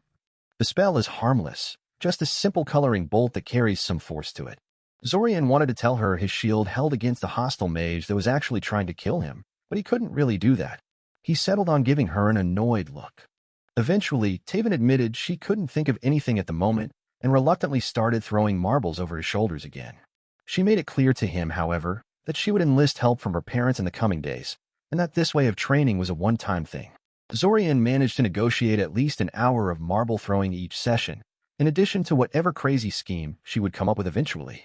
Truthfully, combat magic was only a side interest at the moment. He was starting to realize he couldn't keep blundering blindly through this. As much as he had wanted to advance his magical studies before finding the exit, he couldn't simply ignore the danger posed by the possibility of a soul bond. The longer he stayed inside, the bigger the chance of the bond activating in full force and devouring his will and personality. The mental assault he recently went through simply highlighted that the time loop had its own dangers, and that it was irresponsible to take them lightly. A rough plan was forming in his head. He needed to find out everything he could about the time loop, how it came to be, how it functioned exactly, how he could get out of it. Also, what was the nature of his connection to Zack? And what was the deal with the invasion, It seemed too conveniently timed to be a coincidence, so what was its connection with a time loop? Finding answers to those questions would require skills in divination, information gathering, and infiltration, so that's where the bulk of his efforts should focus on. He still intended to learn other things too, of course, but these three things were a must and a priority. He would have to finish his semi-apprenticeship in the library and learn all the tricks of that trade he could within the constraints of the time loop. The Academy Library was an incredible resource to have, and he was sure he would have to use it extensively if he was to find answers to the questions that were plaguing him. So far, his attempts to use it had not yielded much in the way of results, but that was probably a consequence of insufficient authorization and lack of research skill on his part than an actual void of information on the topics in question. He needed to know how to bypass the protections on the secure sections of the library and how to search them efficiently once he got through, and Kirathishli and Ivory were his best shot in getting there. He would apply for the job in the library first thing tomorrow morning. And though it was too late for that in this particular restart, he should impress Ilsa again and choose divination as his interest this time. If Ilsa's choice was even halfway as motivated as Norabul was, he would have a particularly easy avenue on learning that otherwise tricky subject. And then, as he was climbing the stairs inside his apartment building, everything went black and he woke up via Kiri jumping on him and wishing him good morning. Apparently, Zach died again. Only a few days into the restart this time, too. Hopefully, Zach would get the hang of whatever he was attempting very soon, because being wrenched without warning into another restart could get old really fast. He would soon learn he should really stop tempting fate with such thoughts. Chapter 13 any second now. Zorian's eyes abruptly shot open as a sharp pain erupted from his stomach. His whole body convulsed, buckling against the object that fell on him, and suddenly he was wide awake, not a trace of drowsiness in his mind. "Good morning, brother," an annoyingly cheerful voice sounded right on top of him. "Morning, morning, morning," Zorian growled as he roughly pushed Kiriel away from him. Fifth time. This was the fifth time the restart terminated after only a handful of days. How many times would Zach need to die before realizing he should back off for a while and try again later? Honestly, Zorian would have reconsidered his approach after the second attempt. He snatched his glasses from his bedpost and stomped off towards the bathroom before Kiriel could gather her wits. The short, irregular restarts were ruining every plan he cared to make, not to mention disrupting his concentration. He really couldn't do anything substantial while this was going on, other than browsing the library for helpful texts and hoping Zach would quit killing himself on a regular basis. What the hell was the boy trying to do anyway? He shouldn't get so worked up over it, though, after all. How much longer could this possibly go on for? 10, 15 restarts? Yeah, that sounded about right. Break. "Hi, Roach." Zorian wordlessly gestured for Taven to come inside before slowly closing the door and shuffling after her. He could feel her impatience at his sluggish pace, but he paid it no heed. He was deliberately stalling, trying to decide what to do. He fully intended to have a chat with the weird telepathic spiders that inhabited the sewers, but it would be lunacy to go there at this point. There was no guarantee they would be as friendly as they were the last time, and their mind magic made them dangerous even within a time loop. He needed a way to protect his mind before venturing into Sioria's underworld, and so far he had only found one ward that protected the caster's mind in the Academy archives. Unfortunately, that particular ward blocked everything related to the mind-based communication spells included. He needed something more selective than that. But just because he was unwilling to descend into the dungeon didn't mean he was content to let Taven get herself killed by going there either. He wasn't sure why he cared. Exactly, pragmatically speaking, he shouldn't be bothered, since everything would be reset in a couple of days and she'd be fine again. Still, he was bothered, and since he was forced to have this conversation repeatedly every few days, he could as well find a way to talk her out of going. He didn't think for a moment it was going to be easy. Taven was possibly even more stubborn than Zach. "So, Taven, how is life treating you?" he began. "As so," she sighed. "I'm trying to secure an apprenticeship, but it's not going all that well. You know how it goes. I got Nurthak to take me as his class assistant this year, so there is that. You wouldn't happen to have taken non-magical combat as one of your electives?" "Nope," Zorian answered cheerfully. "Figures." Taven rolled her eyes. "You really should have, girls dash. Love boys who exercise." Yes, nodded Zorian sagely. "Why are you here, Taven? You tracked me down here even though I only moved in yesterday and never told anyone which room here is mine. I suppose you used a divination to find me." Yeah," Taven confirmed. "Pretty easy thing to do, really. Aren't these rooms supposed to have some sort of basic warding scheme placed on them?" Zorian inquired. I'm pretty sure it's just rudimentary stuff like fire prevention and basic detection fields to warn the staff about fighting in the hallway and attempted demon summonings and whatnot, Taven shrugged. Anyway, I'm here to ask you to join me and a couple of others on a job tomorrow. Zorian said nothing, patiently listening as she said her sales pitch. It was actually on Monday, not tomorrow. Taven's definition of tomorrow differed greatly from the standard definition, but other than that, she was actually fairly honest in her explanation of the situation. She even mentioned that there was a small chance they might encounter something very nasty in there, but emphasized that she and her friends were totally capable of confronting anything they may find there. Right? Anything? Asked Zorian suspiciously. You know, I happen to have read up on magical spider breeds, and they can be pretty powerful. A single gray hunter has been known to wipe out entire hunting parties of mages, and they're no larger than a human at their biggest. Phase spiders can literally jump on you out of nowhere and drag you off into their own private pocket dimension. Some of the breeds are even sentient and have mind magic at their disposal. The last one was a joke in more ways than one. Dungeon ecology was a giant mystery, even to mages that specialized in it, and information about monsters that made their home there was very scarce. As such, it was probably not surprising that he could find nothing on sentient telepathic spiders in the Academy library, even after conscripting Ivory and Kirathishli on the effort. Was it just him, or was the Academy library a lot less useful than he had imagined it to be? Every time he tried to find something there, he got disappointed. Then again, the things he was trying to find information on lately tended to be obscure, borderline illegal, or both. Oh please, Taven snorted dismissively. Don't be so paranoid. As if something like that could be right below Cyoria. We won't be delving into the dungeon's depth, for God's sake. I don't think you should go at all, Zorian insisted. I'm getting a really bad feeling about this. Taven rolled her eyes, an undercurrent of annoyance in her voice. Funny. I never took you for a superstitious guy. Time changes people, Zorian said solemnly, smiling at his private joke before straightening his features into a serious expression. But seriously, I'm getting a really bad feeling about this. Is this really worth getting yourself killed over? Apparently, this was a wrong approach to take, as Taven's temper flared immediately. He supposed she perceived his comment as an insult towards her skills as a mage. Before he could apologize and rephrase his argument, she was already shouting at him. I'm not going to die. Taven shouted irritably. Gods, you sound just like my father. I'm not a little girl, and I don't need to be protected. If you didn't want to come, you should have just said so instead of lecturing me. She stomped off angrily, muttering to herself about conceited brats and wasted time. Zorian winced as Taven slammed the door behind her. He wasn't sure why she reacted so strongly to his words, but apparently pointing out the potential danger of the job was ineffective and only pissed her off. Oh well, he didn't expect to succeed on the first try anyway. Break. Hi, Roach. It is a good thing you came, Taven, Zorian said with a grave expression. Come in, we have much to talk about.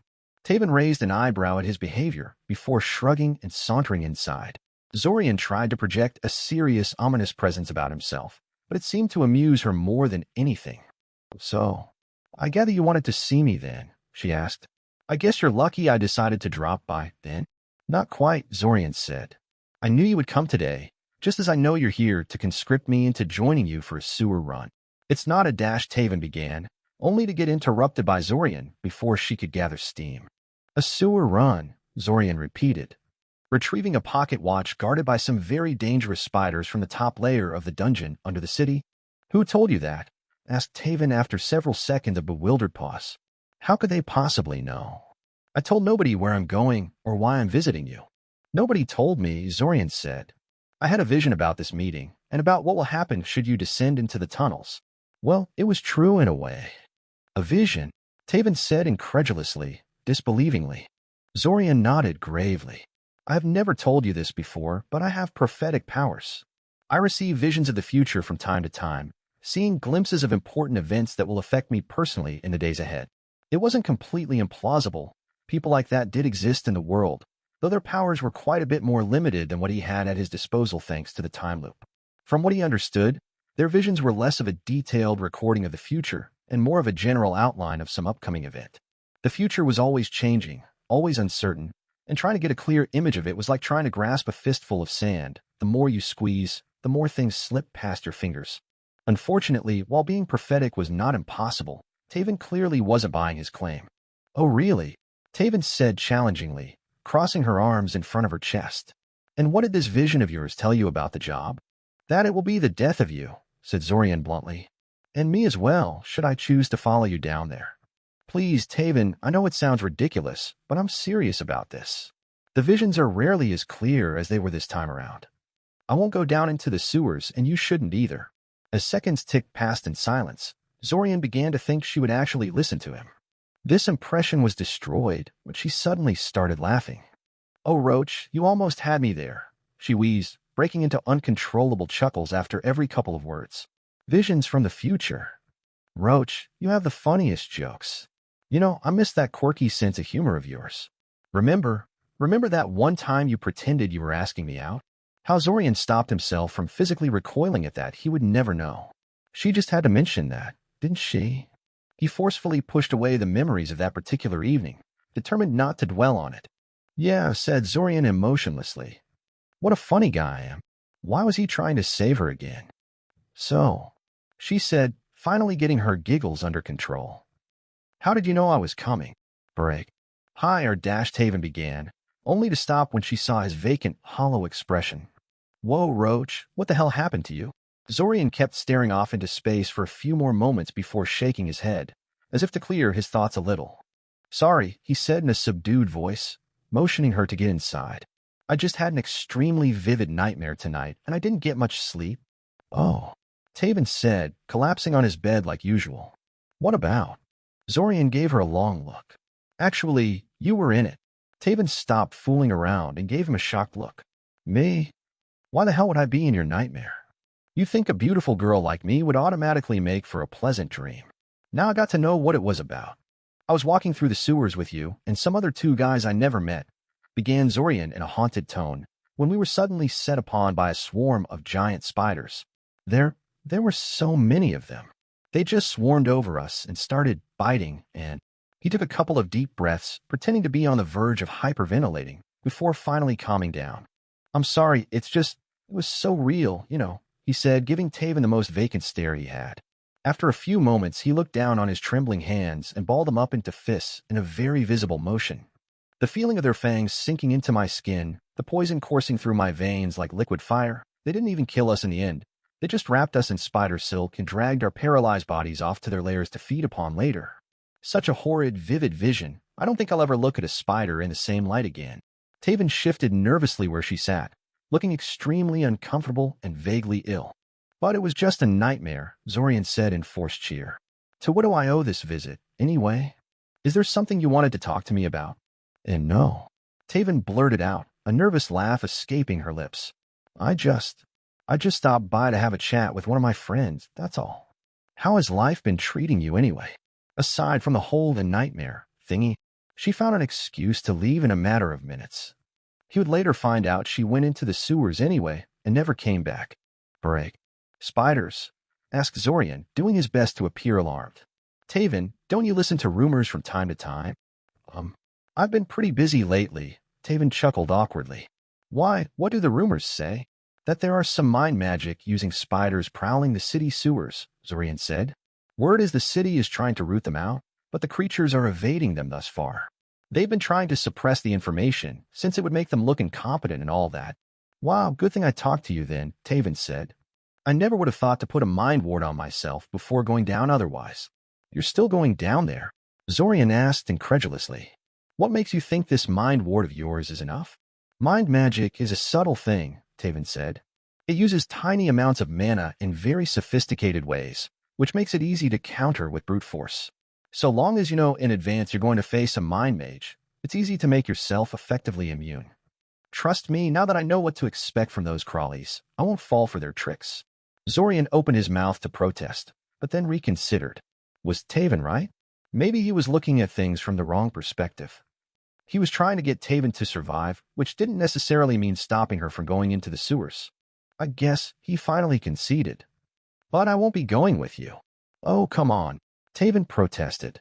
"I can totally keep you safe." "Nope," Zorian insisted. "Not happening. Find someone else to go with you." "How about Dash?" "No fighting," Zorian interrupted. "Look, there is no way to talk me into going along with this. Do tell me how the whole thing turns out afterwards, though." I don't want to have to check to see if you survived. She actually did visit him a few days later, telling him the sewer run was a failure as far as finding the watch when, but that nothing attacked them either. Huh? Maybe Benisek was onto something when he spoke so highly about the power of rumors and gossip. Break. Zorian's eyes abruptly shot open as a sharp pain erupted from his stomach. His whole body convulsed, buckling against the object that fell on him, and suddenly he was wide awake, not a trace of drowsiness in his mind. "Good morning, brother," an annoyingly cheerful voice sounded right on top of him. "Good morning, Kiri," yelled Zorian back, engulfing the shocked Kiriel into a hug.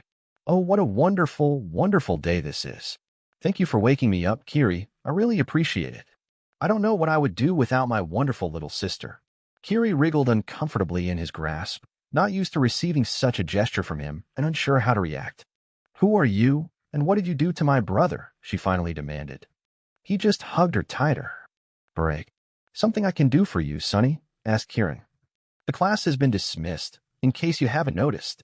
"Yes, I've noticed," Zorian confirmed. "I just wanted your advice about something, if you can spare the time." Kieran impatiently gestured him to get to the point. "I was wondering if you knew any means of countering mind magic," Zorian said. "Well, there is your basic mind shield spell," Kieran said carefully. "Most mages agree that's all you need as far as mind magic protection goes." "Yes, but that spell is a bit crude," Zorian said. "I'm looking for something more flexible than that." "Crude, yes," Kieran agreed, suddenly becoming more interested in the conversation. "Often useless, too. A simple dispel is enough to strip the protection off the target, and a proper mind mage will ensnare your mind before you even realize you're being targeted." "Then why do most mages think it suffices?" asked Zorian. "You know why most mind magic is restricted or forbidden?" Kieran asked. It was a rhetorical question, apparently, because Kieran immediately launched into an explanation. "It's because it's most commonly used to target civilians and other mostly defenseless targets. Most mind mages are petty criminals that use their powers on the weak-willed and cannot be called a master of anything, let alone mind magic. It's rare for mages to encounter mind mages that know how to use their powers properly. Still, even a moderately talented mind mage can easily ruin your life, to say nothing of magical creatures with mind-affecting powers on their disposal. There are methods of dealing with mind magic without resorting to warding spells, but most find it easier to practice Mind Shield until it's completely reflexive and they can cast it on a moment's notice, or just carry a spell formula for the spell on their person at all times. And these other methods are..." Zorian prodded after he realized Kieran wouldn't say anything more. Kieran gave him a nasty smile. "I'm glad you asked, Sonny. See, not too long ago, the combat magic class had a much more demanding curriculum, including what was called resistance training. Basically, the combat magic instructor would repeatedly cast various mind spells at students while they tried to fight off the effects. It was quite effective at making students innately resistant to common mind-affecting spells like sleep, paralyze, and dominate. Unfortunately, there were a lot of complaints from students who reacted particularly badly to it, and after a number of scandals where teachers and student assistants were discovered to have been using the training exercise as an excuse to punish students outside of proper channels, the practice was discontinued. An overreaction in my opinion, but I was overruled." Zorian stood in silence for a moment, trying to digest this information. Was that really the best way to deal with mind magic? He got what the idea behind it was. It worked on the same principle that shaping exercises and reflexive magic did, burning the defense procedures into his soul the same way repetitive movements burn certain reactions into muscle memory. It just sounded so mindless, and probably very painful.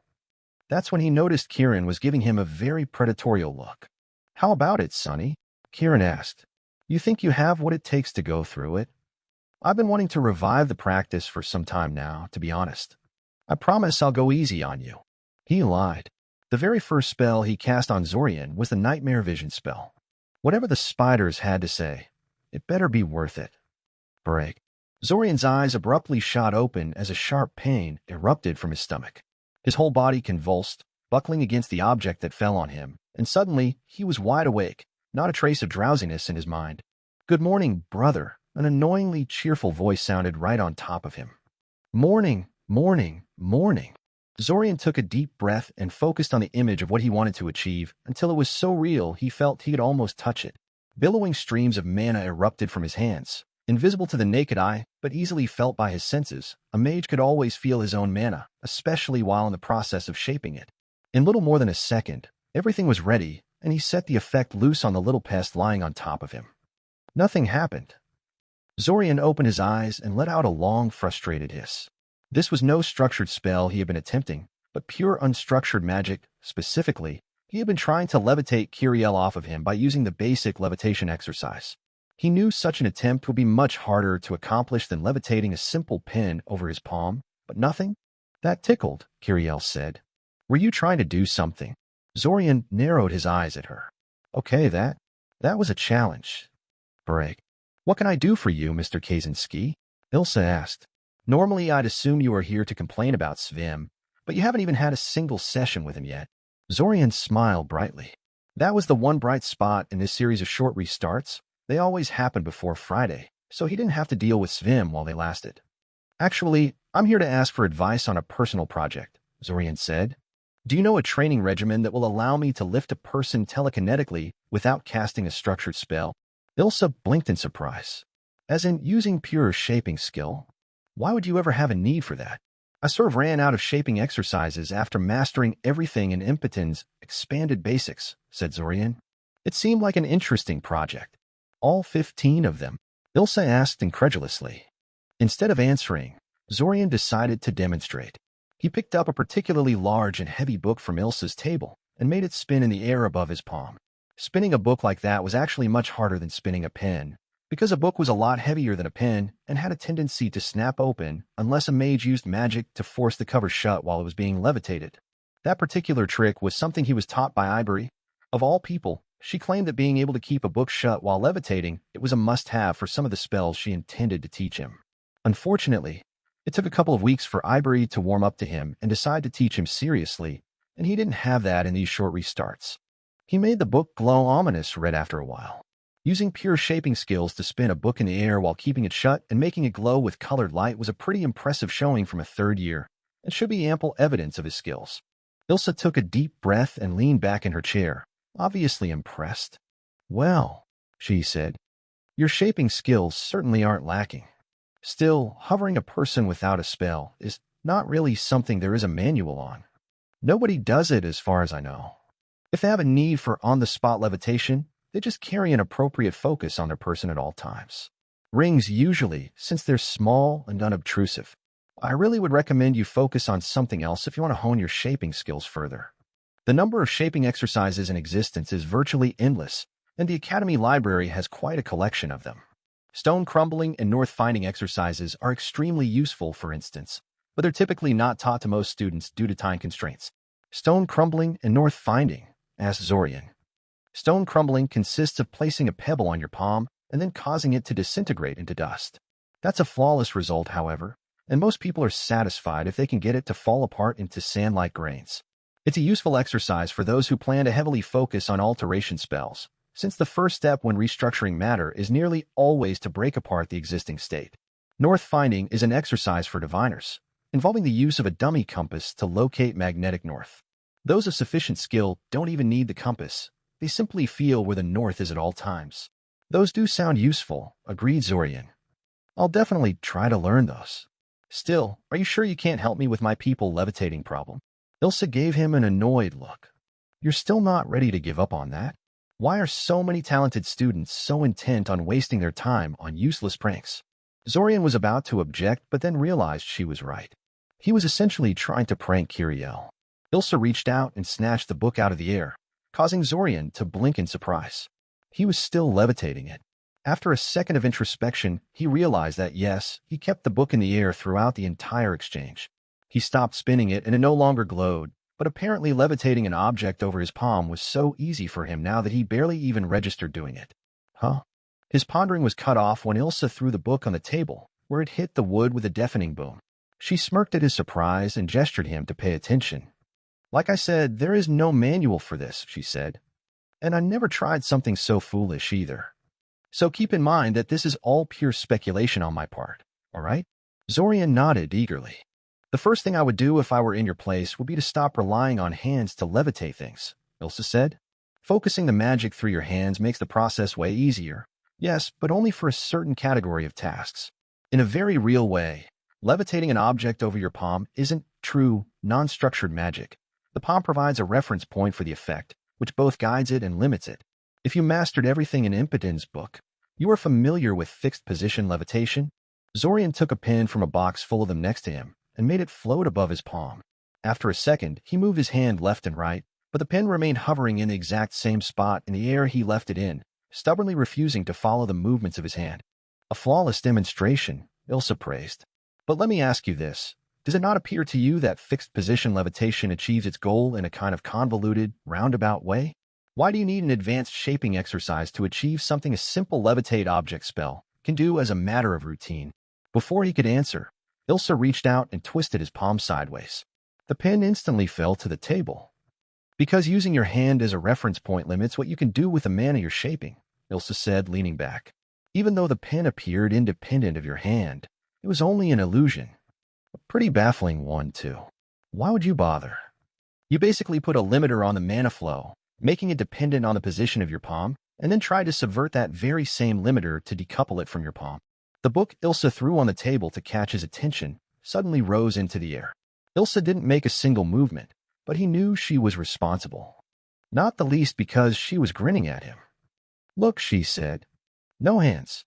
Of course, this is just about the limit of what I can do without using any sort of gesture to help me out with the shaping. It is a hard skill to learn, but you probably won't need it in its pure form simply for the sake of this project of yours. You just need to reduce the degree to which your shaping depends on your hands and make it more flexible. Twisting your hand sideways shouldn't have caused the pen to plummet down like a rock. You just surprised me, Zorian huffed indignantly. I don't usually lose control of my mana that easily. I stand by my words, Ilsa said with good-natured smile. You are very impressive for a student, or even a regular mage, but you have a long way to go if you want to join the ranks of the truly great. But anyway, if and when you get some progress on that, you should try levitating some living beings smaller than a human.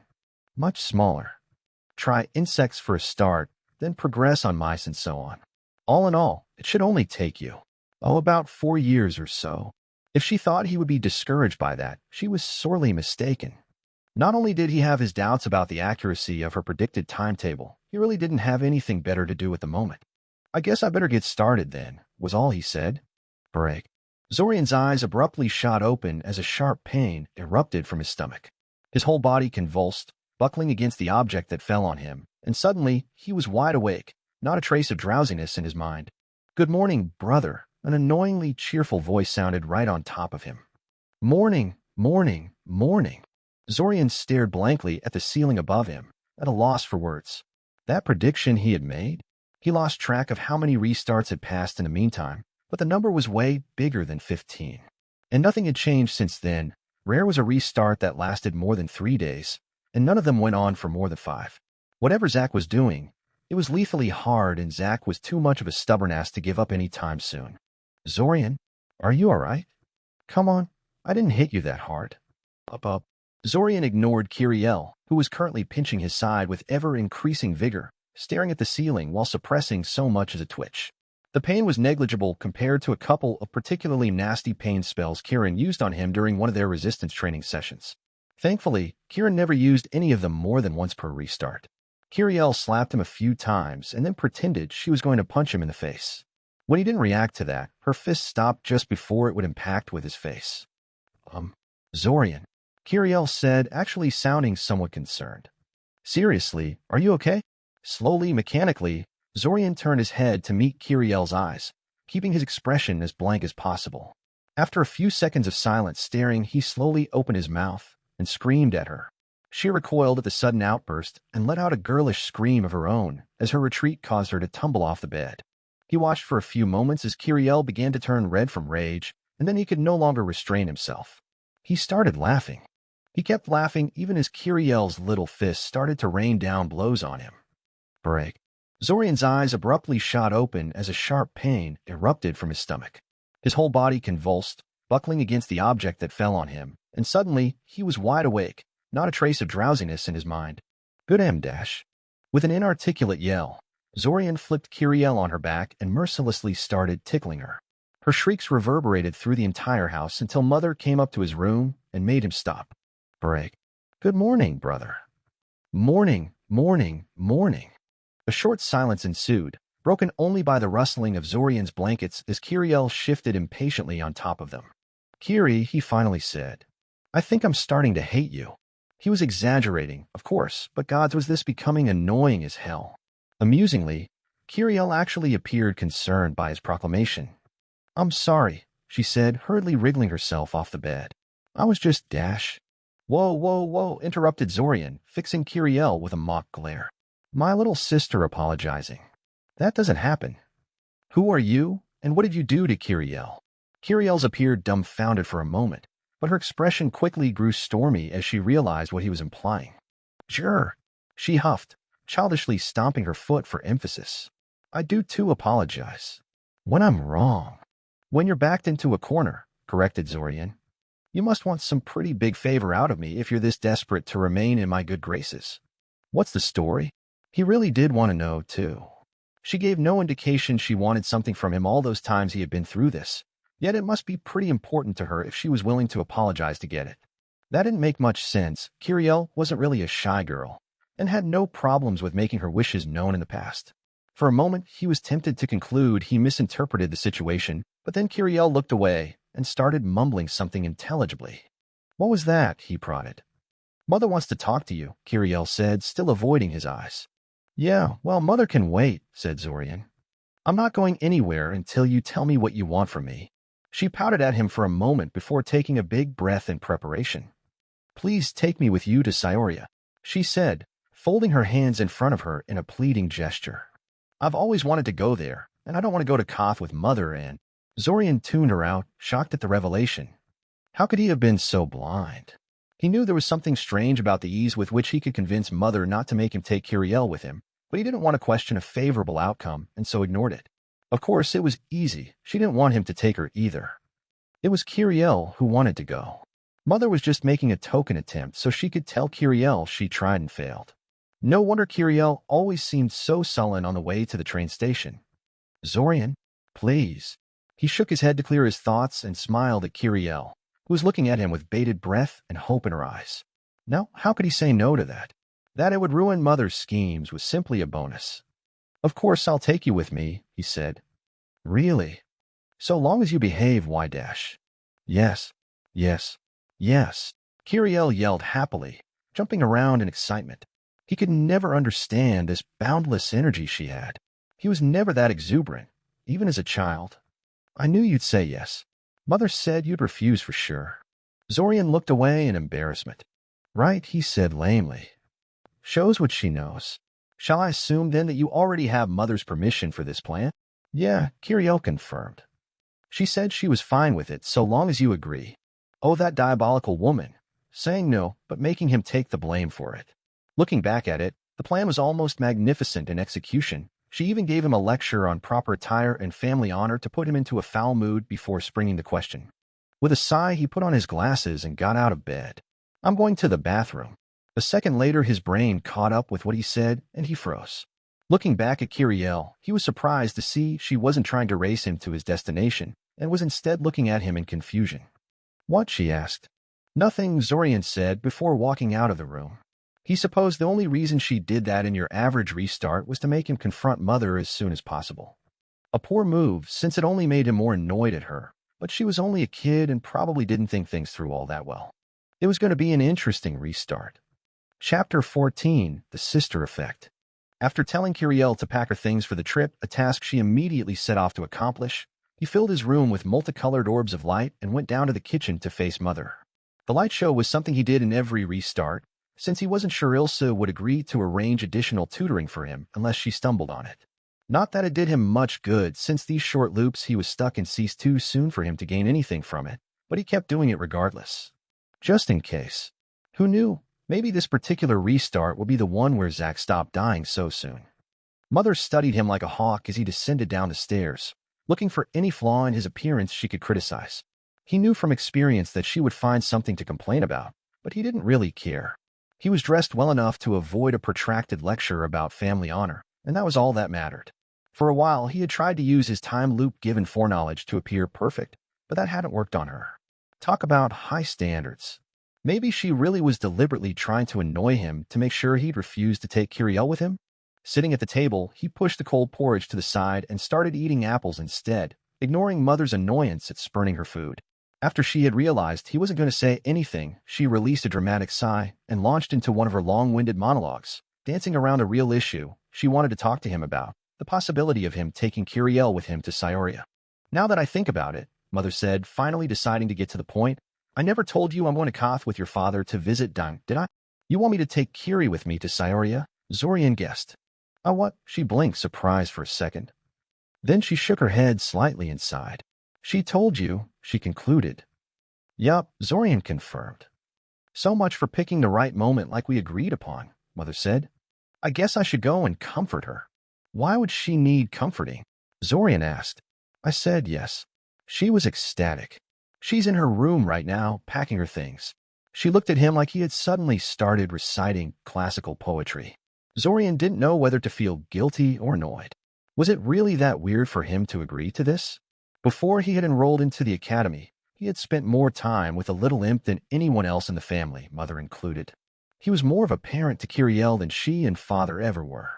Really, if Kiriel had just told him she wanted to go herself instead of having Mother speak for her, he probably would have agreed to it after some arguing, even before the time loop. Annoyed. He was definitely feeling annoyed with her. He leveled a challenging glare at Mother, daring her to say something. What? He snapped after a few seconds of mutual staring. Nothing, she said, schooling her expression into something unreadable. I'm just surprised, that's all. I'm glad you're finally starting to think about someone other than yourself. Have you thought about housing? I have, confirmed Zorian. It depends on whether I'll have to pay for the arrangements from my own pocket, or if you'll give me extra money for rent. Now you're just being insulting, his mother snapped. Of course, we'll give you rent money. When did we ever make you pay for essential living expenses by yourself? How much do you need? As if her own remark about him finally thinking about someone other than himself wasn't just as insulting. He was just responding in kind. But yes, Zorian grudgingly admitted she was right. His parents had many flaws, but they would never let him go hungry or homeless unless they were completely bankrupt themselves. He was the disfavored son, but a son nonetheless. They spent the next several minutes discussing living expenses in Scioria, arguing back and forth about how much money he would need to rent some place and feed Kiriel. He, of course, favored larger sums, and he knew enough about Scioria's economy to give weight to his arguments. Mother made no secret about her surprise at his knowledge of rent prices in various districts of Scioria. Apparently, she was under the impression such down-to-earth knowledge didn't interest him. Zorian decided not to explain he was keeping track of rent prices so he could move away from home at a moment's notice, instead trying to change the subject. He was not very effective in that regard. Mother was stubbornly fixated on that little factoid, but Ilsa's arrival saved him from her interrogation. Mother quickly excused herself, saying she was going to help Kiriel pack, but Zorian still led Ilsa back to his room when she asked him where they could have some privacy. He had to show her all those lights he accidentally forgot to dispel, after all. At first, the talk proceeded in a fairly standard fashion, but the usual routine he was used to was quickly shattered when they reached the topic of habitation. According to this, began Ilsa, momentarily shaking a piece of paper she was holding. You lived in academy housing for the past 2 years. I assume you intend to do the same this year, too. Actually, no, answered Zorian. I'm taking my younger sister with me this year, so I can't do that. Unless the academy makes allowances for such things. It doesn't, Ilsa said. I figured, Zorian said, not really surprised by that. We'll just stay in a hotel for a few days until I find a place to rent. Ilsa gave him a strange look that Zorian had trouble deciphering. You don't have a place reserved already? She asked. No, Zorian said. The decision was a bit abrupt, so I didn't have any time to make proper preparations. Why? I may have a solution for you in regards to that, Ilsa said, straightening her posture into a slightly more serious stance. You mean you know a place I could rent? Zorian asked. Ilsa nodded. That's fortunate, I guess. What do you have in mind? First of all, I want to emphasize that what I'm about to offer you has nothing to do with the Scioria Royal Academy of Magical Arts, Ilsa cautioned. This is something strictly between the two of us, understand? Okay, said Zorian cautiously. He was getting slightly concerned now, but he sensed no deception or ill intent from Ilsa. He waited to hear what she was offering. A friend of mine is renting rooms at very reasonable rates, Ilsa began. After several minutes of questioning and reading between the lines, Zorian decided he would give Ilsa's friend a chance. Her reasonable rates were a tad expensive, but it was manageable. Ilsa also suggested her friend loved children and would be all too happy to take care of Kiriel while he was a class, which would be worth every piece he paid for the place if actually true. After that, the topic shifted to his choice of mentor, or rather, the fact that he wasn't allowed to choose one, and his choice of electives. Since he had pretty much tried out every elective he was even remotely interested in by now, his choices were pretty constant at this point: botany, astronomy, and human anatomy. He chose them solely because he knew for a fact that teachers of those particular subjects didn't care in the slightest if he chose not to come to class, and because Akoja didn't choose any of them as her electives, and thus wasn't aware he was skipping them. The moment Ilso went back to the academy, Kiriel came barreling down the stairs like a herd of elephants, ignoring Mother's admonishments about running inside the house. No doubt she had finished packing a while ago, and had been simply waiting for Ilsa to leave so she could come out. "I'm ready," she grinned happily. "So you have everything packed?" asked Zorian. "Yup," she nodded. "What about my books?" asked Zorian. "Why would I pack your books?" she scowled. "You can do that yourself, lazy ass." "Well, you did take them from my room and hide them under your bed," Zorian remarked. "Oh." Her eyes widened in understanding. "Those books. I guess I kind of forgot to give those back to you. I'll put them back in your room, okay? What you two talking about?" Mother asked as she approached. "Nothing," Kiriel said in a slightly panicky voice, whirring quickly to face Mother. "I just forgot something, that's all. I'll be right back." She quickly bolted up the stairs, ignoring Mother's repeated admonishment about not running in the house. Zorian looked at her retreating form with narrowed eyes. Why was Kiriel so frightened about Mother finding out she had been taking books out of his room? It was hardly the first time she helped herself to his things, and Mother never cared before. There was something of significance hidden in that seemingly innocuous reaction. He just knew it. He was starting to think he didn't know Kiriel half as well as he thought he did. "Break. I'm bored." Zorian opened his eyes and glared at his little sister. He couldn't close his eyes for more than a minute without her saying something or accidentally kicking him in the knees with her pointy little shoes. And he had thought the station announcer was annoying. "I can tell," he said, rolling his eyes. "What do you want me to do about it?" "Play a game with me," she said hopefully. "Haven't we done enough of that already?" he sighed. "There are only so many times I can beat you at Hangman before it gets boring." "You were cheating," she protested. "Asphyxiation isn't even a real word." "What?" "Of course it is," he shot back. "You're just Dash." "Liar," she interrupted. "Whatever," Zorian scoffed. "It's not like that was the only game where I won." "So you admit you cheated in that one," she concluded triumphantly. Zorian opened his mouth to retort before he closed it again. "Why am I arguing about this?" he asked out loud, though it was directed more towards himself than Kiri. A sharp crackling sound that always heralded the voice of the station announcer stopped any further argument they may have had. "Now stopping in Corsa," a disembodied voice echoed. A crackling sound again. "I repeat, now stopping in Corsa." "Thank you." "Oh, thank the gods," Zorian mumbled.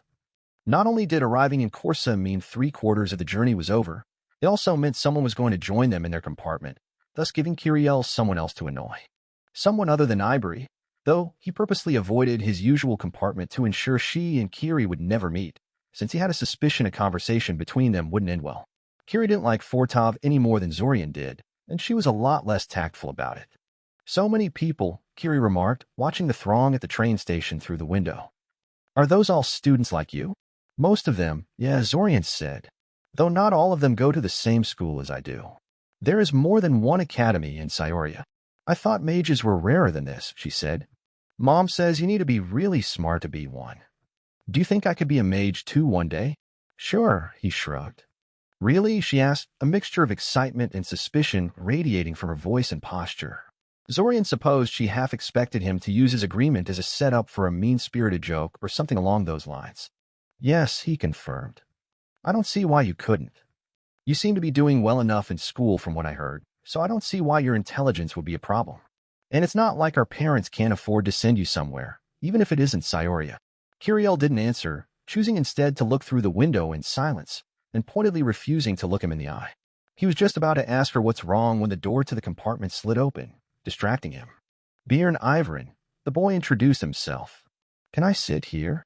Zorian waved him in without a word. This was the guy who inspired him to seek employment in the library the last time they had spoken with each other. The boy had been quite talkative back then, so he should be perfect. Even if he was disinclined to talk to someone so young, he doubted Kiriel would let him ignore her, and he seemed too polite to just plain snub her to her face. Hopefully, he would keep Kiriel busy till the rest of the journey. I'm Kiriel Kaczynski. His sister promptly introduced herself, and that's my brother Zorian. Are you a student like Zorian? Can you do magic? Well, yes, Bjorn said, torn between desire to ask about the surname and a desire to be polite and answer Kiriel's question. Politeness won an end. I'm only a first year, though, so it's not like I have anything to brag with. Sadly for Bjorn, he would have to wait for a while before he could ask about the surname. Kiriel was on a roll and promptly assaulted the poor kid with every question imaginable. Zorian soon found out that Bjorn was an only child of 2 first-generation mages from Corsa, and that his family had pretty high expectations of him. Bjorn was as excited to be away from his overbearing parents as he was about learning magic. That, at least, was something Zorian could empathize with. 3 older brothers, huh? Bjorn laughed. Poor you. Though, I kind of wish I had a few older brothers myself. My parents could have someone else to focus on every once in a while. I know what you mean, Kiriel said. Ever since Zorian started going to the academy, Mother has no one but me to pay attention to. It sucks. Zorian flinched in sympathy. He hadn't thought of that, but it shed a great deal of light on Kiriel's behavior for the past 2 years. Without Zorian there to act like a figurative lightning rod for Mother's criticism, Kiriel's time at home probably took a sharp turn for the worse in his absence. A part of him was pleased that the little imp was forced to experience some of what he went through in his daily interactions with her family, but he mostly thought she didn't deserve something like that. So I've been meaning to ask, said Bjorn. Your last name is pretty distinctive. Not that many Kaczynskis walking around. Are you related to Daimen Kaczynski by any chance? He's our brother, Kiriel said. Really? Asked Bjorn excitedly. I haven't heard anything about him in a while. What is he up to currently? He's in Koth, Kiriel said. I think he found something in the jungle, but I don't know. I don't really talk to him all that often. He's always traveling. You're more likely to find out about him in the newspapers than by talking to me. Zorian knows him better than I do. Zorian shot Kiriel a quick glare for putting him on the spot like that, and on the topic of Daimen no less. The little imp just stuck her tongue at him. Daimen and I don't get along, Zorian said bluntly. There is not much I can tell you about him that Kiri hasn't already. Oh, Bjorn said, obviously disappointed. He let out a slightly strained laugh, trying to dispel the somewhat awkward atmosphere that descended on the compartment. And here I thought I would get some inside stories about one of my heroes. Though I suppose in a way I did, didn't I? It's a bit sad that he doesn't have time for his family. Hummed Zorian noncommittally. The rest of the journey was uneventful, except that Bjorn decided to tag along with him for a while after they disembarked. Both Bjorn and Kiriel were awed and more than a little intimidated by the sheer size and activity of Sioria's train station, and Zorian decided to be nice and give them a brief tour around the place. The tour turned out to be not as brief as he had intended, however, because Kiriel insisted on browsing the stores. He tried to tell her that every shop in and around the train station sold massively overpriced merchandise, because they could, thanks to their favorable location, and that he wouldn't be buying her anything, but that didn't deter her in the slightest. She was just looking. Bjorn, for some unfathomable reason, sided with Kiri. He liked browsing stores too, apparently. Madness. Since they had wasted so much time, however, the rain had already started falling by the time they were ready to depart. Bjorn had no umbrella, of course, and even if he had, the amount of luggage he carried would make a trek through the rain a problematic endeavor. Zorian reluctantly offered to help. The boy looked so miserable at this sudden turn of events that Zorian didn't have the heart to just walk away. Besides, Kiriel wouldn't let him do that, and he didn't want to make a scene by dragging her away, so they could be on their way. I really appreciate this, Bjorn said, curiously brushing his fingers against the dome of the rain barrier spell surrounding them. I don't know what I would have done if it weren't for you. It doesn't seem like the rain is going to stop any time soon. For the last time, it's all right, Zorian sighed. Really, I live to help. Bjorn covertly mouthed, thank you to Kiriel, who was unabashedly playing with the rain barrier by sticking her arms and legs outside the protective dome and then drawing them back in, causing her to give him a thumbs up. Apparently, the boy knew whom to thank for his good fortune. If he ran out of mana halfway to their new home after getting Bjorn to the academy, it would be on her head. Rain barrier was quite draining, and he had to enlarge it so it would cover all 3 of them, plus the floating disc that carried their combined luggage. This spell is awesome, Kiriel declared. How hard is it? Do you think you could teach me how to cast this one? I won't tell anyone. Oh, please, Zorian snorted. You can't even feel your mana, much less shape it. It's not a question of legality, It's a question of skill. It would take months if you're some kind of genius, a year or two otherwise. Just wait until you enroll into a magic school yourself, okay? Kiriel immediately deflated.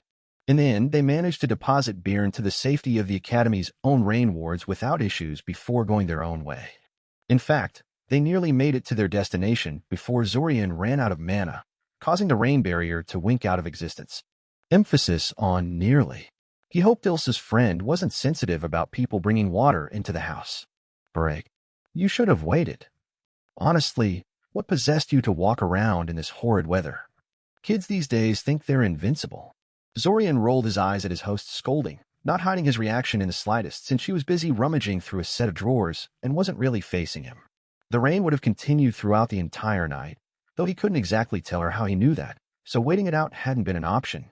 Besides, they would have made it just fine if Kiriel hadn't been so stubborn about getting beer into the Academy grounds first. And also, it's not like their brief run through the rain was all that traumatic. So, really, why was she getting so worked up about it?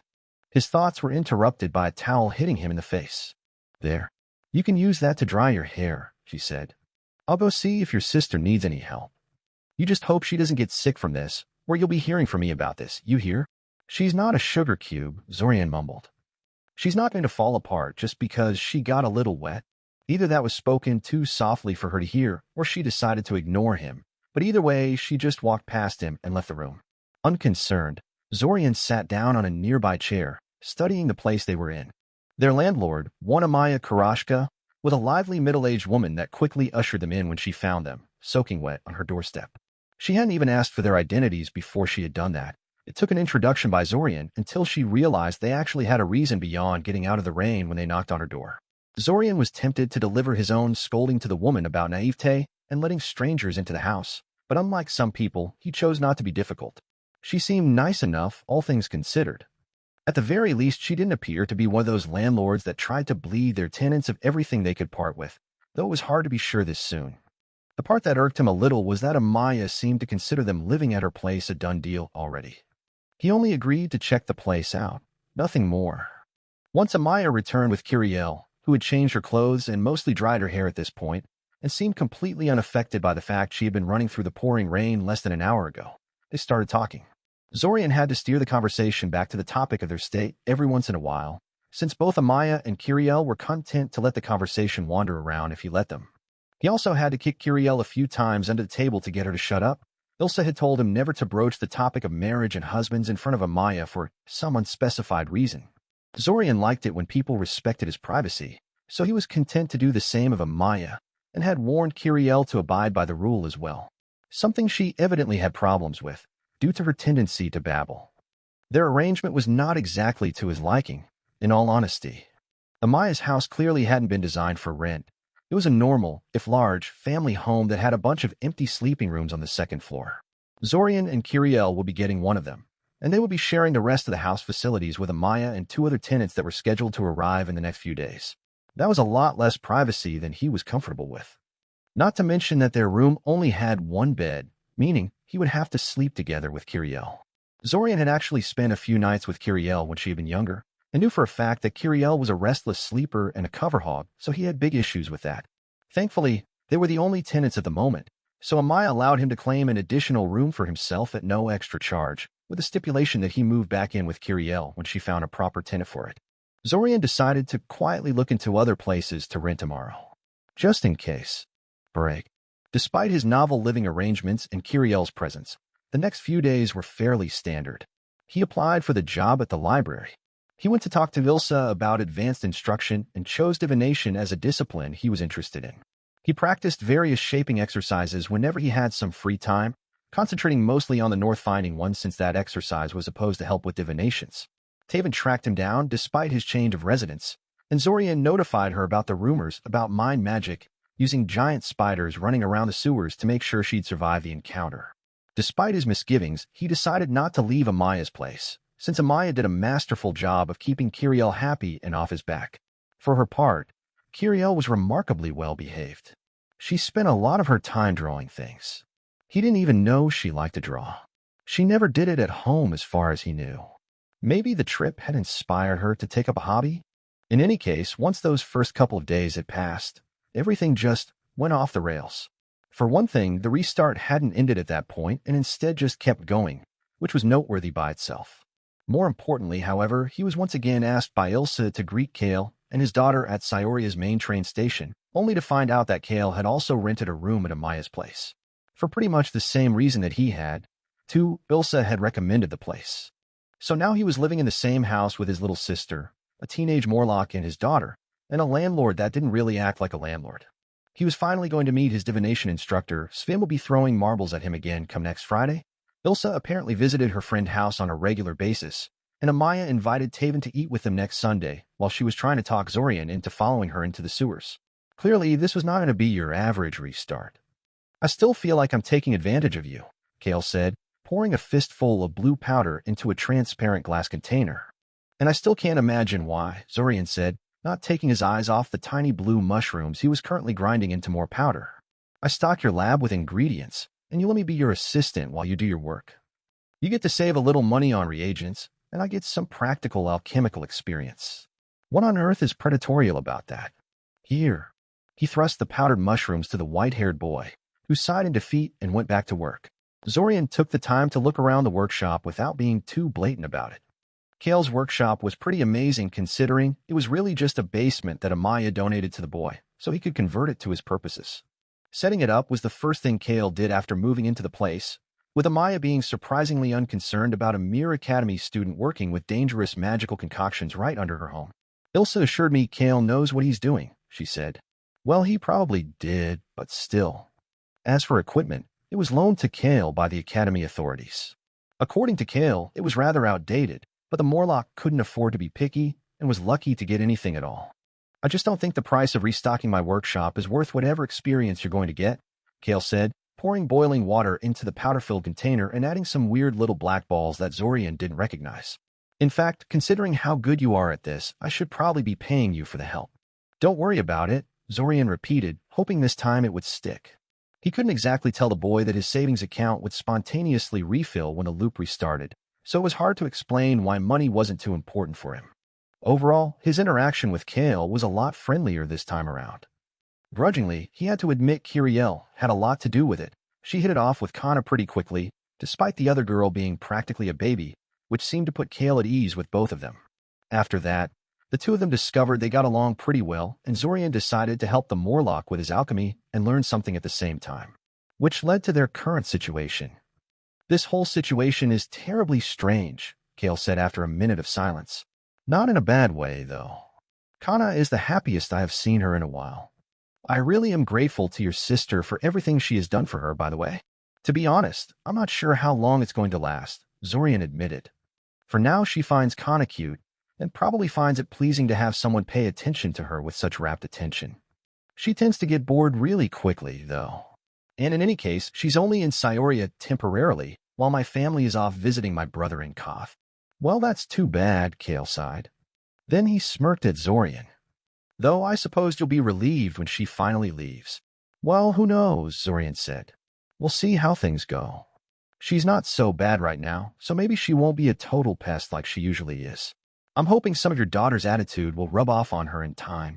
Oh, that would be such a pity, Kale said. It would be a shame for such a lively girl to lose her spark of life. I myself wish Kana had some of that boundless enthusiasm. Shall we trade, then? Offered Zorian. No, Kale snorted. Fetch me the water celery and be quiet for a while. I need to concentrate on this part. And so Zorian stood in silence and watched Kale work and thought about what the rest of the month would bring. Chapter 15 Busy Friday. Zorian felt the mana charge marble approaching him, but didn't move. He couldn't tell whether it was aimed to the left or to the right, but he knew it wasn't aimed at his forehead. He could always tell when it was. Always. He wasn't sure how he could tell that with absolute certainty when he could not actually pinpoint where the marble was going, but he was grateful for it. He just wished he could replicate that success to the exercise in general. The marble whizzed past him, and he struggled to identify on which side it passed him by. Left, he tried.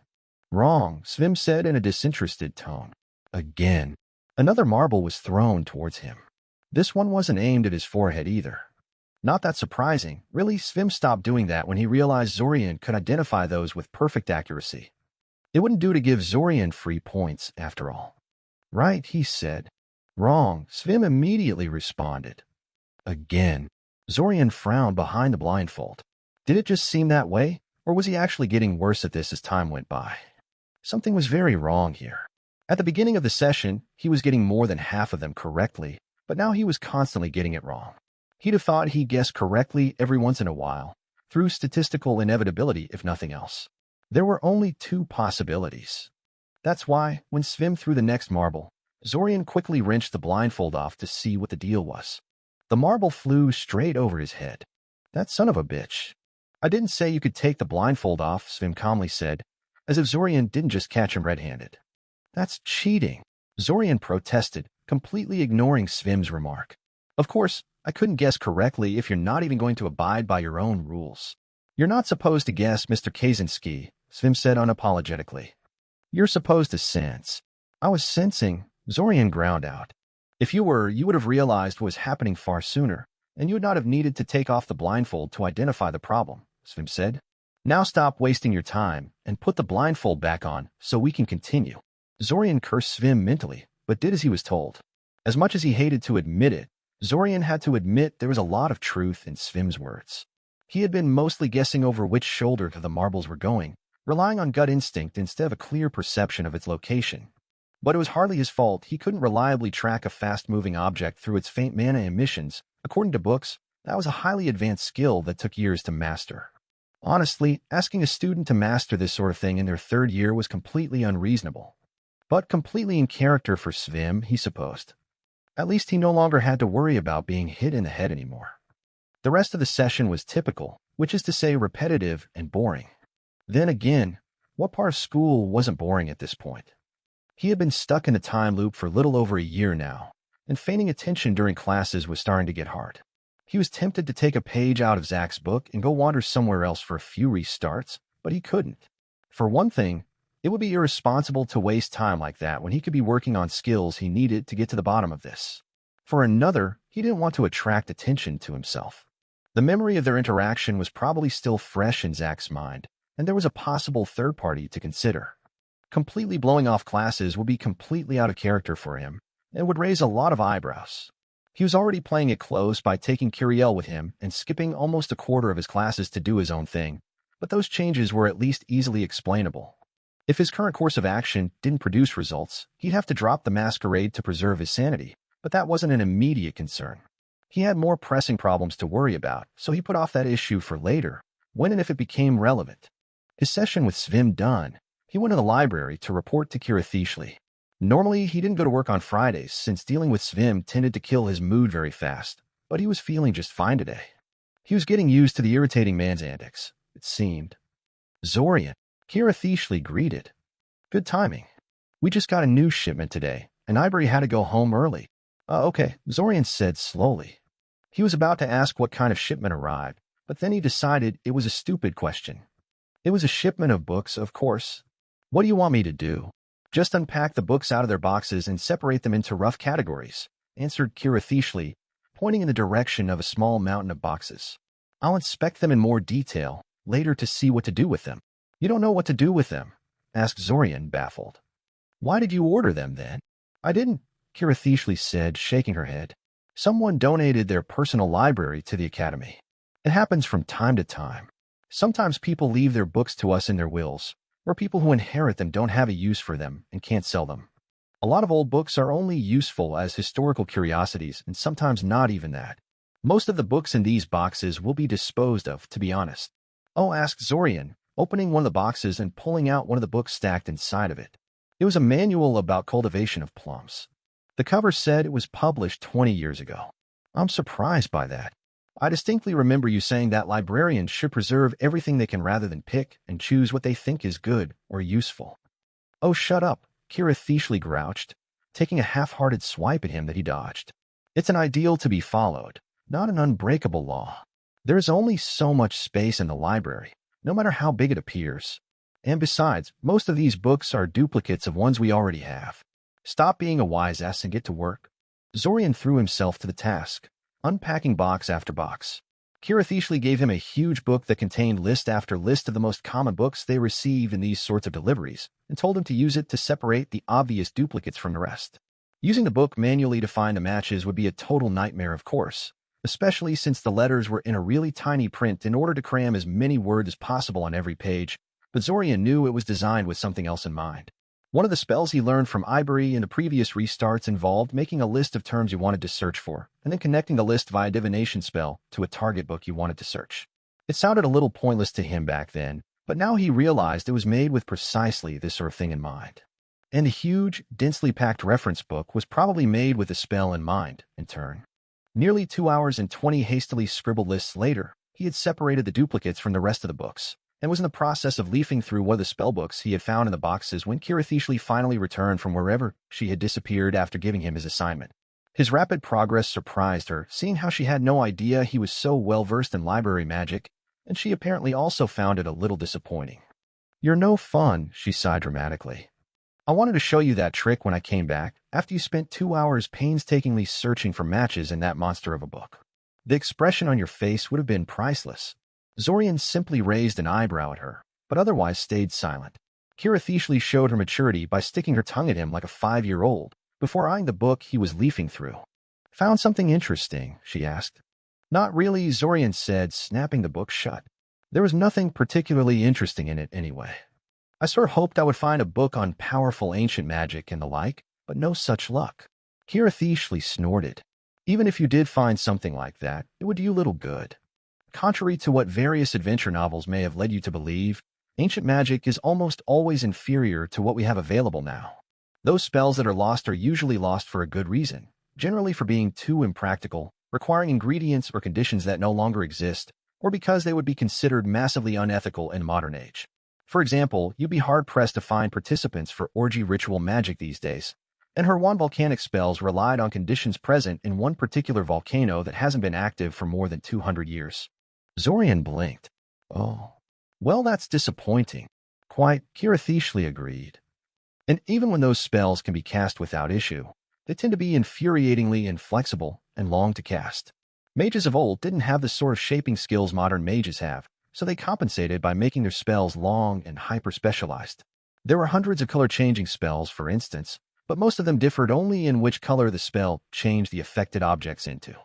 It has been a persistent trend in modern times to generalize spells, since better training methods allow modern mages to make up for the spell's lack of precision with the sheer control they have over their magic, making a lot of old spells obsolete to a properly trained mage," finished Zorian.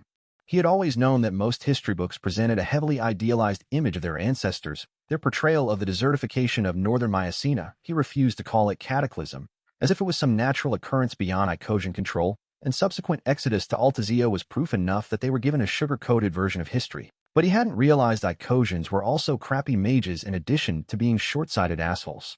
And you have to be one if you plan to get certified. "You know, I've always wondered why so many really easy spells are classified as first circle ones. I thought it might be a deliberate policy by the guild to encourage certification, but I guess a lot of those were not nearly as trivial when they were first rated." "That, but you also have to consider things from the perspective of the spell's maker," Kirathishli said. "It's a lot more prestigious and profitable to make a first circle spell than a 0th circle one. So they almost never classify a spell as anything less than first circle, and the guild allows them to get away with it, probably for the very reason you stated. A determined person could probably get the guild to lower the classification on a lot of those spells, but you'd make a lot of enemies, especially the spellcraft or interest groups. It would be a thankless task, and you'd constantly have to watch out for people trying to roll back the changes." Zorian digested this information in silence. He had no intention of involving himself in such high-level politics, of course, either in the time loop or outside of it. If there was one thing his parents had driven into his skull with their endless sermons, it was that his strengths did not lie in that area. Granted, that probably wasn't what those sermons were designed to do, but that wasn't his problem. Still, things like these were useful to know. He'd have to prod Kirathishli for more stories in the future. Break. When Kirathishli told him to go home, Zorian was all too happy to oblige her. It had been a long and boring day, what with the regular classes, his session with Svim, and working in the library, and all he really wanted was to go back to Amaya's place and relax. Sadly, it was not to be, because the moment he stepped out of the library, he was accosted by a shady-looking man that had been waiting for him just outside the entrance. Well, maybe accosted was a too strong of a word. Technically, the man in question was just leaning on a pillar next to the entrance, not blocking his path or even speaking to him. Nonetheless, The moment the man glanced up and their eyes met, Zorian knew the man had been waiting for him and him alone. Middle-aged, dressed in a cheap, rumpled suit and unshaven, he almost looked like one of Sayoria's many homeless people, but there was a confidence in his posture that didn't fit that image. He halted in his tracks instantly, and an uneasy silence descended on the scene as they both analyzed one another. Zorian had no idea who the man was or what he wanted to do with him, but he wasn't inclined to be charitable. He had not forgotten the way he was assassinated in one of the initial restarts, and had no wish to repeat the experience. "Zorian Kaczynski?" the man finally asked. "That's me," confirmed Zorian. He didn't think lying would work, and it would be better to have a confrontation close to the library than to get ambushed in an empty street on the way home. "Detective Haslush Etc., Sayoria's police department," the man said. "Ilsa sent me to be your divination instructor." Zorian didn't know what to say. Ilsa picked a detective as his instructor? So much for his idea of talking his new divination instructor into teaching him the restricted divination skills he needed to actually investigate this time loop business. Why did it have to be law enforcement, of all things? "That's great," Zorian said flatly. "I was wondering when Ilsa would find someone." If his lack of enthusiasm bothered the man any, he didn't show it. He turned and walked away, gesturing Zorian to follow after him. "Come on, kid. Let's go find a tavern to sit in," he said, shoving his hands into the pockets of his jacket. Oh yes, a tavern, the perfect learning environment. Gods, not only was the man a detective, he was unprofessional as well. His unkempt appearance sort of suggested it right from the start, but Zorian always tried to not judge too harshly on appearances alone. Too many people did it to him, and he always found it very annoying. His thoughts must have been more visible in his demeanor than he thought they were, because the man quickly started to justify himself. "Come now, don't look at me like that," the man said. "It's not like we'll be doing anything too serious today. It's been a long day for both of us, I think. You're tired, I'm tired, we don't know each other, and we'll accomplish nothing if we just jump straight into lessons right away. Hell, maybe we'll decide we don't like each other and call this whole thing off. So today, we're just going to share a drink and talk." Okay, so maybe Haslush was smarter and more capable than Zorian gave him credit for. He had to stop judging people so quickly. "Though, I don't drink alcohol," Zorian warned. Haslush gave him a curious look. "Religious taboo?" Zorian shook his head. He was never very religious. The gods had been silent for centuries, and as far as Zorian was concerned, that meant they either killed each other off or abandoned their creations to fend for themselves. Hell, listening to some of the stories from the Age of Gods, he couldn't help but think humanity was better off without them. They had a disturbing tendency to throw around plagues and curse entire cities on the flimsiest of pretexts. He didn't think it was a coincidence that humanity only started to advance, both socially and technologically, after the gods had fallen silent. Bad experiences, he simply said, not wanting to discuss that topic any further. Haslush said, content with his answer. "That's okay. You can order some fruit juice or something. Hell, I can even show you a spell I use when I'm on duty, but don't want to offend people by refusing an offered drink." Now that sounded useful. Zorian looked at Haslush, and the man correctly interpreted that as permission to go on. "It's a neat little alteration spell that converts alcohol into sugar," Haslush said, raising his right hand to show a plain metal ring on his middle finger.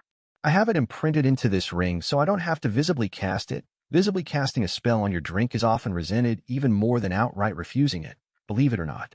The moment I touch the glass, the deed is done." "Convenient," Zorian said appreciatively. That spell would have saved him so much trouble over the years. "But I thought organic matter cannot be restructured through alteration spells."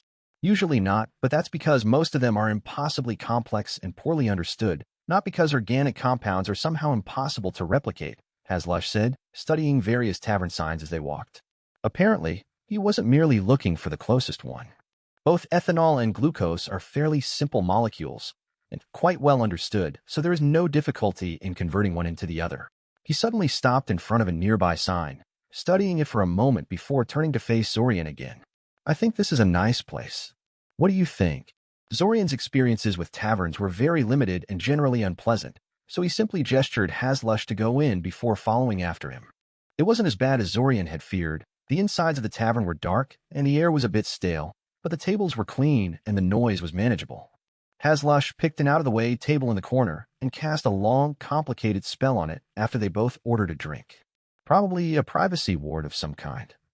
Zorian expected the man to start interrogating him the moment the spell snapped into place, but it didn't play out like that. If Haslush was interrogating him, he He was doing it too subtly for Zorian to notice. Hell, the man didn't even ask him about Daimin, which was always nice. Gradually, Zorian began to relax and started asking questions of his own. Questions like, how come a detective has time and inclination to tutor a third-year student in divination magic? Ha, snorted Haslush. A good question. Usually something like this would be the last thing on my mind, but yesterday my commander dumped a really silly case on my lap. Apparently, there is a rumor circulating around the city about mentalist spiders lurking in the sewers, and I'm supposed to check it out. He rolled his eyes with a sigh. Mentalist spiders, honestly. He mumbled. Zorian struggled not to let his surprise show, and somehow succeeded, largely because Haslush was paying more attention to his drink than to him at the moment. He started a rumor without even realizing it. He supposed he shouldn't be surprised, since he had told Taven about the spiders right in front of Amaya and his sister. Between Taven and those two, they probably blathered about it to a dozen people at least. Anyway, after work, I want to meet with my good friend Ilsa so we could complain about our problems to each other over a drink or two, when she told me she was having problems finding a divination tutor for you. And at that point, I realized I have a perfect solution for my problem. I could pawn off the case to some other poor schmuck, help a friend in need, and settle a long-standing argument between me and my commander in one fell swoop. See, a couple of years ago, the bureaucrats in Eldamar decided to launch an initiative for getting more mages interested in a career in law enforcement. Only, instead of doing something concrete to attract new talent, they asked mages already working inside the police force to go introduce the profession to mages in training on their own initiative. Said Zorian. So you're supposed to do things like this anyway? Yeah, but I've been kind of slacking off in that regard, so my commander is constantly nagging me about missing my quota. Can you blame me, though? We get paid extra for doing it, but it's a pittance considering the hassle. You know, better than I do, Zorian shrugged. How does introducing me to the profession get you off the spider case, though? I don't have time to do both, Haslush said. He frowned for a second and then shook his head, as if to clear it. Yup, that's my story and I'm sticking to it. The discussion petered out after that, and Haslush promised to meet him again at Monday. Zorian was lost in thought as he went back to Amaya's house, wondering whether anything would come out of the whole spider investigation. Probably not, considering how seriously it was taken by Haslush, but still. He'd have to prod the man for additional details after a week or so. Break. Zorian tapped his foot impatiently as he waited for Amaya to open the door. He had the key to the front door, but that was no help. Amaya had an annoying habit of leaving the key in the lock, and today was no exception. He couldn't enter without her help. She probably liked it that way. The sound of unlocking brought his attention back to the door itself, which flung open to reveal a concerned-looking Amaya staring at him. Did something happen? He asked. Did Kiriel do something stupid while he was gone? I should be the one asking that, she said. Where were you? You were supposed to be back hours ago. Zorian floundered. What's the problem? It's not like I'm coming in the middle of the night or anything. The annoyed look she was giving him told him he shouldn't have said that. Not that he understood why. It's not like there was a rule saying he had to rush back home after class, after all. Back in Surin, his parents never cared what he did in his free time, so long as he didn't neglect his duties or embarrass them in the process. It was an alien feeling to have someone concerned for him just because he didn't come home on time. Look, I'm sorry, but I had to meet with my divination instructor after class, and the meeting sort of dragged on, he said. Really, Miss Karashka, you're going to lose your nerves if you freak out every time I'm late from classes. It's not the first time I've been held up after class, and it's certainly not going to be the last. She sighed and shooed him inside, apparently somewhat mollified by his speech. In the future, try to notify me when you're going to be late, Amaya said. Surely there is some piece of magic that can transfer messages within city limits, yes? That was a good idea, Zorian had to admit. I'll see what I can find, he promised. Good, Amaya said. Your sister has been asking for you for a while now, you know? Zorian groaned. She hasn't been a bother, hasn't she? No, she's a little angel, Amaya said, waving his concerns away. Zorian silently rolled his eyes at the idea of Kiriel being an angel.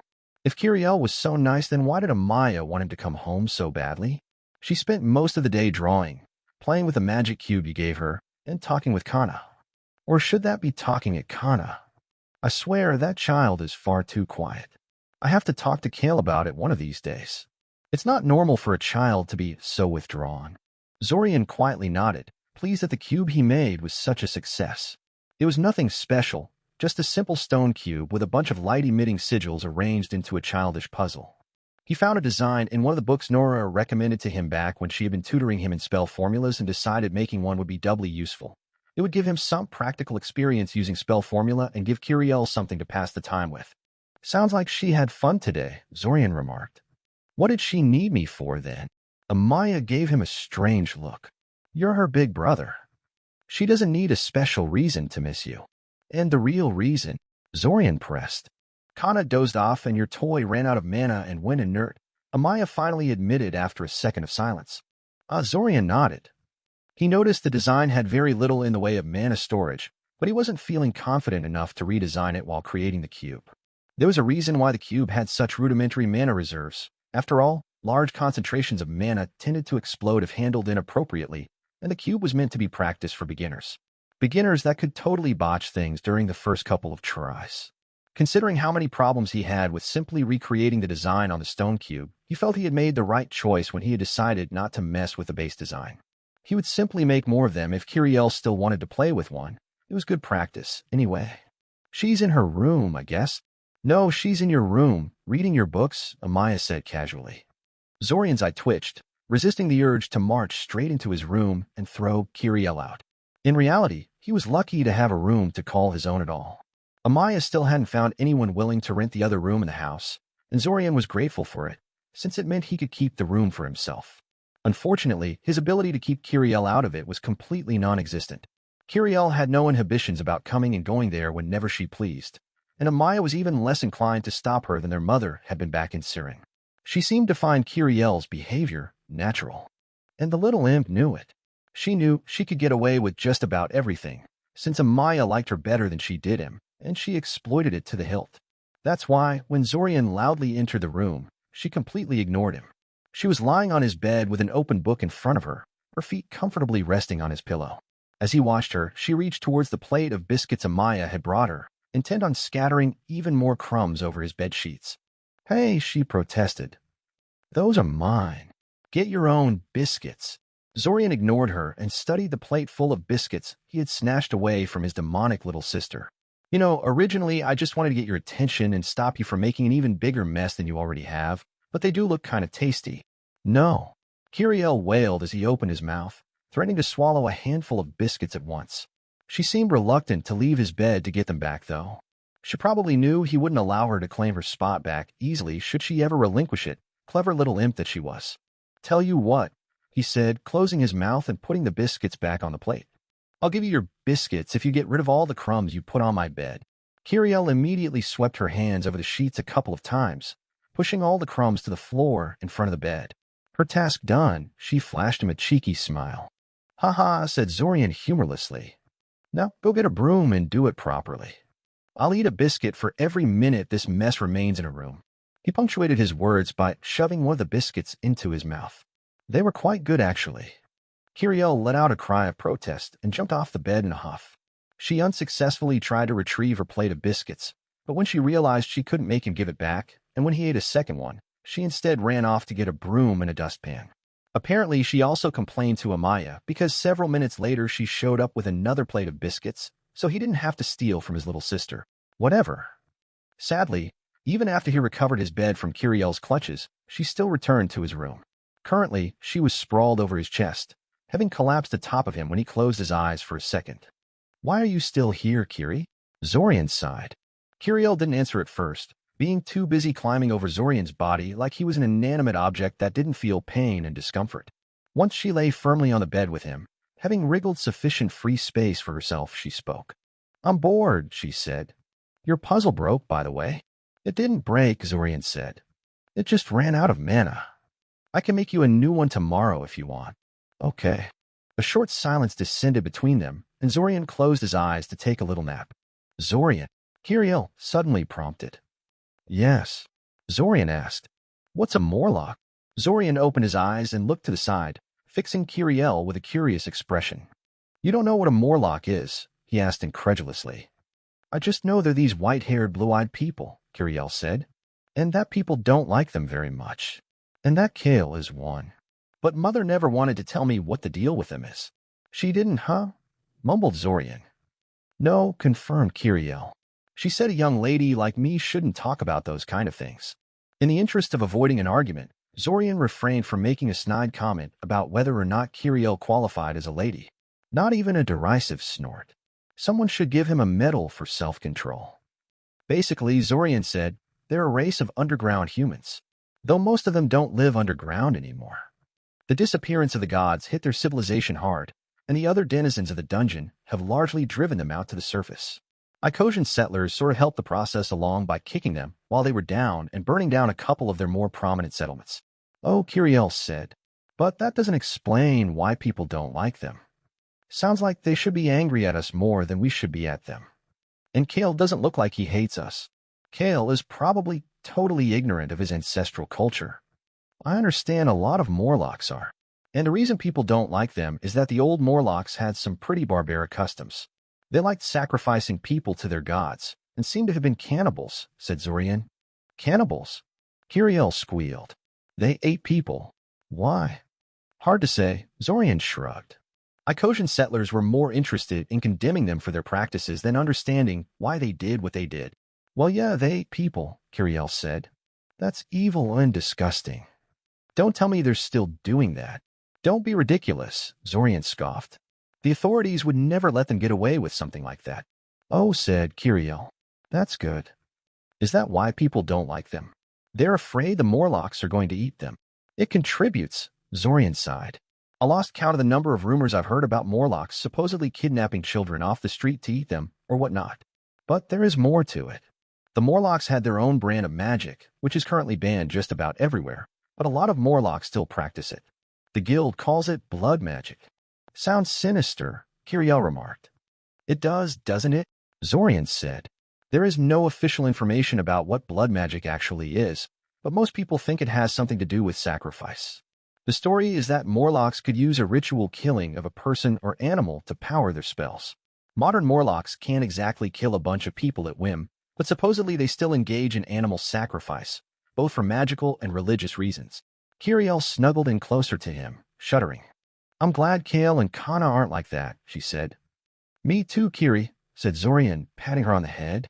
Me too. Chapter 16, We Need to Talk. Tearing out a piece of paper from one of his notebooks, Zorian wrote down a short message for Amaya, explaining that he had another of his divination lessons with Hazlush and would thus be late today. He still didn't see what the big deal about being late was, but he really didn't want to argue about it. Of course, writing the message was one thing and getting it to Amaya was another. He was at the academy currently, and it was a long way from there to Amaya's place. He was pretty sure he had a solution, though. He had found plenty of spells for long-range communication, and although not many were within his ability to cast or suitable for his purposes, one of the spell combinations seemed promising. Basically, he was going to make a paper airplane and animate it to fly under its own power. A simple locator spell should guide it towards Amaya. The method worked when he tested it with Kiriel, but that was over considerably smaller distances. Undeterred by the somewhat experimental nature of his actions, he folded the piece of paper into a paper plane and cast his spells on it before flinging it out of the nearest window. It sailed away out of sight soon enough, tracking its target. Well, the classes were over, and the message sent. Time to find Hazlush. Somewhat unsurprisingly, Zorian discovered Hazlush had arranged their second meeting in another tavern. Of course. Undeterred, Zorian walked into the place and tried to ignore the stares of the other patrons as he scanned for Hazlush among them. Hazlush wasn't there. Did Zorian find the right place, or had Hazlush simply decided not to show up? He did have a bit of trouble finding the place, since Hazlush had given very vague directions to it, but Zorian was sure this was it. He was just about to leave the tavern to see if he had missed something when he realized it. Something was wrong. He felt an almost unnatural desire to leave this place. If he hadn't spent the dozen or so restarts suffering through Kieran's resistance training, he probably wouldn't have noticed it, but there was a compulsion effect targeting him. He pulled out his divination compass and murmured a quick locator spell, seeking out Hazlush. The needle immediately pointed towards an unassuming brown-haired man in factory worker getup, sitting in the left corner. Sighing, Zorian shuffled over to the man and sat on one of the chairs facing his table. Can I help you? The man asked in a painfully scratchy voice, staring at Zorian with hollow, bloodshot eyes. Very creepy. Very uninviting. Instead of answering, Zorian muttered a quick dispel. A wave of dispelling force rushed towards the man, disrupting the illusion.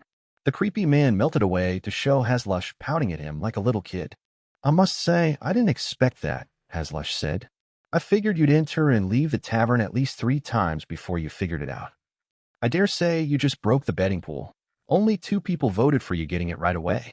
Out of the corner of his eye, Zorian saw 2 of the bar patrons giving him a thumbs up. Can you drop the compulsion spell now? Zorian sighed. I don't think I'll be able to pay attention to you with this constantly hanging over my head all the time. Oh. Right, said Haslush, snapping his fingers. Zorian's head cleared immediately, and the desire to bolt out of the tavern evaporated. So what exactly was the point of that? Zorian asked. I wanted to see where your observation skills stand, Haslush said, taking a sip from his glass. Divination is one of the trickier magical disciplines, because failure is not obvious. You could perform a divination flawlessly and still get nothing out of it. You could mess it up totally and not even realize you did something wrong. Ask the wrong question, interpret the results incorrectly, or fail to take an important variable into account, and it's all just wasted effort. Experience can help you minimize those kind of issues, but it helps to be naturally perceptive. I guess getting it right immediately means I scored really well. Zorian tried. It means you're off to a good start, Haslush said. We're not done yet. And with that, Haslush reached out across the table and caught him by his wrist before he could pull his arm away.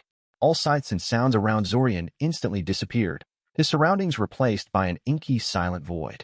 The only things he could still see and hear was his own body and Haslush, who seemed to be sitting on thin air, what with his chair being replaced by the same darkness that consumed everything else. Don't, Haslush warned when Zorian tried to wrench his hand free of Haslush's grasp. It's a harmless spell, and it will disappear the moment we break skin contact. If it makes you feel any better, I'm suffering the same effects while it lasts. What's the point of this, then? Asked Zorian. How many people were present in the tavern when I used this spell on you? Haslush said. What? Zorian tried to look around him and immediately realized what the darkness was supposed to accomplish. Oh. You want to see how much I noticed about the state of the tavern? How many people? Repeated Haslush. Zorian racked his brains for a moment. He did get a pretty good look at the patrons of the tavern when he was scanning them, trying to spot Haslush, but he never actually counted them. And it's possible someone left the tavern while he was talking to Haslush without him noticing it. 23, he tried. Close. How many trophies are lined up on the wall next to our table? Unfortunately, while Zorian had noticed the trophies, he didn't give them more than a single glance. 15 more questions from Haslush in that vein, and Zorian was no longer feeling so confident about this. Haslush finally let go of his hand, and the rest of the tavern immediately appeared again. Oh, don't feel so down, Haslush said. You're not half bad, really. And honestly, I wouldn't have canceled our lessons just because you did badly in something like this. How are you standing with divination, anyway? Standard second-year graduate, or do you have something extra? I know a bunch of library divinations, and I have mastered the North-Finding Shaping exercise, Zorian said.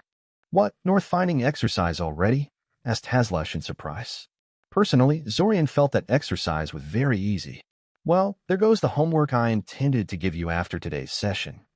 Anyway, today I'll teach you how to analyze objects.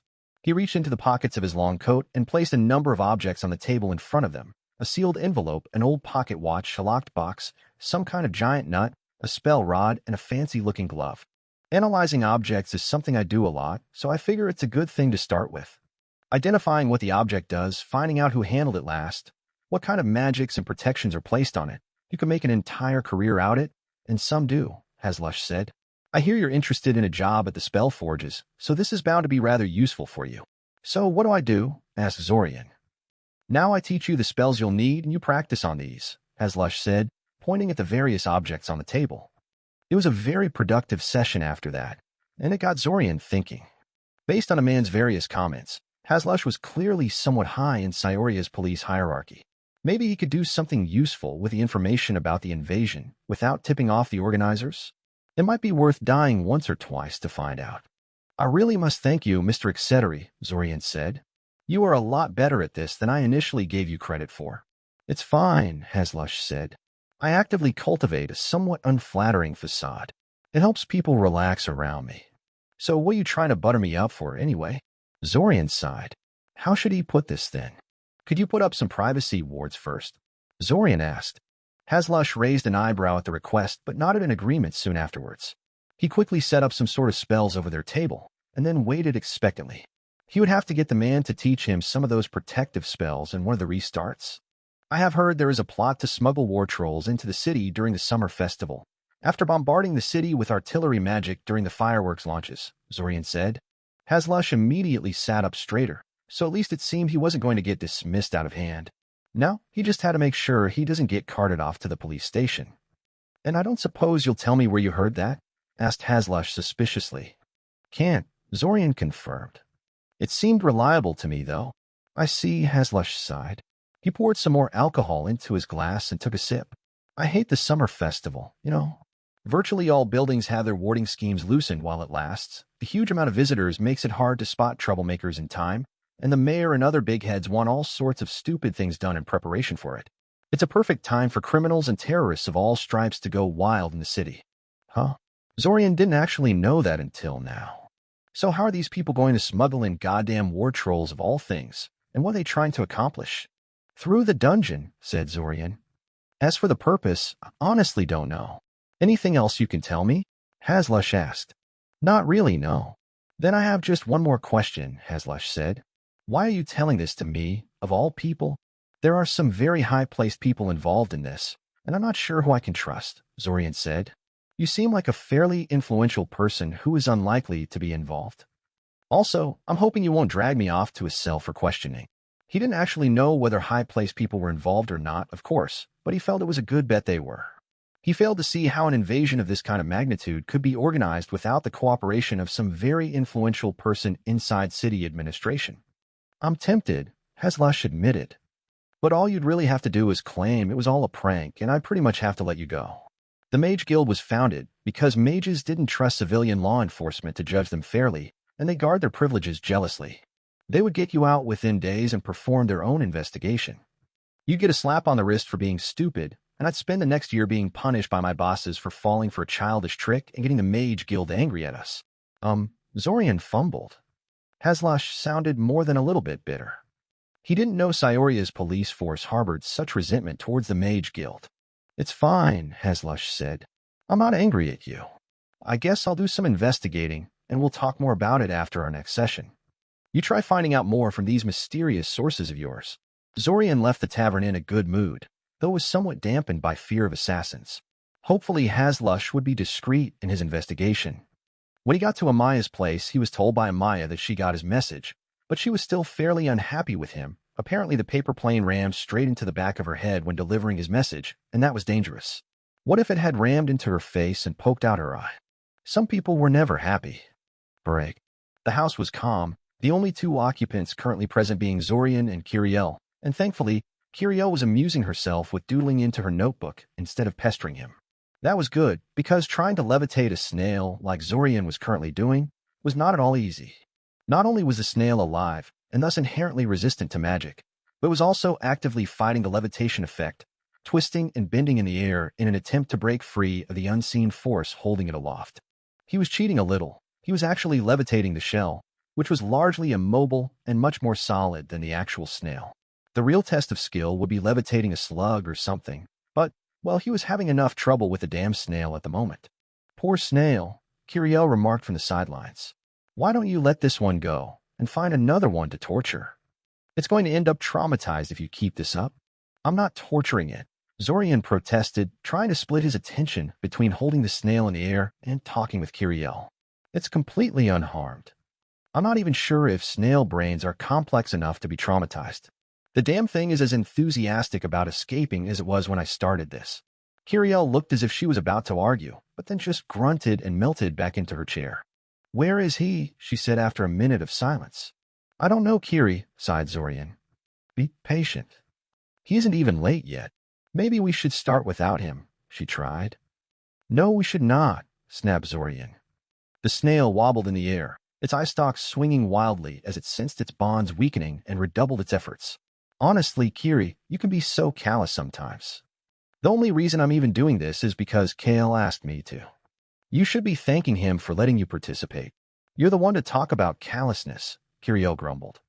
You'd rather help a stranger you met a week ago than your own little sister. And I am grateful, I just dash. Then be nice and wait. Zorian interrupted her, slowly lowering the snail into his hand. He clearly wasn't going to get any more work done today. He'll be here soon enough. If you want something to do, go release the snail back into the garden. What? No way. Zorian raised an eyebrow. Weren't you just advocating its freedom? Well, yeah, but I'm not going to touch it or anything. It's slimy and disgusting in you. Zorian rolled his eyes and put the snail into a small box by his side. He would release it outside later. The sound of door opening signaled Kale's arrival. I'm here, Kale said. I'm not late, I hope. How did you know he was coming? Kiriel asked suspiciously, turning to Zorian. Alarm spells, Zorian said dismissively. And no, Kale, you're not late. Though Kiriel was impatient like usual. Anyway, you said you need my help to catch up to third-year curriculum, right? Which part do you need help with? I really don't know, Kale said. As I said, my education was somewhat spotty, so even though I know a lot of things, there are things that formally trained mages take for granted that I'm not even aware of. Why don't you give me a brief overview of your first 2 years, and we'll see where to go from there. Ilsa said she will test me 3 months from now, so there is plenty of time to work with. Zorian gave his sister a knowing look, but she was avoiding his eyes. He was sure that Kale knew exactly where he was deficient knowledge-wise, but Kiri had probably asked him to play along for her, being largely ignorant about magic herself. He really didn't know why she was so adamant to learn magic right now, as opposed to later, in a proper school environment. Honestly, as much as he cared for his sister and liked Kale, he probably wouldn't be taking Kiriel with him to Scioria too often. He spent most of his time in the house dealing with Kiriel, Amaya or Kale, and occasionally Kana, leaving little time for his personal self-study. Relatively speaking, of course, Kiriel already complained he spent too much time studying and not enough having fun or paying attention to her. But all things considered, he could take it easy every once in a while. He could set aside a few hours on helping Kale study for his test, even if he would never actually live to take it during the time loop, and if Kiriel wants to listen and then, so what? He gave them both a brief explanation of the first 2 years in the academy. Magic-wise, most of the first year was spent on teaching students how to consciously and consistently draw on their magical core, mostly by making them activate various magical objects. There was even a first-year class called Operation of Magic Items, which was exactly what it said in the title. They also worked on their memorization by doing increasingly complex strings of gestures and chants shown to them by teachers, a practice for later study of invocations. The rest was theory. Introductions to various magical traditions and disciplines, learning how to understand the basics of Icosian language, biology, history, geography, law, and mathematics. Not all of it was strictly related to magic, but wait, who's that? We'll have to postpone that for the moment, he said, looking at the door. Someone is Dash. Before he could say anything, the door slammed open, and Taven barged into his room in her usual aggressive manner. She scanned the room quickly and immediately stalked towards him when she noticed him. Coming here, he finished with a long-suffering sigh. Roach, she exclaimed excitedly. You're just the man Wait, am I interrupting something? Yes. Zorian tried. Never mind, it will only take a minute. She shoved a newspaper into his face. Did you see this? He sighed and snatched the newspapers out of her hand so he could put them on the table. There, now he could actually see what she was taking about. Let's see. Academy student kills Oganj. Yesterday morning, Zach Novita shocked the world when he announced in front of gathered reporters that he had slain Oganj, the feared dragon that had terrorized northern Altazia for more than a century. Naturally, such a bold claim requires suitable proof, and the young Novita heir had certainly delivered when he summoned the dragon's corpse for inspection. Alliance officials invited in for the occasion have confirmed the body almost certainly belongs to the infamous Terror of the North, although further examination is necessary before they are willing to present Zack with a promised bounty for killing the beast. Zorian read the article in stony silence. He was dimly aware of Kiriel and Kale staring over his shoulder, so they could see what had captivated his attention like that, but he didn't let that distract him. Was this the reason for all those short restarts? Because Zack wanted to kill a dragon? Zorian wasn't sure what to think about that. On one hand, the mage dragon was a menace, and killing him was an impressive feat on the other hand. It seemed like a waste of time and effort. What did Zack really gain from this other than combat experience? Dragon magics were of no use to humans, and Zack was already so rich that he wouldn't gain much from Oganj Horde. Whatever game Zack was playing, Zorian couldn't figure it out. Or did the other time traveler just do whatever popped into his head at any particular moment? Hey, Roach, you in a class with this guy, right? Taven prodded after a while. Yeah, he confirmed. He was supposed to be in my class this year too, but failed to show up when the classes started. He ran away from home, Taven said. There was a recent scandal about that a week ago. They asked him about it in the article, but he kind of dodged the question there. Zorian nodded. Zack simply told the reporters he had a great number of disagreements with his former guardian and refused to elaborate. There was an interesting story in there, Zorian was sure, but if the newspapers hadn't managed to dig something up on the whole thing, then Zorian definitely wasn't going to accomplish much by poking his nose where it didn't belong. Zack also told the newspapers he intends to go back to school for a few months when he was prompted for his immediate plans. Great. He would have to lay low during the next few restarts until Zack got tired of the academy again. Isn't Oganj the dragon that annihilated an army sent to kill him? Kiriel asked. Or was that mother just trying to scare me? A small army, and Oganj lured it into a trap, Kale said. The general seemed to think Oganj would wait in his lair while the army approached. He instead decided to do something about it before it reached him. He carved exploding runes into the walls of a canyon and lured the army inside. The only reason anyone survived is that some of the mages teleported out before the whole thing collapsed on top of them. And I heard he killed one of the Immortal 11 too, Taven said. So, how the hell did this Zack guy kill the thing? Is he some kind of legend or what? Why didn't you tell me you had that kind of guy in your class? Zorian sighed. What the hell was he supposed to tell her? Let me put it like this, he said carefully. During the first 2 years, Zack had trouble with just about everything. He was such a poor mage that people weren't sure if he would pass his certification, and you know how easy that thing is. That doesn't make sense, Taven said. Even if the whole killing Oganj thing is a trick of some sort, he still summoned a corpse of a fully grown dragon.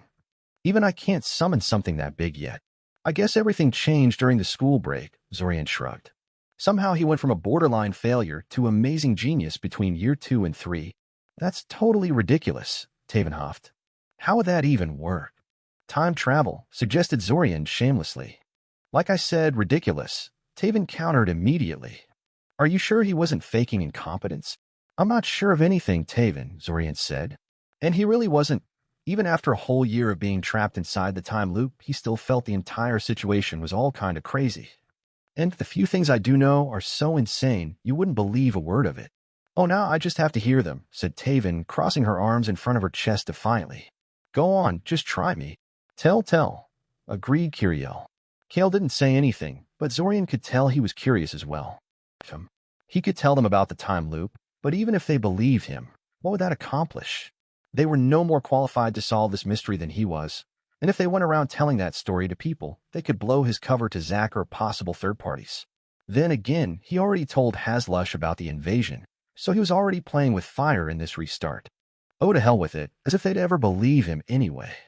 If I told you that Zack and I are time travelers perpetually reliving this first month of school, and that a giant army of monsters and hostile mages invades the city during the summer festival, what would you say? Taven raised her eyebrow at him. Well, go on, Zorian prompted. You're right, Taven sighed.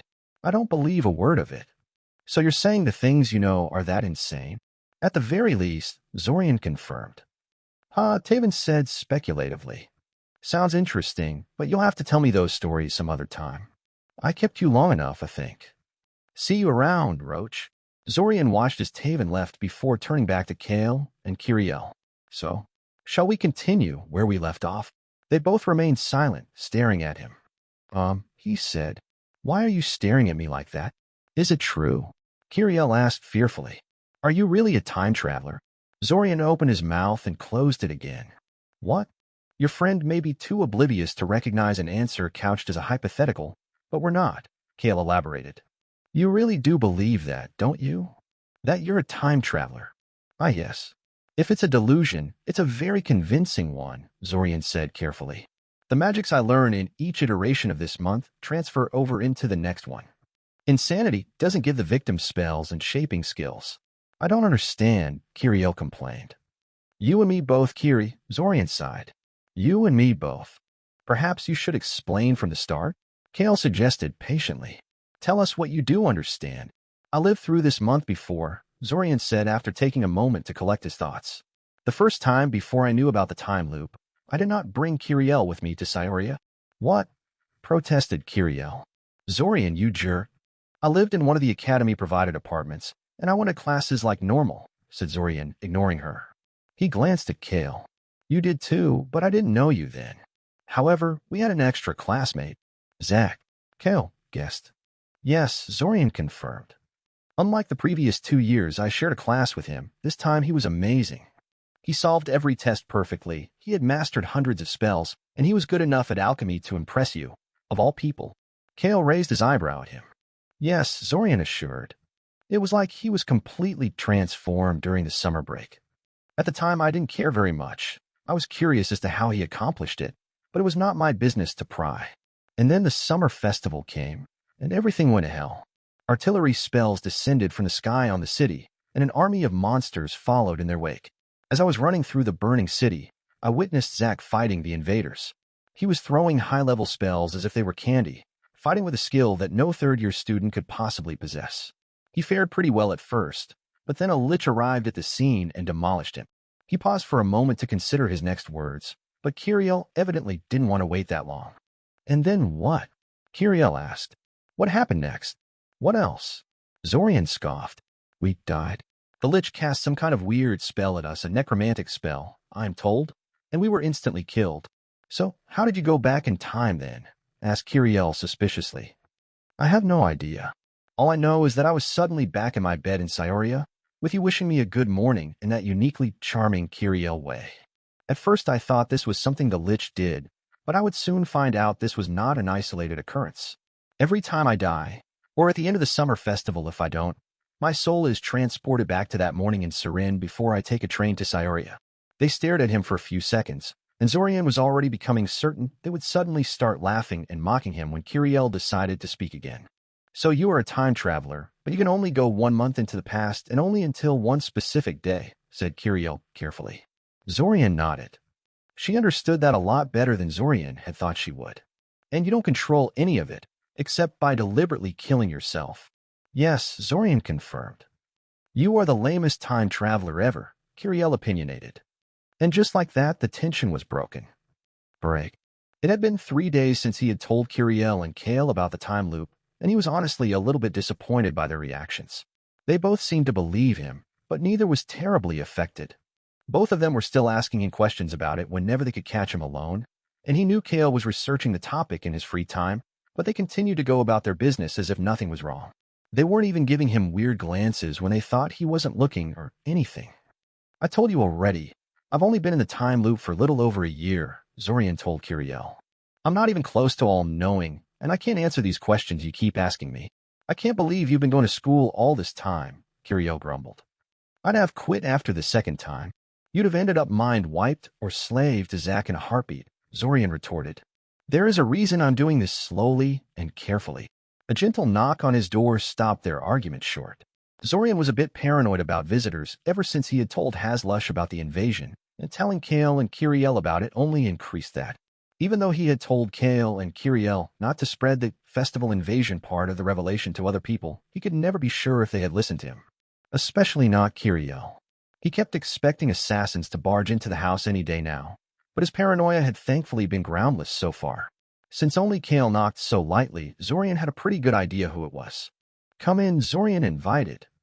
Instead of coming in, however, Kale remained standing in the doorway. We need to talk, Kale said, a hint of nervousness in his voice. Can you come into my room for a moment? Is it about time travel? Kiriel said excitedly. Kale sighed. Kiriel, I know you won't like this, but can you stay in your room while I talk to your brother? It's related to time travel, but it's a bit private. For a moment it looked like Kiriel was going to complain, but then she shot him a speculative look and nodded in assent. As he watched her leave back to her room, grumbling all the way, Zorian had to admit he was a little jealous of Kale's ability to control Kiriel. She never listened to him when he tried that sort of thing. Shrugging, Zorian followed Kale into his room, where the Morlock boy promptly dragged a chest from under his bed and retrieved a mysterious black book with no title out of it. I've been looking into your problem the last few days, Kale said. I may have found something. You did? Zorian asked excitedly. Kale opened the book he was carrying and leafed through for a few seconds before he found what he was looking for. He handed the open book to him and pointed at the page. Based on the chant you memorized from the Lich, and everything else you told me, I think this is the most likely spell he used, Kale said. Soul Meld, Zorian read aloud. Requires at least 2 targets. Causes target souls to merge and blend into one. Typically used as a component in more complicated rituals, which heavily modify the effects. If the spell is used in isolation, the resulting entity is virtually always rendered insane or otherwise defective from the stress of the merger. Commonly used in creation of familiar bonds and soul bonds in general. That definitely sounded like a likely candidate for the spell, but where on earth had Kale found this? Frowning, Zorian leafed through the rest of the book. It was full of soul magic spells, and much of it was written in several unknown scripts that Zorian couldn't read. This wasn't the sort of thing you could find in the Academy library, least of all with just a student clearance. Which meant this was probably Kale's personal book. "Kale, are you a necromancer?" asked Zorian carefully. A difficult question, Kale answered after a short pause. "I do not enslave the dead or curse people. There is more to soul magic than that, though." Well, this was just great. He told his secret to one of the few people who could actually do something to put him down permanently. And he was scolding Kiriel about being reckless just a few minutes ago, too. He really was a giant idiot sometimes. But hey, what's done is done, and at least Kale didn't seem very hostile at the moment. If anything, the other boy seemed to be more afraid of Zorian than the other way around. "I won't report you if that's what you're worried about," Zorian said, partially because he was deathly afraid of what the other boy would do to him if he tried. "A necromancer, of all things. You agree to keep quiet about my secret, so it would be hypocritical of me to betray yours without reason." "Still, necromancy? Soul magic." Kale gave him a weak smile. "It's an interesting discipline, if unfairly judged. My teacher had an interest in it, and I wanted to continue the tradition." "Tradition, right?" Zorian thought about pressing the matter further, but decided against it. Mistake or not, he could at least get some benefit out of this. He just met a decent-seeming necromancer willing to answer his questions. How often does that happen? "So if the Lich performed a soul meld on me, why am I still?" "Well, me?" Zorian asked. "As I understand it, a spell like that would have fused my soul with Zack's completely. We would both cease to exist as individual people." "Well, I must admit I am not an expert on soul magic by any means," said Kale. "My primary strengths are alchemy and medicine, with soul magic being merely a side interest. That said, I assume the spell was simply stopped before it could complete the effect. It's entirely possible Zack committed suicide when he realized his soul was being targeted. It would have been a sensible course of action in his case," Zorian agreed. "Though he didn't exactly give me the impression that he was aware of the danger when I talked to him. I suppose it could have been the amnesia playing tricks on him. Or he may have a contingency spell placed on him, set to kill him if it detects unauthorized tampering of his soul. You already said he may not be the originator of the time loop. Whoever placed the magic on him was doubtlessly aware of the danger, as the time loop you were trapped in is clearly a work of a skilled soul mage, right? So since the spell was only allowed to work its magic for a moment, we were spared from the worst effect," Zorian mused. "And I ended up with some kind of a soul bond that drags me along for the ride." "Possibly. There's obviously some soul melding involved, in any case.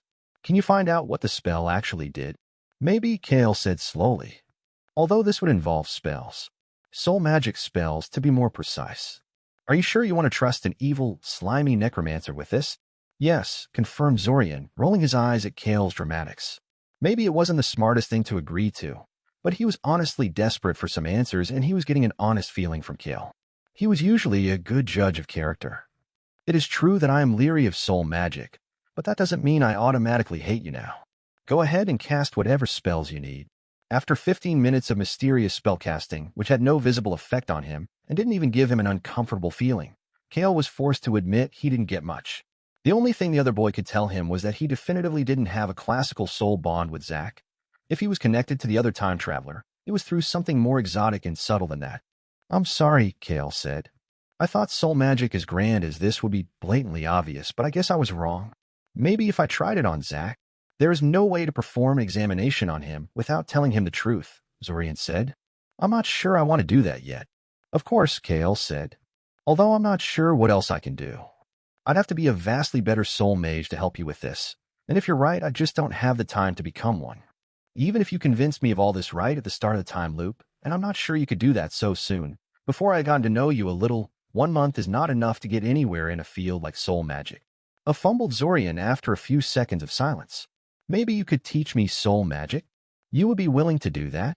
Kale asked in mild amusement. "You said there is more to soul magic than cursing people and enslaving the dead," Zorian said. "And I really do need answers that only soul magic can provide." Also, if he learned soul magic personally, he would no longer have to trust strangers to mess around with his soul. If someone had to cast soul magic, he'd rather it was him. Though I'm flattered you are willing to set aside your prejudices, the truth is you would never be good enough for what you want to do with it, Kale said. Although most soul magic can be performed by normal mages like you, the really sophisticated spells require a certain amount of soul perception, a skill that can only be gained by drinking a special potion made from a properly harvested dirge moth chrysalis. And is the potion rare? Dirge moths spend most of their lives in the ground, Kale said. For 23 years, they live their lives as larvae before emerging from the soil and mass as swarms of poisonous dirge moths. The moths live for exactly 1 day before laying their eggs and dying.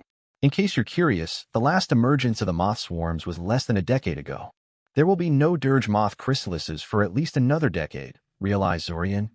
Kale nodded. And the potion requires a fresh chrysalis. They cannot be preserved. And there is no other way to gain soul perception? Maybe there is, but I only know of this one, Kale said. There are some rituals involving human sacrifice that claim to provide the same benefit to the mage, but I have never tried them, and I suspect you would not want to either. Definitely not, Zorian agreed. After a few more minutes of discussion, Zorian left Kale's room, lost in thoughts. He wasn't quite willing to give up on the idea of learning soul magic, but he had more than enough on his plate right now, so he wouldn't push it. There were plenty of other restarts in which to try that later.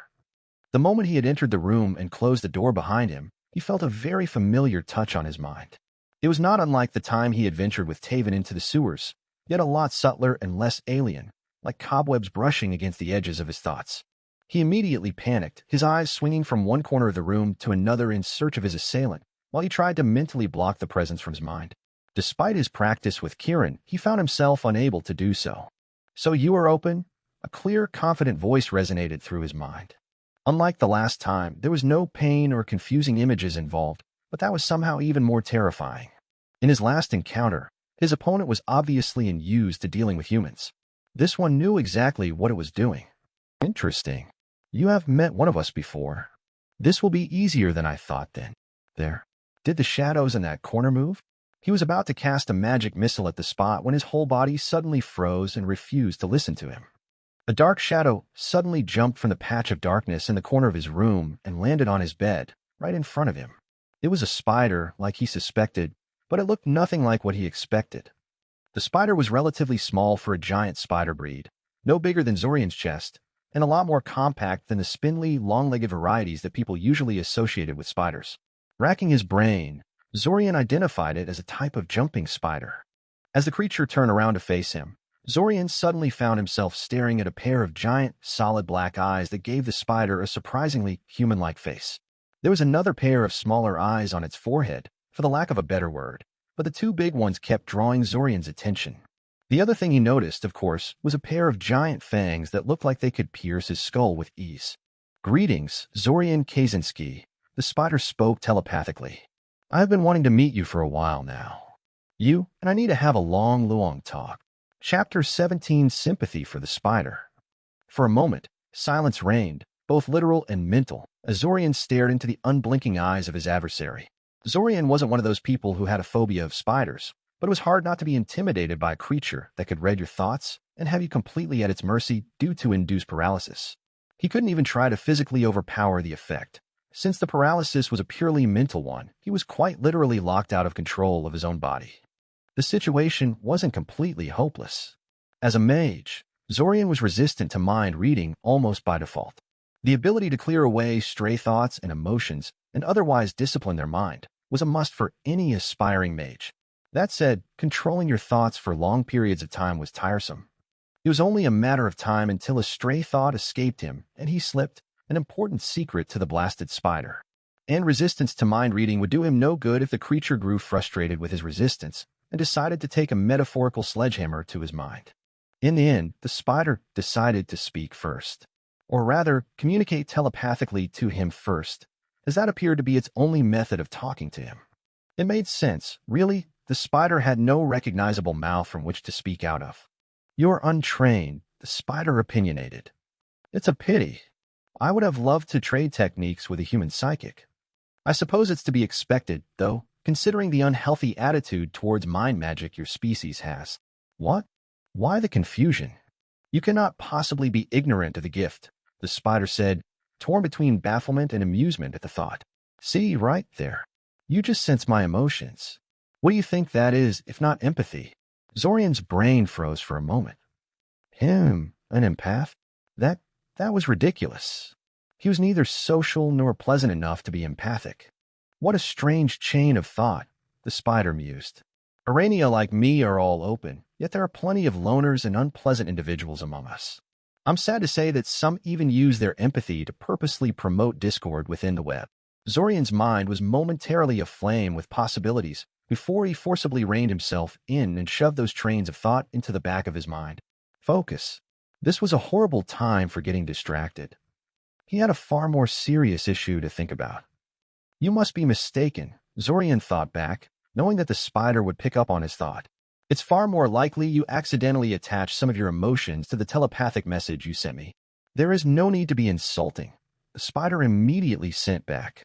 I am an Arania matriarch. If I had attached something other than speech to our communication, it wouldn't have been by accident. But never mind, if you want to deny the obvious truth of your empathic abilities, I'll play along for now. What I want to know is what your quarrel is with my web. As far as I know, we've never done anything to you, so I'm baffled as to why you felt the need to sick the enforcers at us. What was Shio?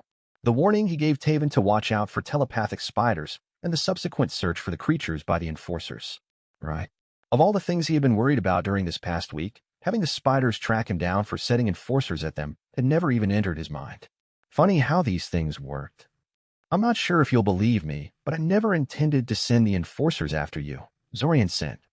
All I did was warn a friend to watch out for you when she went to the sewers. It all seems to have spiraled away from there. Why wouldn't I believe you? I am literally reading your mind as we speak, the spider noted. But that still doesn't explain how you even knew about us. We tend to be a tad secretive. Or for that matter, why you felt the need to warn your friend to watch out for us, since we don't really attack humans without provocation. Well, crap. How could he possibly explain that without revealing anything sensitive? I suppose this is something related to this time loop you're trapped in, then? The spider asked innocently. Zorian would have grit his teeth if he could. Damn it, how? He pointedly didn't think about that. Your ability to control your train of thought is fairly impressive for an amateur, but it is a form of mental defense that only works if you know your mind is being read. I observed you and your group for quite a while before I executed this ambush.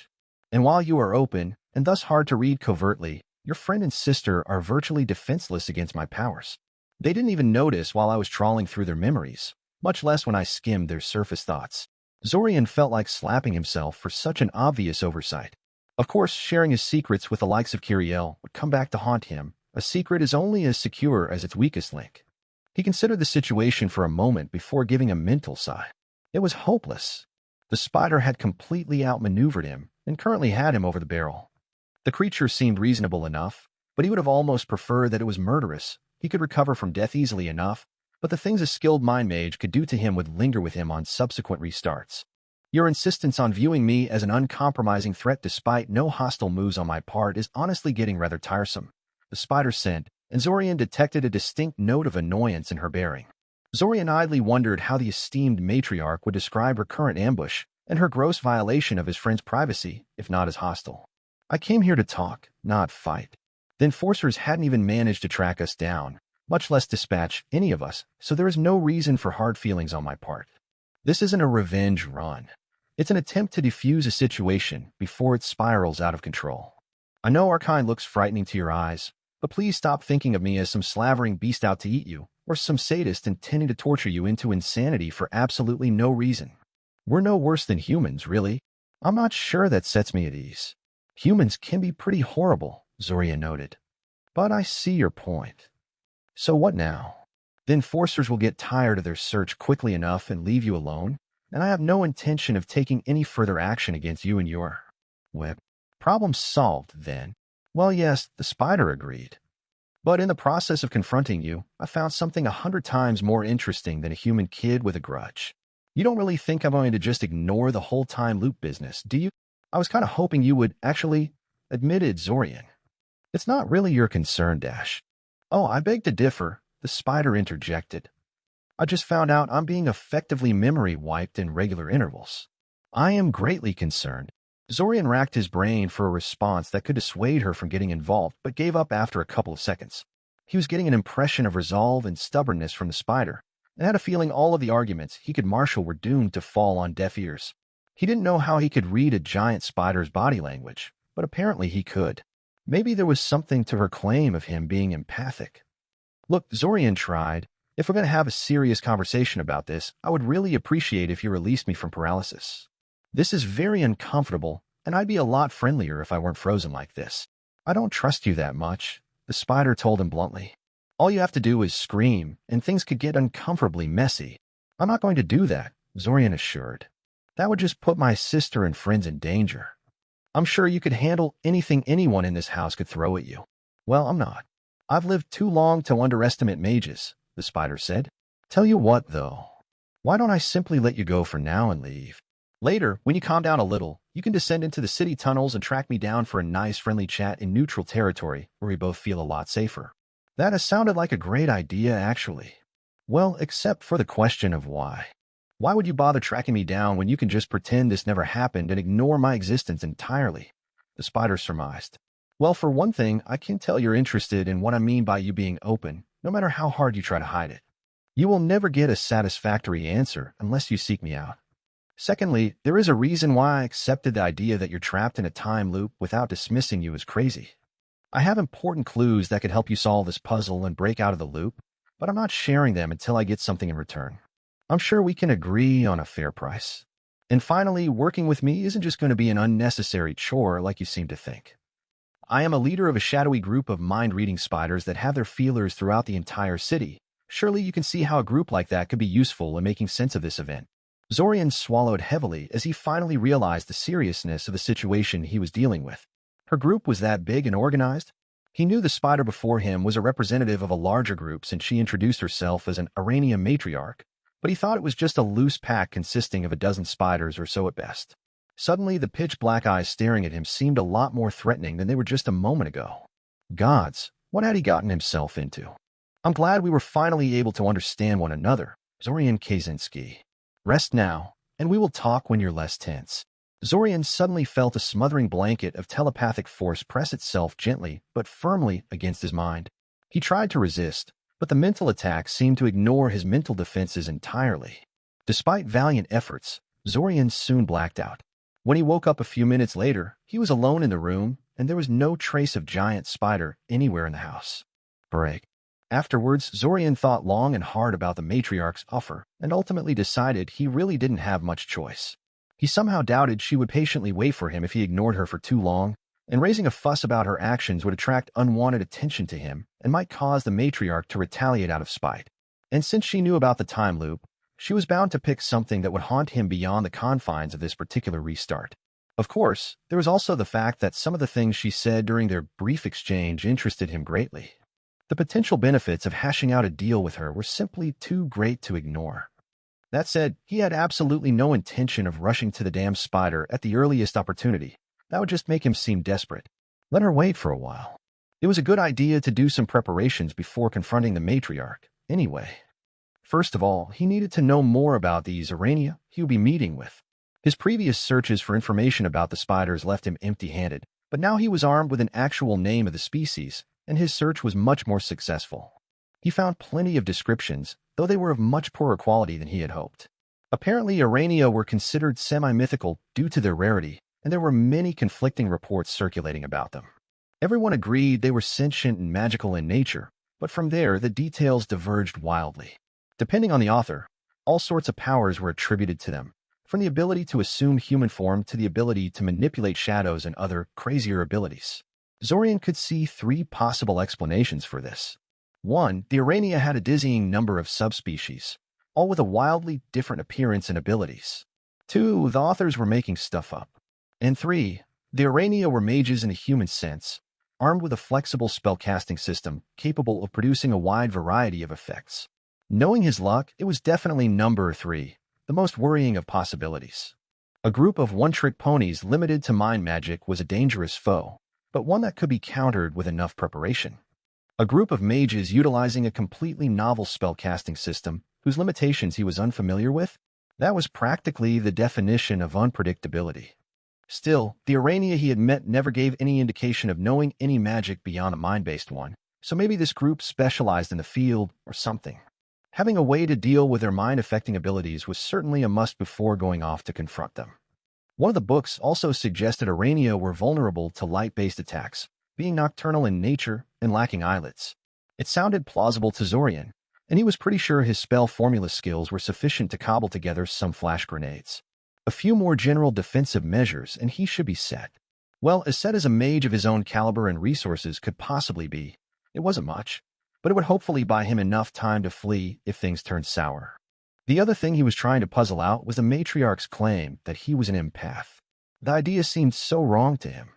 The stories he'd heard about empaths painted an image of a compassionate, sociable person possessing great wisdom, respect for tradition, and lots of friends. Zorian didn't really fit this mold. Did that prove anything, though? Empaths were so rare among humans, at any rate, that any sort of fact about them was suspect. As strange as it may sound, he rated the opinion of a giant telepathic spider higher than those of human authors. If he really was an empath, however, why didn't he, well, know it? You think the ability to sense other people's emotions would be very obvious. He supposed it was possible that his abilities were too weak and erratic to manifest themselves in an unambiguous fashion. Which raised the question, how to discern the truth, then? Fortunately, empathy wasn't a particularly sensitive topic, so nothing stopped him from asking Ilsa or other teachers for help and information. Before he did that, however, he decided to try looking for help closer to home. He had noticed their landlord had an interest in esoteric branches of magic, even though she wasn't a mage herself. She had enough books in her house to stock a small library.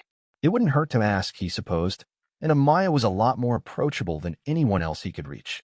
He approached her while she was washing the dishes one evening. "Miss Karashka, could you spare a minute?" he asked. "I'd like to talk to you about something."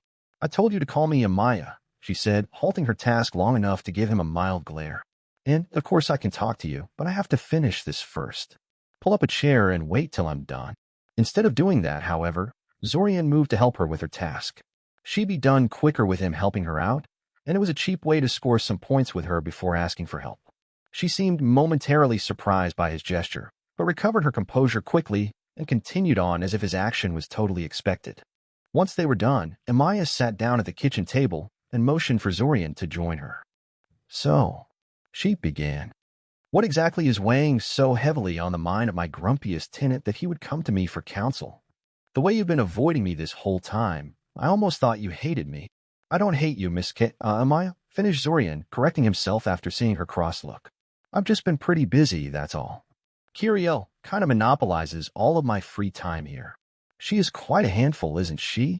Amaya said speculatively. "Still, I can't see what a busy boy like you would want from me. You aren't trying to seduce me, are you?" "What?" "No," sputtered Zorian. She was at least twice Zorian's age, for heaven's sake. "I am not, Dash." He stopped himself when he saw the barely restrained mirth emanating from Amaya. "Very funny, Miss Karashka," he deadpanned, deliberately not calling her Amaya to spite her. "Very, very funny." "It was from my perspective," Amaya said, laughter dancing in her voice. "But I can see you don't take jokes at your expense too well, so let's just move on to the reason you sought me out." "Well," started Zorian, pointedly ignoring her remark about him being too sensitive about jokes. "It's actually magic-related. I noticed you have a lot of books about esoteric magic in your home." "It's a hobby of mine," Amaya said. "I always did have an interest in magic, especially the rare kind. I even went to a mage academy as a teenager, much like you did. That's how I met Ilsa. Actually, we were classmates back then. But that was a long time ago." Zorian nodded, accepting her last statement for what was a request not to pursue that topic further. He was fine with that. "So I assume you read all these books then?" he asked. "Each and every one of them," she confirmed. "Did any of them perhaps relate to empathy?" Zorian asked. "Specifically, how can you tell if you're an empath yourself?" "I did read something about that topic, though I don't have the book in question here with me." She gave him a curious look. "What? Fancy yourself an empath?" "Well, maybe," admitted Zorian. "I mean, it doesn't sound very likely to me, but I met an actual empath recently, and she seemed sure I was one too. So I don't feel comfortable with just dismissing the possibility." Amaya hummed. "And why do you think it's so unlikely if you've been told that you're one by another empath? Shouldn't empathy be pretty obvious to the one who has it?" Zorian asked. "Well, it's not obvious to me. Off the top of my head, I can't think of anything that would indicate I am one. Nothing. Amaya asked curiously. I find that hard to believe. The indicators of being an empath are so common and mundane that false positives tend to be a major problem. In fact, a lot of experts insist that there is nothing supernatural about empaths, that some people are simply a lot better at reading people's body language and environmental cues than most of humanity. It's far more likely that you're just ignoring the signs. For instance, can you honestly say that you've never had an instinctive feel about a person you just met? Well, no, I can't say that, Zorian admitted. I get feelings like that all the time. That isn't anything unusual, though. It might be, Amaya said. Just how often do you get such hunches, and how reliable are they overall? Zorian hesitated. I get those feelings pretty much every time I talk to someone. They tend to be pretty accurate from what I can tell. Why? Is that so unusual? Amaya gave him a speculative look. A bit, yes. Every time you talk to someone, you say, "How about random strangers minding their own business?" Do you get these feelings about them too? Sometimes, admitted Zorian, shifting nervously in his seat. Some people have really intense personalities, you know? You can pick them out of a crowd from the other side of the room without even trying. Interesting. How about groups of people? Can you make a spot judgment about the mood of a group without speaking to anyone? Well, no, said Zorian. Frankly, the pressure crowds out all other sensations when I'm in a large enough group. If I'm subjected to it long enough, I lose even the ability to make judgments about individuals, much less the group as a whole. The pressure? Amaya asked, giving him a baffled look. It's a personal problem, fumbled Zorian. Every time I enter a big enough crowd, I feel this weird mental pressure that gives me a headache if I stay inside long enough. Zorian shifted uncomfortably in his seat. He hated telling people about the pressure thing, since most people immediately assumed he was either delusional or making things up. His family, for instance, had never believed him when he tried to describe the phenomenon to them as a child, believing instead that he was making things up so he wouldn't have to follow them to their various social events. Eventually, they grew tired of his claims and threatened to send him to a madhouse if he didn't admit he was lying, so he never brought the issue up again. That's an interesting problem, Amaya said carefully. Tell me, is the pressure constant, or does it vary according to some criteria? It varies, said Zorian. The more people there are in a crowd and the more densely they're packed, the stronger it is. It's also stronger if the crowd is. He trailed off as he suddenly realized something. Gods, he was so stupid. Yes, Amaya prodded. If the crowd is what? Emotionally charged for some reason, finished Zorian lamely. A short silence descended on the scene, before Zorian rose from his seat and began angrily pacing around the room. Your empathic abilities are so strong that you literally feel the emotions of a crowd as tangible mental pressure bearing down on you, said Amaya after watching him pace around for a while. And you think there is nothing to indicate that you're an empath? It's not that easy. How was I supposed to know what the pressure was? Zorian protested, nervously running his hand through his hair. It's just there. It has always been there, a constant annoyance that was with me ever since I was a child. Do you have any idea the sheer amount of trouble this thing has caused me? Isn't empathy supposed to be a boon? Most of the time I did my best to ignore it, vainly hoping it would go away in time. Well, yes, Amaya agreed. Empathy is usually depicted as a great gift to the person who has it. But there are plenty of reports of empaths whose powers are so strong or volatile that they are crippled by them instead. Considering some of the horror stories I've read about, your case is relatively mild. It could have been worse. It could have been worse. That could easily serve as a summary of his entire life so far. Oh well, there had to be a way to rein in his errant empathic abilities somehow, and he had plenty of time to find it. The Arania probably knew how, though he suspected he wouldn't like what they would ask in return. Zorian, Amaya asked after a few moments of silence. I can see this is a somewhat sensitive topic for you, but can I ask you a question? Well, 2 questions, really. Sure, agreed Zorian. She did end up helping him, even if he didn't imagine her help to play out the way it did, so the least he could do was satisfy her curiosity. I get the feeling that you didn't like the idea of being an empath, even before you knew what you do now, she said. Why is that? Maybe I am projecting somewhat, but I can't imagine why you wouldn't want to possess an inborn magical ability.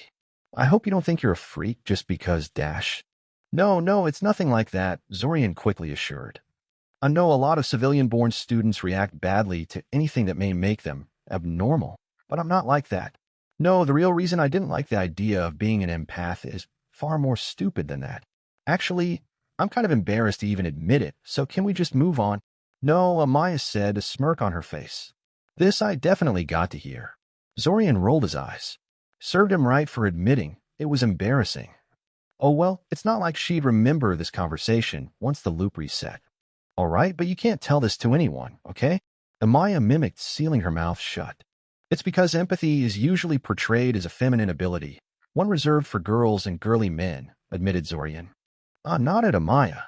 Of course a boy would be bothered by something like that.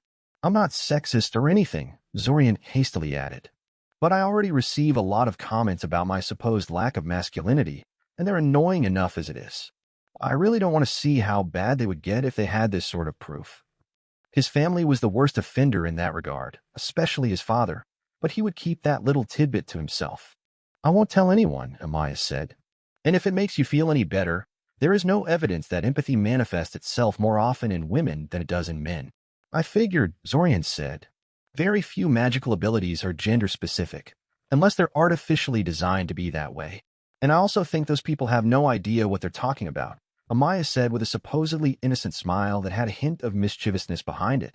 I think you're a very handsome young man who will someday make some girl very happy indeed. Thanks. What was the other question you wanted to ask again? Said Zorian, trying to change the subject to something less embarrassing. She had her fun. No need to torture him further. I assume you will try to develop your ability further? Amaya asked. Zorian nodded. In that case, I'd like you to keep me informed about your progress. I find stuff like this incredibly interesting. Zorian agreed, though it was essentially an empty promise. She would remember none of this after the next restart. Their conversation done, Amaya returned to her household chores and Zorian went back to his room to plan his visit to the Urania. He really didn't want to find out what the matriarch would do to him if he didn't show up soon. Break. Well, this is it, Zorian said out loud, standing in front of the entrance to the sewers. The matriarch didn't tell him where exactly in the sewers she hoped to meet with him, but he knew where he had met the spiders the last time he had been down there, so he intended to start from there. The point of no return. I once again offer you the chance to turn back. You don't have to risk your life with me, Kel.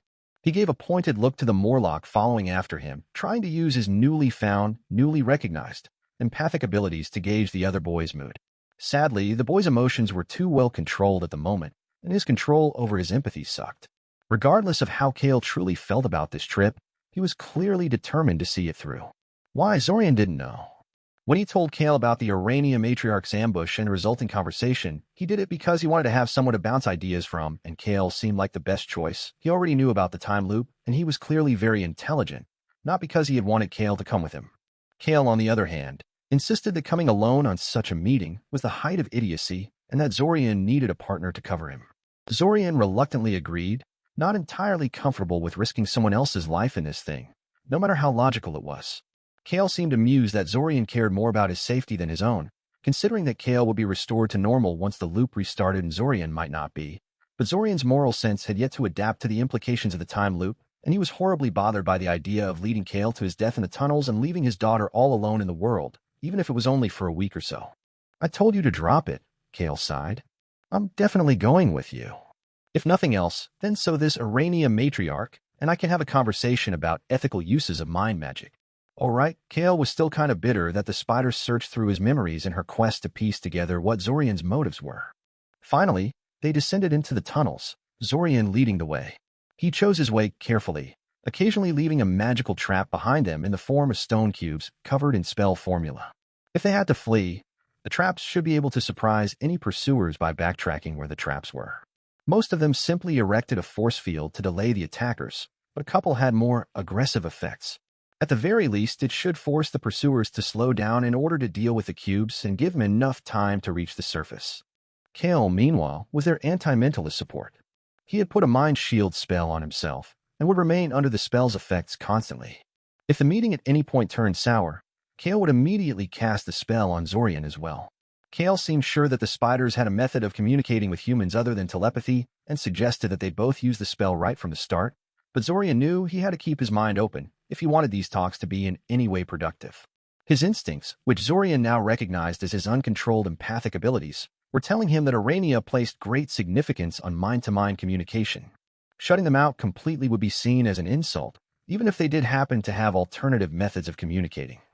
As they approached the spot where Zorian had first met the Urania during his romp through the sewers with Taven and her group, he felt a telepathic contact brush against his mind. Like the first time he had met the sentient spiders, this one was cruder, more forceful than the feather-light touch the matriarch had displayed during her visit to Amaya's home. A stream of psychedelic images and alien emotions hit his mind like a sledgehammer, causing him to stumble back in shock. Kale immediately shifted into defensive posture, but Zorian signaled him to stand down. He was pretty sure at this point that the Urania he was in contact with had no hostile intentions. Apparently, the minds of humans and Urania were different enough that telepathic communication was difficult, and this particular one never learned how to do it correctly. As suddenly as it came, the communication stopped. The presence remained, however, and Zorian soon felt another Urania connect with him, using the first one as a sort of telepathic relay. So you've managed to find us in the end," the distinctive mental voice of the matriarch spoke in his mind. "Good. I was beginning to fear I should have left instructions on how to find us. Stay where you are, please. I will be with you shortly." "She's coming," said Zorian to Kale, who nodded gravely. They didn't have to wait long. The matriarch soon skittered into view, flanked by 2 other Urania guards. The fact that he was able to pick out the matriarch among the 3 Urania, despite the fact that all 3 of them were fairly identical to his eyes, was probably just another proof that he really was empathic. Things like these made him wonder just why he had needed a talking spider to point it out to him before figuring it out. "I originally intended this to be a private talk between just the 2 of us," the matriarch spoke to his mind. "But since you saw fit to bring a guard, I decided to do likewise." "Oh well, at least you didn't shut me out of your mind like your friend did, so you're still better than most humans I converse with." "Kale isn't here just as a guard," Zorian said, speaking out loud for Kale's benefit. "He is involved in this thing as surely as you are, and I'd like him to participate fully in the discussion. Do you perhaps have a way to communicate vocally for his benefit?" The matriarch seemed to consider it for a moment before she suddenly started waving 4 of her front legs in front of her, tracing some complex gesture in the air. Zorian tried for a moment to decipher what she was trying to communicate before he realized she wasn't trying to talk to him. She was casting a spell. "There," a feminine voice declared from the direction of the matriarch, though her mandibles didn't move at all. "This is the Urania equivalent of the magic mouth spell that you're no doubt familiar with. It's just a sonic illusion, but it should be enough." "Huh? So they did have more than just mind magic in their arsenal." "I thank you for your consideration," Kale said guardedly, obviously threatened by the spiders but trying to stay polite. "Far from me to refuse such a simple request," the matriarch said guardedly. She was obviously a little suspicious about Kale herself, probably because his mind was protected behind a mind shield spell. The spell made him immune to her abilities, but also seemed to paint him as a threat to the Urania. "Please, child," the matriarch scoffed. Zorian heard the words with his flesh and blood ears, but he also felt them broadcasted to his mind. She might be vocalizing her words for Kale's benefit, but she clearly wasn't going to give up communicating with Zorian the proper way. "I could get past her silly human mind magic any time I wanted to. No, the reason I'm bothered by his mind ward is that it blocks me off from his mind completely. How am I supposed to trust him if he won't even let me read his emotions and surface thoughts? It's rude." Zorian's mind boggled at the mindset that considered putting your surface thoughts up for scrutiny as being basic courtesy, but he supposed that's species differences for you. Kale didn't appear to be as understanding. "Rude," he demanded, indignant at the accusation. "You think you have a right to just barge into people's minds as you please, no permission given or asked, and you call me rude? You spied on my personal memories. Damn it, I have every reason to protect myself." The matriarch sent him a telepathic equivalent of a sigh, though no sound was vocalized for Kale's benefit. "So did I," she said calmly. "Your friend was a possible enemy that I needed to know more about, and you were one of the weak points I could target in order to get the needed information. Your mind was completely unprotected after all. So why didn't you sift through Zorian's memories then? Wouldn't that be quicker and more relevant to your quest?" Kale asked. "Hey," Zorian protested. "I have limited myself to skimming his surface thoughts as a courtesy, because he is open," the matriarch said. "Among Urania, there is an unofficial custom to ask for permission before delving deeper into the minds of non-enemy psychics, regardless of species." Kale narrowed his eyes. "And if a person isn't psychic?" "Flicker minds are fair game," the Urania matriarch said dismissively. "All right, let's stop trying to piss each other off now and get back to business," said Zorian with a clap of his hands, hoping to halt the argument before it got out of hand. "We were talking about the time loop and how you can help me with that. Before we get to that, though, I really have to ask, when you say I'm open, are you referring to my empathy?" Kale gave him a surprised look at that, since Zorian never told him anything about being empathic. Being open implies being empathic, but they are not the same thing. Empathy is just one of the powers available to you, and a bit of a low-hanging fruit at that. That's why you can use it, despite being completely untrained in the psychic arts. Openness often manifests itself as a low, uncontrolled empathy in the beginning, coupled with a gift for divinations and an occasional prophetic dream. What? Fumbled Zorian, trying to wrap his head around this new information. Just when he had thought he had things a little figured out, something like this happened. What the hell is being open or psychic, then? Was she saying he was a full-blown telepath or something?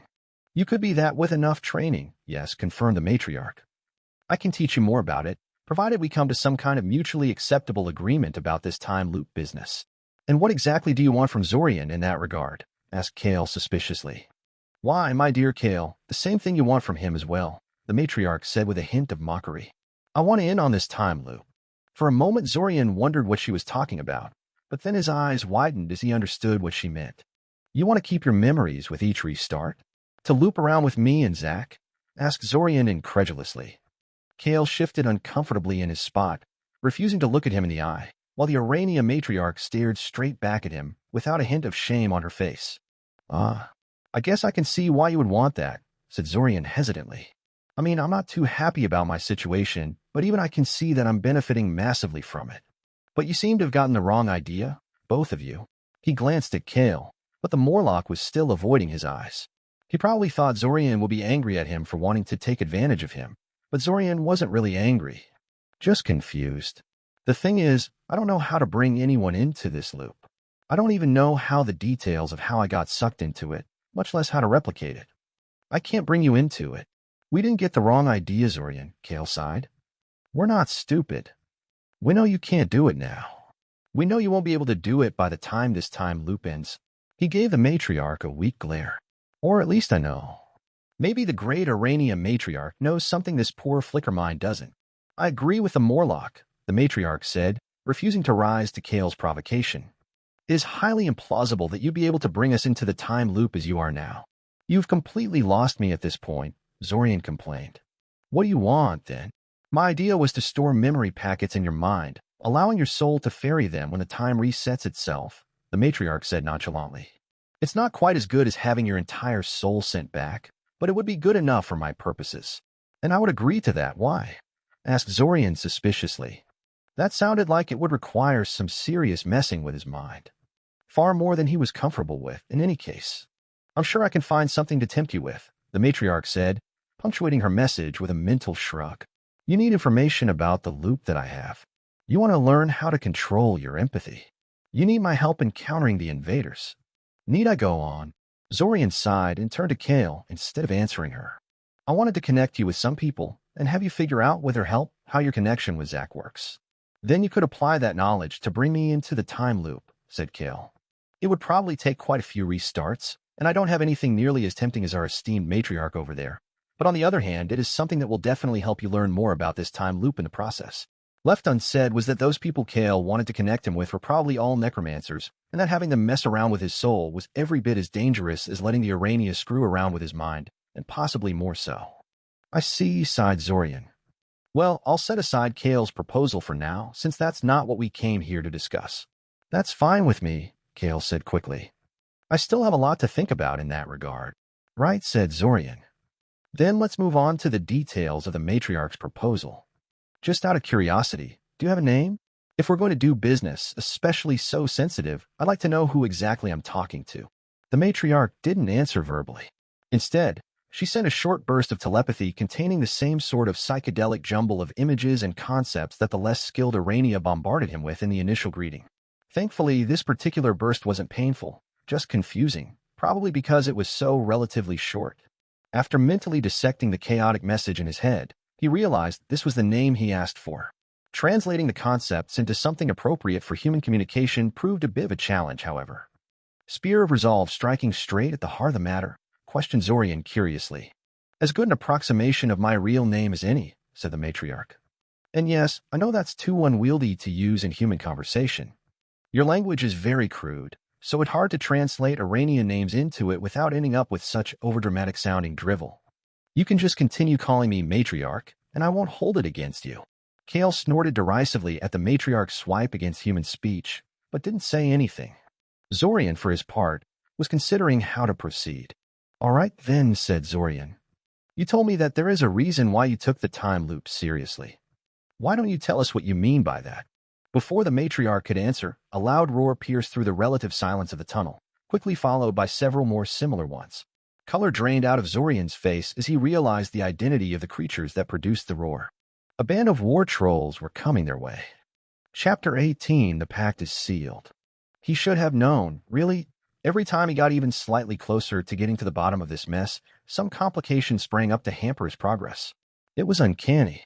He was half tempted to conclude the as-of-yet unconfirmed third time traveler was messing with him, but he would have expected something far more decisive than a pack of war trolls if that were the case. And now that he thought about it, it was kind of scary how radically his perspective must have shifted during the last year if he started considering troll warbands a nuisance rather than an existential threat. Not this again, the Arania matriarch complained telepathically. How do those things keep finding us? I had the whole web warded against divinations and everything. Zorian filed in the back of his mind the fact that this wasn't the first time the matriarch encountered the war trolls, but at the moment he didn't really have enough time to consider that little tidbit in any appreciable detail. He exchanged a knowing look with Kale, and then they both turned around and started running in the direction they came from. Zorian motioned for the Arania to follow after them, and received a thought of assent from the matriarch in turn. We can't outrun them, the matriarch noted as they ran. Especially as Arania, aside from short bursts of speed, were actually a lot slower than humans. It's fine, Zorian thought, certain that the Arania would pick up on it. Me and Kale prepared a couple of surprises for pursuers behind us. They should slow the trolls down enough for us to reach the surface. An insurance against me in case the talks turn sour? The matriarch surmised. You hit well for my surface scans. I would have been caught totally off guard if I had truly planned to double-cross you. Then again, I don't think I could have caught up to you if you decided to run anyway, so it was mostly a wasted effort. Or would have been, had there been no war trolls. Information on Arania running speed is a tad hard to come by in human books, Zorian thought irritably, slowing down to let the Arania overtake him. They were just about to pass the first trap. He didn't want to seal the Arania on the other side of the force field along with the trolls. Can't you use your mind magic to pacify those things? The war trolls rounded a corner in a tightly packed mass of green flesh, howling like lunatics and waving their huge swords and maces around like they were twigs, but Zorian was ready at that point. He sent a pulse of mana into the pair of nearby cubes covered with sigils, and a sheet of force sealed the corridor. It wouldn't last long if a bunch of trolls kept beating at it, but he never counted on it being an insurmountable obstacle in the first place. Sadly, whoever is controlling them has learned to shield their minds against us after the first few conflicts, the matriarch said. It's not foolproof, but we won't be able to pick their defenses apart before they smash us into pulp. There was a terrible racket behind them, and Zorian chanced to glance back to the barrier to see what was happening. The sight that greeted him brought a pleased smile to his lips. The trolls had apparently failed to arrest their momentum properly and ended up crashing headfirst into the barrier. Probably because the relatively narrow corridor didn't allow the trolls to advance in a single line, and the ones in the back didn't let the ones in the front break up the mad charge. Or maybe they just didn't recognize the force field for what it was. No matter, the point was that they were currently all tangled on the floor in a great big confused mass, and would take some time to reorganize. That should give them enough of a lead to escape cleanly, even with the slowpoke Arania weighing them down. Just to make sure he activated the next two barrier traps as well, but the two cubes holding explosive traps he simply scooped up and took with him. They were weapons of desperation, truth be told, and he wasn't sure if he could activate them without blowing himself up along with the target. Besides, he was pretty sure they didn't have enough power to seriously damage a troll, being designed to handle much squishier targets. Zorian was worried about how they were going to smuggle a trio of giant spiders past the entrance guards, but he needn't have worried. The Arania seemed to be able to edit other people's senses in real time, effectively erasing their presence to the victim. Zorian had to admit he hadn't thought the Arania's mind magic was quite so subtle. It would appear he was still taking them far too lightly. But anyway, they were back on the surface and totally safe. He hadn't expected the whole thing to end so favorably. When he realized a pack of trolls was coming after them, he fully expected he was heading for an early restart. It seemed good things did happen to good people occasionally. Still, as happy as he was at his current fortune, his talk with the Arania wasn't finished yet, so the four of them quickly relocated themselves in a deserted alley to continue their conversation.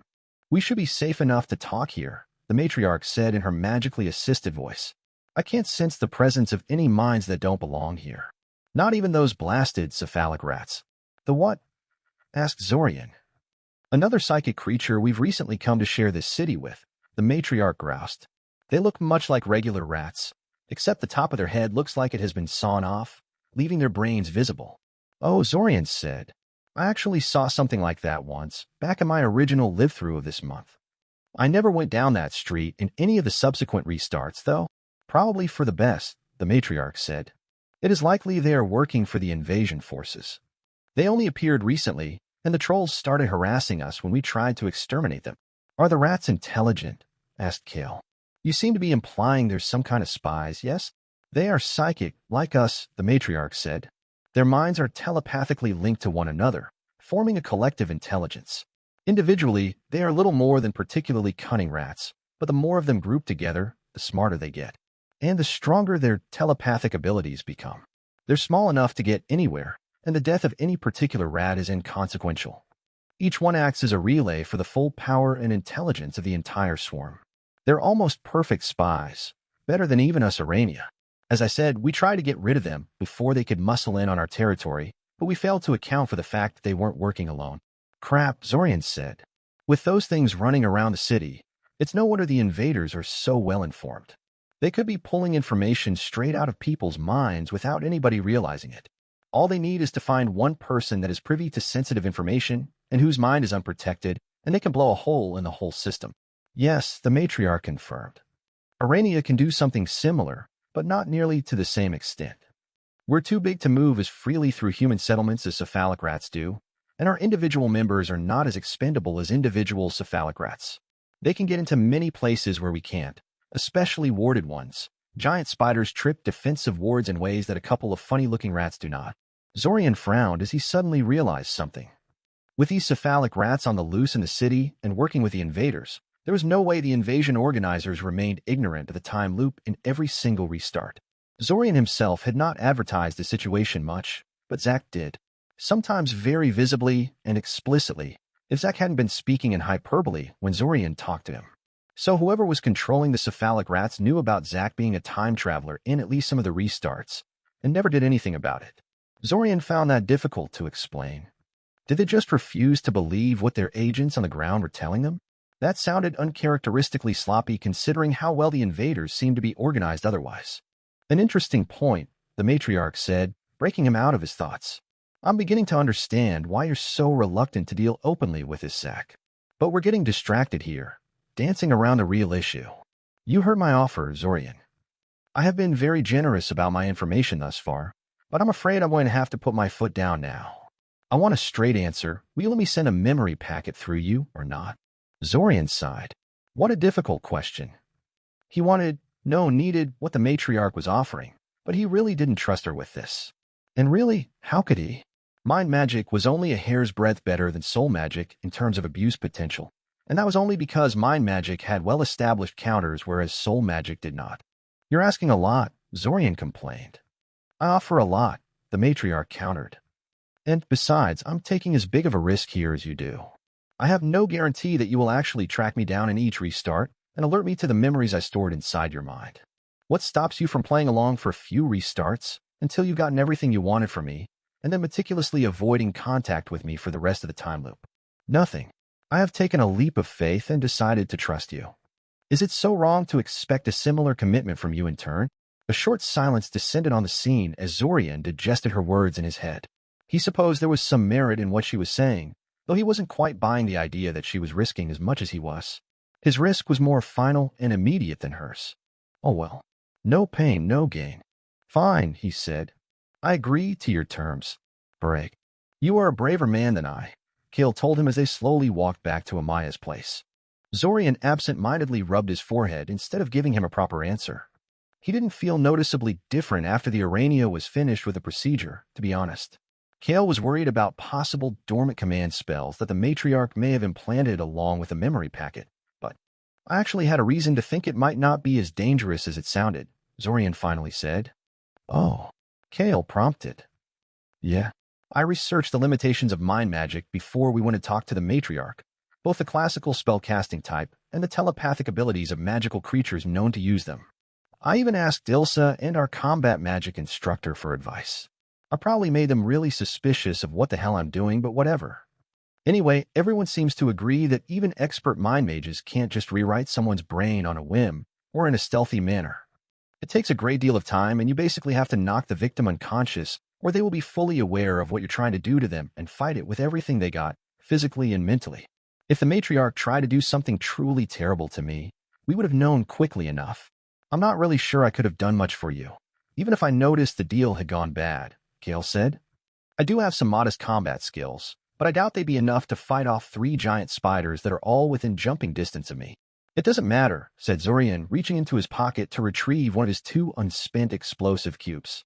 He held the stone cube in his palm, so Kale could see it. All I had to do was send a pulse of mana into these, and both me and the matriarch would have ended up in pieces. I very much doubt the matriarch could have incapacitated me faster than I can pulse my mana. Suicide? Kale asked, sounding surprised. He shook his head. I stand by what I said. You are a braver man than I. As Zach once told me, the time loop skews your perspective on dying, said Zorian, putting the cube back in his pocket. Now that he thought about it, his impromptu security system reminded him of the similar system that protected Zach from the Lich's soul meld spell. He should probably start carrying something like this all the time, just in case. Something way lighter and less noticeable than 2 big stone cubes, though. It's still possible she used something less comprehensive than a full personality rewrite on you, though, Kale said after a few seconds. I know, Zorian said, but you heard what she said at the end. The memory packet should last for a year, at minimum. I plan to avoid the Urania in the next several restarts while I look for a way to examine my mind for such things. Even if the magical expertise is beyond me, I'm sure I can find an expert to hire so they can take a look at me. Oh, good idea, Kale nodded. Of course, that means it will be a while before you can question the matriarch again. She did say she wasn't saying anything until you deliver the memories to her reborn self in the next restart. An acceptable delay, Zorian shrugged. It wasn't like he had nothing to do while he waited, and Zach had indicated he would be spending the next several restarts in Scioria as well. Hell, even in this particular restart, he had to see what Hazlush would do about the invasion and what Zorian could do to help him. If he ended up staying in Scioria during the summer festival at all, that is. He wasn't sure he wanted to do that, all things considered. So, do you want to tell me your master plan for getting yourself into this time loop now or later? Later, Kale grumbled. I haven't even ironed out all the details in my head yet. Stupid spider and her big mandibles. I'm pretty sure her speech didn't involve mandibles in any way, actually, Zorian said. It was a pure sound illusion. Really? Wasn't my mind shield spell supposed to protect me from mind effects like illusions, even if they're beneficial? Asked Kale, frowning in confusion. The matriarch's spell wasn't targeting your mind. It created actual sound waves, said Zorian. But then it's a sound spell, not an illusion, no? Kale stated more than asked. Officially, any spell that creates fake scenery is an illusion, regardless of the means it uses to do so. Many illusions are made primarily out of actual light and sound, but they're still illusions. That's surprisingly imprecise, Kale said. I understand it's because a lot of actual structured spells from illusionary disciplines combine mental illusions with, well, let's call them physical ones. Theoretically, you could separate the two into different categories, and many tried, but in the end the Eldamar Mage Guild decided to just admit defeat and lump them together. How surprisingly practical of the guild, then, Kale said. I guess even they get an attack of common sense from time to time. Zorian said nothing. He didn't need empathy to deduce that his Morlock companion had a bit of a grudge against the guild for some reason. Personally, Zorian thought the Mage Guild was doing a pretty good job overall, but he wasn't so impressed with them that he would defend them in front of others. The rest of the walk passed in relative silence. Break. As the start of the summer festival approached, Zorian became more and more certain that Hazlush wasn't going to do much about the invasion. He wasn't sure whether the man had decided Zorian's suspicions were merely a rumor or whether he was ordered to drop the issue, but he no longer seemed very interested in the whole matter. For Zorian, this was a sign that he should take Kiriel and get out of the city before the invasion starts. He had no interest in getting murdered by the invaders again, and even less in having Kiriel die alongside of him. He would have to see whether he could talk Kale and Amaya into leaving with them. But although the date was fast approaching, such problems weren't a pressing concern yet. Currently, he just wanted to have something to eat and lie down a little. Kira Thieshley had given him some truly mind-numbing tasks to perform today, and he wasn't in the mood for plotting. Conveniently, the moment he walked into the house, he was assaulted by the smell of food wafting from the kitchen. Amaya's insistence on keeping her informed of his comings and goings was somewhat annoying, but Zorian had to admit it was convenient how she timed her meals to match his and Kale's schedule. He entered the kitchen and was immediately tackled by Kiriel. "Brother, I hurt my hand," she wailed, waving her hand in front of his face. "Hurry, you have to heal it." Zorian snatched her wrist to stop her from moving her hand so much and inspected the grievous injury. It was a shallow cut or a scratch, really, that would probably heal on its own by the end of the day. Out of the corner of his eyes, he could see Amaya trying not to laugh. Zorian suppressed the urge to sigh. He knew his family would make fun of him if they knew he was an empath, but he honestly didn't expect Kiriel to descend to this level. She knew he wasn't a healer, association between empathy and the healing arts notwithstanding. Though considering his excellent mana-shaping skills, he would probably make a good healer with enough training, something to consider at least. Schooling his face into a serious expression, he slowly turned Kiriel's injured hand this way or that, pretending to study it in detail. Finally, after a thoughtful hum, he looked Kiriel straight in the eye. "I'm afraid there's nothing to be done, Mississippi. We will have to cut it off," he concluded gravely. He then turned towards Kana, who was sitting at the table but studiously watching the entire exchange, and gave her a deep, meaningful look. "Fetch the saw." Kana nodded seriously at him and motioned to leave the table, only to get stopped by a laughing Amaya who assured her that he was just joking. Zorian was pretty sure the little girl understood that all too well and was just playing along. Did they even have a saw in the house? In any case, Kiriel wrenched her wrist out of his grasp at his declaration and pouted at him. "Jerk," she declared, sticking her tongue out at him. The meal was relatively quiet, except for occasional outbursts from Kiriel. But that was Kiriel for you. She was a loud person by nature, though Zorian was pleased to say she did have calm periods from time to time, mostly when she was reading or drawing. It still surprised him a little every time he saw her do that, since it seemed rather out of character for someone like Kiriel to be so absorbed into a book or a drawing. Doubly so because he knew from personal experience that mother and father didn't think much of hobbies like that and tried to discourage them as much as possible. After the meal, Zorian retreated back to his room, Kiriel following after him. Zorian didn't feel in the mood to chase her off and let her, but she seemed to be in a fairly agreeable mood today and left him largely at peace. He was currently sitting cross-legged while practicing his shaping skills, while Kiriel was lying on her stomach and drawing something on the floor, a small pile of papers scattered around her. Eventually, though, her pen stopped moving, and she spent the next several minutes nervously chewing on the tip of it. Zorian was versed well enough in her tics by now to know his peace and quiet would end soon after. "Zorian," she suddenly asked. "Yeah," he sighed. "Why do you study so hard?" she asked, giving him a curious look. "Even though nothing really matters in this time loop you're stuck in, you still keep working all the time. Don't you want to have fun from time to time?"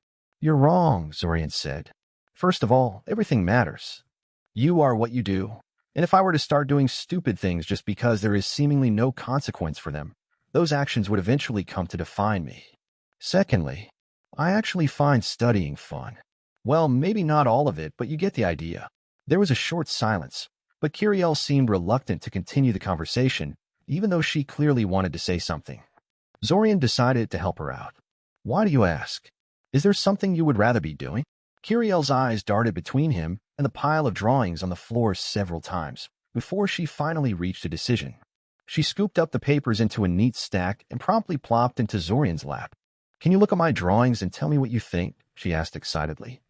Oh, well, that wasn't too bad.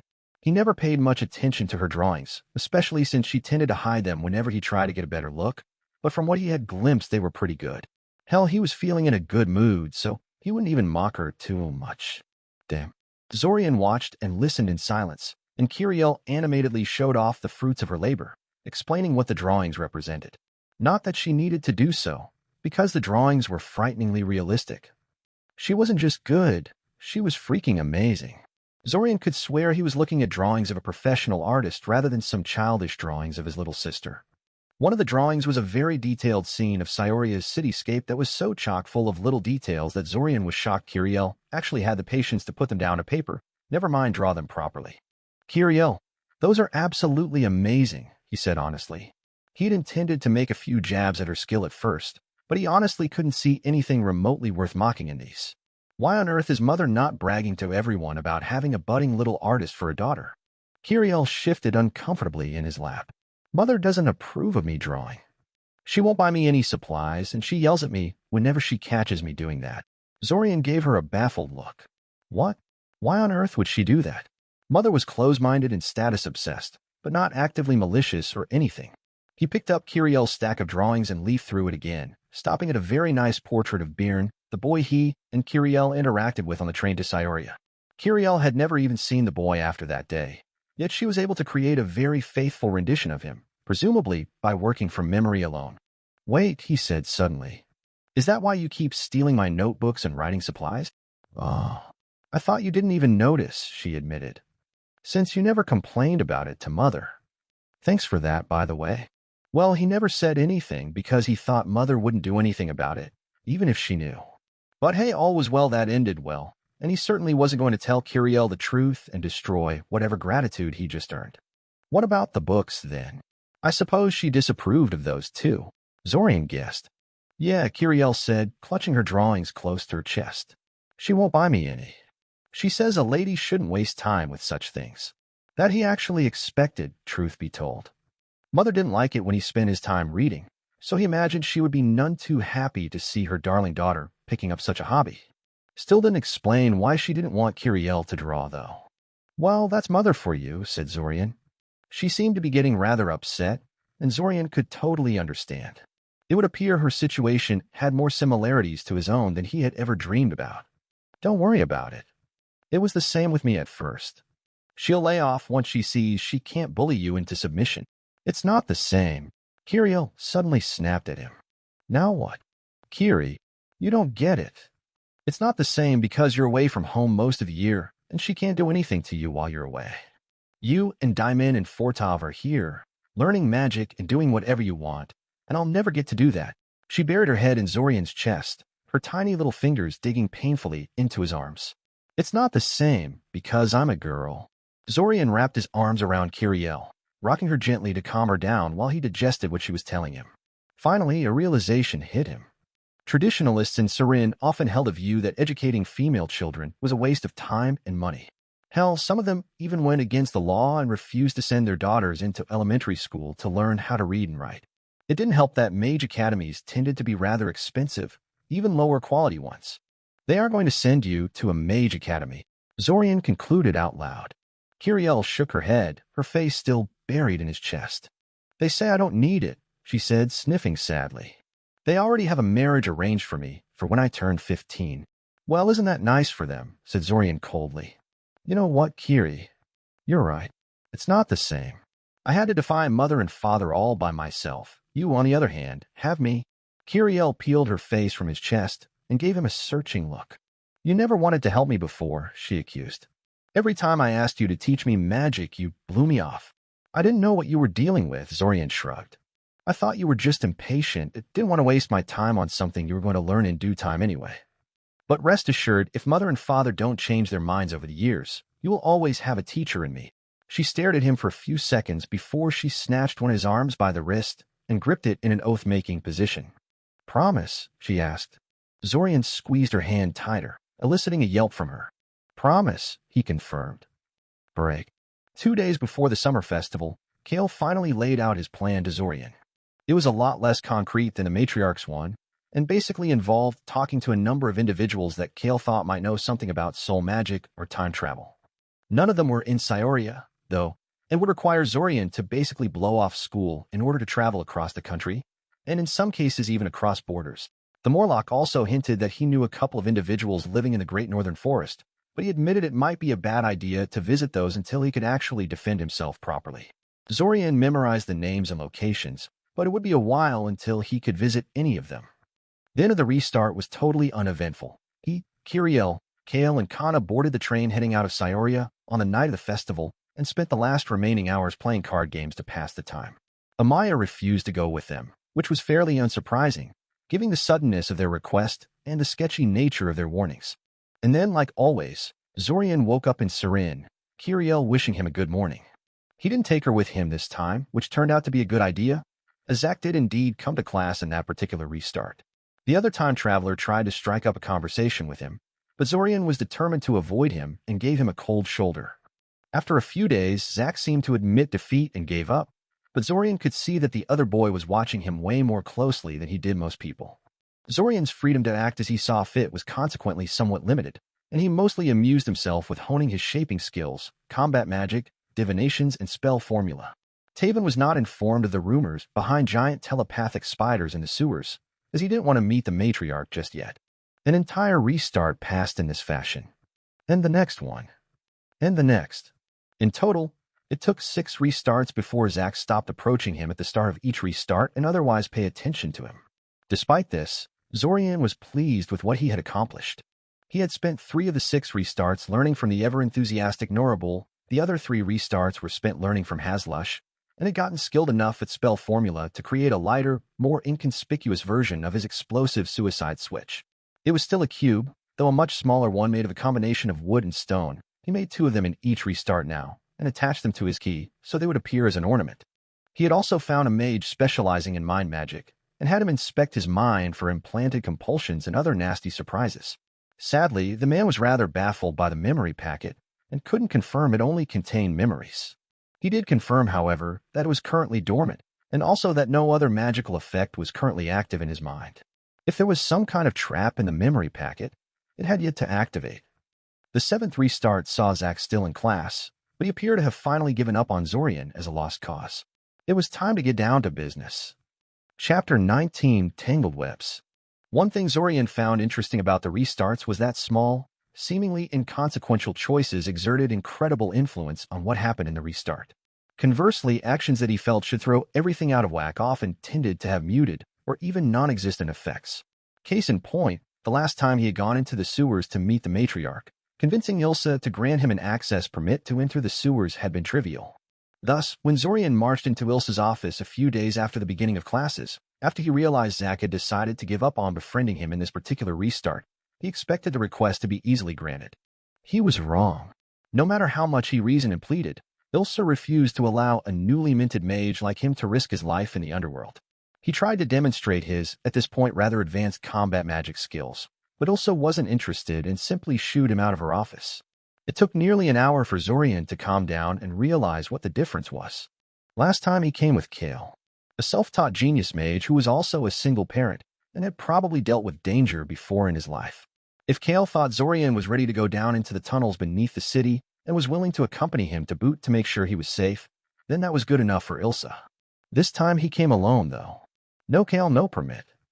Not that Zorian was going to be deterred by such a minor setback, of course. He knew at least one person who already had a permit to go down there and might be persuaded to help him. Roach, I hate you. You do know that, right? Zorian released a long-suffering sigh, opting to keep an eye on the tunnel in front of him instead of turning around to look at Taven. He didn't need to turn around to know she was making faces at him. No, Taven, I don't. After all, you only told me so 5 times already. Maybe I'll remember it if you say it a few times more. I just don't get it, Taven complained, ignoring his sarcasm. You refused to follow me down here when I asked you, saying it's too dangerous. And then you come back to me a few days later, asking me to take you into the tunnels. Yes, and he was very much regretting it. Why couldn't she have waited by the entrance like he had asked her to? He still didn't know how he was going to explain Urania to her when they found the damn spiders. Hopefully the Urania would be savvy enough to hide in the shadows while he talked to them telepathically, kind of a hassle, but should be enough to arrange a proper meeting in the future somewhere more accessible. I mean, were you trying to piss me off? Taven continued, undeterred by his lack of response. Because I'm feeling pretty angry right now, let me tell you. Taven, please, Zorian pleaded. I said I was sorry. How many times do I have to apologize? You of all people should understand, considering how many times you pulled stuff like this on me. Not quite like this, Taven grumbled. At least tell me where we're going. I actually don't know, admitted Zorian. He was relying on one of the Urania scouts inadvertently contacting him by trying to read his mind, since he had no real idea where their home territory was. I'll know it when I see it, though. Zorian, I swear, if this is your idea of a prank dash. I'm totally serious, Zorian assured her. I'm pretty sure we're getting close. It shouldn't take 2 dash. An alien presence skittered across the surface of his mind, withdrawing immediately when it realized its intrusion was detected. Its telepathic touch wasn't as subtle as that of the matriarch, but Zorian definitely received an Urania feel from it. Wait, he protested, hoping that the Urania hadn't physically fled already. I want to talk to you, Urania. I have important information for your matriarch. Zorian, what the hell are you talking about?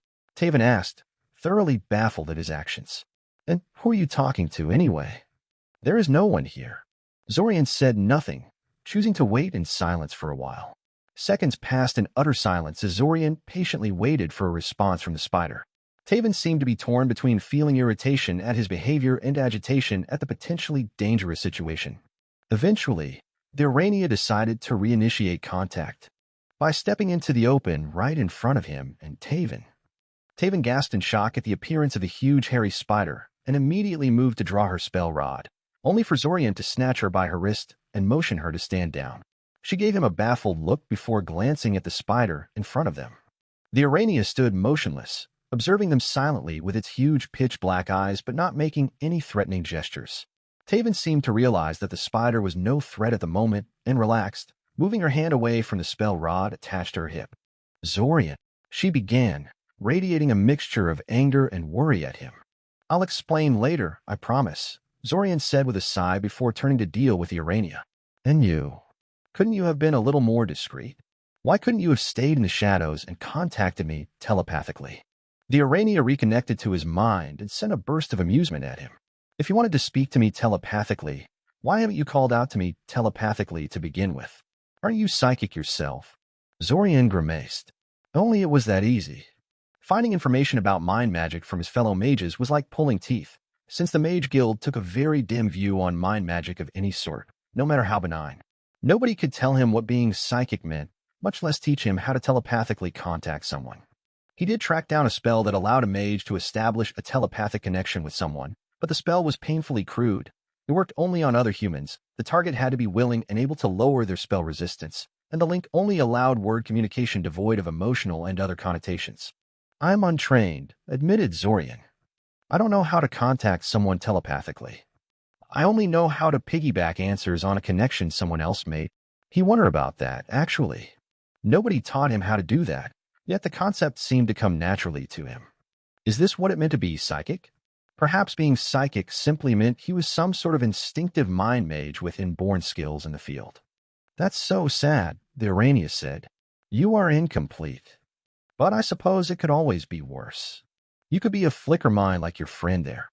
Zorian glanced at Taven, suppressing a snort of amusement. It was a good thing he was talking to the Urania telepathically, because he could just imagine how Taven would react if someone called her a flicker mind. What? Taven asked, apparently having noticed his look. Nothing, Zorian mumbled, shaking his head. Miss Urania, you are a miss, right? It was hard to tell, but he was pretty sure the Urania he was talking to had a female feel to her. Plus, the Urania were led by a matriarch, so it makes sense for outsiders like him to mostly meet the female members of the species. All Urania are female, the spider said. What really? Zorian asked. How on earth does that work? Do you just divide like microbes or spontaneously get pregnant, or what? Nothing that exotic. It's just that our species is extremely sexually dimorphic, and the males are both smaller in stature and pretty much subsentient. We don't consider them real Urania, the spider explained. If you talk to one of us and they're smart enough to talk back, they're female. The males would probably attack you in lieu of conversation, though you're unlikely to ever meet one unless you somehow gain access to one of our settlements. Zorian digested that information for a few moments, and then decided not to ask any further questions on the topic. It was interesting, but not really relevant at the moment, and he didn't know how long he had before Taven snapped from the pressure and started throwing around spells and demanding answers.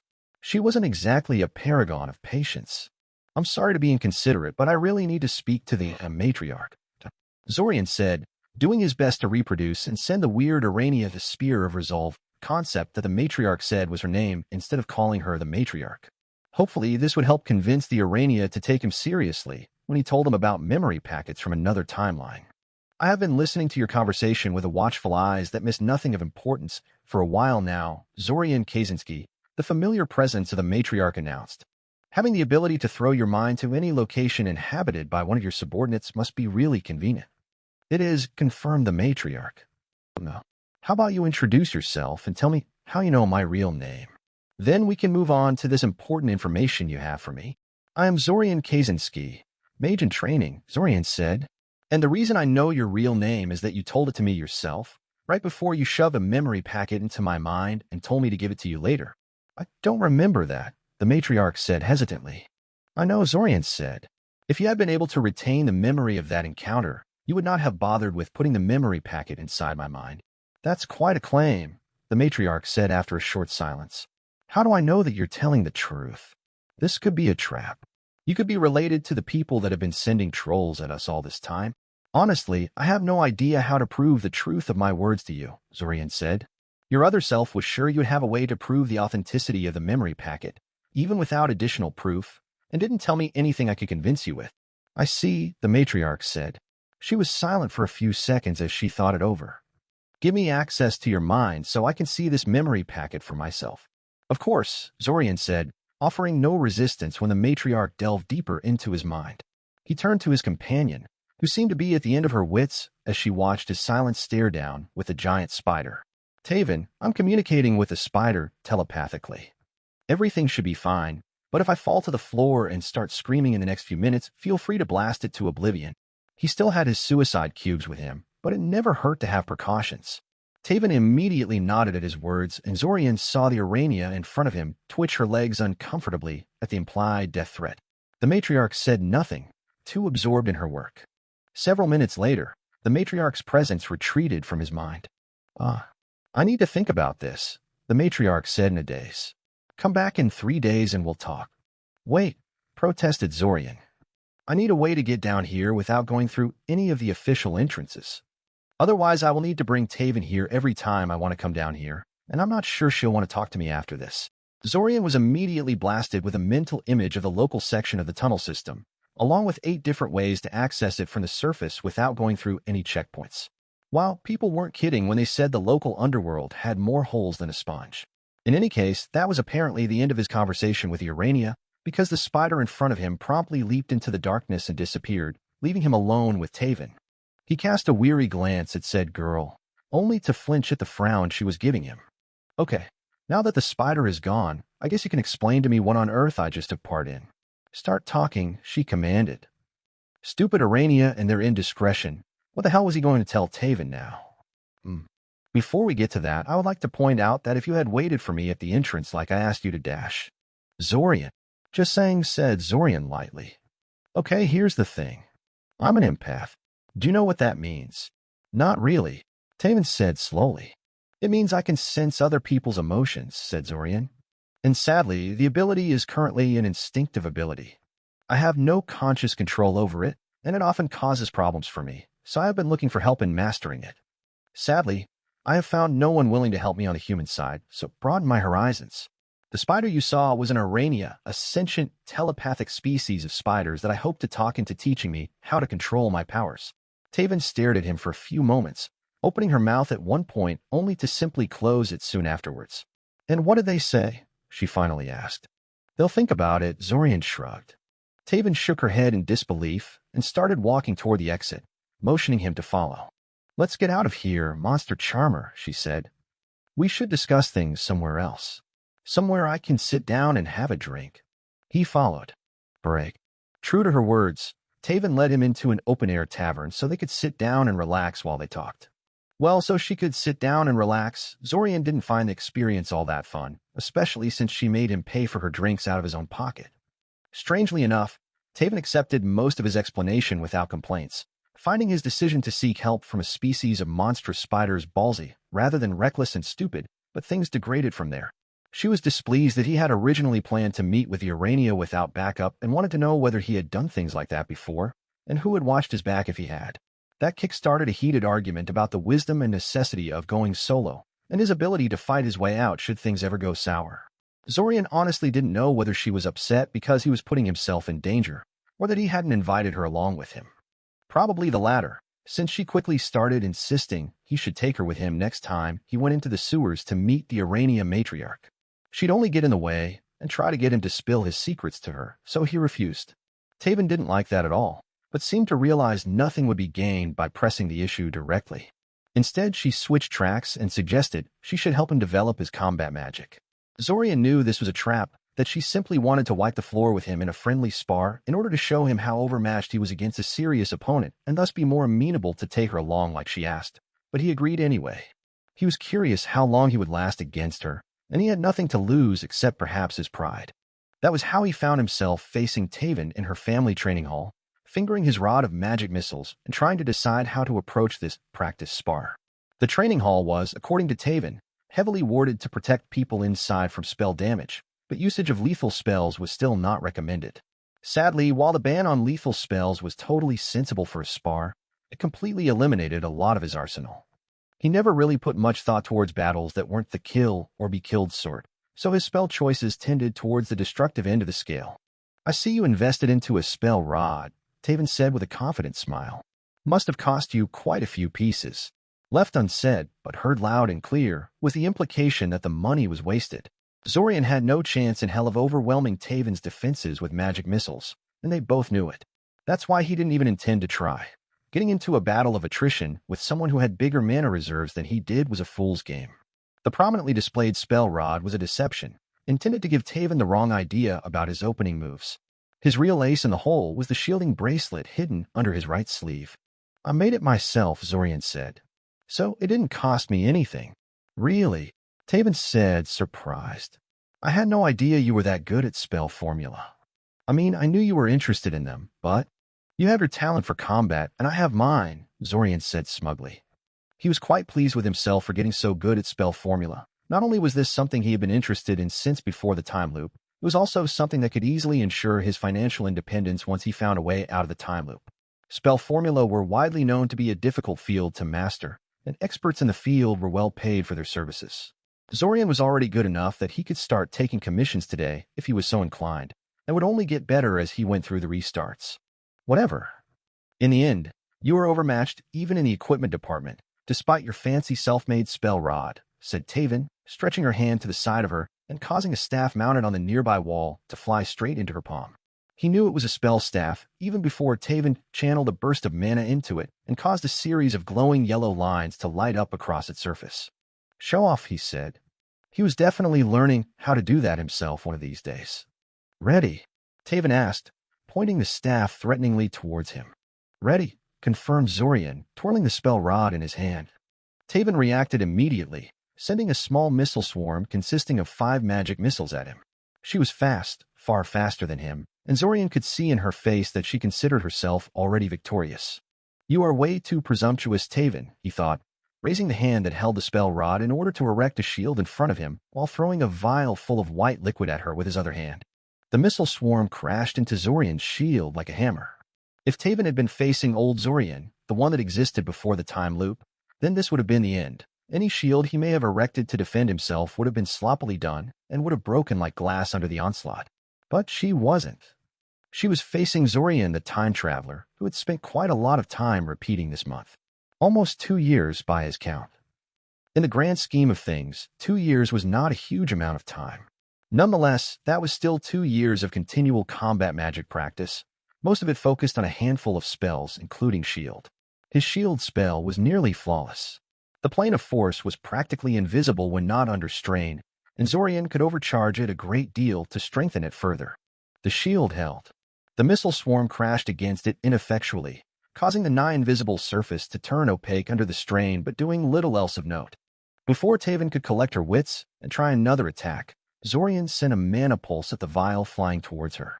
The vial shattered in midair, as if crushed by some unseen fist, and a thick white smoke billowed forth from the spot as the liquid turned to gas. The vial wasn't anything special, just a simple alchemical mixture that caused coughing fits in whomever inhaled it, but was enough to incapacitate Taven, who stumbled out of the smoke dazed and off guard. Zorian mercilessly used her moment of weakness to send a smasher straight into her torso, hoping that was the end of the fight but half expecting Taven to throw a shield at the last second to save herself. Something, perhaps his empathy, warned him to dodge when Taven suddenly thrust her staff toward the incoming missile, and by extension him. It was a good thing he did, because she didn't cast a shield. She launched a massive battering ram of force that batted his attack aside like snowflake and continued towards him unimpeded. Sadly, his dodge was only partial, and while he avoided the main thrust of the attack, he was still caught in the outer area of effect. The attack sent him spinning like a rag doll, and he soon found himself crashing headfirst into the cold, unforgiving floor of the training hall. It was probably only because of the cushioning wards in the room that he didn't end up with a cracked head or a concussion at the end of it. Since Taven seemed to be more interested in coughing her lungs out than trying to finish the fight, he remained on the floor for a while, waiting for his head to stop spinning. Apparently, he made the coughing gas a bit stronger than he intended. He laboriously climbed back to his feet and walked towards the recovering Taven. "You have a very strange definition of non-lethal," he told her. "Serves you right, you cough cheater," she growled. "I got you good, though, didn't I?" Zorian smiled. She huffed and swung her staff at him lightly, obviously expecting him to dodge the slow-moving object. In the interest of showing off, Zorian erected a shield instead, causing the staff to bounce off and wrench itself out of her hand. Taven looked at the shield curiously and gave it a couple of good hard knocks. The plane of force didn't even turn opaque, much less give way to her hits. "What the hell is that shield of yours made of, anyway?" Taven asked. "It took 5 missiles without breaking, and it looks different. It's almost entirely transparent. I can see it only because I'm standing so close to you at the moment. Back when we were fighting, I didn't even see it until my attack hit. I thought you were trying to shield yourself with your hand or something at first." "It's just a shield spell, just greatly overcharged and superbly executed," said Zorian. "I spent a lot of time practicing that spell. Still wouldn't have helped you without that stupid trick you pulled," Taven scoffed. "This was supposed to be a spell battle, damn it." "You said you wanted to see how I fight," Zorian shrugged. "By the way, how did you know where to fire that attack of yours? You had your eyes shut pretty tight from what I could see." "Oh, that's just a little trick one of my teachers taught me," Taven said. "I doubt it would help you much, though. It's pretty wasteful in terms of mana usage." "What do you mean?" Zorian asked. "Well, it's a pretty simple move that involves expelling a large quantity of mana and saturating the area around you with it. You can then sort of sense your surroundings through the resulting mana cloud.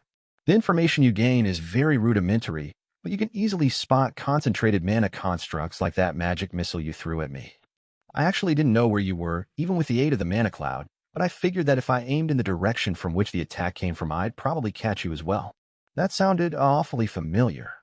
Zorian was pretty sure he used the exact same thing for his secret unlocking trick, except that he focused more on using the mana cloud as an extension of his tactile sense rather than perceiving mana sources. Of course, there was quite the difference in scale from flooding a lock with his mana to saturating the entire greater area around him. He simply couldn't afford to be that wasteful with his mana. "However, Taven," he began, "let's say for a moment that I saturate a largish bubble of air around my head with this method. Would I be able to sense mana charge marbles within that volume with this method?" Taven blinked and gave him a curious look. "I suppose. You probably have to spend some time mastering the skill to get a cloud sensitive enough to detect such low-powered sources, though. But it would be easier than trying to sense mana charge marbles with my inborn mana sense alone, right?" Zorian pressed. "Way easier," Taven confirmed. "Actually, just about any method would have been easier than that. Gods, you'd have to be, I don't know, Archmage level good or something to sense a mana source that weak with no spells or other aids." Zorian suddenly felt incredibly stupid. Of course, Svim's task seemed impossibly difficult. He was doing it wrong. Svim probably expected him to use a method like this to sense the marbles. The asshole just didn't bother giving him proper instructions on how to go about doing it. Or any sort of instructions for that matter. Gods, he hated that man. Break. Following an argument about who won their little spar, Zorian claimed it was a draw. Taven claimed she totally won in the end. Taven insisted on more fights to resolve the issue, and Zorian saw no reason to refuse. He lost all subsequent fights. Of course, Taven was strong enough to simply overpower him if she so chose, and he no longer had the element of surprise on his side. Still, he felt he had done well, since Taven actually had to work to bring him down. Even she admitted that if he caught his opponent off guard and was ruthless enough in his opening moves, he could bring down even professional battle mages, though she warned that he could easily get in legal trouble that way. The Mage Guild looked very dimly on people who escalated fighting into the lethal realm, even in self-defense. And anyway, finding out what exactly Svim expected of him made the whole thing worth it all on its own. Most of the skill was already familiar to him, so it only took a few hours until he was able to create a diffuse mana cloud around his head. Granted, he couldn't really feel mana sources as such, but a marble was a physical object as well. Thus, when Friday came around and Svim unveiled his oh-so-clever training method to him, Zorian calmly identified where the marbles were going as they zipped around, and occasionally at his head. Svim wasn't impressed, of course. He simply started throwing a quick succession of marbles at him, and demanded that he sort them by magnitude of mana emissions, which he couldn't do, of course, since he was sensing them by more rudimentary means. Oh well, he wasn't too concerned. Now that he knew what to do, he fully expected to master the skill properly soon enough. Possibly by the end of the restart, unless Zack decided to tackle another dragon or something similarly insane. Fortunately, Zack's primary interest at the moment was trying to organize some kind of mother-of-all parties that involved inviting the entire class to his mansion during the summer festival. Being aware of the time loop, Zorian was one of the few people who understood what Zack was doing. He was trying to get as many students as possible out of harm's way without having to explain anything to them. Zorian had no idea what Zack planned to do with all those people when the attack started, or how he intended to deal with Ilsa and her insistence that everyone must attend the school dance. 3 days went by, and Zorian was back in the sewers. Finding Arania proved very easy, since they were expecting him this time. Any doubts about whether or not he was going to be taken seriously were wiped out when the forward scout he met took him to a familiar figure. The matriarch had decided to talk to him in person, rather than simply project her mind through one of her subordinates. Well, I have had time to digest the memories my other self sent me, the matriarch began. The story is not as implausible as you might think, and the memories contain some pretty damning proof. I suppose we should swap stories now, no? Of your experiences, I only know the basics you told your friends, and you know precious little of why I'm not scoffing at the idea of time travel. I suppose that would make sense, Zorian said carefully. But you want me to go first, the matriarch surmised. Very well. First thing you should know is that my web has been in a conflict with your so-called invaders for several months now. They were an infuriating but manageable opponent up until a week ago, when they suddenly developed a disturbing amount of precognition about our tactics and abilities. They had counters for secret skills that have been passed on from matriarch to matriarch for generations and have never been used within living memory up until that moment. They had counters for personal abilities that were unique to a single Arania. They even seemed to know how we were going to react in response to their increased threat and aggressive moves. In short, the amount of insight they possessed about us was downright implausible. Believe it or not, time travel was seriously discussed as a possible method they were using to obtain their information. Not divinations, Zorian asked. We know divinations, child, the matriarch said. If there is a field of magic beside the mind arts that we excel at, it is that. It is good that you mentioned divinations, though, because they hold a piece of the puzzle as well. You see, our web routinely tries to forecast the future with divination. With varying amount of success, highly disruptive events tend to make any future forecast useless. What do you think happened when we tried to forecast the future during the past week? It didn't work, guessed Zorian. Oh, it worked. It gave wildly different results every time we repeated the forecast, no matter how little time passed between one forecast to the next, but it worked. So long as we didn't try to extend the forecast beyond the day of the summer festival. Beyond that date, the forecast returns a blank. Each and every time. It is as if everything beyond that date simply ceases to exist. Zorian swallowed heavily. He had often wondered what happened to everything when the time loop restarted itself, but had ultimately dismissed the question as unknowable. He didn't know whether to be relieved that he had no need to worry about leaving a soulless corpse in some alternate reality, or disturbed that everything was literally being deleted when the time loop reset. I'm surprised I hadn't heard about that, he remarked. You think that some of the human oracles would have noticed something like that? You underestimate the difficulty of future forecasting, the matriarch said. It takes quite a bit of skill to read the future, and the process is time-consuming and tedious. It doesn't help that the results are often useless, or worse, misleading. And even if you do bother to forecast the future, odds are that you're only doing it for a few days at the time, since the predictions get more and more unreliable the further you try to extend the predictions. I hear complaints that such forecasts are a waste of time all the time for my fellow Arania, and our oracles can actually achieve a small measure of accuracy in their predictions. Still, I imagine you're right. There are probably human organizations that have run the forecasts and encountered the same thing, but are keeping quiet for a variety of reasons. Nobody likes a doomsayer. Well, nobody of any authority, in any case. It would be nice to have independent confirmation of our findings, but I suspect few diviners would feel comfortable with sharing their secrets with a bunch of giant spiders. Perhaps if a certain young mage with an interest in divinations were to talk to them. I'll see what I can do, said Zorian. I'll give you a list of names, the matriarch said. Now how about you give us some details about the time loop and your experiences in it? Zorian gave them a basic rundown of the situation, leaving out many of the details he considered irrelevant and a tad too personal. The matriarch had only given him the bare-bones version of their story as well, so he didn't feel too bad about that. That bond between you and Zach is really inconvenient, the matriarch remarked. I don't blame you for not taking a chance with it, but are you sure you can't talk to Zach without triggering it?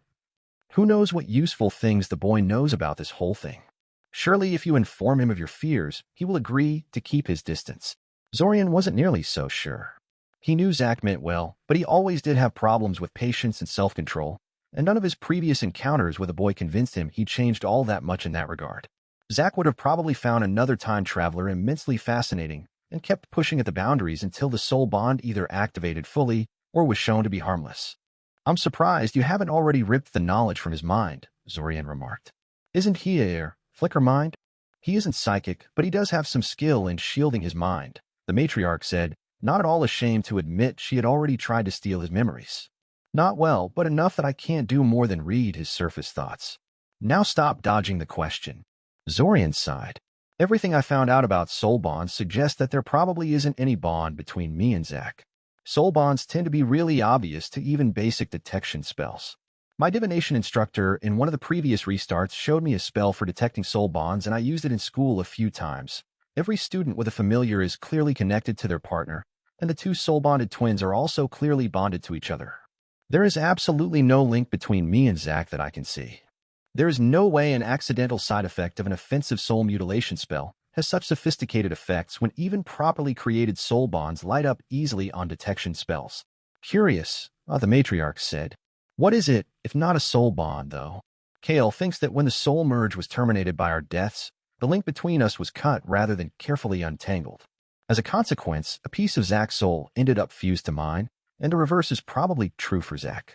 The control function of the time loop probably got confused at that point, and rather than decide which one of us is the real Zach, decided to simply loop both of us. That would explain why Zach was absent during the first few restarts, and why he was so very sick when he finally did show up, the matriarch said. You probably both spent a number of restarts in a coma while your souls healed and integrated all the foreign bits, but he probably drew the short end of the straw when the spell was cut and ended up with far more soul damage than you. It would, agreed Zorian. And honestly, it's the most plausible explanation I've got. So why don't you want to talk to Zach, then? The matriarch asked. Oh, I see, the third time traveler. Yes. It's pretty obvious at this point that there is at least one more person inside the time loop besides me and Zach. That someone is aiding the invaders and has gods know how big of a lead on me in terms of time spent in the time loop, so I definitely don't want to catch their attention. And they know of Zach. I mean, they have to. He really isn't all that secretive about his status as a time traveler and his activities. But they aren't doing anything about it. Zach is clearly trying to fight the invaders, so why leave him unmolested? Because his actions don't matter in the long run, the matriarch guessed. From what you told me, he's trying to become strong enough to personally contest the entire invasion force. There is not much chance of that happening, even if he has all the time in the world to prepare. That, and he's possibly already been neutralized, Zorian said. I'm pretty sure that Zach is the key figure in this time travel business, the original time traveler. He has too much potential in terms of money, family legacy, mana reserves, and so on. He could benefit from the whole time loop setup better than virtually anyone else, and I don't think it's accidental. Furthermore, if I'm indeed in this time loop because I have a piece of Zach's soul fused to mine, that means it's him the time loop recognizes as the legitimate focus of the spell. The thing is, his past actions indicate ignorance of any sort of purpose or master plan, as if he had simply been dumped into the loop with no warning or information. You think his memories have been edited, surmised the Urania. I think Zach entrusted his secret to the wrong person, Zorian said.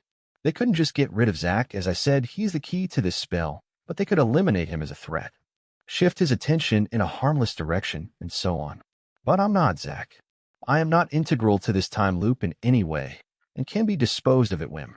If I talk to Zach and he's being watched, or if Zach is unable to keep his mouth shut in front of the wrong people, I could end up being deleted. The matriarch said, You're certainly one paranoid human. Then again, that might be the only reason why you're still in possession of your entire memory, so maybe I shouldn't talk. You do realize you're going to have to talk to Zach at some point, right?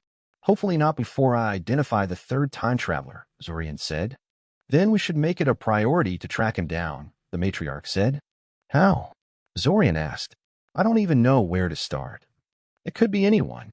Considering you said Zach managed to kill old Oganj single-handedly, it is clearly not anyone.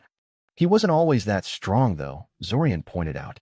In the first few restarts, any decent mage could have overpowered him, even some of our classmates. For that matter, it could be a matter of backstabbing rather than losing in combat. Someone could have drugged him or lured him into a heavily warded trap area. Even a classmate, you say? The matriarch asked speculatively. That's interesting. Didn't you say Zach is fairly obsessed with learning more about the rest of your class? He would probably think nothing of sharing a secret with one of them, especially since they're just students. How well do you know them as a whole? Are any of them acting strange? I'm not really very close to any of them, Zorian admitted.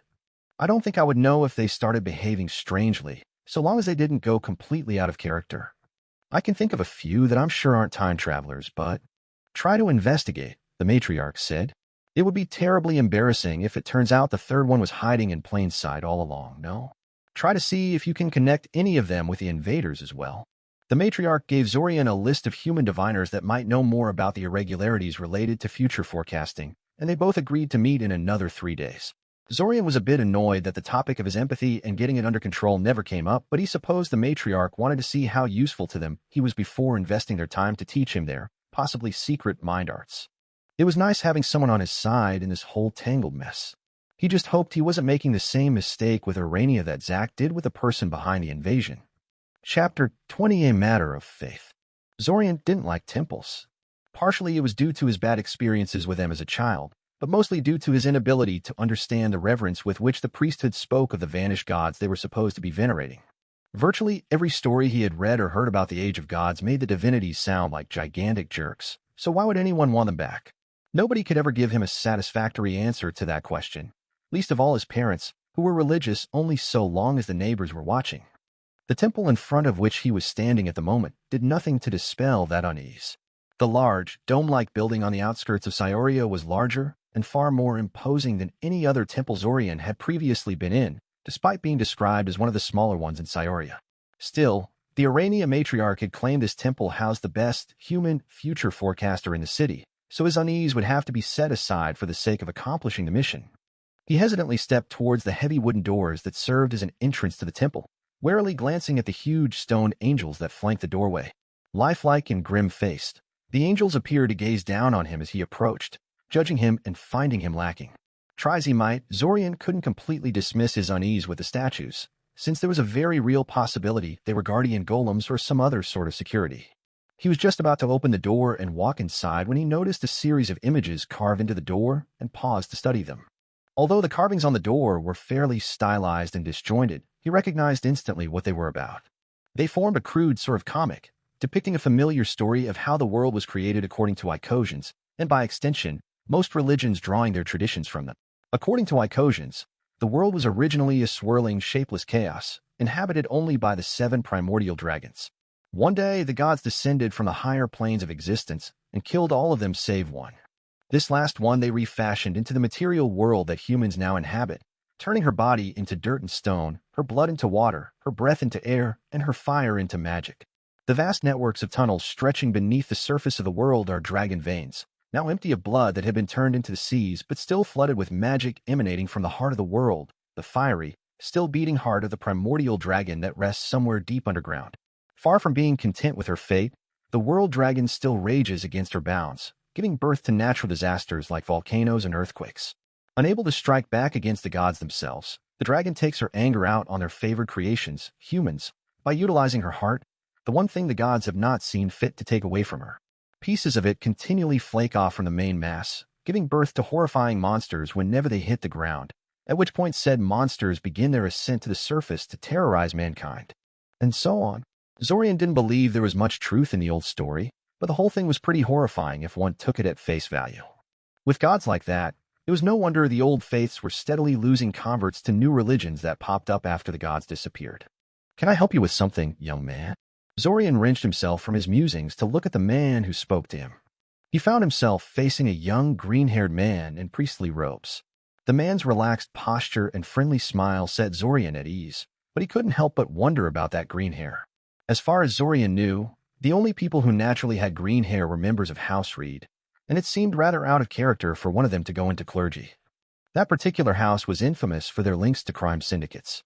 Maybe, allowed Zorian. I am Zorian Kaczynski, mage in training. I was wondering whether Priestess Kylie was around and willing to talk to me. Oh, and sorry about worrying you. I suppose I had been staring at the entrance a little too long. Junior Priest Batak, the man introduced himself. And don't worry, a lot of people are intimidated by the gates. It's why I like to greet newcomers personally like this. As for Kylie, well, she is currently in the middle of a ritual, but if you're willing to wait an hour or so, I'm sure she'll be happy to hear you out. Sure, Zorian agreed. This was far better than he expected. To be honest, he half expected the man to put him through some kind of religious test before allowing him to see the head priestess. Waiting an hour or two was a minor price to pay, really. So should I come back later, or? Nonsense, the man scoffed. Come inside and I'll make us something to drink while we wait. It'll be nice to have someone new to chat with for a change. We get so few visitors these days. Oh, it seemed that he might still end up being subjected to a test. Only this one in the form of casual conversation instead of something overt. Slow week, Zorian asked as they entered the temple. The interior was pleasantly cool and fairly dark, with rays of multicolored light streaming down from several high-placed stained glass windows, as well as totally empty. He was grateful for the lack of crowds, but it was unusual to see a temple completely deserted like this. I wish, Batak sighed. He led Zorian through rows and rows of wooden benches that filled the temple's main hall, his steps echoing hauntingly behind him. More like a slow decade. The aftermath of the weeping has not been kind to this place. What do you mean? Zorian asked. What does the weeping have to do with this place? Batak gave him a judging glance before sighing heavily. Though the gods have gone silent, the priesthood has never been completely powerless. Most priests have some skill with magic, and higher ranks can usually call upon the aid of angels and other lesser spiritual entities, but our real claim to authority came from various hidden mysteries that were entrusted to us before the gods departed to the unknown. Over time, a lot of those were stolen or otherwise lost, but the one thing where we were always unmatched was the healing arts. As such, when the weeping plague started spreading across the lands like wildfire, we were expected to do something about it. Sadly, not only were we as powerless against it as anyone else, our close contact with the infected quickly resulted in massive casualties within our ranks. With the subsequent shortage of qualified priests, peripheral temples like this one were all but abandoned, both by believers and by the Holy Triumvirate. Zorian looked around him, but failed to see any evidence of decay in the interior of the temple. The temple was clean and intact, and the altar, made out of white marble and framed with silk or some other expensive cloth, looked practically brand new. Plenty of stone statues were scattered throughout the building, seamlessly melding into the walls or support beams, and most of the remaining unadorned space was taken up by wooden panels that had various religious imagery carved into their surface, much like the main doors. In short, it was an absurdly luxurious building by the standards of rural temples such as the one in Surin, and better maintained to boot. Zorian was almost afraid to ask what Sayoria's main temple looked like if this one was not considered important enough to keep running. Batak led him to a small, unassuming door next to the altar and ushered him to what was apparently a more informal setting. Rather than being a classical office, it was instead a combination of a kitchen and a living room, far messier than and not nearly as lifeless as the main temple had been.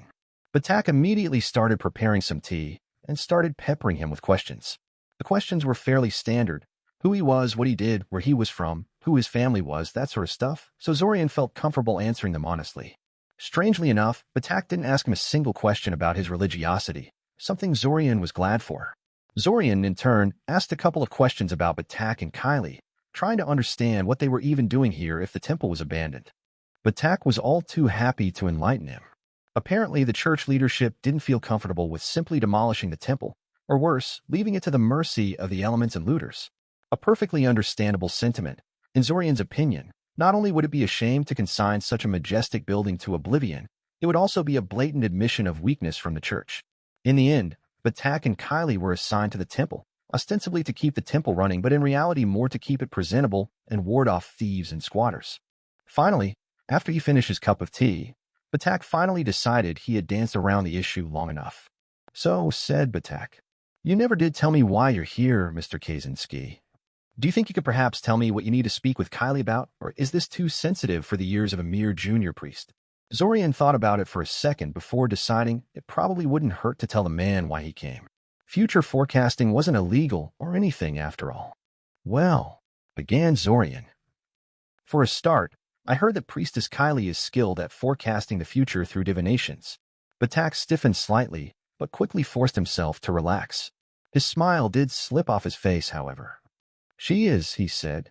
It is a difficult field to practice, and I doubt anyone could claim mastery of it in any real sense, but she is as close to an expert as you're likely ever going to get. But there are other people who dabble in it regardless, one of which has sent me to speak with Kylie about her findings, said Zorian, privately enjoying the mental image of the Urania matriarch hissing at him for calling her a dabbler in a field. Some of the results she had gotten out of her predictions have been very irregular. All pretenses of good cheer had left Batak's face by the time he finished talking.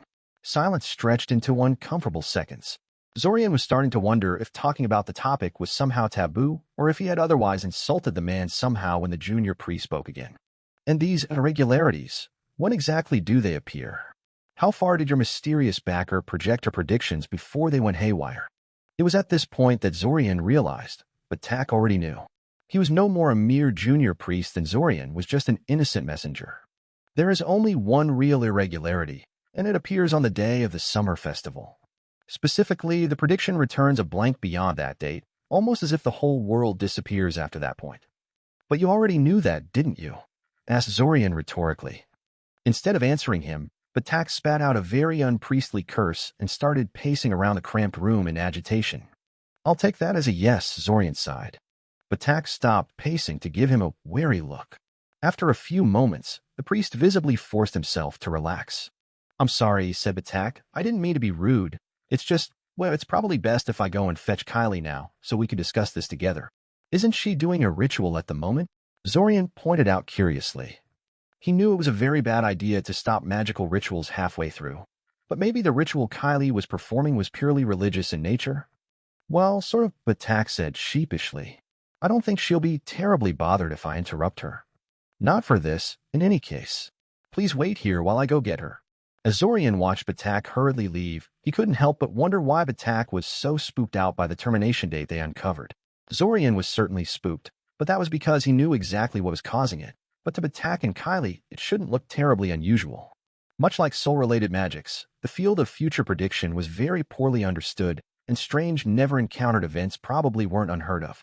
Zorian sincerely hoped that Batak's agitation meant they knew something important about the anomaly that he and Urania matriarch had missed. It wasn't long before Batak came back with a middle-aged woman back in tow. Zorian's first thought was that she was surprisingly young for a high priestess, but he supposed with the manpower shortage among the priesthood they couldn't afford to be too picky about such things. For her part, the priestess gave him a long, searching look upon entering the room before giving him a strained smile and sitting down next to Batak, so that both of them were facing him. Hello, Mr. Kaczynski, she said. I am Kylie Kwosi, a high priestess of this temple. I hear you've wanted to speak to me. Specifically, that you wanted to speak to me about future prediction? About the termination date on the day of the summer festival. Yes, Zorian confirmed. A short exchange followed where they both confirmed they were indeed talking about the same thing, and then the priestess leaned back on her chair and gave Batak a mild glare. I told you it was not a mistake, she said. And I told you it wasn't you who was the problem, Batak shot back. I guess we were both right. Kylie sighed before refocusing on Zorian. I don't suppose you could introduce me to your master so I can discuss this directly with her? Not that I have anything against you, but you just don't have the necessary expertise and all your information is by necessity secondhand. Sorry, Zorian said. I'm afraid my master definitely wishes to stay hidden. I agree she could help you better in person, but this is how things are at the moment. And it was vanishingly unlikely that would change any time soon. According to current church dogma, Urania were classified as monsters, servants of the world dragon, to be precise, and therefore not to be dealt with. Kylie and Batak seemed fairly liberal as priests go, but probably not that liberal. Admitting he was speaking on behalf of a giant sentient spider would have led to him being forcibly expelled from the temple at best. If I may ask, though, why has this gotten you so spooked? Zorian asked curiously. I mean, I know why me and my master are concerned, but why do you have a problem with it?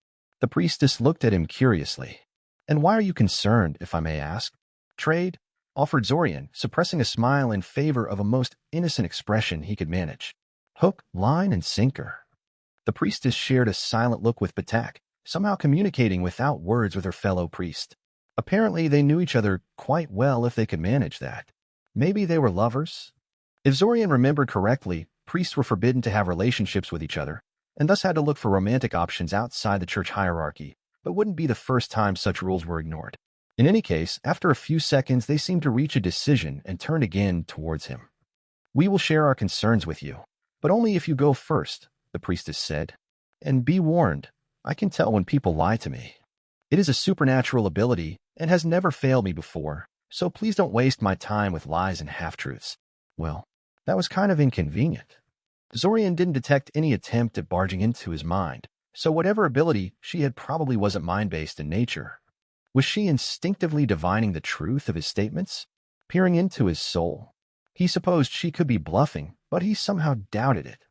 In the end, he decided to take a risk.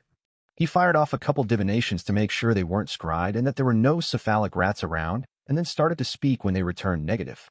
"Let's see if this will be a sufficient price for your help, then," Zorian sighed. "The reason we're concerned is that there is a well-funded, well-organized group of terrorists planning to take advantage of the summer festival to cause trouble. Some parts of their plan, like their usage of artillery spells and war trolls smuggled through the dungeon, was fairly pedestrian. But there is a more exotic component to their plans, one that wreaks havoc with future prediction by its very nature." There was a brief moment of silence as the two priests stared at him incredulously. "That is not what I expected to hear," the priestess said. "Gods and goddesses, this is way above my pay grade. I don't think I want to know more, to be honest. I don't want to get involved into such things." "Probably for the best," Zorian agreed. "If that is indeed the true cause of the irregularity, though then my own reasons to panic about it are largely misplaced," the priestess mused. "I'd still like to hear about it, if it's not a problem," Zorian said. "It's about the angels," Batak interjected. "Ever since the gods have gone silent, angels have sort of taken their place. They can't grant magical powers to the priesthood or work miracles the way gods could, but they can be summoned in order to provide advice or give aid with their considerable personal abilities." "And what did they say about the anomaly that got you so spooked?" Zorian asked curiously. "That's the thing," the priestess sighed. "We can't ask them because no one has been able to summon them since about a week ago. We've been in contact with churches as far as Koth, and they report the same thing. Even the most approachable of celestials are ignoring us. Hell, I've even heard rumors that demon worshippers cannot contact their vile masters anymore. It is as if something has cut the entire material plane off from the spiritual realms." Zorian swallowed heavily. "A week ago. The start of the time loop, obviously." "Quite disturbing, isn't it?" said Kylie. "Coupled with a timeline simply cutting off a few weeks from now. Well, I must admit it had really gotten me spooked. Finding out the two are basically unrelated certainly makes me rest easier." There was further conversation after this, but none of it was terribly productive. He promised Batak and Kylie to be discreet about their troubles with contacting the spirit world and left. Unlike the priestess, Zorian didn't feel like the conversation had eased his worries. Break. Following his visit to the temple, Zorian decided to sit down in one of the many restaurants scattered throughout the city and consider this new information with a bit of food and drink. There was no doubt in his mind that the severing of the link between the spiritual planes and the material one was caused by the time loop, but what that meant was less clear. Was the material plane the only one experiencing the time loop, isolated from everything else within some kind of time bubble? The fact that his current timeline seemed to literally end when the time loop restarted strongly suggested this. Apparently, the spell wasn't snatching up a bunch of souls and putting them into their past bodies like he initially assumed. It was literally rewinding time itself in the targeted area while leaving a couple of souls intact in the process. No wonder the spell was so easily transmissible. Compared to reverting everything 1 month into the past, the cost of looping an additional soul or two was probably utterly inconsequential. And that, if true, was very disturbing. That was not human magic. 100 or so mages in possession of a mana well, and a whole lot of time to prepare could affect a medium-sized country at most. The time loop must have enveloped the whole continent, at least, for the boundary to have not been noticed after a day or two. News spread fast these days. And frankly, Zorian had a hunch the time loop enveloped the entire planet. This was like something straight out of the Age of Gods, but if higher beings were involved, why was the time loop allowed to go off its intended course so severely? His musings were interrupted by the scraping of a nearby chair. Someone had decided to join him. "Oh," he said, "it's you. Is that the way to greet a friend, Roach?" Taven complained. Zorian rolled his eyes at her. "Hi, Taven," he said blandly. "Fancy seeing you here. I mean, this place is pretty far from your usual haunts. It's almost as if you decided to track me down to this place." "That's because I did," Taven said. "What are you doing on the edge of the city, anyway?" "I was visiting a temple nearby," Zorian answered. "Lovely architecture." "You visiting temples? Taven scoffed. Zorian said nothing. Fine, be that way. I won't pry. In case you're wondering, I'm here because I asked around to see if I could find a human empath that could help you control your powers. You did? Asked Zorian, suddenly a lot more alert and enthusiastic about this conversation. Taven smiled sheepishly. I kind of did find someone willing to help you, but I'm not sure whether it's something you're willing to go for. The woman in question is a healer in one of Sioria's big hospitals, and she's only willing to teach you if you agree to an apprentice contract with her and become a full-blown healer. Zorian clacked his tongue in disappointment. He did intend to learn the basics of magical healing at some point in the future, but that was a long way off. Learning medicine wasn't something you do in your spare time, and would doubtlessly require him to dedicate most of the restart on mastering that one field.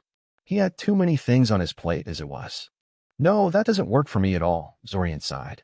I have nothing against healers, but that's not the career I'm aiming for. Yeah, I kind of figured, Taven said. It really would be kind of a shame to let all that work you sank into spell formulas go to waste. I guess the spiders are still your best bet. Huh? Yeah, agreed Zorian. Although, to tell the truth, they have been dragging their many feet in regard to teaching me. Maybe if they thought I actually had valid alternatives to their help, they'd hurry up a little? What was the healer's name, anyway? Taven narrowed her eyes. You've been down there alone again. Oh. May. She reached out across the table and cuffed him in the shoulder. It hurt. Zorian, you moron, she complained. I told you not to do these things alone. Even if you trust the freaky giant spiders that much, and I don't really think you should, there are other things down there. No matter how capable you are, it's always smart to have another set of hands and eyes with you. Unless you think I couldn't keep up with you. I don't think that at all, Zorian said. I just didn't want to be a bother, and I already said I don't mind helping. Taven cut him off. You can't use that as an excuse. And the Arania are kind of prejudiced against non-psychic people, finished Zorian. Non-what? Asked Taven incredulously. Psychic. People who are like me and them. I don't quite have a comprehensive explanation what being psychic entails, but it seems to be some kind of instinctive affinity for mind magic. That's where my empathy apparently comes from. The Arania claim it's a weak form of mind reading, and that I could actually do more once they actually deign to teach me. Taven seemed at a loss for words for a moment. You're reading my mind, she finally said. I didn't give you permission to do that. I'm only getting vague impressions of your emotions, and not even that consistently, said Zorian with a long-suffering sigh. Besides, that's why I'm meeting with the Arania, to learn how to not do that unless I want to. How did you think empathy works, anyway? I guess I didn't, admitted Taven. But we're getting off track. Why does me not being psychic matter to your new spidery friends? How should I know? Prejudices rarely make much sense. Well, go ahead and ask them the next time you see them, Taven said. Because if you can't give me a proper answer the next time I ask, I'm going down there to ask them myself, with or without your permission. It's total bullshit. Break. Aside from his visit to the temple, none of the other future forecasters were in any way helpful to Zorian. A fair number of them didn't even want to talk to him, and those that did hadn't made long-term predictions and hadn't noticed anything strange. Well, one of them did claim to have done so and found nothing of note, but he was an obvious fraud and spent most of the talk trying to get Zorian to part with his money in exchange for a more detailed reading of the future. So Zorian turned to the matter of his classmates and the possibility that one of them was the third time traveler. Zorian didn't think there was much chance of that, but better safe than sorry. Besides, it was a good way to look for clues as far as he was concerned, and he had been thinking of getting to know his classmates better anyway. Including him, there were exactly 20 people in Zorian's class, 12 girls and 8 boys. Of those, there were 3 people he was almost certain weren't the third-time traveler, a.k.a. Benisek and Kale. The first 2, because he actually knew what their normal behavior and personality were before the time loop and had interacted extensively enough with the both of them in various restarts to judge them unchanged, and Kale because of the events that took place in the previous restart. Trying to write down everything he knew about the rest, he quickly found 2 classmates that were very suspicious, Tanami Aope and Eston Greer. Noble House Aope had a very shady reputation. The house began its existence during the Witch Wars, when one of the major witch clans agreed to defect to the Icosian side if they were given the status of a formal house in return. The Icosians, ever pragmatic, agreed. No doubt they thought they could milk the renegades for their magical secrets and then quietly sideline them until they could be officially removed, but that never happened. Instead, the Aope rose through the ranks of the Icosian political system, leaving a trail of broken rivals in their wake, until they eventually stood on top as one of the more prestigious noble houses in all Altazia. This extreme success wasn't a result of just being very competent politicians, though a.k.a. were rumored to practice all sorts of dark, forbidden magic stemming from their witchy roots. Necromancy, demon summoning, mind magic. Of course, this was all just a rumor. Certainly no one who valued their life and career would ever suggest that Tenami a.k.a., the firstborn daughter of the current head of a.k.a. household, was practicing forbidden magics. Perish the thought. And in fact, the girl was painfully shy and withdrawn, and in general looked like she wouldn't hurt a fly. That didn't prove anything, though. Beware of the quiet ones and all that. If there was one person in the class who had easy access to magics that could screw Zack over and hijack the time loop for their own ends, it was probably Tenami. Even better, her withdrawn nature would ensure that very few people knew her enough to realize she was acting strangely unless she did something totally crazy. Eston Greer, the second suspect, was primarily suspicious because of where he came from. He and his family had immigrated to Altazia from a.k.a., the infamous island of the exiles. Since the island was populated mostly by mages exiled there in the wake of the Necromancer's War, that made Eston the second person who could plausibly have access to forbidden magics without too much trouble. Also, Zorian was fairly certain that the mages leading the invasion force came primarily from a.k.a. The island was one of the few places where one could find enough necromancers and war trolls to explain the numbers of them present at the invasion. It was also the last recorded home of Quadakikal, the Lich General that fought the Old Alliance in the Necromancer's War, and whose physical description matched almost exactly with the Lich that had so thoroughly trounced Zack in that fateful battle where Zorian was dragged into the time loop. Of course, those two were only the obvious suspects, and the third time traveler, if indeed present among his classmates, was no doubt far more cunningly hidden.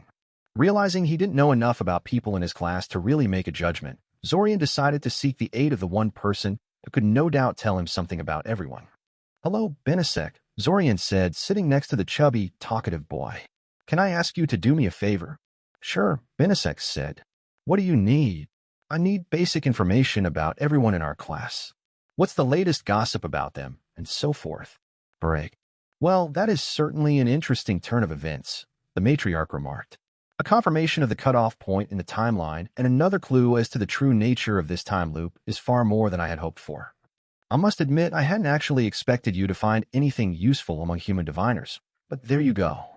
I don't suppose you have anything on your classmates yet."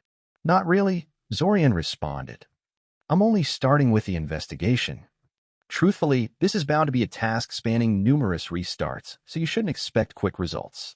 "Yes, of course. Well, I have nothing else to add, so unless you have any additional questions, we can meet each other next week to check on each other's progress." "Actually, I have 2 questions," said Zorian. "Ask away, then. First question. Can you explain to me what exactly you mean by flicker mind and why you disdain them so much?" Zorian asked. "You keep saying that word, and it sounded terribly insulting and bigoted." The matriarch twitched her legs, emitting some complex emotion that Zorian couldn't decode with his limited empathic abilities. That tended to happen a lot, actually, since the Aranio were so thoroughly different from humans in both body and mind. "I apologize if we offend," she finally said. "It had been quite a while since we had a real, sustained contact with a human, and there are bound to be misunderstandings and points of contention." "I notice you didn't actually answer my question," pointed out Zorian. "It is like you suspect. A flicker mind is a creature that isn't psychic like you and me. I'm sure they can be wonderful people, but I, as well as most of my fellow Arania, find it hard to truly take them seriously. It's like meeting a society of people that are born blind. They can obviously manage without sight, but you'd probably still consider them fundamentally crippled. You never did tell me what being psychic entails, you know?" Zorian pointed out.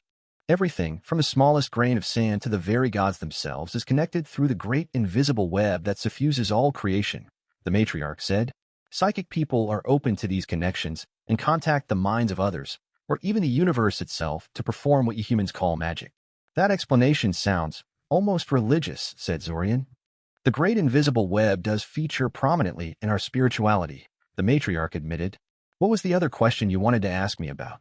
"Yes. I had found a human empath that might be willing to teach me some of her skills. I wanted to ask you for your opinion, Ish." "No," the matriarch interrupted. "That's a terrible idea. Your human empaths are bad teachers. Their training consists of nothing but showing people how to shut off their link to the great web and keep it closed most of the time. They brainwash their students into believing that sensing emotions is all there is to their powers, and that the rest of the mind arts are immoral. They make a mockery of the great gift." Zorian blinked in shock. He had intended to produce a reaction by broaching the topic in question, but he had no idea the matriarch would be affected this strongly. Anger and outrage simply poured off the matriarch, making it clear that she cared about this issue very, very much. For the first time since his first encounter with her, he remembered that she was actually quite a terrifying creature. That's a lot stronger denunciation than I expected, Zorian admitted, forcing himself to remain calm. Care to suggest an alternative, then? I really want to get this ability under control. Have I not promised to help you with that? The matriarch asked. And then you ignore the issue completely, Zorian answered. I thought you needed time to come to terms with it. You didn't exactly act thrilled when I first informed you of your gifts. Maybe if you hadn't waited 6 months before contacting me, we would have been on the same wavelength. But no matter, the matriarch said, this whole argument is pointless. If you want to learn how to use your gift effectively, I'll be happy to help. Come back tomorrow at this time, and we can begin with your lessons. She turned to leave before pausing and sending him one final parting burst of communication. And then, once you experience the Great Web in its full glory, you can go to that human empath and see for yourself who is right. Chapter 21 Wheel of Fortune. In the tunnels beneath Scioria, Zorian sat cross-legged with his eyes closed, trying to sense the minds of nearby Arania with his own. That was the task he had been given by the matriarch as his first lesson. It reminded him uncomfortably of Svim's mana sensing exercise. It wasn't going too well. That was another thing it shared with Svim's bullshit lessons. It has only been 3 days, the disembodied voice of the matriarch admonished him. You've barely even started. Don't be impatient. There's got to be a better way of learning this, Zorian complained. This kind of trial and error method was something he could have done without her help. As far as he could see, the only way the matriarch was really helping at the moment was by being an experienced practitioner ready to step in if something went wrong. Which, now that he thought about it, was quite valuable when messing around with something like mind magic. Or any magic, for that matter. That, and there is also the little fact that it's easier to sense and contact open minds than those of non-psychics, the matriarch remarked, fumbling a little towards the end. I somehow doubt you would find many open individuals to practice on back on the surface. Fewer still would be willing to let you connect to them. Anyway, I realize that these initial stages are tedious and boring, but they are necessary. And if I have not explained things satisfactorily, I apologize, but I do not know how to do it any better. This ability is not something I learned. It is something I do. Arania learned how to do this as very young children, much like human children learn how to walk and talk. Can you explain to someone who has been paralyzed all their life how to move their legs? Zorian frowned. So he wasn't even able to master telepathic baby skills.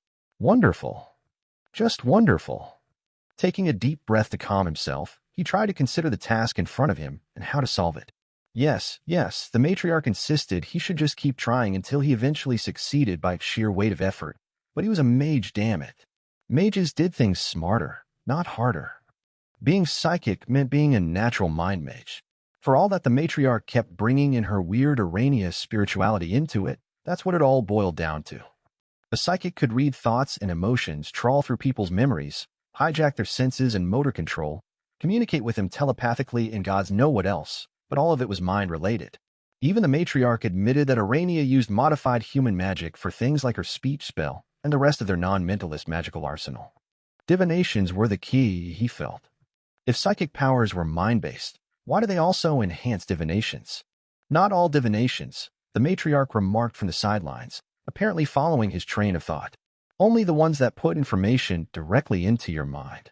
The gift helps you interpret the results of such spells more easily, and since most high-level divinations pour at least a part of the information straight into your mind, well, you can imagine how useful that can be. Suddenly, something clicked in Zorian's mind. According to the books he read about the mind arts in the Academy library, spells that were meant to read people's thoughts were not terribly difficult in principle. The problem was that the result was totally incomprehensible to most users, unless they spent years training themselves how to interpret the results. Spells that aimed to establish telepathic communication also suffered this problem, though to a lesser extent. So long as the people in question spoke the same language, they could at least exchange verbal communication in such a fashion.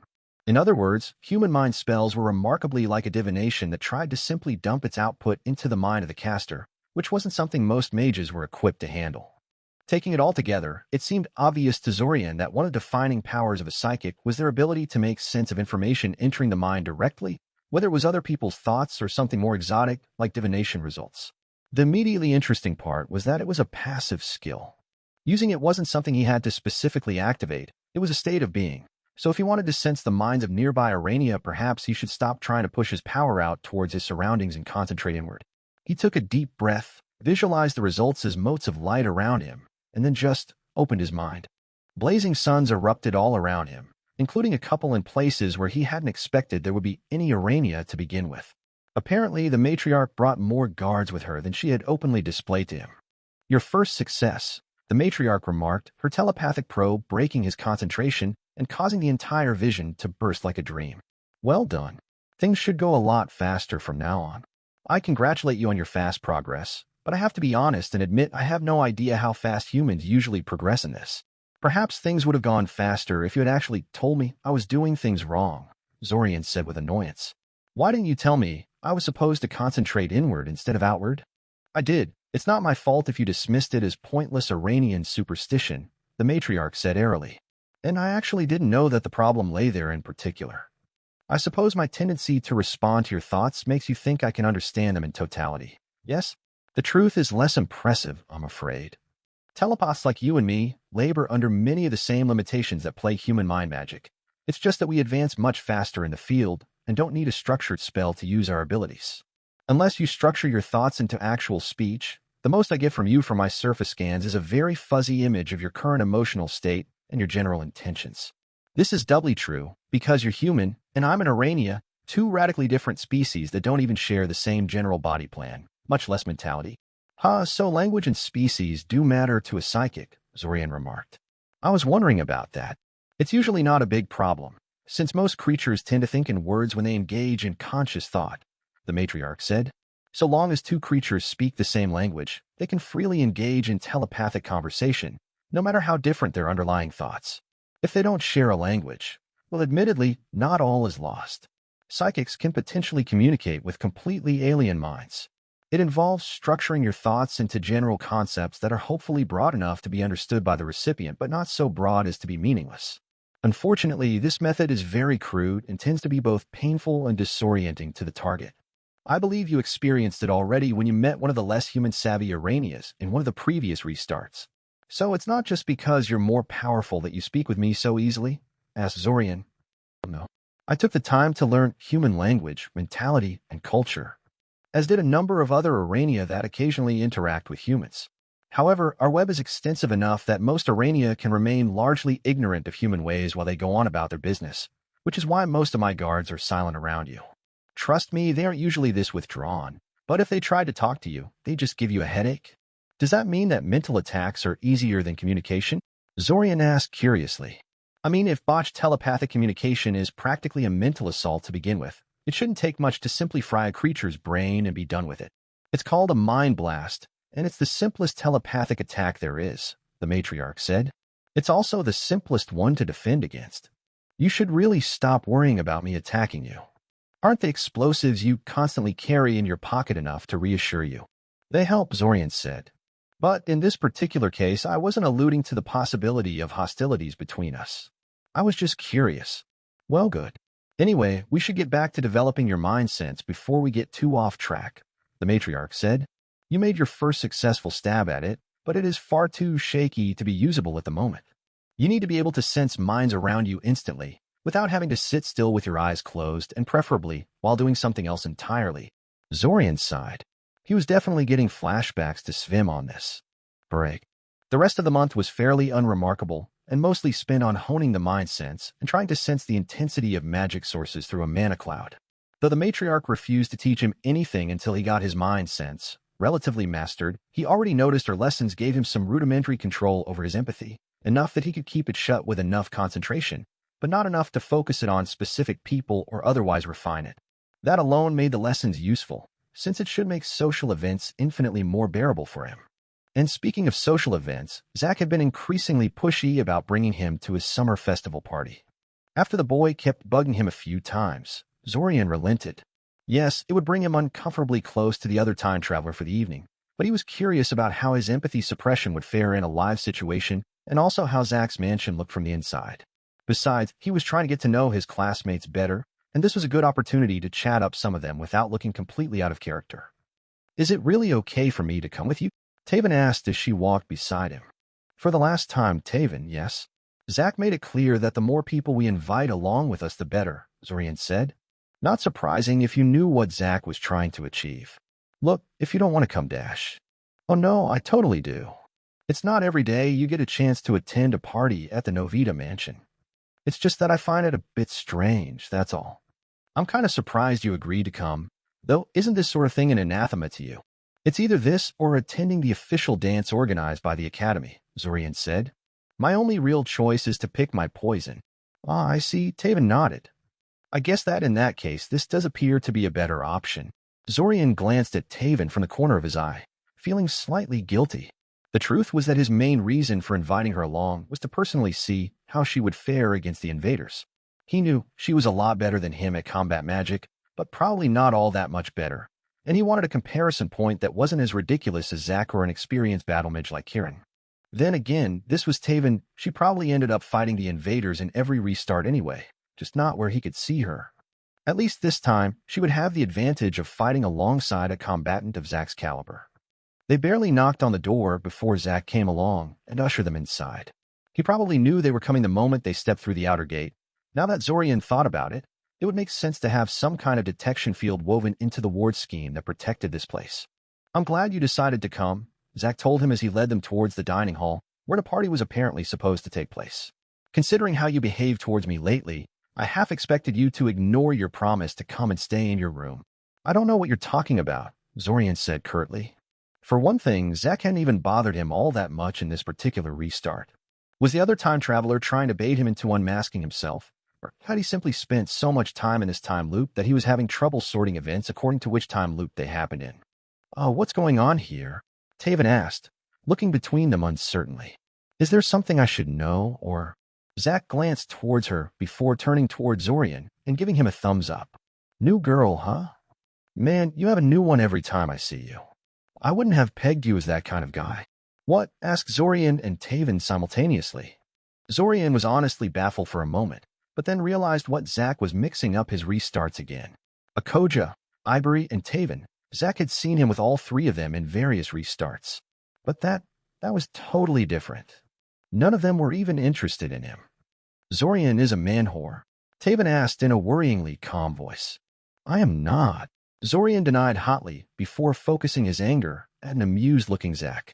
And you. Stop spreading stupid rumors about me. I know for a fact you've never seen me with a girl until this evening. And you wonder why I've been avoiding you this whole month? Zach winced. Sorry. I was just messing with you. Don't worry. I'm sure your girlfriend won't leave you over a couple of stupid remarks by yours truly. Or if she does, she was never worth bothering with in the first place. Oh, really? Taven said. You don't think he'd be devastated to lose a girlfriend as powerful, smart, and sexy as Dash? Taven, don't you start too, sighed Zorian. Zach, she's not my girlfriend. She's just a friend. Who happens to be female, Zach said, wiggling his eyebrows. Yes, Zorian said, gnashing his teeth in irritation. Oh well, at least you already have a girl to dance with for the evening, said Zach lightly. Zorian kind of doubted that. Taven was a very attractive girl, with a nice athletic figure and the face of an angel, and she liked men who were similarly gifted in the appearance department. Chances were high that Taven would find someone else to dance with once they hit the crowd. Zach maybe, if the way she was checking out his backside was any indication. You know, this place is pretty empty, Taven whispered to Zorian as they walked. I know he's the last of his house and all, but I can't even see any servants milling around the place. Most of the servants were dismissed from service by my guardian while I was still a small child, Zach said. It did not surprise Zorian that he'd heard her. Taven was very poor at whispering.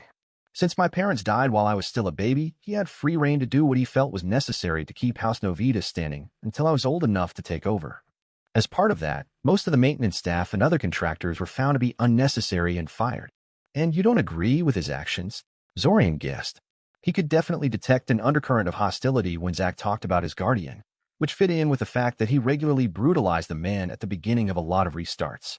Zach gave him a curious look before sighing. Let's just say he and I have our disagreements and leave it at that, Zach said. You know, I never did find out what happened to your family, Taven said. How come you ended up being the last of your house? Zorian punched Taven in the shoulder for asking such a question of their host, and punctuated it with a firm glare when she shot him a scandalized look. He wasn't sure what she was scandalized about, though. Did she really not realize how inappropriate her question was, or was she just surprised it was him hitting her for once instead of the usual Taven-Anzurian violence? "Oh, leave her alone. She's just being upfront about her curiosity," said Zack. Somehow he knew what had transpired, even though he had his back turned to them when it happened. "I kind of like her attitude, to be honest." "Figures," Zorian grunted. Now that he thought about it, Taven and Zack both had the same devil-may-care attitude about things, so maybe it hadn't been the best idea to have them meet each other. And with that, Zack launched into a protracted explanation of the Novita house's downfall, most of which Zorian completely ignored in favor of studying various paintings and portraits along the way. Truth be told, Zorian had already tracked down all information about Zack and House Novita that he could get his hands on, so very little of what Zack was saying was new to him. While tragic, Zack's story was by no means unique, and could be boiled down to two main causes: Splinter Wars and the Weeping. The Old Alliance was a complicated construct, a patchwork empire made out of a multitude of bickering, semi-independent states that only sometimes listened to orders coming from Eldamar, but for all its faults, it was quite successful at suppressing outright warfare between its member states. Armed conflict was rare and highly limited in scale, especially since the Alliance had no major outside enemies to defend against. Thus, when the Old Alliance shattered and its component states started mobilizing their forces for war, it was the first time in nearly a century that actual war would be waged in the region. And it would be a bucket of cold water straight into the face of every battle mage in Altazia, for it would be the first time ever that firearms were used in warfare on a mass scale. Firearms were known to Altazia for centuries at this point, but they were not held in very high regard by the generals and decision-makers of Eldamar and other powerful countries. Initial attempts to make use of them had shown them to be unwieldy and almost as dangerous to the user as they were to the target. Artillery mages were a lot more mobile and effective than any cannon, and the less said about handheld firearms the better. Still, enough people remained interested in them that the technology never died and gradually improved as time went by. However, even after naval powers started arming their ships with cannons, even when a couple of mercenary groups began using rifles successfully, handheld firearms were still ultimately seen as a dead end. There was nothing that riflemen could do that a properly trained archer couldn't do better, and bows and arrows were a lot easier to enhance with magic than rifles and their ammunition. The one advantage rifles had over alternatives was that they required almost no training before they could be used effectively, and countries of the Old Alliance had no use for barely trained conscripts. Until the Splinter Wars, that is. With the dissolution of the Old Alliance, every state suddenly scrambled to arm itself for the coming conflict, and having a passable army immediately was more important than having a proper one a decade from now. Smaller countries, inherently unable to compete with the likes of Eldamar when it came to magical might, invested particularly heavily into firearms as an alternative to combat magic. Eldamar, being one of the few countries with a fully functional traditional army, felt no need to play around with these commoners' toys. No one really expected firearms to be as devastatingly effective as they ended up being. Even the countries that made heavy use of them expected them to do little except stall the advance of classical armies and perhaps motivate them to look elsewhere for easier prey. Instead, massed rifleman armies absolutely savaged traditional ones, catching established powers completely off guard. Instead of larger powers gobbling up every minor power and city-state around them and then duking it out among themselves, the outcome everyone had been expecting, the larger powers ended up weakening themselves instead, often splintering into their component parts as their internal enemies smelled weakness. Although nations eventually adapted their forces and battle doctrines to firearms technology, the damage had been done, and every subsequent Splinter War only made Altazia's political fragmentation worse. This was especially true because the Splinter Wars caused immense casualties to the mage houses that were the intellectual and political elite of Altazia's nations. The reason was simple: being a battle mage was a highly prestigious occupation, and many houses used their military involvement as a way to gather influence and reputation, which they then used as leverage in furthering their political and mercantile interests. With the advent of the Splinter Wars, the demand for battle mages only increased, causing many more mages to enlist in the various armies in search for glory and wealth. This backfired spectacularly as casualties began to mount. Unfamiliar with the strengths and limitations of firearms, and often outright dismissive of them, many mages fell prey to snipers, artillery strikes, and massed rifle fire. Many noble houses were thoroughly crippled by the losses they sustained, House Novita being one of them. House Novita had been fundamentally a military house, even if they were active in a lot of other fields as well. According to Zack, house leadership considered military service to build character, and every male member was expected to serve at least a few years in their youth. Quite a lot of female members enlisted as well. Very closely connected to the Eldamar royal family and very traditionalist in attitude, the Novita supported Eldamar's military ambitions wholeheartedly, conscripting every available battle-ready member into the war effort. All this meant that when Eldamar began the Splinter Wars by launching a massive, multi-pronged assault on its smaller neighbors, House Novita members were right there at the forefront of the offensive. And they paid dearly for it. Still, while House Novita was heavily diminished in the immediate aftermath of the Splinter War, they were not yet done for. Given a few more decades, the house could have recovered somewhat and reclaimed its former glory and political influence. Sadly, that's when the weeping came and ruined everything. Nobody knew where the weeping came from. It simply started to spread among the soldiers one day, a deadly, incurable disease that struck down everyone who contracted it, heedless of age, health, or even magic. Once a person contracted it, their death was all but certain. They would first collapse into fever and delirium, then become blind, and then start to leak blood out of their eyes before finally expiring. Regular healers were useless. No magic could cure it, and even the church and its lost mysteries of the gods failed to halt its spread. In the end, nobody could do anything except wait for the disease to burn itself out, which it eventually did. As mysteriously as it appeared, the weeping disappeared after blazing across the entire continent. The exact number of deaths from the weeping was still debated, but most writers agree that somewhere between 8 and 10% of Altasia's population perished in the epidemic. Some groups suffered more, while others were completely unscathed, seemingly without rhyme or reason. Zorian's family was completely untouched. For instance, both of his parents and all of his siblings survived the epidemic completely unscathed, which made them all very, very lucky. Conversely, Zack lost absolutely everyone to the weeping. The few Novita that survived the Splinter Wars all contracted the sickness and died, leaving a hollowed-out shell of a house whose only surviving member was a small child, too young to even care for himself. Which is how the whole sad story ends, finished Zack. If nothing else, the weeping finally put an end to the Splinter Wars. But that's enough of such depressing topics. We're here. Indeed they were, and boy was Zorian happy for his rudimentary control over his empathy. Zack's chosen meeting hall was a lot smaller than the Academy dancing hall, and the mood was a lot more informal and unrestrained, making crowds denser and rowdier. This would have been pure hell in his normal state. Just as he was contemplating the best way to go mingle with the other students, hopefully giving him an opportunity to dig for personal information while they chatted, the choice was taken from him. Taven also wanted to mingle, though her reasons were almost certainly more benign than his own, and she decided that the best way to do that was to have Zorian introduce her. Convenient. After talking to a couple people he was reasonably familiar with and knew he could talk to, mostly Kale and Benesek, Zorian moved on to people that seemed like they wouldn't mind getting interrupted. Of course, in a group of this size, it was silly to expect it would only be them approaching others. All right, who else do you know here? Taven asked. Well, that tall, green-haired girl having a heated argument with those two guys is Capriva Reed. Wait, she's that Reed? Taven asked. One of those gangsters goes to the same class as you do? Why, Taven, are you suggesting that House Reed has something to do with organized crime? Zorian asked with a small smile. That's quite a serious accusation, you know. Nothing was ever proven, after all. Whatever. The bottom point is that I'm not going anywhere near the gangster princess. Anyone else? Zorian scanned the crowd again. To be honest, he always found Capriva to be a pleasant enough person to talk to, at least in the small number of times they actually interacted. She was a bit blunt and had a habit of swearing like a sailor when things didn't go her way, but she never did anything. Well, gangster, why? A small group of girls glancing his way suddenly caught his eye. See that group of 5 girls over there, he said to Taven. That would be Jade, Nilu, Maya, Kiana, and Elsie. They look a giggly, said Taven with a sour expression. Pass. Oh, it's too late for that, said Zorian. See how they're glancing in our direction? They've already noticed us and are debating how best to approach and interrogate us. Zorian, don't tempt fate, Taven warned him. It's not tempting fate, it's knowing your enemy.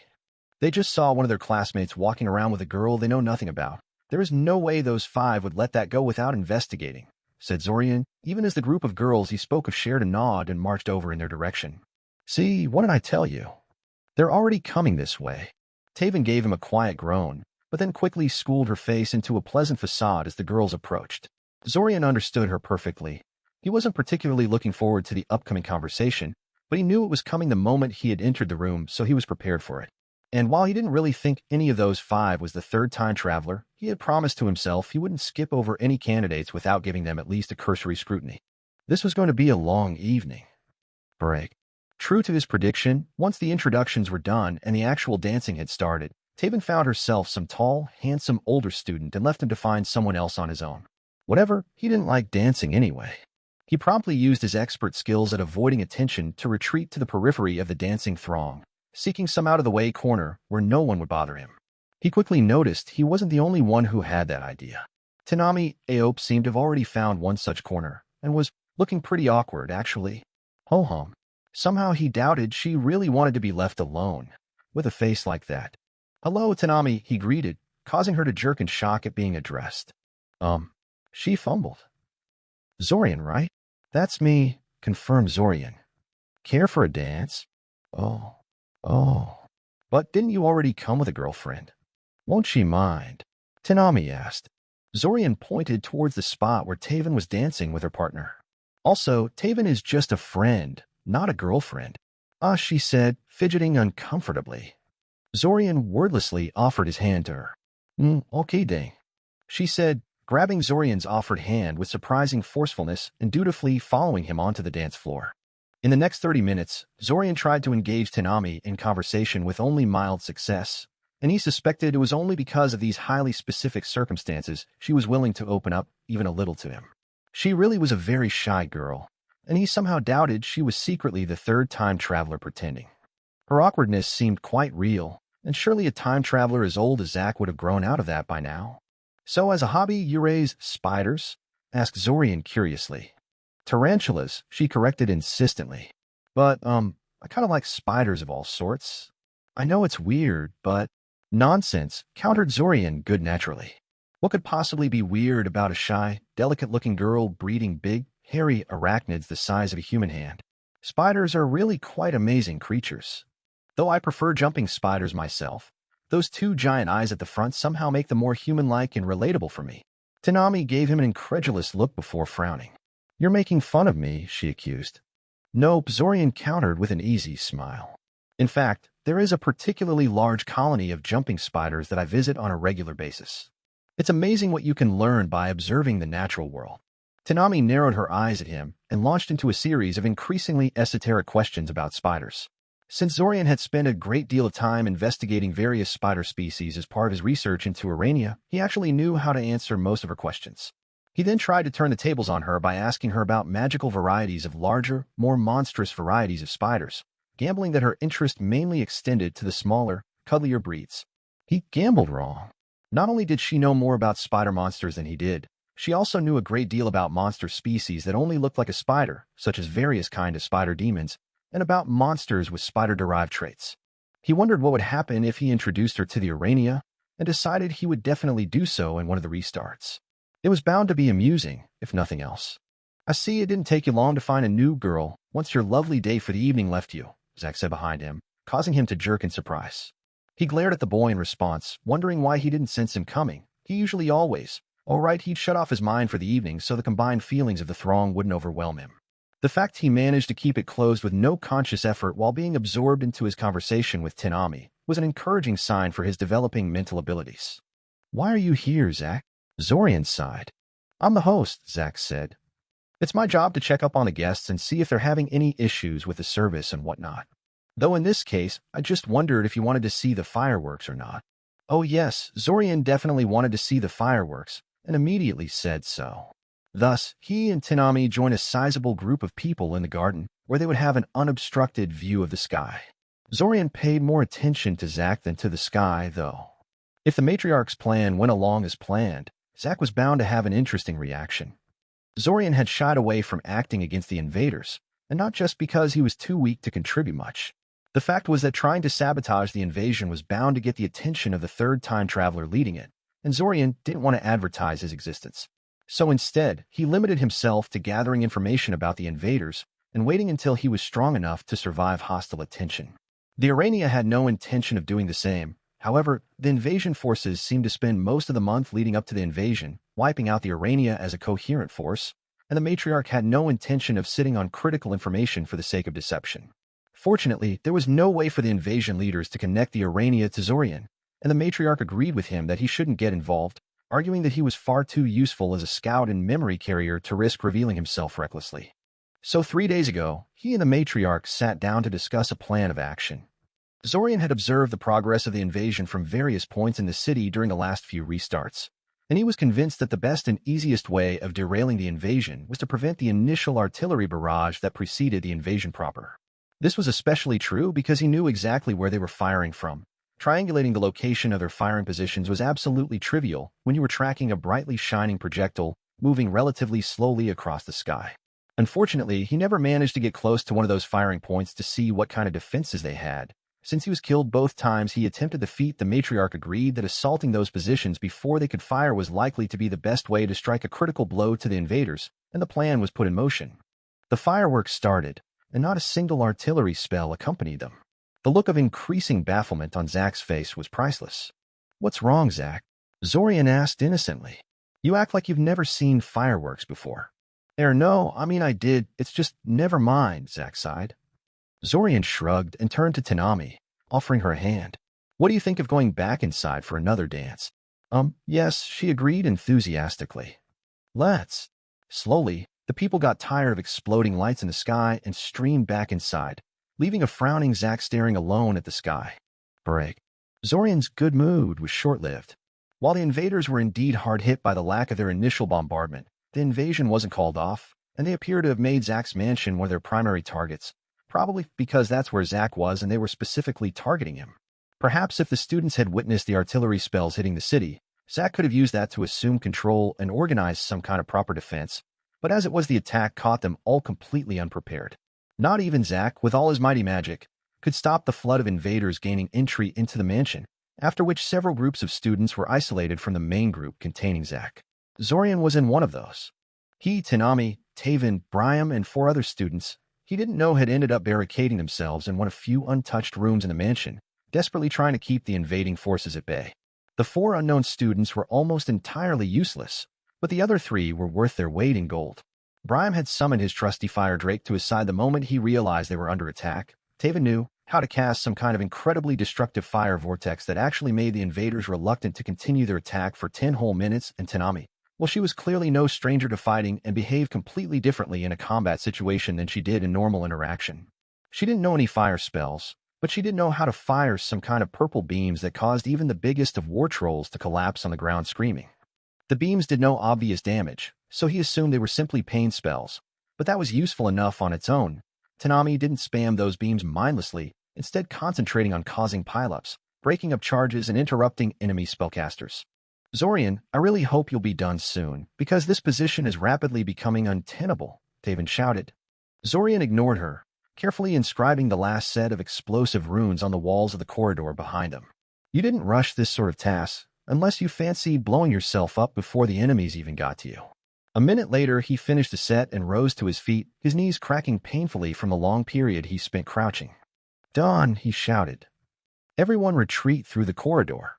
Just as Briam, Taven, and Tanami covered him while he set up the explosive runes, he now focused on covering them while they fled deeper into the mansion.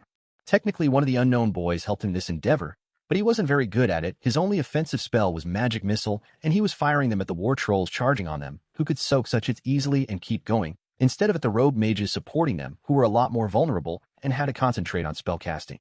Zorian, aware that he didn't have the mana reserves to tank the entire enemy assault force, decided to take the mages out of the equation first. Thus, he raised the spell rod he smuggled into the mansion and fired a weak disintegration beam towards them. He didn't aim at the mages themselves, that wouldn't have done much, but at the floor in front of them, which had no spell resistance to protect it. The beam gouged a jagged line in the floor, sending billowing, irritating clouds of dust in the air. That should at least mess up their aiming. He then turned his attention to the rapidly approaching war trolls. There were very few tricks he could do to stop a war troll charge, and none of them could be done on a moment's notice. Thus, he decided to simply sacrifice a good portion of his mana reserves and hit them with an overpowered flamethrower. It didn't kill them. Zorian's flamethrower wasn't strong enough, and these particular war trolls seemed to be particularly tough ones, brought to deal with him after Taven cast that flaming vortex spell, but it broke their charge, and Zorian used that momentary reprieve to conjure another cloud of dust with his spell rod and fled down the corridor after the rest of the students. The other boy had broken his position and run ages ago, the useless coward, so he really hoped their confusion would last long enough for him to gain some distance. He wasn't fast enough to outrun a war troll. A furious screech erupted around him, and he could suddenly hear one of the war trolls rapidly gaining on him. Damn it, he hated dying. A sinister purple beam suddenly cut through the air next to his head, hitting the war troll behind him. The monster screeched again, this time in pain, and collapsed to the floor. Zorian gouged another line in the floor with his spell rod, cloaking the corridor in more dust, and then he was inside their newest sanctuary.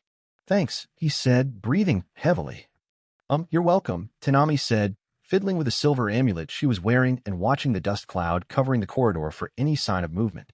The amulet seemed to be the spell formula she was using to cast the purple beams. Here they come, Brian said. Remember the plan, Taven said. Let them all advance into the corridor before triggering the explosive runes. What if they notice the trap? One of the unknown girls asked. Then at least they'll be hesitant to push forward so insistently, Taven said. They didn't bother closing the door. That would just result in them being pelted by wooden splinters and shrapnel when the mages forcibly broke down the door. They had lost 2 students before they learned that lesson. Sure enough, there was a barrage of concussive beams and battering rams preceding the war troll charge.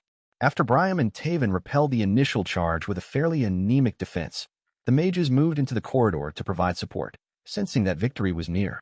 That's when Zorian released a mana pulse towards the nearest cluster of explosive runes, and the entire corridor collapsed in a deafening explosion.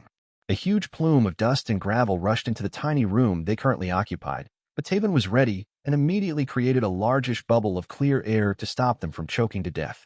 Well, Taven coughed, having been too slow to shield them from all of the dust that was obscuring the room. That should stop the attacks for a while.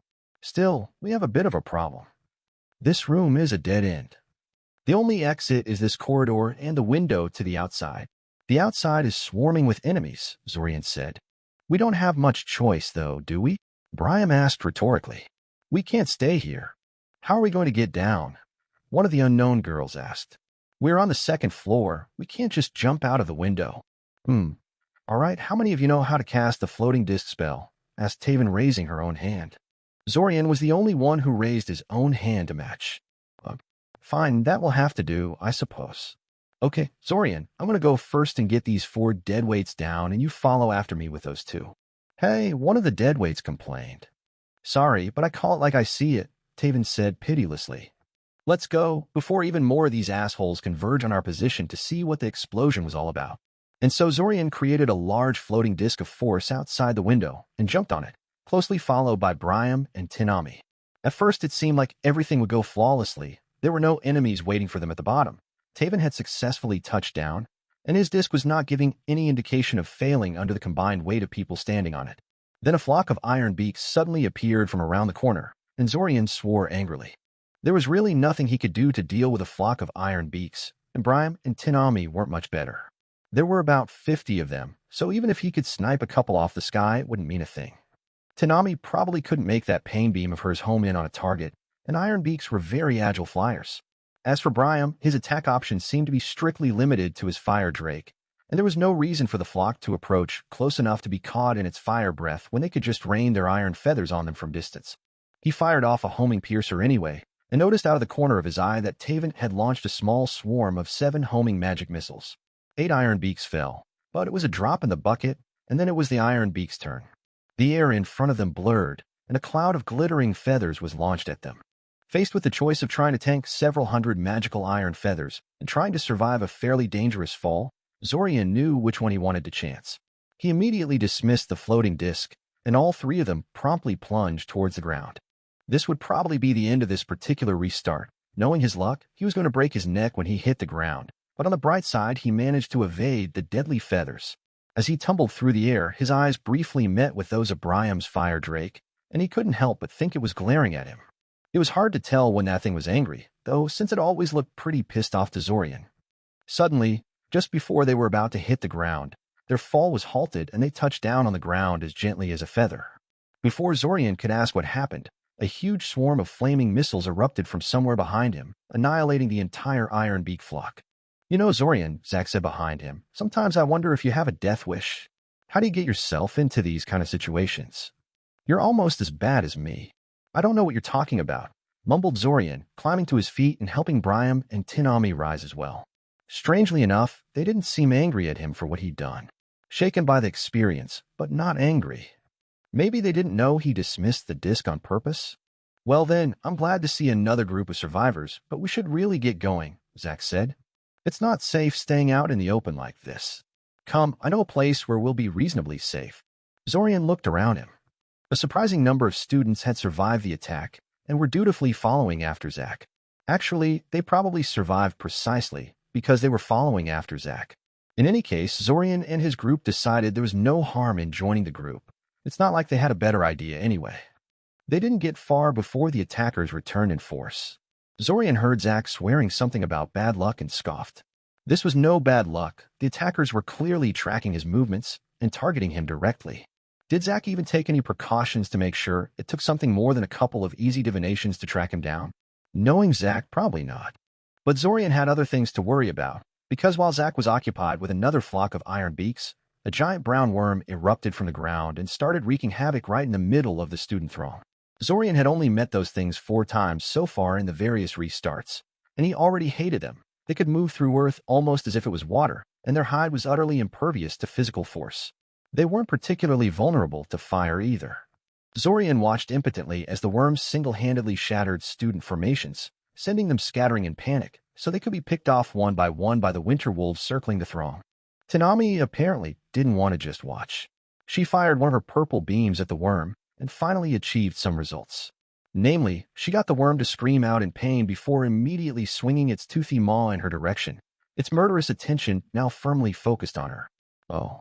With a roar that promised revenge, the worm dived back into the ground.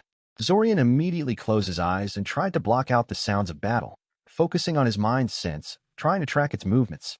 It wasn't too hard. Even if the worm wasn't psychic, it was the only mind that was below ground, and thus easy to pick out from all the rest. He opened his mind, keeping track of the worm's mind as it swam underground.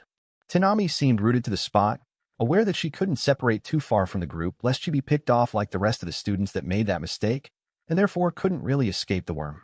Just before the worm was about to surface, Zorian wrenched Tanami to the side and dropped an explosive cube where she was just a fraction of a second before. The worm erupted from the spot only a moment afterwards, its toothy maw snapping shut around the clump of earth, as well as the explosive cube. Even as it swung its head in their direction, Zorian activated the cube and the worm shuddered and started screeching and thrashing like mad before violently vomiting some of its pulped innards. Tanami was hit by its tail as it thrashed around and was thrown to the outer periphery of the battlefield, where she lay unmoving. Zorian quickly ran up to her and was relieved to see she was still breathing and had no obvious wounds. He shifted his attention back towards the worm, hoping that it had finally died while he had not been paying attention to it. The worm swayed in the air as if drunk, and for one sweet moment Zorian thought he'd won. But then the worm swung its toothy maw straight towards him and roared out a challenge. This time it didn't bother to dive into the ground, stretching out to an impressive length far faster than a creature of such size should be able to. He didn't die. The worm stopped a hair's breadth away from his face, straining against some invisible bonds before suddenly turning to the side and biting down on the winter wolf that had been trying to sneak up on him while he was distracted. I was just in time, I see. The voice of the matriarch spoke into his mind, and then she physically appeared, jumping out of the shadow of a nearby tree, like it was the most normal thing in the world. Thanks, Zorian said, but I'm not sure why you're here. I thought we agreed there should be as little contact as possible between us during the invasion. I decided that updating your memory packet with the information we found out today is more important. Zorian sighed and glanced around. Everyone was too busy fighting for their life to pay much attention to them. It wasn't like the Urania was easy to spot in the gloom of the night. Make it quick, Zorian said, and the matriarch immediately set to work. Anything that tried to sneak up to them was dealt with by the giant worm, which was apparently still under the matriarch's control. And then, after 5 minutes, she was gone again, and Zorian picked up Tanami and tried to rejoin Zack again, but he had barely made 5 steps before a jagged red beam filled his vision, plunging his world into darkness. A special thanks to everyone who donated. You've helped me more than you know. I'll keep working on bringing more audiobooks. If you'd like to support further, you can become a member or donate, and you will get a link to the audiobook library. The links are in my bio and description. You can also download the audio files directly from the library.